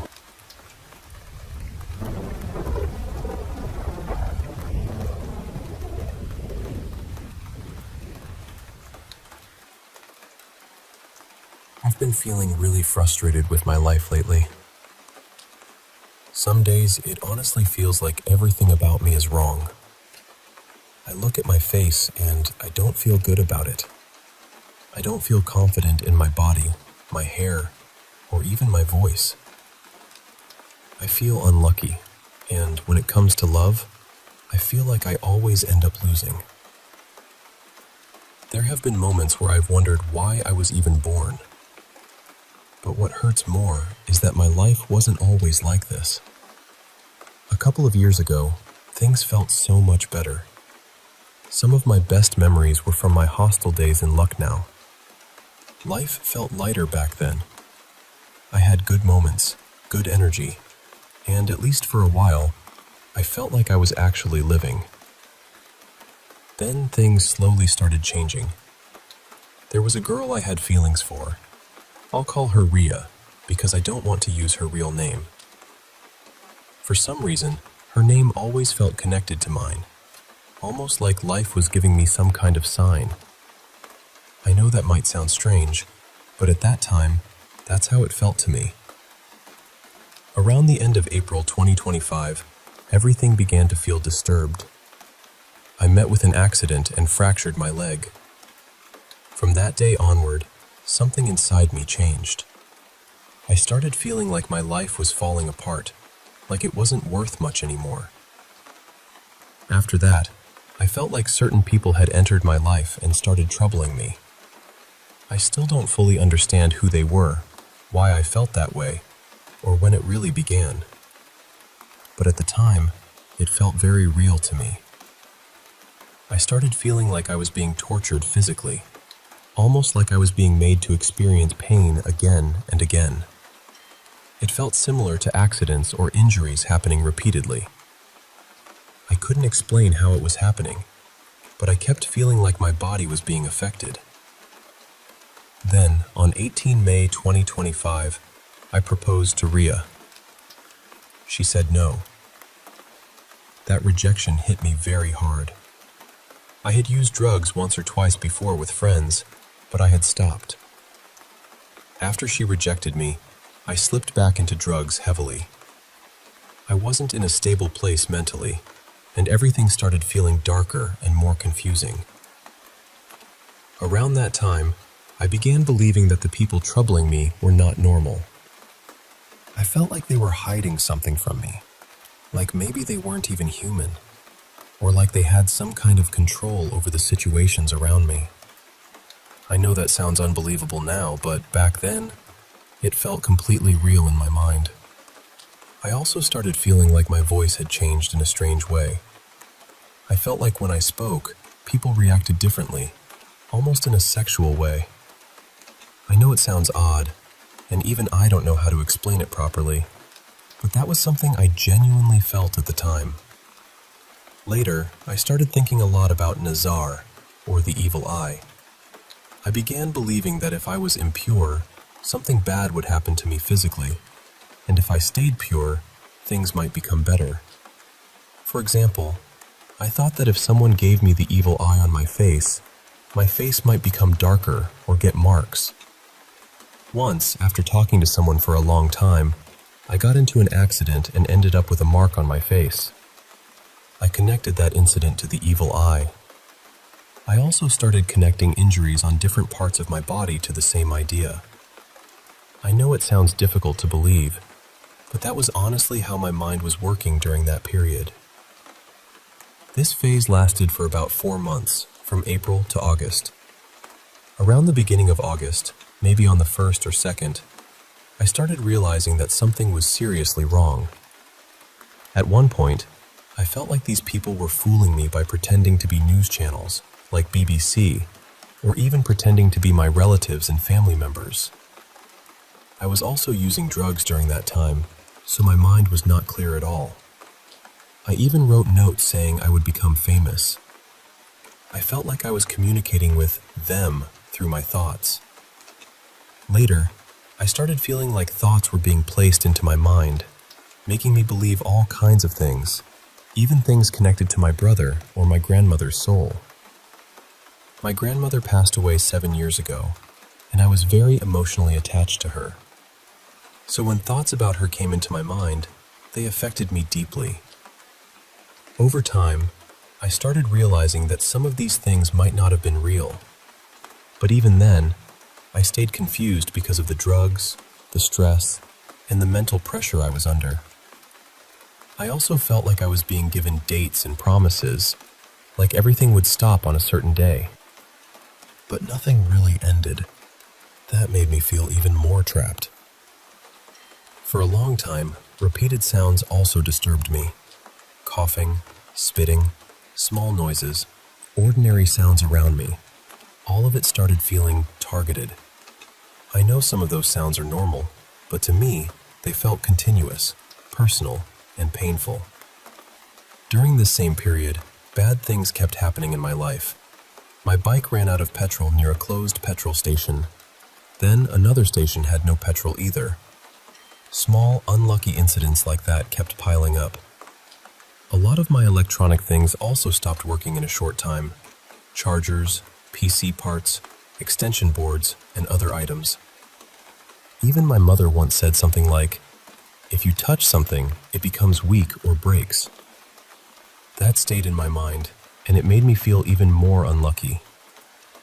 Now I feel like everything around me goes wrong. I feel like I carry bad luck with me. I tried telling my family and some friends, but they didn't really take me seriously. Some of them thought I was joking. That hurt too, because inside, I wasn't joking at all. I was scared, confused, and tired. Right now, I feel very low and alone. The girl I cared about doesn't want me anymore. I feel like I can't do anything properly, even when I want to. Sometimes I'm afraid to go outside because I feel like things might get worse. I've never intentionally tried to hurt anyone. I don't feel like I've done something so wrong that I deserve all of this. But still, this is how my life feels right now. And honestly, I don't know what to do anymore.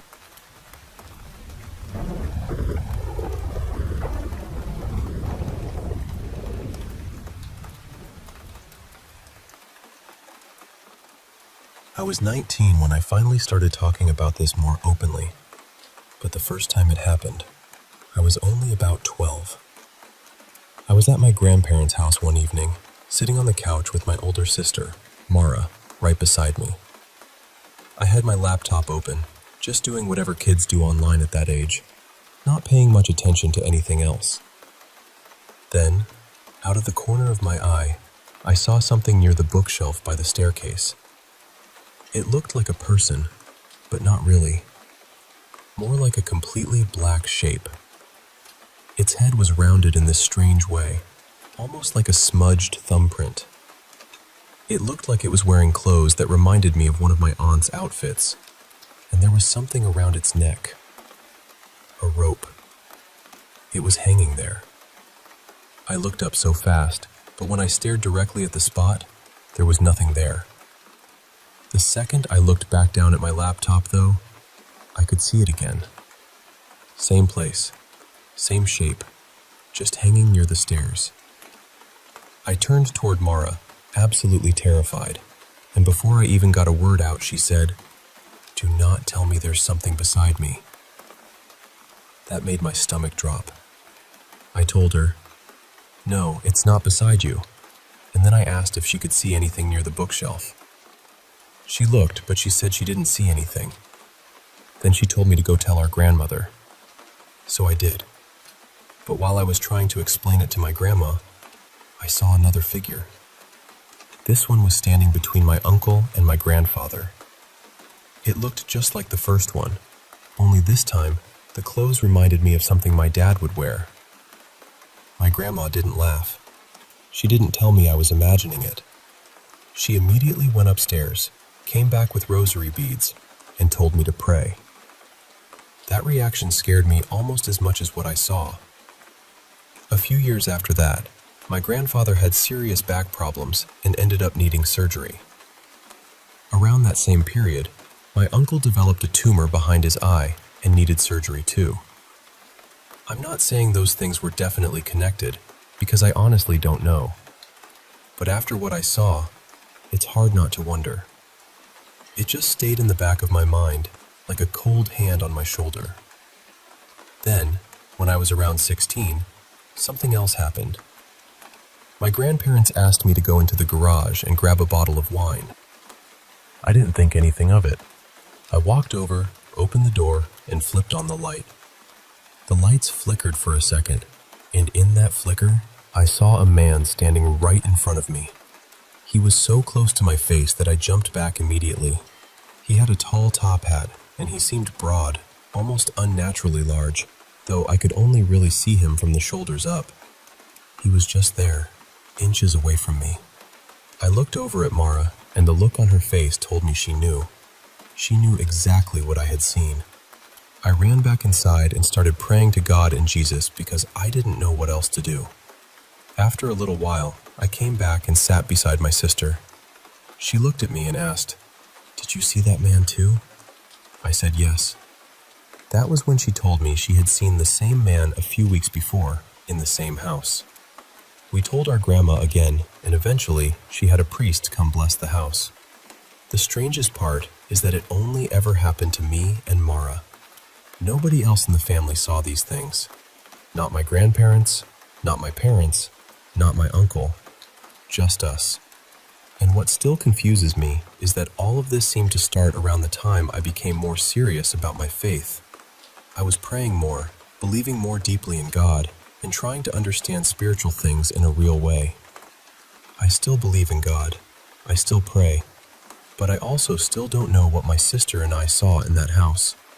And even now, years later, I think about it and wonder whether anyone else has experienced something like this, or whether there's any explanation for what was standing in front of us that night.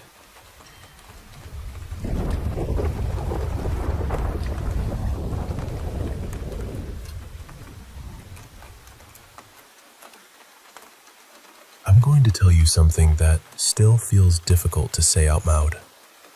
People talk about the afterlife as the place we go when this life ends. Others talk about the end of days, the Antichrist, a being who brings pain, war, and darkness wherever they go. But what if evil doesn't always arrive looking like a monster? What if it hides inside someone innocent?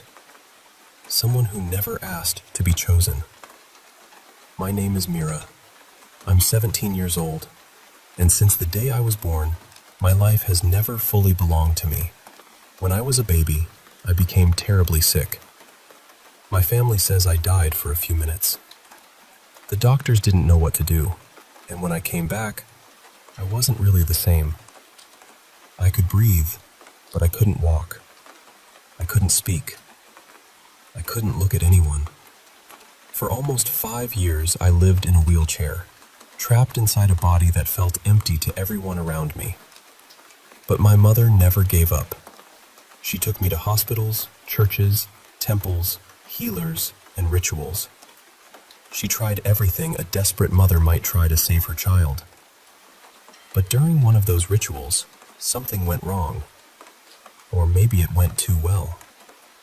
When I was 6 years old, something exploded inside my head. It felt like thunder had cracked open behind my eyes. My ears rang, my nose started bleeding, and then everything went black. When I woke up, I could walk. I could speak. I could run and jump like my body had only been waiting for permission to come back to life. The doctors had no explanation. They ran every test they could think of, but everything came back clean. My mother cried with relief, but I could still see something hidden in her eyes. A question. A fear she didn't want to name. A year later, on my 7th birthday, I heard a voice. It was deep and heavy, like it came from somewhere ancient. "Wake up, Mira. The time to fight has come." I tried to scream, but strange words came out of my mouth. Words I didn't understand. My mother rushed into the room, and when she saw me, she froze. My hands were white. My nails had turned gray. My face was cold, almost lifeless. She carried me to the hospital. The doctors called specialists. They even brought in a translator who said I seemed to be speaking a strange mixture of Aramaic and Old Latin. Then one doctor looked at my mother and said something I'll never forget. "Ma'am, you need to look for help beyond medicine. This is not something we understand." A few days later, I started speaking English again, as if nothing had happened. But something inside me had already awakened. Years passed, and I tried to live like a normal girl. I went to school. I studied hard. I stayed quiet. I did everything I could to seem ordinary. Then, when I was 17, I was sitting in sociology class. We were talking about war, about how it destroys families, about children who lose everything before they're old enough to understand why. Then I saw a photo of a wounded little boy, and something inside me cracked. Pain tore through my head. My ears rang so loudly I thought they would burst. Blood poured from my nose. My eyes burned. Then I felt something enormous and dark moving inside my chest. The voice came back. "It is time." I wanted to call for help, but only unfamiliar words came out. Then I fainted. When I woke up, I was in a hospital bed. I was speaking, but no one understood me. No one except an older man who entered the room with a strange calmness. He looked like a priest, but not exactly. He read my medical history. He listened to the words coming from my mouth. Then he turned to my mother and said, "Your daughter is not possessed in the way you think. She is a bridge." My mother didn't understand. So he continued, "There are 3 forces inside her: heaven, hell, and earth. Her body is the earth. The light that brought her back came from God. But during the rituals, something dark entered too. Now both are fighting inside her." My mother argued with him. She cried. She begged him not to say those things. Then the man took out an old book filled with symbols I didn't recognize, and for the first time, I saw my mother look at me with real fear. Not fear of me, fear for me. Not long after that, They told me I had to go to Rome.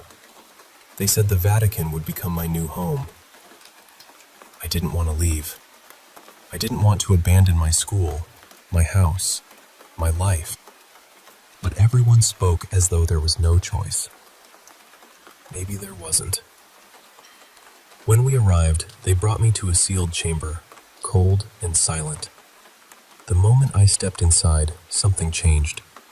The anger that sometimes burned inside me faded a little. The pain my mother carried, the pain that had somehow been feeding something in me, grew quieter. The fear around me no longer made me stronger. It only made me sad. The priest looked at me and said, "This room is not here to cure you, Mira. It is here to help you control what lives inside you." I didn't understand. So he came closer and spoke gently. "When you died, a spark of God entered you. But when your family tried to save you at any cost, a shadow attached itself to that light. You are not only a girl. You are the meeting point between heaven, hell, and the human world." He told me that when I turn 33, one of those forces will fully awaken. The light or the darkness. And everything I do before then will decide whether I become salvation or destruction. So here I am. My name is Mira. I'm 17 years old. And I have 16 years left to control what lives inside me, before it controls me.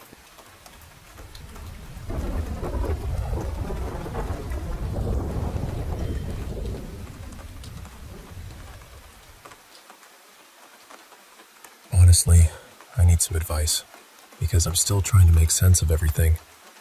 I was with my ex Clara for almost 5 years. It was one of those relationships where you think you've built something solid, something that could actually last. But during a trip, she cheated on me. She said it was just a kiss, like that somehow made it smaller. But for me, it broke something. I tried to forgive her for almost a year. I really did. I tried to convince myself that love could get past it, that maybe time would dull the pain, that I could stop replaying it in my head. But I couldn't. Every time I looked at her, there was this weight in my chest. So eventually, I ended the relationship. About a year and a half passed. I hadn't used my ChatGPT account in ages. Honestly, I had almost forgotten about it. Then one day, I logged in randomly and saw that she had still been using my account. And what made it worse was that she had been using it for things related to her and her new boyfriend, like photos and stuff like that. I got angry, so I messaged her. I think I only wanted to confront her. But then she suddenly started crying, and somehow, I did too. It was strange. It felt like everything we had buried came rushing back at once. She told me she missed me, and that same day, we agreed to meet somewhere nearby. We saw each other. We talked. We kissed. It was confusing and intense, like opening a door both of us had sworn was already locked. But I told her we should talk later, calmly, and see what happened. A week later, we met again. That's when she told me she couldn't do this to her boyfriend. She said she couldn't be with me while she was still with him. And inside, I knew she was right. I didn't want to become that kind of person. I had already been hurt by cheating, and I didn't want to do the same thing to someone else, even if I didn't know him. I still have values, or at least I'm trying to hold on to them. But even after that, we kept seeing each other. For one reason or another, we kept talking, crossing paths, finding excuses. Then one day, I got fed up. I brought her some things of hers that I still had, left them with her, and we agreed not to talk or see each other anymore. A couple of days later, I left the gym and passed near her university. She came up to me like nothing had happened and said, "Give me luck." I asked her, "Isn't your boyfriend here?" She said yes, that he was probably in the classroom. His classroom was close to the entrance, maybe only a few meters away. So he was right there, almost within sight, and he had no idea. She asked me for luck for her exams. Like an idiot, I said okay. She scratched my hands, because apparently that was supposed to bring luck. And then, being even more foolish, I told her she had to give it back to me later. That's how we ended up seeing each other again that Sunday. We met at a park. We hugged, talked for a while, and then out of nowhere, she started crying. By then, we had already seen each other several times over those 2 weeks. At one point, she told me she had confessed everything to her boyfriend. That we had kissed, that we had met, that we had hugged. She said he cried a lot, but forgave her. And I believed her. But that Sunday, when we were saying goodbye, she said something that made me go completely cold. She told me she had been crying because of her boyfriend, not because of me.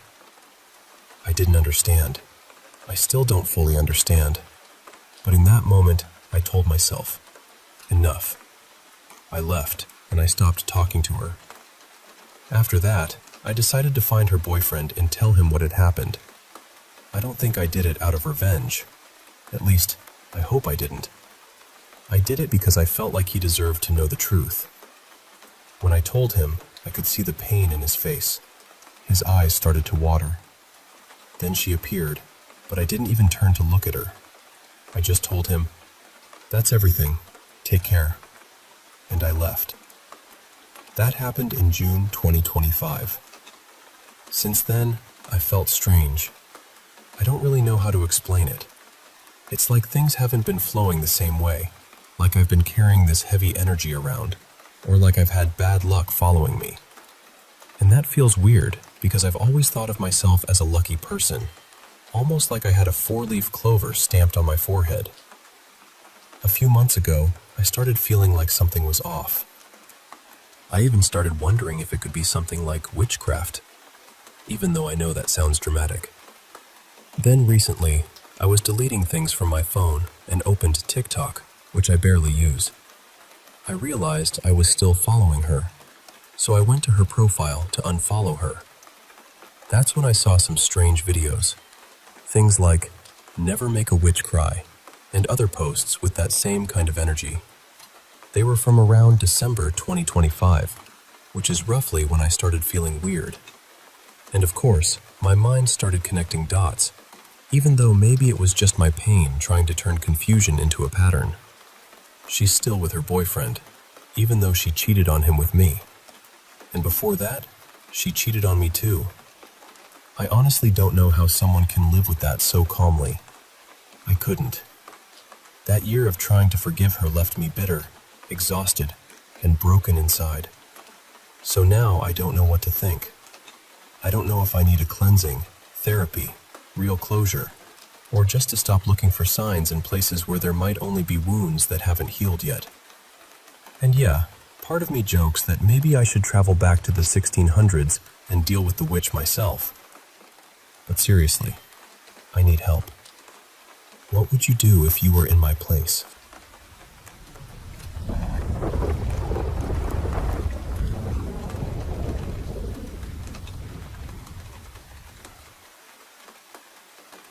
So just to give you a little backstory, my grandma had been renting a handful of different places around the San Diego area for quite a while. This was maybe 5 or 6 years ago, when I came out to visit her while I was still away at boarding school. A few nights into the visit, I started getting restless. I was bored, young, and not exactly making the wisest choices, so I ended up finding some psychedelics. It honestly wasn't that difficult. I got a strip of acid and some Molly, and at that point in my life, I was already pretty familiar with both. One night, I decided to party by myself. I know how that sounds, but at the time, I was feeling great. No weird energy, no bad thoughts, nothing heavy. I was staying at my grandma's house, and I wanted to go outside so I could call a few friends without being overheard. So I started walking down the stairs, just kind of amazed at how high I was, taking everything in. But as I got lower, I noticed something off to my left, right near the bottom of the staircase. There were 3 figures standing there. They were shadowy, almost smoky looking, and each one was a different height. They weren't solid exactly. They looked like they were made out of some dark vapor, just standing together in a row. And the strange thing is, I wasn't scared at first, not even a little. I remember thinking, well, this must be part of the trip. I had done these substances before, so I thought I understood what was happening. I even kind of laughed to myself. I might have said out loud, I am so high. I walked down the rest of the stairs and moved closer to them. They didn't move. They didn't react. They didn't reach out or turn their heads or anything dramatic like that. They were just there, waiting at the bottom of the stairs. After maybe 30 seconds of standing in front of them, something shifted in me. That easy, playful feeling started to drain away. I remember suddenly thinking, wait, I've never had a trip like this before. That was the moment it stopped feeling like a hallucination. I reached my hand out toward one of the figures, almost like I needed to prove something to myself. My hand passed right through it, and the shape sort of broke apart, like smoke being disturbed. And the second that happened, this sharp bolt of fear shot straight through my body. It was instant, like my whole nervous system lit up. At that exact same moment, this bright, strobing light flashed from the kitchen down the hallway to my left. That was enough for me. I turned around and got out of there as fast as I could. The weirdest part is that the rest of the night was actually fine. I ended up wandering around the neighborhood, talking to friends, and somehow still had a pretty good night. But I never forgot what happened in that house. It stayed with me. When I got back to boarding school, I remember saging everything I owned because I had this awful feeling that I had picked up something dark. I don't really know how else to explain it. It felt like something had attached itself to me, or followed me, or at least brushed against me in a way it shouldn't have. And I know the substances make the story sound questionable. I completely get that. But I had never experienced anything like that before, and I have never experienced anything like it since. There was one more thing that really cemented it for me, though. A couple of days later, my dad and stepmom came to visit too. I hadn't told anyone what happened, because that would have meant admitting I'd been partying. They probably wouldn't have had a huge reaction, but I was still trying to look responsible in their eyes. One night, I convinced everyone to go out for sushi. I was sitting in the back seat with my grandma on the way there, and out of nowhere, she started telling this story about when they first got the house.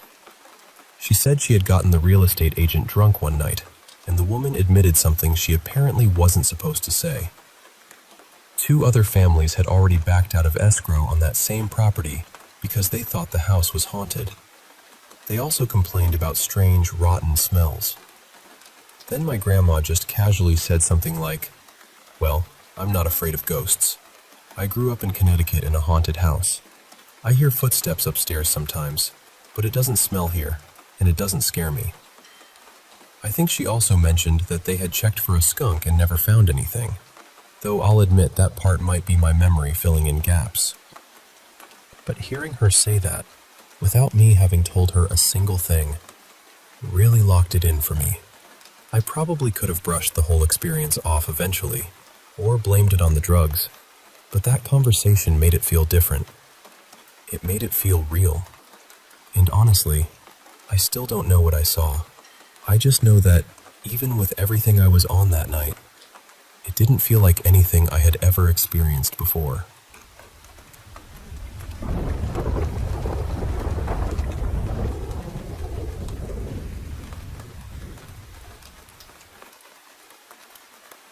Ever since I was younger, I've had this strange pull toward paranormal things.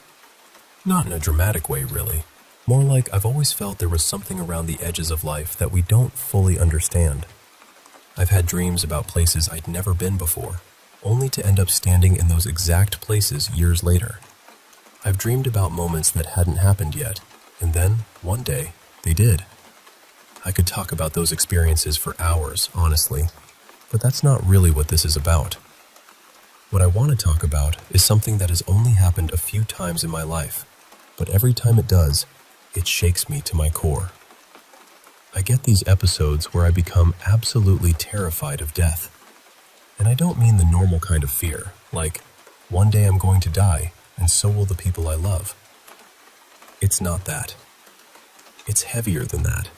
It feels immediate. It feels like death is already in the room with me, sitting close enough to touch. There's never any warning. Nothing sets it off. I can be doing something completely ordinary, and then suddenly it hits me hard and fast. All I can think about is death, dying, the people I love leaving this world. What comes after? All of it. It feels like pure doom. And when it happens, the things that usually help me calm down don't touch it. Medication doesn't help.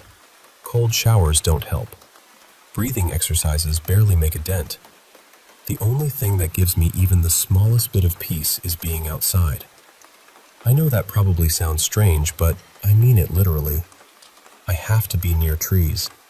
I have to put my hands in the dirt. Sometimes I'll sit barefoot in the woods, just pressing my feet into the ground, trying to feel connected to something solid. Nature is the only thing that makes the fear loosen its grip, even a little. The episodes usually last around 4 or 5 days. Then someone close to me, or someone connected to my life, passes away. And after that, the episode just ends. Completely. Like a storm that vanishes all at once. The first time it happened, I was pretty young, so the memories are blurry. I mostly remember the fear, and then my grandfather passing away not long after. At the time, I didn't really understand it. I was too little to make sense of it. The second time was around 2019. Same pattern. No trigger, no warning, just that sudden, crushing fear. I spent days trying to ground myself, going outside whenever I could, sitting in the grass, touching the soil, trying to breathe through it. Then my childhood best friend Haley died unexpectedly. It wasn't something anyone saw coming. She hadn't been dealing with some long illness. It was sudden and awful, and it broke something in me for a while. I still miss her so much. But the strangest part was that as soon as I found out, the episode stopped. Just like that. The dread was gone. And now it's happened again. This latest episode started while I was grocery shopping last weekend. I was walking through an aisle, looking at completely normal things. Cereal boxes, fruit, canned soup. And then that feeling dropped over me. That same terrible certainty. That same sense that death was nearby. By the second day, I kept telling my husband, Evan, that I thought someone was going to die. I told him it didn't feel like regular anxiety. I know anxiety. This wasn't that. It felt like a warning. Like something was coming closer, and I could feel the shadow of it before it arrived. On the 5th day, I slept in. And when I woke up, I felt normal. Completely fine. The fear was gone. I remember lying there and thinking, maybe it really was just anxiety this time. Maybe I made it bigger in my head. 2 hours later, Evan called me, completely devastated. His grandmother had passed away earlier that morning. She had helped raise him.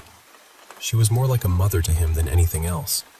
It happened suddenly, and because she had a DNR, they let her go peacefully. She was a wonderful woman. She raised a kind, strong man, and she meant everything to him. We're going to miss her deeply, but I can't stop thinking about it. I don't know what to call this. I don't know if it's intuition, or grief arriving early, or something my mind does that I can't explain. I just know the pattern keeps happening, and every time it does, I'm left standing there afterward, trying to convince myself it was a coincidence. But deep down, I'm not sure I believe that anymore.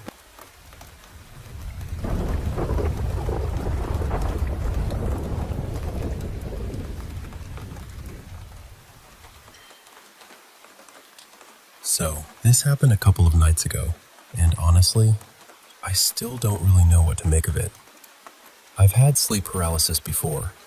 Usually it's small things, like feeling a light touch on my arm, or something tugging at my foot. Sometimes it feels like there's this heavy pressure on my chest, almost like someone is sitting on me. But this time was different. This one felt worse than anything I've experienced before. That evening, I made the mistake of taking a nap. It was around 6:30 or 7, and I ended up sleeping until almost midnight. When I woke up, I felt completely off. You know that strange, displaced feeling after a long nap, where your body is awake but your brain is still floating somewhere else? That was exactly it. I was annoyed with myself too, because I had work early the next morning. I went out onto the balcony, smoked a cigarette, came back inside, and scrolled on my phone for a while. I think I finally tried to sleep again around 1:40 in the morning. At first, I fell asleep pretty deeply. I remember feeling comfortable, really comfortable. I was having a good dream too, nothing scary at all. Then, out of nowhere, I felt someone tucking me in. Not in a sweet way, not gentle. More like someone was carefully pulling the blanket around me, sealing me in. I could actually hear the covers moving. I felt the fabric being adjusted around my shoulders, my sides, my legs. Then came the weight. Something heavy pressed down on me, right on top of my body. And just as that happened, I heard a laugh behind me. I couldn't see who it was. I tried to make a sound, and all I managed was this loud, strained groan. I was hoping whatever it was would stop, or let go, or back off. But then I heard a voice. It said, "Shh, sleep." It wasn't soft. It wasn't comforting. It was stern, serious, like a command. That's when I really started to panic. Part of me thought, fine, maybe I should just go back to sleep. But another part of me got angry because how am I supposed to sleep after being woken up by something holding me down and whispering at me? The strangest part is that I don't think I was fully awake. I was still dreaming, but the dream was happening in my apartment. I could see my room. I could feel my bed. Everything looked exactly the way it does in real life. In the dream, I kept trying to turn around. I wanted to see what was behind me. I wanted to know what I was dealing with. But every time I tried to move, my body went numb and weak, and I would collapse back into the bed like all the strength had been drained out of me. Then I heard my window closing. That's what really set me off. I can handle being scared. I can handle strange noises, pressure, voices, whatever. But don't touch my window. I always leave it open a certain way, and hearing it shut made something in me snap. I woke up immediately and looked over. The window was still wide open. After that, I tried to go back to sleep, but it wasn't easy. I just sat there in bed, still tucked in, looking around the room and waiting for something else to happen. And then it did. I woke up again, except I was still dreaming. This time, I saw a swarm of tiny flies coming toward me. There had to be more than 100 of them. They were flying straight at me, circling around my face and body, almost like they were teasing me. It felt like they were saying, "You can't do anything anyway." Somehow, I woke up from that too. Or at least, I thought I did. Then I must have drifted off again, because the next thing I heard was footsteps coming up the stairs outside my apartment. Slow. Careful. One step at a time. The hallway lights weren't on. Everything was dark. Then I heard a key being pushed into my door, slowly. But I always leave my own keys in the lock from the inside, so there's no way another key should have worked. I heard it stop, like whoever was out there realized they couldn't get in. Then the key was pulled out. Again, slowly. And after that, the footsteps went back down the stairs and faded away. I could keep saying, "Then I woke up again, then I went back to sleep." But the truth is, at some point, I couldn't tell what was a dream and what was real anymore. That was the worst part. Everything was happening in my apartment, in my bed, around my own things. Living alone has its good sides, but nights like that make the silence feel huge. The last thing I remember was looking around the apartment, trying to find whoever or whatever had been messing with me. And near the window, the same window I had heard closing, I saw someone standing there. Not a person exactly. A shadow, completely black, darker than the room around it, standing in the middle of my apartment and facing me. It didn't have eyes, but I could feel it staring. I barely slept after that. Every time I closed my eyes, another nightmare started. Usually, when I have nightmares, they're about my father chasing me. I know that fear. I recognize it. But this was different. Being laughed at, tucked in, whispered to, surrounded, watched by something I couldn't even see properly. That felt worse. I don't know what it was. I don't know why it keeps happening. I just know it scared me badly enough that I haven't really been able to tell anyone.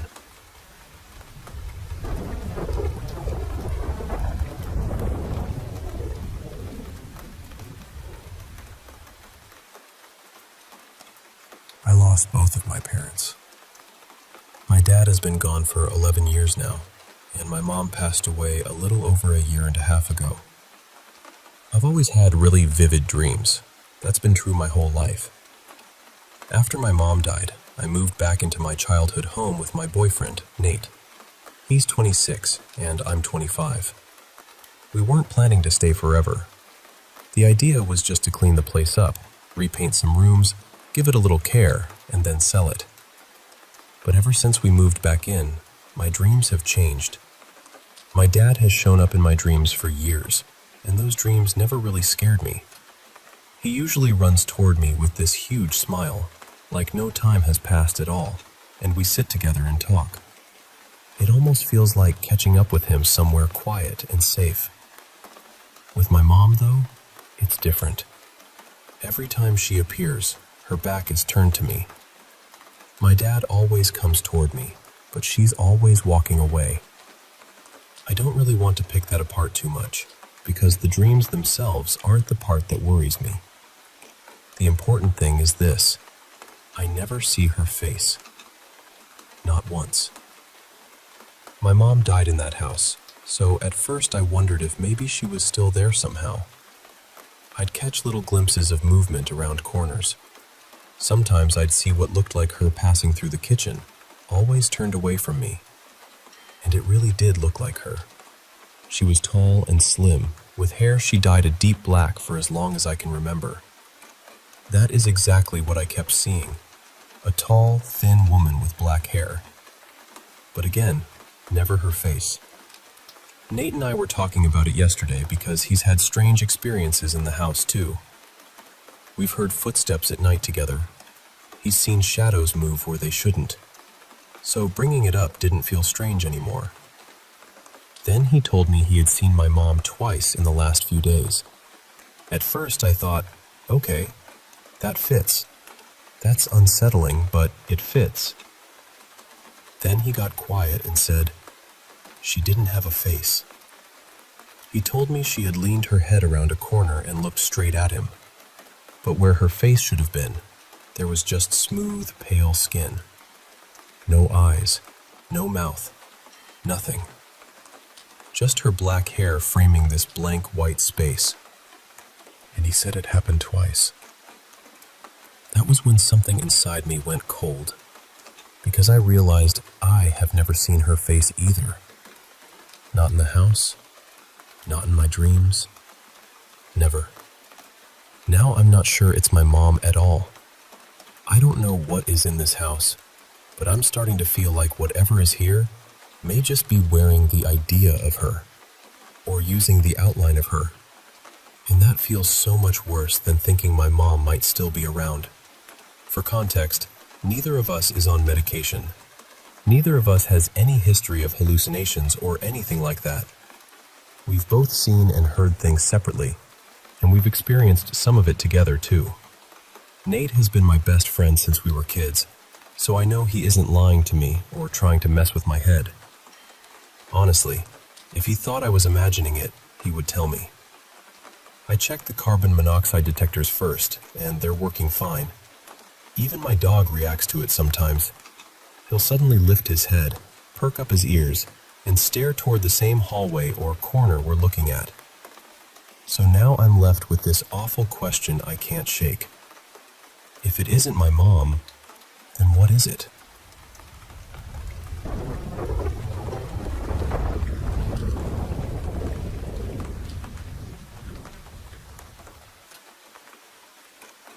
I've been thinking a lot about how much one person can affect your life, and honestly, it still surprises me.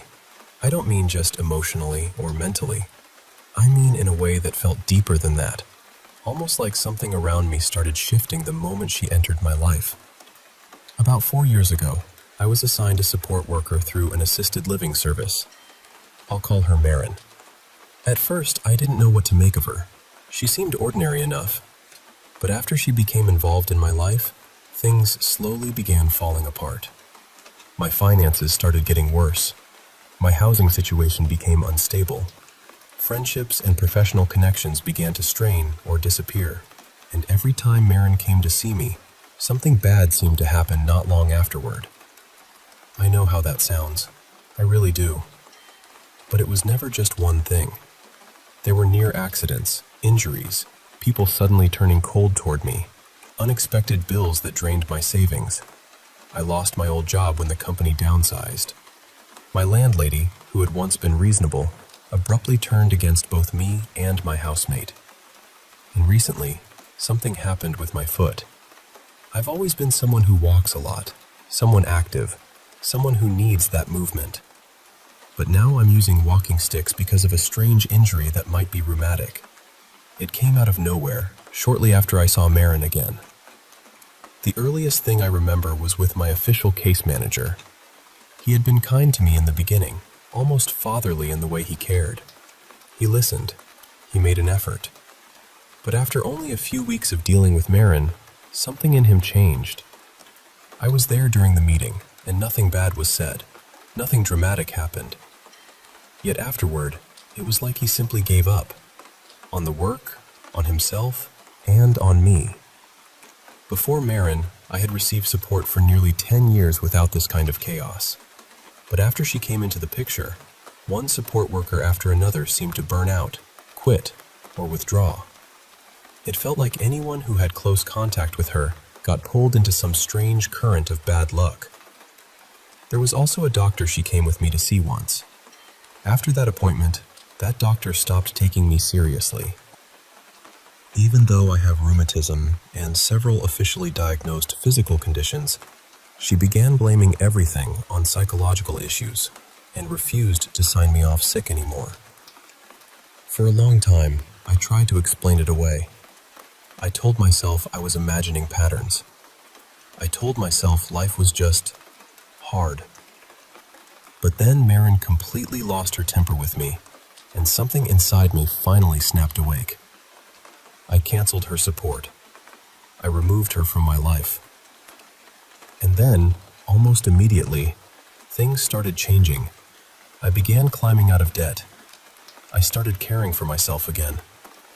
My health became a priority instead of something I was too exhausted to manage.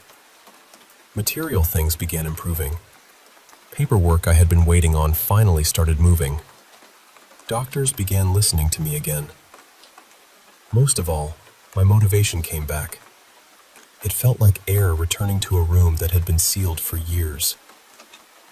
That's why I don't think this was simply about her bad-mouthing me behind my back. It felt more energetic than that. I could feel the difference in my own body once she was gone. I felt lighter, freer, more myself. Now there's one final meeting tomorrow, and even though I know I'm strong enough to get through it, I can already feel that heavy uneasiness creeping back in. It's strange, because part of me feels steady, but another part of me is nervous in a way I can't fully explain. I know Marin works a lot with crystals and keeps herbs in her home, and I keep wondering whether there was something darker going on, something intentional, something I don't have language for. I'm not asking anyone to think I'm crazy. I just know what I lived through. The whole situation was bizarre on so many levels, especially the way that, only hours before this final meeting, the same dark feeling has returned. But this time, I'm not the same person I was before. This time, I know what it feels like to be free.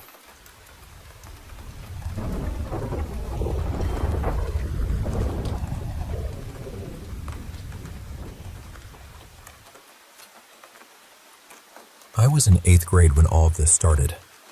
Because of some family circumstances, I had to stay in a hostel for the first time.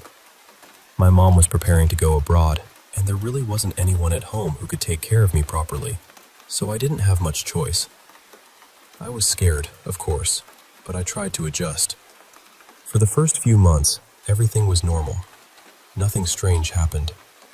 I slowly got used to the hostel routine. The noise, the shared rooms, the bunk beds, all of it. I slept on the lower bunk, and my bed was placed right in front of the door. I remember my aunt, Anita, once telling me that sleeping directly opposite a door can make you feel scared at night, or that strange things can happen. I didn't take it seriously back then. I thought it was just something elders say.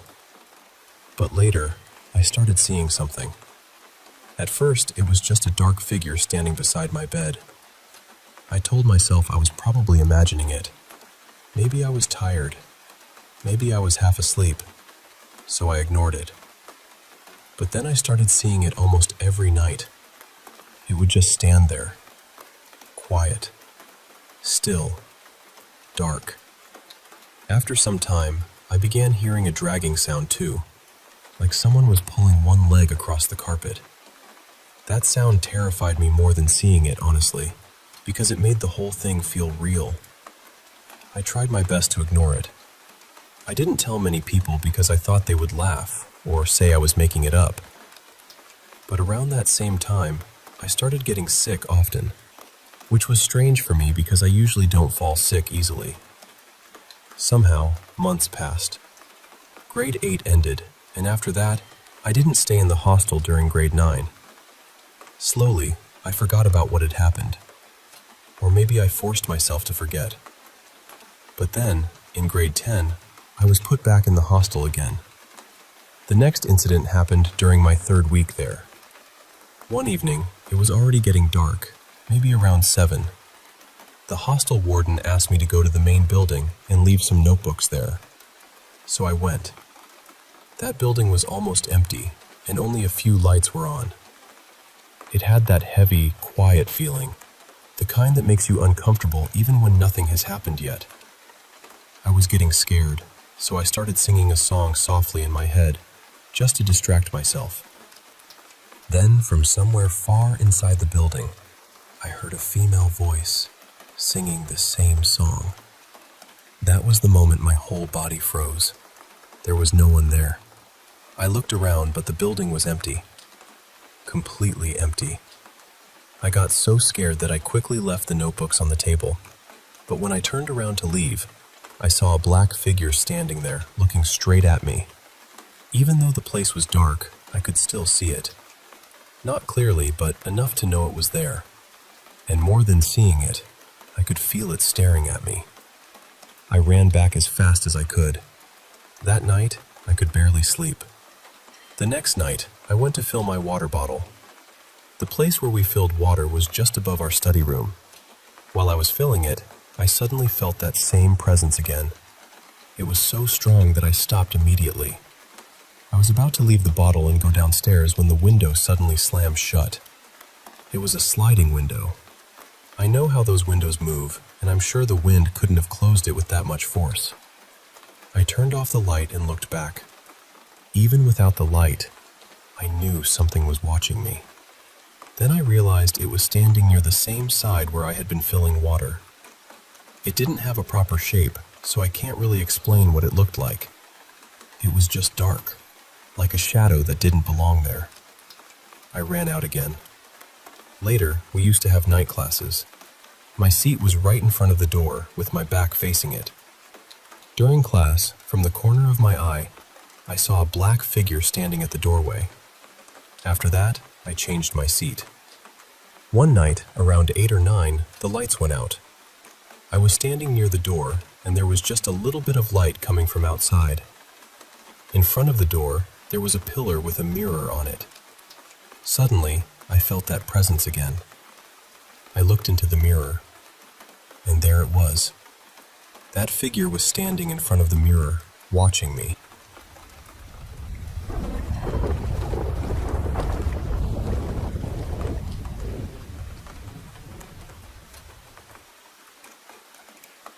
So, this happened a few years back, when me and my roommate Jack were kind of between places for a little while. Not homeless in the dramatic sense, nothing like that. We just had this awkward stretch where our old lease had ended, but the new apartment still wasn't ready. So for about 2 weeks, we bounced into an Airbnb in San Antonio, just to have somewhere to sleep until we could actually move in. It was a studio, tucked inside this apartment complex, and honestly, there wasn't much to it. You opened the front door, and the bed and TV were immediately off to the left. If you walk straight ahead, there was this little doorway into the kitchen, and I mean little. Barely enough space to turn around in. The bathroom was just off to the right of that. That was the whole place. No hallway. No separate rooms, really. Just one open area, and then those 2 small doorways. But the thing I remember most about it was how exposed it felt. The unit was right in the middle of the complex, next to the dog park, so people were constantly walking by.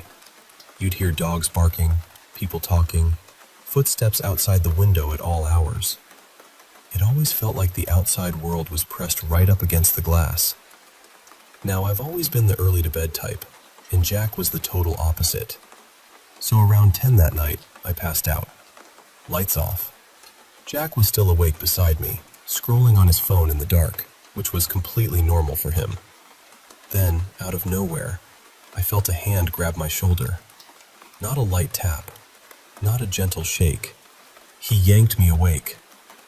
I opened my eyes, and Jack was sitting straight up in bed, completely still. His eyes were locked on the kitchen doorway, and I knew right away something was wrong. I whispered, "Jack, what is it?" He didn't look at me. He just said, really quietly, "I think someone's in here." At first, I thought he meant he'd heard something. A noise, maybe. A cabinet, a door, something like that. So I asked him, "What do you mean?" And he said, "I was watching a video on my phone, and I saw a man walk past the bed into the kitchen." That's when I started to wake up for real. Because again, this apartment was tiny. If somebody came through the front door and walked into that kitchen, they would have passed right beside us, within arm's reach. There was no distance, no corner to hide behind, no long hallway. Just the door, the bed, and the kitchen. I'm a pretty skeptical person, so my first thought was that maybe he'd seen a shadow. Maybe something moved across his phone screen, or maybe his eyes played a trick on him. So I asked, "Are you sure it wasn't just something in the corner of your eye?" He finally looked at me, and the way he did, I still remember it. He said, "I was wide awake. I saw a man walk past me." And the thing is, Jack was not the kind of guy who scared easily. He was calm about almost everything. I had known him for years, and I had never seen him wake me up like that. I had never seen that look on his face. So when he said it that plainly, something in me went cold. I reached into the nightstand and grabbed the knife I kept there. I'm not trying to sound tough, because I wasn't. My heart was pounding. But the place was so small that if someone was really standing in that kitchen, there wasn't much mystery left. I was about to find out. I got up and turned on the kitchen light. Nothing. The cabinets were closed. The floor was empty. Nobody was there. I checked the bathroom next. Nothing there either. I came back out and just stood in the middle of that tiny apartment, holding the knife, listening to the silence. There was no one. I told Jack I didn't find anybody. He didn't argue. He didn't panic. He just gave this small shrug and said he knew what he saw. And honestly, that bothered me more than if he had freaked out. He wasn't trying to convince me. He wasn't building it up. He just seemed completely certain, like the matter was already settled in his mind.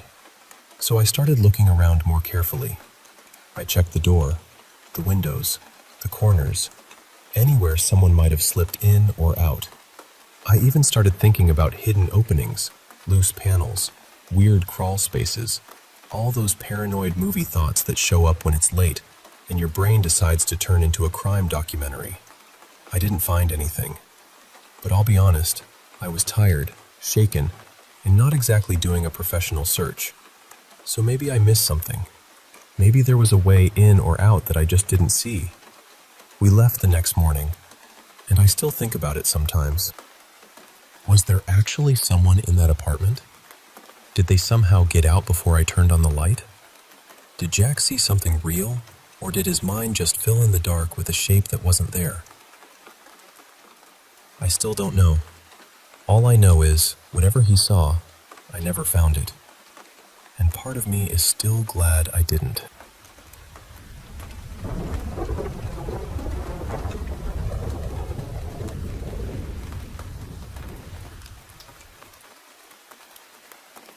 I want to tell you about a session I did with a man I'll call Amir.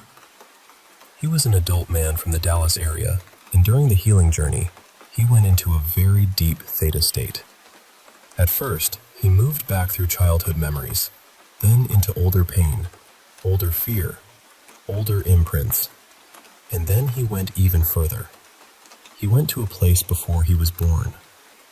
What he found there was not what either of us expected.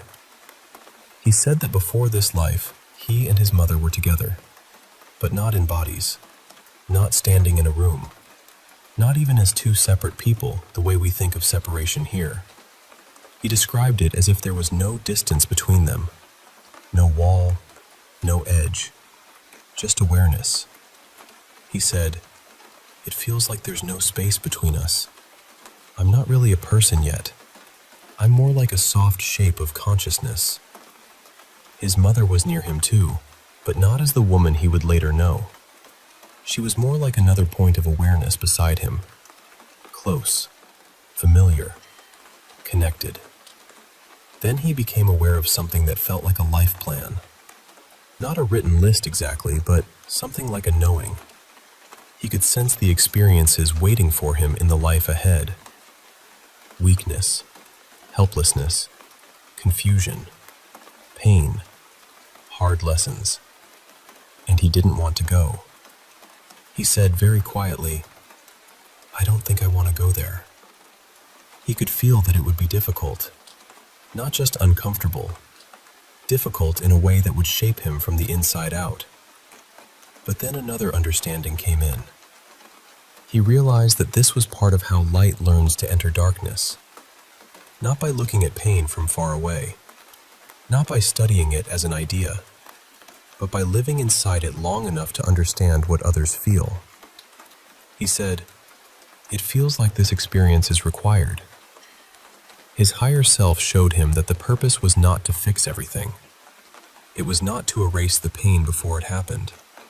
It was to understand. He said, "It's not about changing it. It's about understanding it." And that stayed with me. Because you can observe suffering from the outside and still not know it. You can read about grief and still not know grief. You can talk about fear and still not know what fear does to the body. Some things can only be learned by entering the room yourself. Then he saw his mother's role more clearly. On a soul level, she had agreed to play a painful part in his life. Her role was harsh. Her presence would shape him through pressure, through difficulty, through emotional weight. And in one sense, it made him stronger. It prepared him for a world that would not always be gentle. But there was a cost. And that is important to say. Understanding a soul agreement does not excuse harm.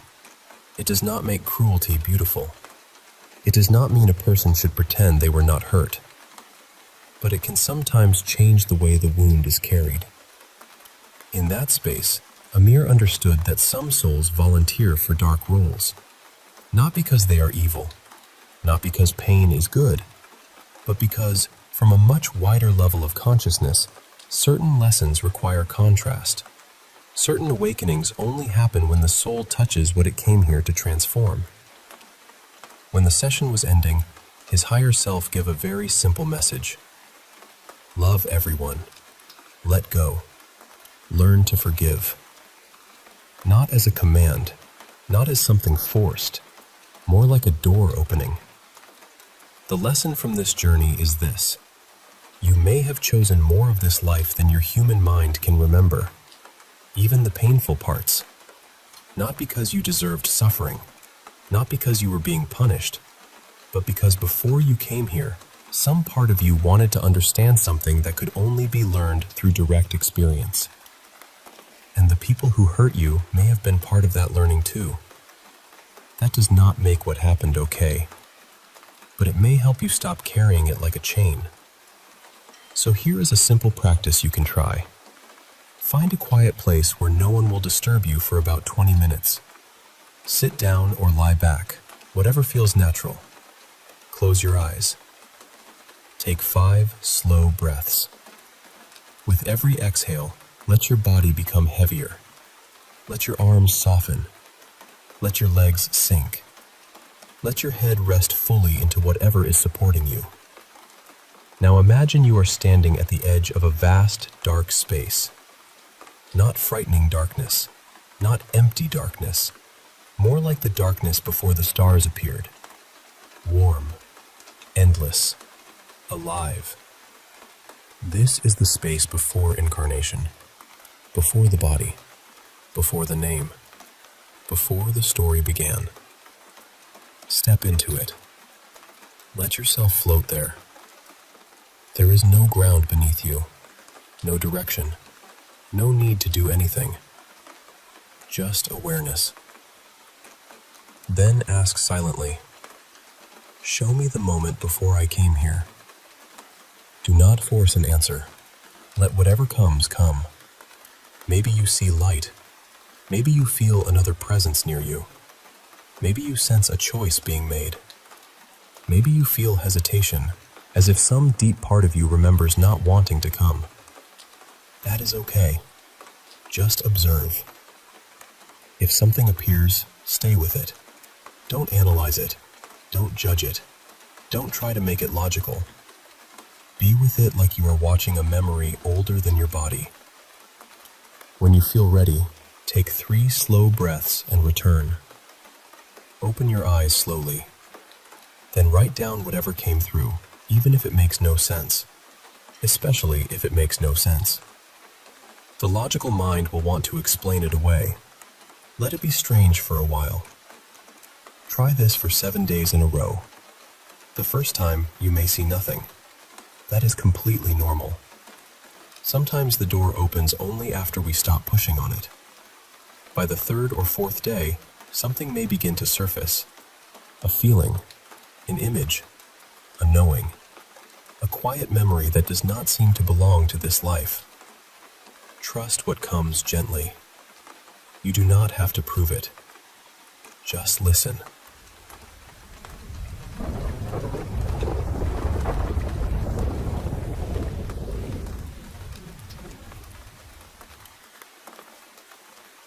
I want to tell you about something that happened to a friend of mine back in 2015.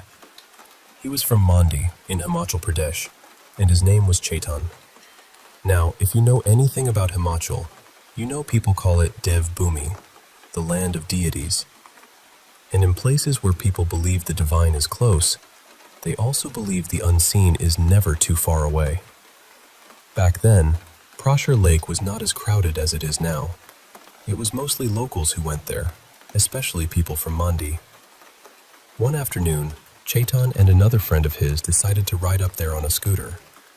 They reached the lake, visited the temple, took a few pictures, sat around for a while, and then started heading back around evening. By the time they were on the road back to Mandi, it had already grown dark, and that road, especially in those days, could feel completely cut off from the world. There were long stretches with no houses, no shops, no streetlights, nothing. Just the narrow road, the mountains, and thick deodar and pine trees standing on both sides. Even in daylight, some parts of that route felt strange. At night, it felt like the forest was listening. Then, at one of those isolated stretches, their scooter suddenly gave up. The petrol tank was empty. Chetan got angry at his friend because it was his scooter, and he asked him why he hadn't checked the fuel before they left. But there was no use arguing for long. They were stranded, surrounded by darkness, with no sign of any house nearby. So they decided to drag the scooter downhill and keep moving until they found someone who could help. After some time, they noticed a girl walking toward them from the opposite side of the road. That alone felt wrong. It was pitch dark. There were no houses anywhere nearby. No reason for anyone to be walking alone there, especially not a young girl. But as she came closer, both of them saw that she was very beautiful. She was dressed like a village girl, wearing traditional Himachali clothes, and for a moment, they were almost too stunned to react.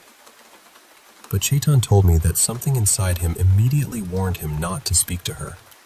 So he kept his head down and continued dragging the scooter. His friend did the same. They both pretended she wasn't there. Then the girl stopped near them and asked, very calmly, "Where are you going?" Neither of them answered. They just kept walking. After a few seconds, she spoke again. This time, her voice had a strange playfulness in it. She said, "Do you want to see a magic trick?" That was when Chetan's whole body went cold. Before either of them could say anything, the girl lifted one hand. Then, with the fingers of her other hand, she began pulling the fingers from her palm one by one, not bending them, not twisting them, removing them. She pulled them out like they were pieces of a toy, then placed them back again as if it was nothing. Chetan froze. Then his eyes dropped to her feet. They were turned backward. The moment he saw that, both he and his friends screamed. They grabbed the scooter and started dragging it as fast as they could, half running, half stumbling down the road, reciting the Hanuman Chalisa out loud with whatever breath they had left. After a little distance, Chetan looked back. The girl was gone. There was no sound of footsteps, no movement in the trees, no figure standing on the road. She had disappeared as if the darkness had swallowed her. They kept going until, after what felt like forever, they finally saw a house. They knocked on the door and told the man inside what had happened. The local resident listened, and instead of laughing, he scolded them. He told them they should never travel that road after dark. He said people had seen a chudale there before, a witch. According to him, she had haunted that stretch for years, and several locals had encountered her around the same spot. He gave them some petrol, and somehow they managed to get back home safely late that night. But I still remember how Chetan looked when he told me this story. He wasn't trying to entertain anyone. His hands were shaking, and he had goosebumps while speaking. And the thing is, in our stories, a chudale often appears as a beautiful woman to lure men toward her. That is why I believe Chetan was lucky. Not just lucky, actually. Brave. Because many people might have fainted right there on that lonely road. But he kept moving, kept praying, and got himself and his friend away from whatever had been waiting for them in the dark.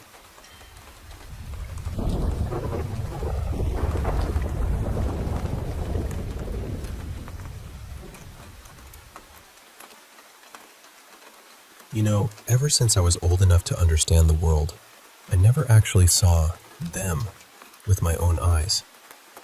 Not once. But my family did. Or at least, they came close enough that the fear settled into our house like damp air. And even now, after all these years, whenever I think back to that old cinema, I still feel something cold move quietly through my chest. When I was little, my family lived in a small village near the Ochi River. People called the place Bai Riverside. My mother raised silkworms at home, mostly to keep herself busy, while my father worked as a projectionist at the town cinema. He only came home once or twice a week. Most nights, he slept in the front building of the theater. Around 1989, the county town started building new apartment blocks. Back then, there was a policy that if you bought one apartment, 2 people in your family could change their rural registration into urban registration. To my parents, that sounded like a doorway opening for my younger brother and me. They wanted us to become city residents someday, to have a steadier future. So they gathered every bit of savings we had and rode their bicycles into town to pay the deposit. But when they arrived, the person handling the payment wasn't there. They had no choice but to ride all the way back home, planning to return the next day. By then, it was already late. The road from the county town to our village was about 20 kilometers. When they were almost home, my father said he was thirsty, so they stopped at my aunt's roadside house for water. The bicycle was left outside, and the money, all of it, was still hanging on the bicycle. They forgot. Only after they finished drinking did they remember. By then, the money was gone. For our family, that wasn't just money. It was years of saving, years of hope, years of my parents swallowing hardship without complaint. I still remember seeing my mother cry quietly during those days. She tried to hide it, but children notice the things adults think they can cover. The next year, I was about to enter 6th grade. My father wanted me to study at a better school, so he managed to transfer me to the town's central elementary school. Since it was too far from our village, I moved into the front building of the cinema and lived there with him. Not long after that, my father decided it made no sense for my mother, my brother, and my grandmother to stay back in the village. We needed income now. The cinema business was still good, so my parents planned to sell snacks inside the theater during screenings. Melon seeds, peanuts, sugarcane, little things like that. And just like that, our whole family moved into the cinema. That is where the real story begins. The cinema wasn't like cinemas today. It wasn't only for movies. Back then, a cinema could also be a meeting hall, an opera stage, a performance venue, even a place for public rallies. It was more like the town's giant wooden heart, beating with everyone's noise. The old people in town said that before the cinema was built, there had been a large assembly hall on that same land. It had mud brick walls and a straw roof. One day in the 1950s, after a meeting ended and everyone had left, a storm came down hard. Thunder rolled over the town, lightning struck, and the whole building collapsed. When people cleared the ruins, they found snakes. Not 1 or 2, countless snakes. Dead snakes under the rubble, dead snakes beneath the foundation, layer after layer of them. The government sent people to haul them away by the cartload and bury them somewhere else. Later, the cinema was built right on that same foundation. It was the grandest building in town then. There was a front building, the main auditorium, and a rear stage building. The front and back sections were 2 stories tall, while the auditorium was 1 story but very high and hollow. The floors and stairs were made of wood, and whenever you walked, they creaked like they were answering you. At first, we lived in the front building. For the first few months, everything felt new. My grandmother, my mother, my brother, and I were still getting used to town life. But after you live in a place long enough, the stories begin finding you. People said strange things had happened in that cinema. One story was about a woman whose son had been sentenced during a public rally held there. She believed he had been wrongly accused. During the rally, she shouted again and again that her son was innocent, begging the authorities to reopen the case. No one listened. They dragged her out for disrupting the proceedings. After everyone left, she went alone to a room on the far right side of the rear stage building and hanged herself. Her body stayed there for days before anyone found her. I've thought about her many times. A person doesn't choose that kind of ending unless the pain inside them has nowhere else to go. Then there was another death. In the early 1980s, the cinema was packed almost every night. People didn't have televisions or DVDs then. Movies were a window to the outside world, and everyone wanted to look through it. But the town also had gangs. Young men with tattoos, groups with names like the Green Dragon Gang, the Renzi Gang, the Plum Blossom Gang. They were everywhere, and the cinema was where young men liked to show off. One night, a fight broke out between two groups. The front rows turned into chaos. People stood up, shouted, climbed onto chairs to watch. A young man sitting near the back wanted to see what was happening. He stood on his seat. Then he climbed higher, onto the backrest. But above him, one of those huge ceiling fans was spinning. Everyone was watching the fight, so nobody saw it happen clearly. They only noticed when he fell. The screams that followed were louder than the fighting. That young man had nothing to do with the gangs. He was just watching a movie. Gone. Just like that. After hearing those stories, I kept telling myself that both deaths had happened in the auditorium or the rear building. We lived in the front. Surely, if there really were things there, they wouldn't come to us.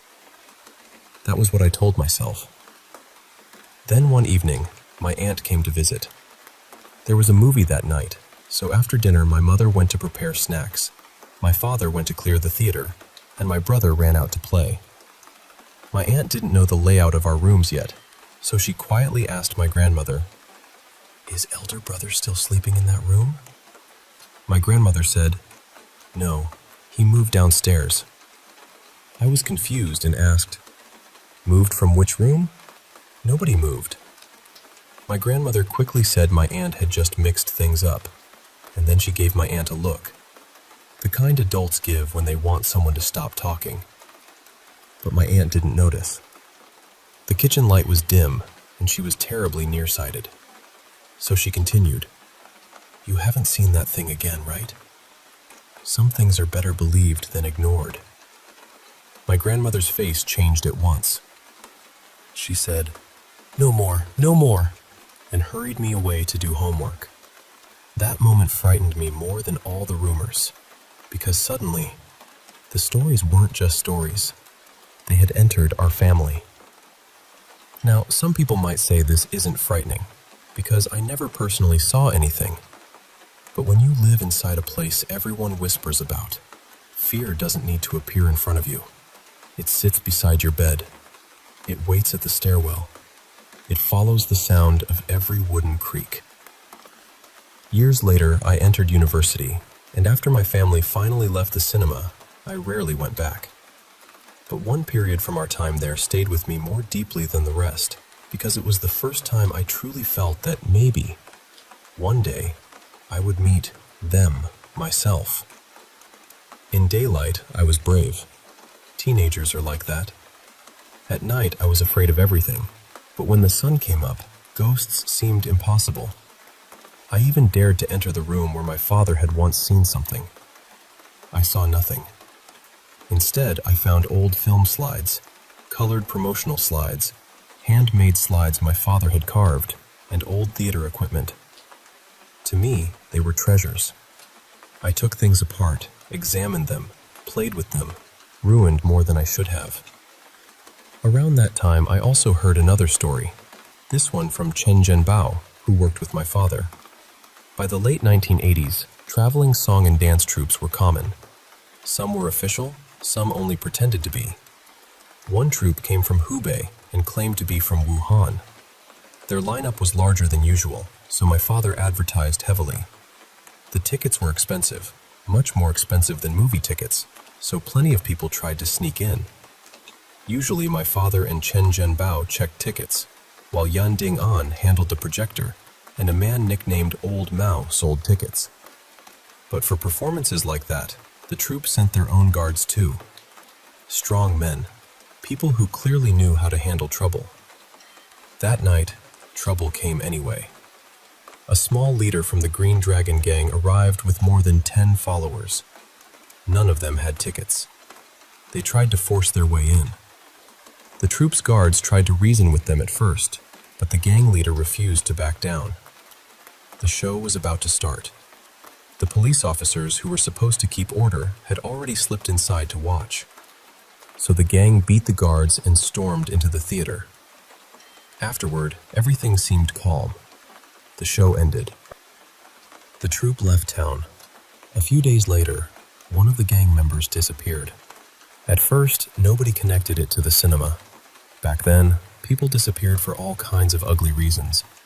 Then, for several nights, after my father and Chen Zhenbao cleared the theater and switched off the stage power, they noticed a terrible smell. At first, they thought someone nearby was cleaning a toilet pit, but the smell grew worse. One day, before the audience entered, they went to turn on the lights. Chen Zhenbao thought he saw someone moving on the right side of the second floor, as if someone had sneaked in without paying. They switched on all the lights and went upstairs. The smell was much stronger there. It wasn't sewage. They followed it slowly until they reached the room on the far right side of the second floor, the same room where that grieving mother had hanged herself. Then they heard movement inside. Both men froze. The whole floor was wood. Every tiny sound seemed too loud. In the end, neither of them dared open the door. They went downstairs, pale-faced, and found several acquaintances waiting outside. With more people, courage finally gathered itself. They all went back upstairs. Everyone agreed the smell came from that room. Still, nobody wanted to open it. At last, one brave man kicked the door in. Inside was a corpse, already badly decomposed. Some people fainted. Some vomited right there. But the most terrified people were my father and Chen Zhenbao, because Chen Zhenbao had seen someone moving, and they had heard sounds. Could a dead man have made those sounds? Later, the case was solved. The corpse was the gang leader who had caused trouble that night. The beaten troupe members had followed him after the show, captured him, tied him up, and dumped him in that room. They hadn't meant to kill him. They only wanted him to suffer for a few days. They had made him swallow something, maybe to weaken him or keep him unconscious, then left him there. They didn't know the history of that room. They thought he would wake up eventually, shout for help, and be found. Instead, he died. The autopsy said it wasn't poison. There were no clear injuries either. His death was simply strange. People said his eyes were wide open when they found him, and his mouth was stretched open, as if his last moment had been pure terror. After hearing that story, I slept with the lights on for several nights. My brother and I shared a tiny room. There was barely enough space for a bed, a large desk, and a television sitting on top of it. The gap between the bed and desk could only fit one stool, but with a bright bulb burning overhead, that cramped little room felt safe. Eventually, fear faded again. Life always does that. It keeps moving, even when your heart wants to stay frozen in one place. Back then, I kept thinking, thank goodness we lived in the front building. Thank goodness we weren't in the rear stage building. But life has a cruel way of listening. What you pray will stay away often comes closer, and what you fear most sometimes learns the path to your door.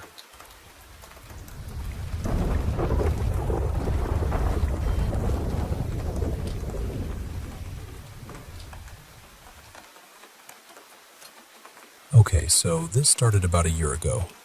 The first time anything happened, I was just lying in bed, texting a couple of friends. You know that strange feeling you get when it seems like someone is watching you, and without even thinking, you look up? That's what happened. I looked toward the corner of my room, and I saw a man standing there. But he didn't look like a normal man. He looked burned, like his whole body had been damaged somehow. At first, I tried to tell myself it was nothing. I thought maybe I'd been staring at my phone too long, and my eyes were just turning a pile of clothes or shadows into a person. But then he moved. He started crouching down, twisting himself backward, almost like he was lowering into a bridge. And as he did it, he seemed to shrink. At first he looked tall, maybe around 6 feet, but then he looked smaller. Not tiny exactly, but closer to the size of a child. Then he rushed toward my bed. It happened so fast. I panicked and turned my phone screen toward him, using the light from it, and he was just gone. I really thought that was going to be the only time something like that happened. I wanted it to be the only time. But lately, I've been seeing other things. There's a girl I keep noticing, or at least I think it's a girl. Sometimes I hear her laughing when I'm completely alone. And then there's this shadowy man. I'm almost positive he wears a boater hat. I didn't even know what that kind of hat was called at first. I had to search for a while because I know absolutely nothing about hats. But when I finally found the right one, I felt this weird little relief. Like, okay, at least I know what I'm seeing. Tonight, I was alone again. I actually felt pretty calm because it had been about 3 weeks since I'd seen or heard anything. I was sitting there sketching, just trying to relax when I heard it. A girl crying. At first, I tried not to react. I told myself it was probably nothing. Maybe it was outside. Maybe it was some weird sound from the building. But then I realized it was coming from behind the couch. I kept trying to talk myself out of being scared. I kept thinking, no, don't make this into something. Don't freak yourself out. But the crying kept going. So I put my sketch pad down and stood up. The second I did, it stopped. For a moment I thought maybe that was the end of it. But I was already done. I wasn't going to be the person in a horror movie who stays to investigate. I started getting ready to leave. I kept my eyes on the side of the couch where the sound had come from, while I reached around with my hand, trying to find my keys. When I finally felt them, I glanced down for barely a second. And that's when I heard her laugh. It came from the couch. I snapped my head back so fast, and I saw this shadow moving along it. It reminded me of those scenes in movies where something invisible walks through a room, but you can still see the way it disturbs the air or casts a shape across the wall. That's what it looked like. I have an L-shaped couch, and I was sitting near one end. The other side of it is where all of this was happening. The shadow moved along the back of the couch toward the corner, and then it lowered, almost like it was ducking down behind the armrest. And I just thought, absolutely not. I wasn't going to wait for whatever it was to come out fully, especially not in daylight. I'm scared enough when things happen in the dark, but seeing something like that when the room is bright? No, I couldn't do it. I ran straight to the door and didn't look back. I stayed outside for about an hour and a half before I finally got someone to go in with me and check the place. So yeah, I honestly don't know what's happening. I don't know if I'm losing it, or if there's something in my home, or if there's some explanation I'm just not seeing. I just really need someone to tell me what they think, because I don't know what to do anymore.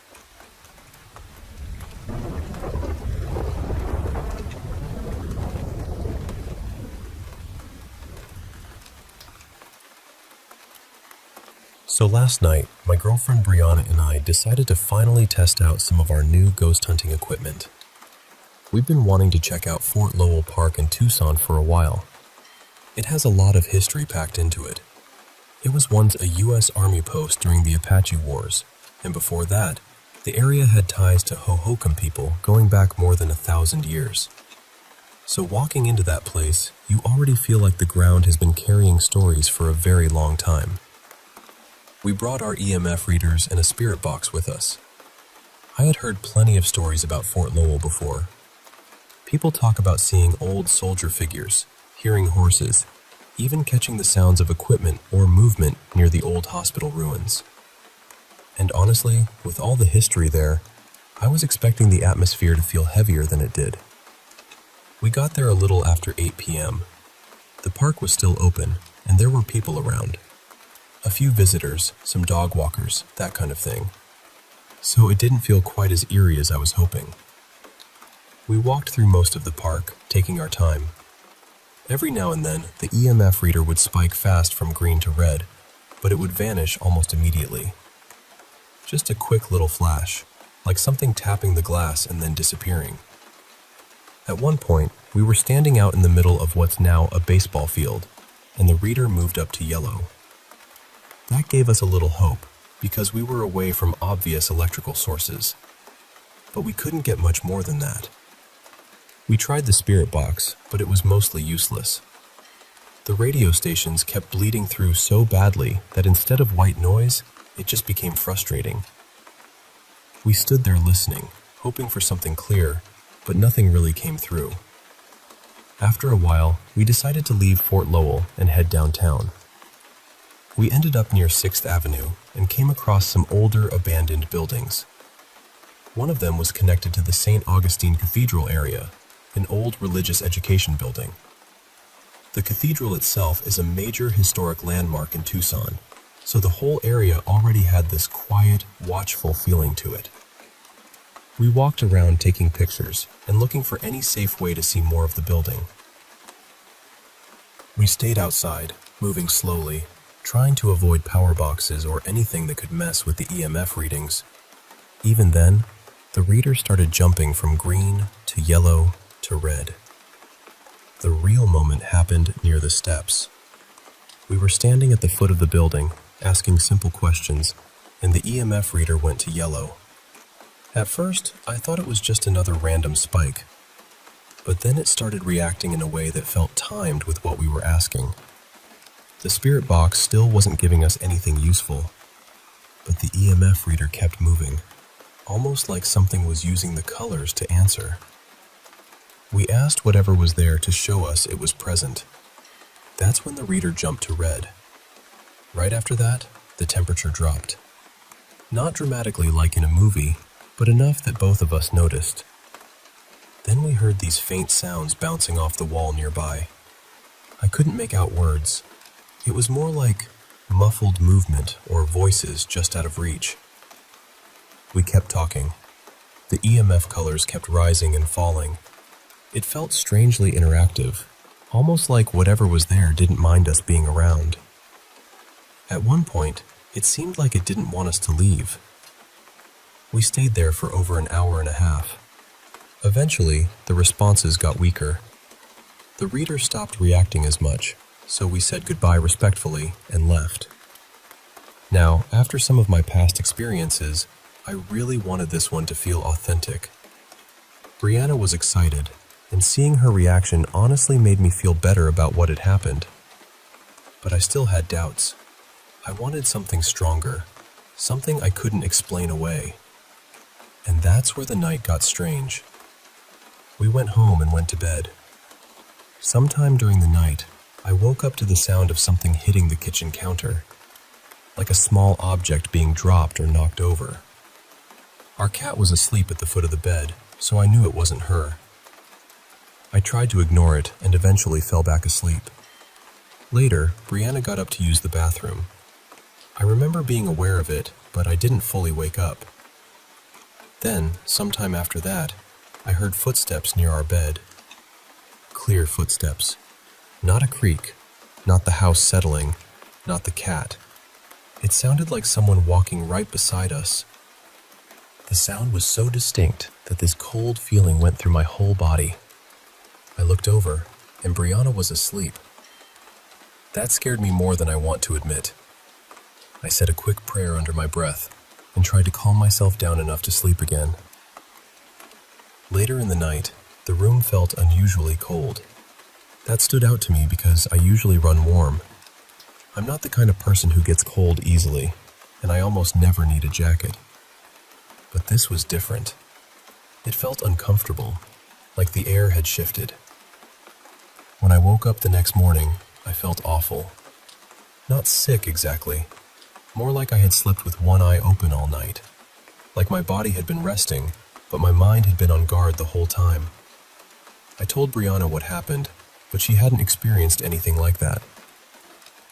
About an hour later, I suddenly felt like I needed a nap, which is not normal for me. When I fell asleep, I had a dream, and in that dream, a name came through very clearly. Ronnie. In the dream, Brianna was talking to him. I saw him in a picture, but I wasn't actually speaking to him face to face. It was more like I was being shown who he was. When I woke up, I asked Brianna if she knew anyone named Ronnie or Ronald. She said no. So now I keep turning it over in my head. Maybe Ronnie was connected to whoever we were communicating with at that abandoned religious education building. Maybe something followed us home. Maybe my brain stitched the whole thing together because I wanted an answer so badly. I don't know. That's the part I'm stuck on.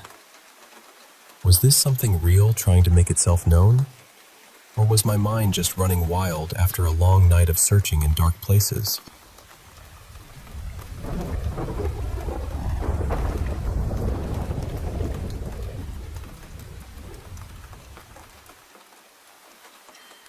So, this happened in the old art building on campus, back when it was still standing. And when I say old, I mean old. The place was almost a century old and had originally been built as a gymnasium before someone, at some point, decided to chop it up into studios, classrooms, storage rooms, and whatever else they could squeeze into the bones of it. The layout made no sense. To get from one side of the building to the side with the working bathroom, you either had to go up a flight of stairs, cross through the second floor, then come back down another set of stairs, or you had to go outside and walk around the building. Neither option felt especially dignified at midnight. The whole place creaked and groaned constantly.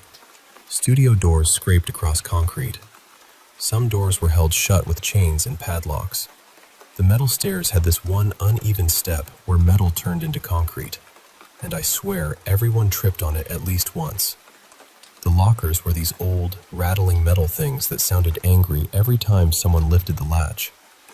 People joked that the building was haunted, but not in a serious way. There were no big legends attached to it. The dorm across the street had the usual girl in white ghost story, but the art building was mostly known for leaks, dust, bad lighting, and probably several safety violations wearing a trench coat. I never felt scared in there. Not because of ghosts anyway. Creepy people and falling ceiling tiles, sure. Ghosts, no. A few years later, the university tore the building down after a donor paid for a new one. So, if anything was haunting that old art building, it is now haunting a patch of weeds, dandelions, and mosquitoes. But this happened before all that. It was finals week, and I was working late in the ceramics studio. That was the only time I ever stayed that late, because finals turn everybody into a weird little raccoon with deadlines. I had been there all day. Earlier, the studio had been full of classes, other students, and people pretending they were not deeply behind on their projects. But by close to midnight, I was alone. I had my headphones half off my ears because I wanted to hear if someone came through doing light checks. That was sort of the unspoken rule. If you thought you were the last person in a space, you turned the lights off to save electricity. The switches were down a little hallway by the lockers, out of sight from the main room, and the tables made it annoying to get to them quickly. So I wanted to be able to yell, "Hey, I'm still in here," before getting plunged into darkness like some tragic clay goblin. The important thing is, I knew I was alone in that room. After maybe an hour, I had to use the bathroom. So I made the little pilgrimage to the newer addition, where the functional bathroom was. On the way, I passed the gallery and the sculpture studio. Their doors were locked and chained shut for the night. I went up the stairs, past the second floor classrooms, down the annex stairs, used the bathroom, and came back the same ridiculous way. That trip gave me a good sense of the building. There were still a few people working in other rooms, based on the lights and the occasional noises. I was not alone in the building, which was honestly comforting. You needed an ID card to get in, but people are crafty, and I preferred the idea of a few witnesses nearby. When I got back to the ceramic studio, I worked alone for maybe another half hour. Then I heard footsteps. Not vague old building noises, not creaks, not pipes. Footsteps. They were that very specific dusty concrete sound, like soft-soled shoes scuffing across the floor. 4 steps, maybe. Slow enough to register. Close enough to sound like someone had walked along one side of the room. My first thought was not ghost. My first thought was, who came in? So I called out. Nothing. I leaned back to look toward the locker hallway. No one. Then I checked the room. There was a senior area partly blocked off by metal shelving, so I walked around and looked there. I checked the glaze room, the tiny repurposed office closets, the odd little senior lounge tucked under the old vaulted ceiling space, and the hallway leading back toward the lobby. No one. I stepped into the lobby to see if someone was still making rounds. Still no one. No footsteps on the stairs. The gallery and sculpture studio were still chained shut, and the sculpture studio had one of those doors that screamed whenever it opened, so if someone had gone in or out, I would have heard it. I figured maybe whoever it was had quiet shoes and slipped upstairs, or maybe they left through the main entrance, even though that would have been weird because the parking lot was behind the building. So I looked toward the office area, lights off. Then I checked upstairs. No one. At that point, I was confused more than scared. It still felt like a person problem, not a ghost problem. But not knowing who else might be moving around near you in an almost empty building does put a little ice cube in the bloodstream. I went back to work, but I switched my music to play quietly from my phone speaker instead of putting my headphones back on. I wanted to hear what was happening around me. Maybe 30 minutes later, I heard one of the locker latches move. It rattled, scraped, and clicked. Exactly like someone had lifted the latch to open it. I went straight into the locker hallway, immediately. No one was there. All the lockers were closed. That hallway was one way in and one way out, so there was nowhere for anyone to slip past me. I looked into the lobby and up the stairs. Nothing. I went upstairs just in case, and the few people still in the building were buried in their projects. The annex door had not beeped open. Nobody was walking away. Nobody looked like they had just sprinted downstairs, lifted a locker latch, and vanished into the academic fog. There was just no sign of anyone having been near the first floor, let alone inside the ceramics studio. And the sounds were so specific. That is what still bothers me. The footsteps were not random settling. They were sequential.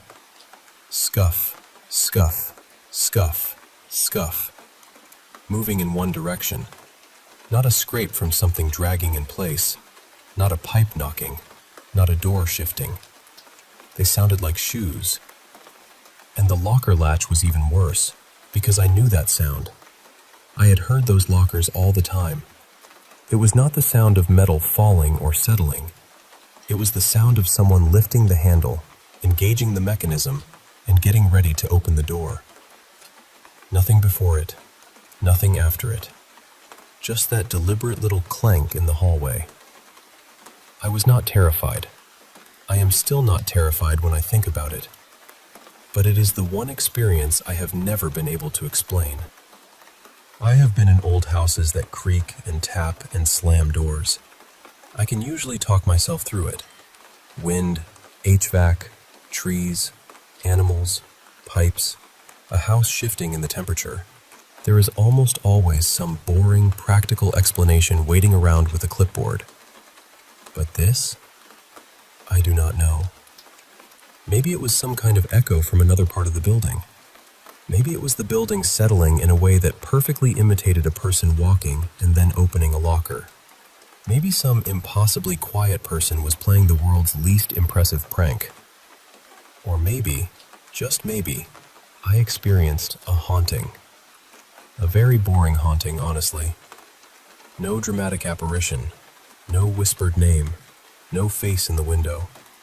Just footsteps, a locker latch, and the feeling that someone had come into the room, looked around, and left.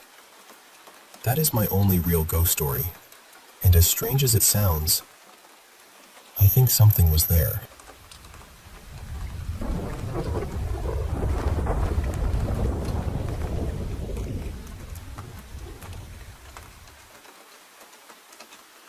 Back when I was in middle school, I studied at this old all-girls convent school, the kind of place where every hallway felt like it had rules baked into the walls. It was an English missionary school, very strict, very traditional, and honestly, a little intimidating even on normal days. The building itself was ancient. I mean, properly old. It had been around for more than 150 years, originally started by French nuns as an orphanage before it became this well-known school. And because it was that old, there were stories everywhere. There was a chapel inside the campus with old tombstones near it.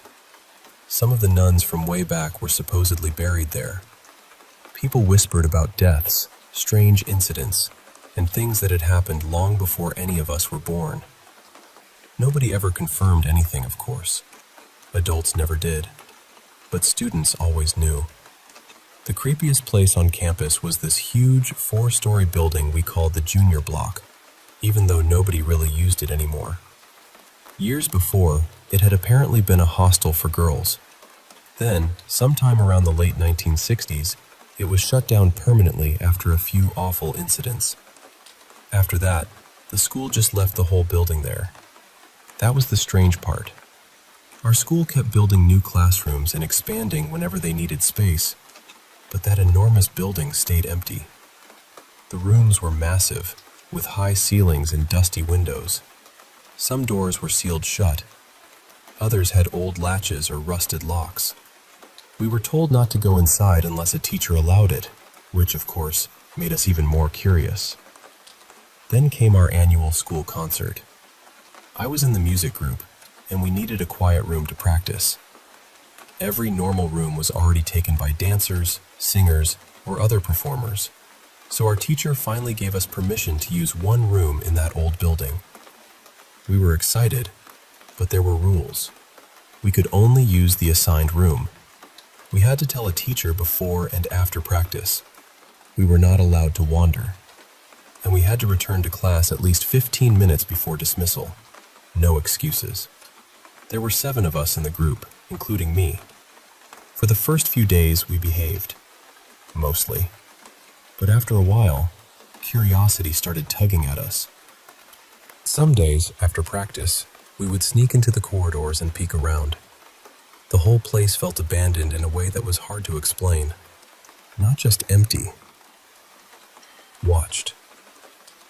One afternoon, we found a latched room on the 4th floor. It was not locked. That was enough for us.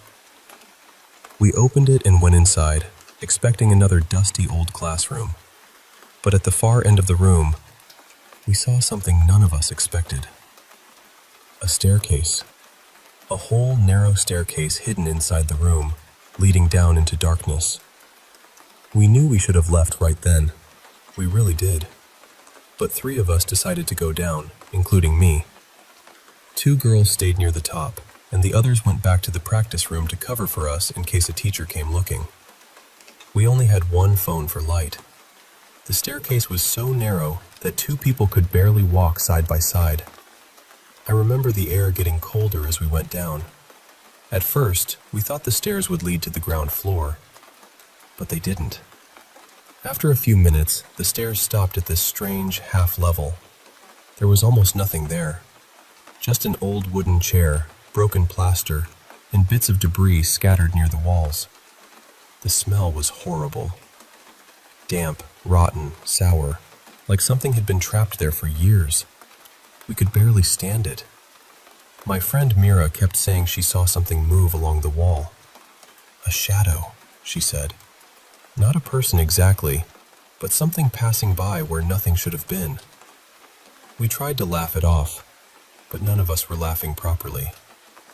Then, on the way back up, it happened. One of my friends suddenly fell, and I don't mean she slipped. I don't mean she lost her balance in the usual way. She said something pushed her from the front.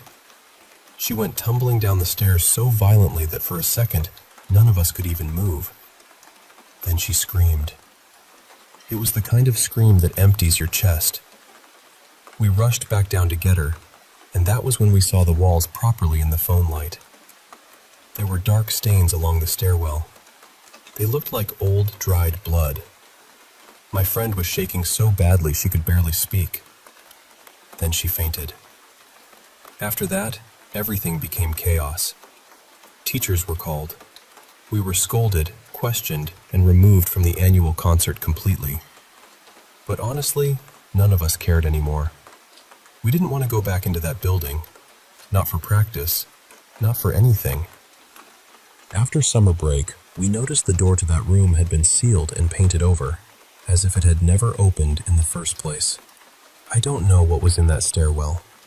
I don't know what pushed my friend. I don't know why that room existed or why the school pretended the whole building was just an inconvenience. But all 7 of us remembered it.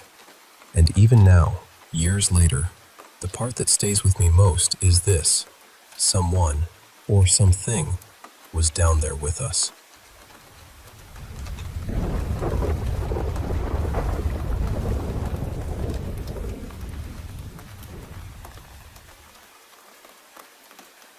I remember the door being open. That was the first thing that felt wrong. Not the darkness, not the cold, not even the girl sitting inside with that calm little smile on her face.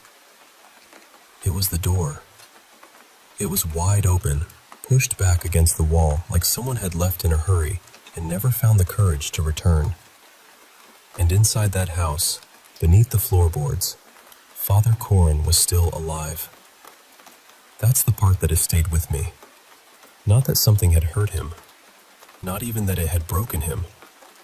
It was that whatever was inside that girl had broken him, then kept him breathing, kept him sitting down there in the dark with his eyes open and his prayers emptied out. Because a dead priest is only a body, but a living priest who can no longer believe? That is a warning. And I knew the moment I stepped inside that the warning was meant for me. My name is Father Alden. Before that night, I had performed 4 exorcisms. I had never failed. I traveled nearly 2 days through the October cold to reach that farmhouse, and by the time the road gave up, I had to walk the last stretch alone. The fields around the place were bare from harvest, and the wind moved over them like it had been waiting for someone specific. When I reached the house, there was one lamp burning in the front room. And there she was, 14 years old, dark hair, a small scar near her brow, just like the bishop's letter had described. She sat at the table with her hands folded in her lap, and she smiled at me.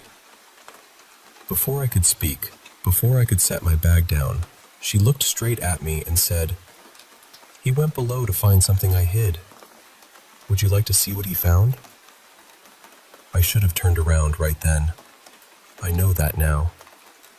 But I didn't. I went in. I sat across from her. I opened my book, and I asked her where Father Corin was. She glanced toward the back of the room, toward the cellar door, and then she looked back at me. "Praying," she said. "He has been praying for 6 days. The words are still there. It's only the faith behind them that's gone." She said it so gently. That was what made it worse. No shouting, no twisted voice, no rage. Just a child's mouth carrying something ancient and patient. I began the rite. She let me. That, more than anything, frightened me. In the other exorcisms, there had always been resistance, screaming, mockery, violence, some sign that the prayers had struck something. But this girl simply sat there. She watched me the way someone watches rain hit a window. The words filled the room and went nowhere. The lamp did not flicker. The walls did not tremble. She did not move. And beneath my own voice, beneath the Latin and the training and all the certainty I had built my life upon, one quiet question began to rise. Why isn't it afraid? I read for an hour. Then she said, almost kindly, "He's still down there. You can check on him if you like." I kept reading. She tilted her head a little. When he first came, he asked what I wanted. I told him the truth. I always tell the truth. It's the only thing I have that men like you are afraid of. I tried not to hear that, but some sentences don't pass through you. They lodge. After the second hour, I stopped, Not because I was tired, not because my voice had failed. I stopped because the silence between the prayers had become louder than the prayers themselves. So I stood, took the lamp, and went to the cellar. The handle was iron, cold enough to sting. When I pulled the door open, a smell rose from below. It wasn't rot. It wasn't damp. It was something older than both, something the body understands before the mind can name it. I went down. Father Corin was sitting against the far wall with his knees drawn up. His hands were open beside him, as though he had been holding something precious for a long time and had finally let it fall. He was alive. His eyes were fixed on a water barrel in the corner. I said his name. Slowly he looked at me. "Don't look in the water," he whispered. His voice was almost gone. "It shows you what you are, not what you pretend to be, not the story you tell yourself, what you are underneath all of it." He swallowed, and his eyes drifted back toward the barrel as if it were pulling him. "I looked," he said. "Then I tried to pray. The words were there, Alden. Every word. But the thing that made them more than words." He couldn't finish. He didn't need to. I understood. I went back upstairs and closed the cellar door. The girl was still waiting at the table. I sat down again. I found my place in the book. My thumb rested in the worn crease of the page, where it had rested so many times before. Then she whispered, "The barrel is behind you now." I said nothing. "You could look," she said. "You could know. Isn't not knowing worse?" I began to read again. My voice was steady. My hands did not shake. But something inside me had shifted. Not broken. Not yet. Just shifted. Like ice underfoot, beginning to remember it was water. She smiled. "Father Corin lasted 8 days before he looked," she said. "You may last longer. I think you will." Then she leaned forward, just a little. "But strength is only a longer road to the same door." I kept reading deep into the night. She waited. She had the cellar. She had the barrel. She had Father Corin breathing in the dark beneath us.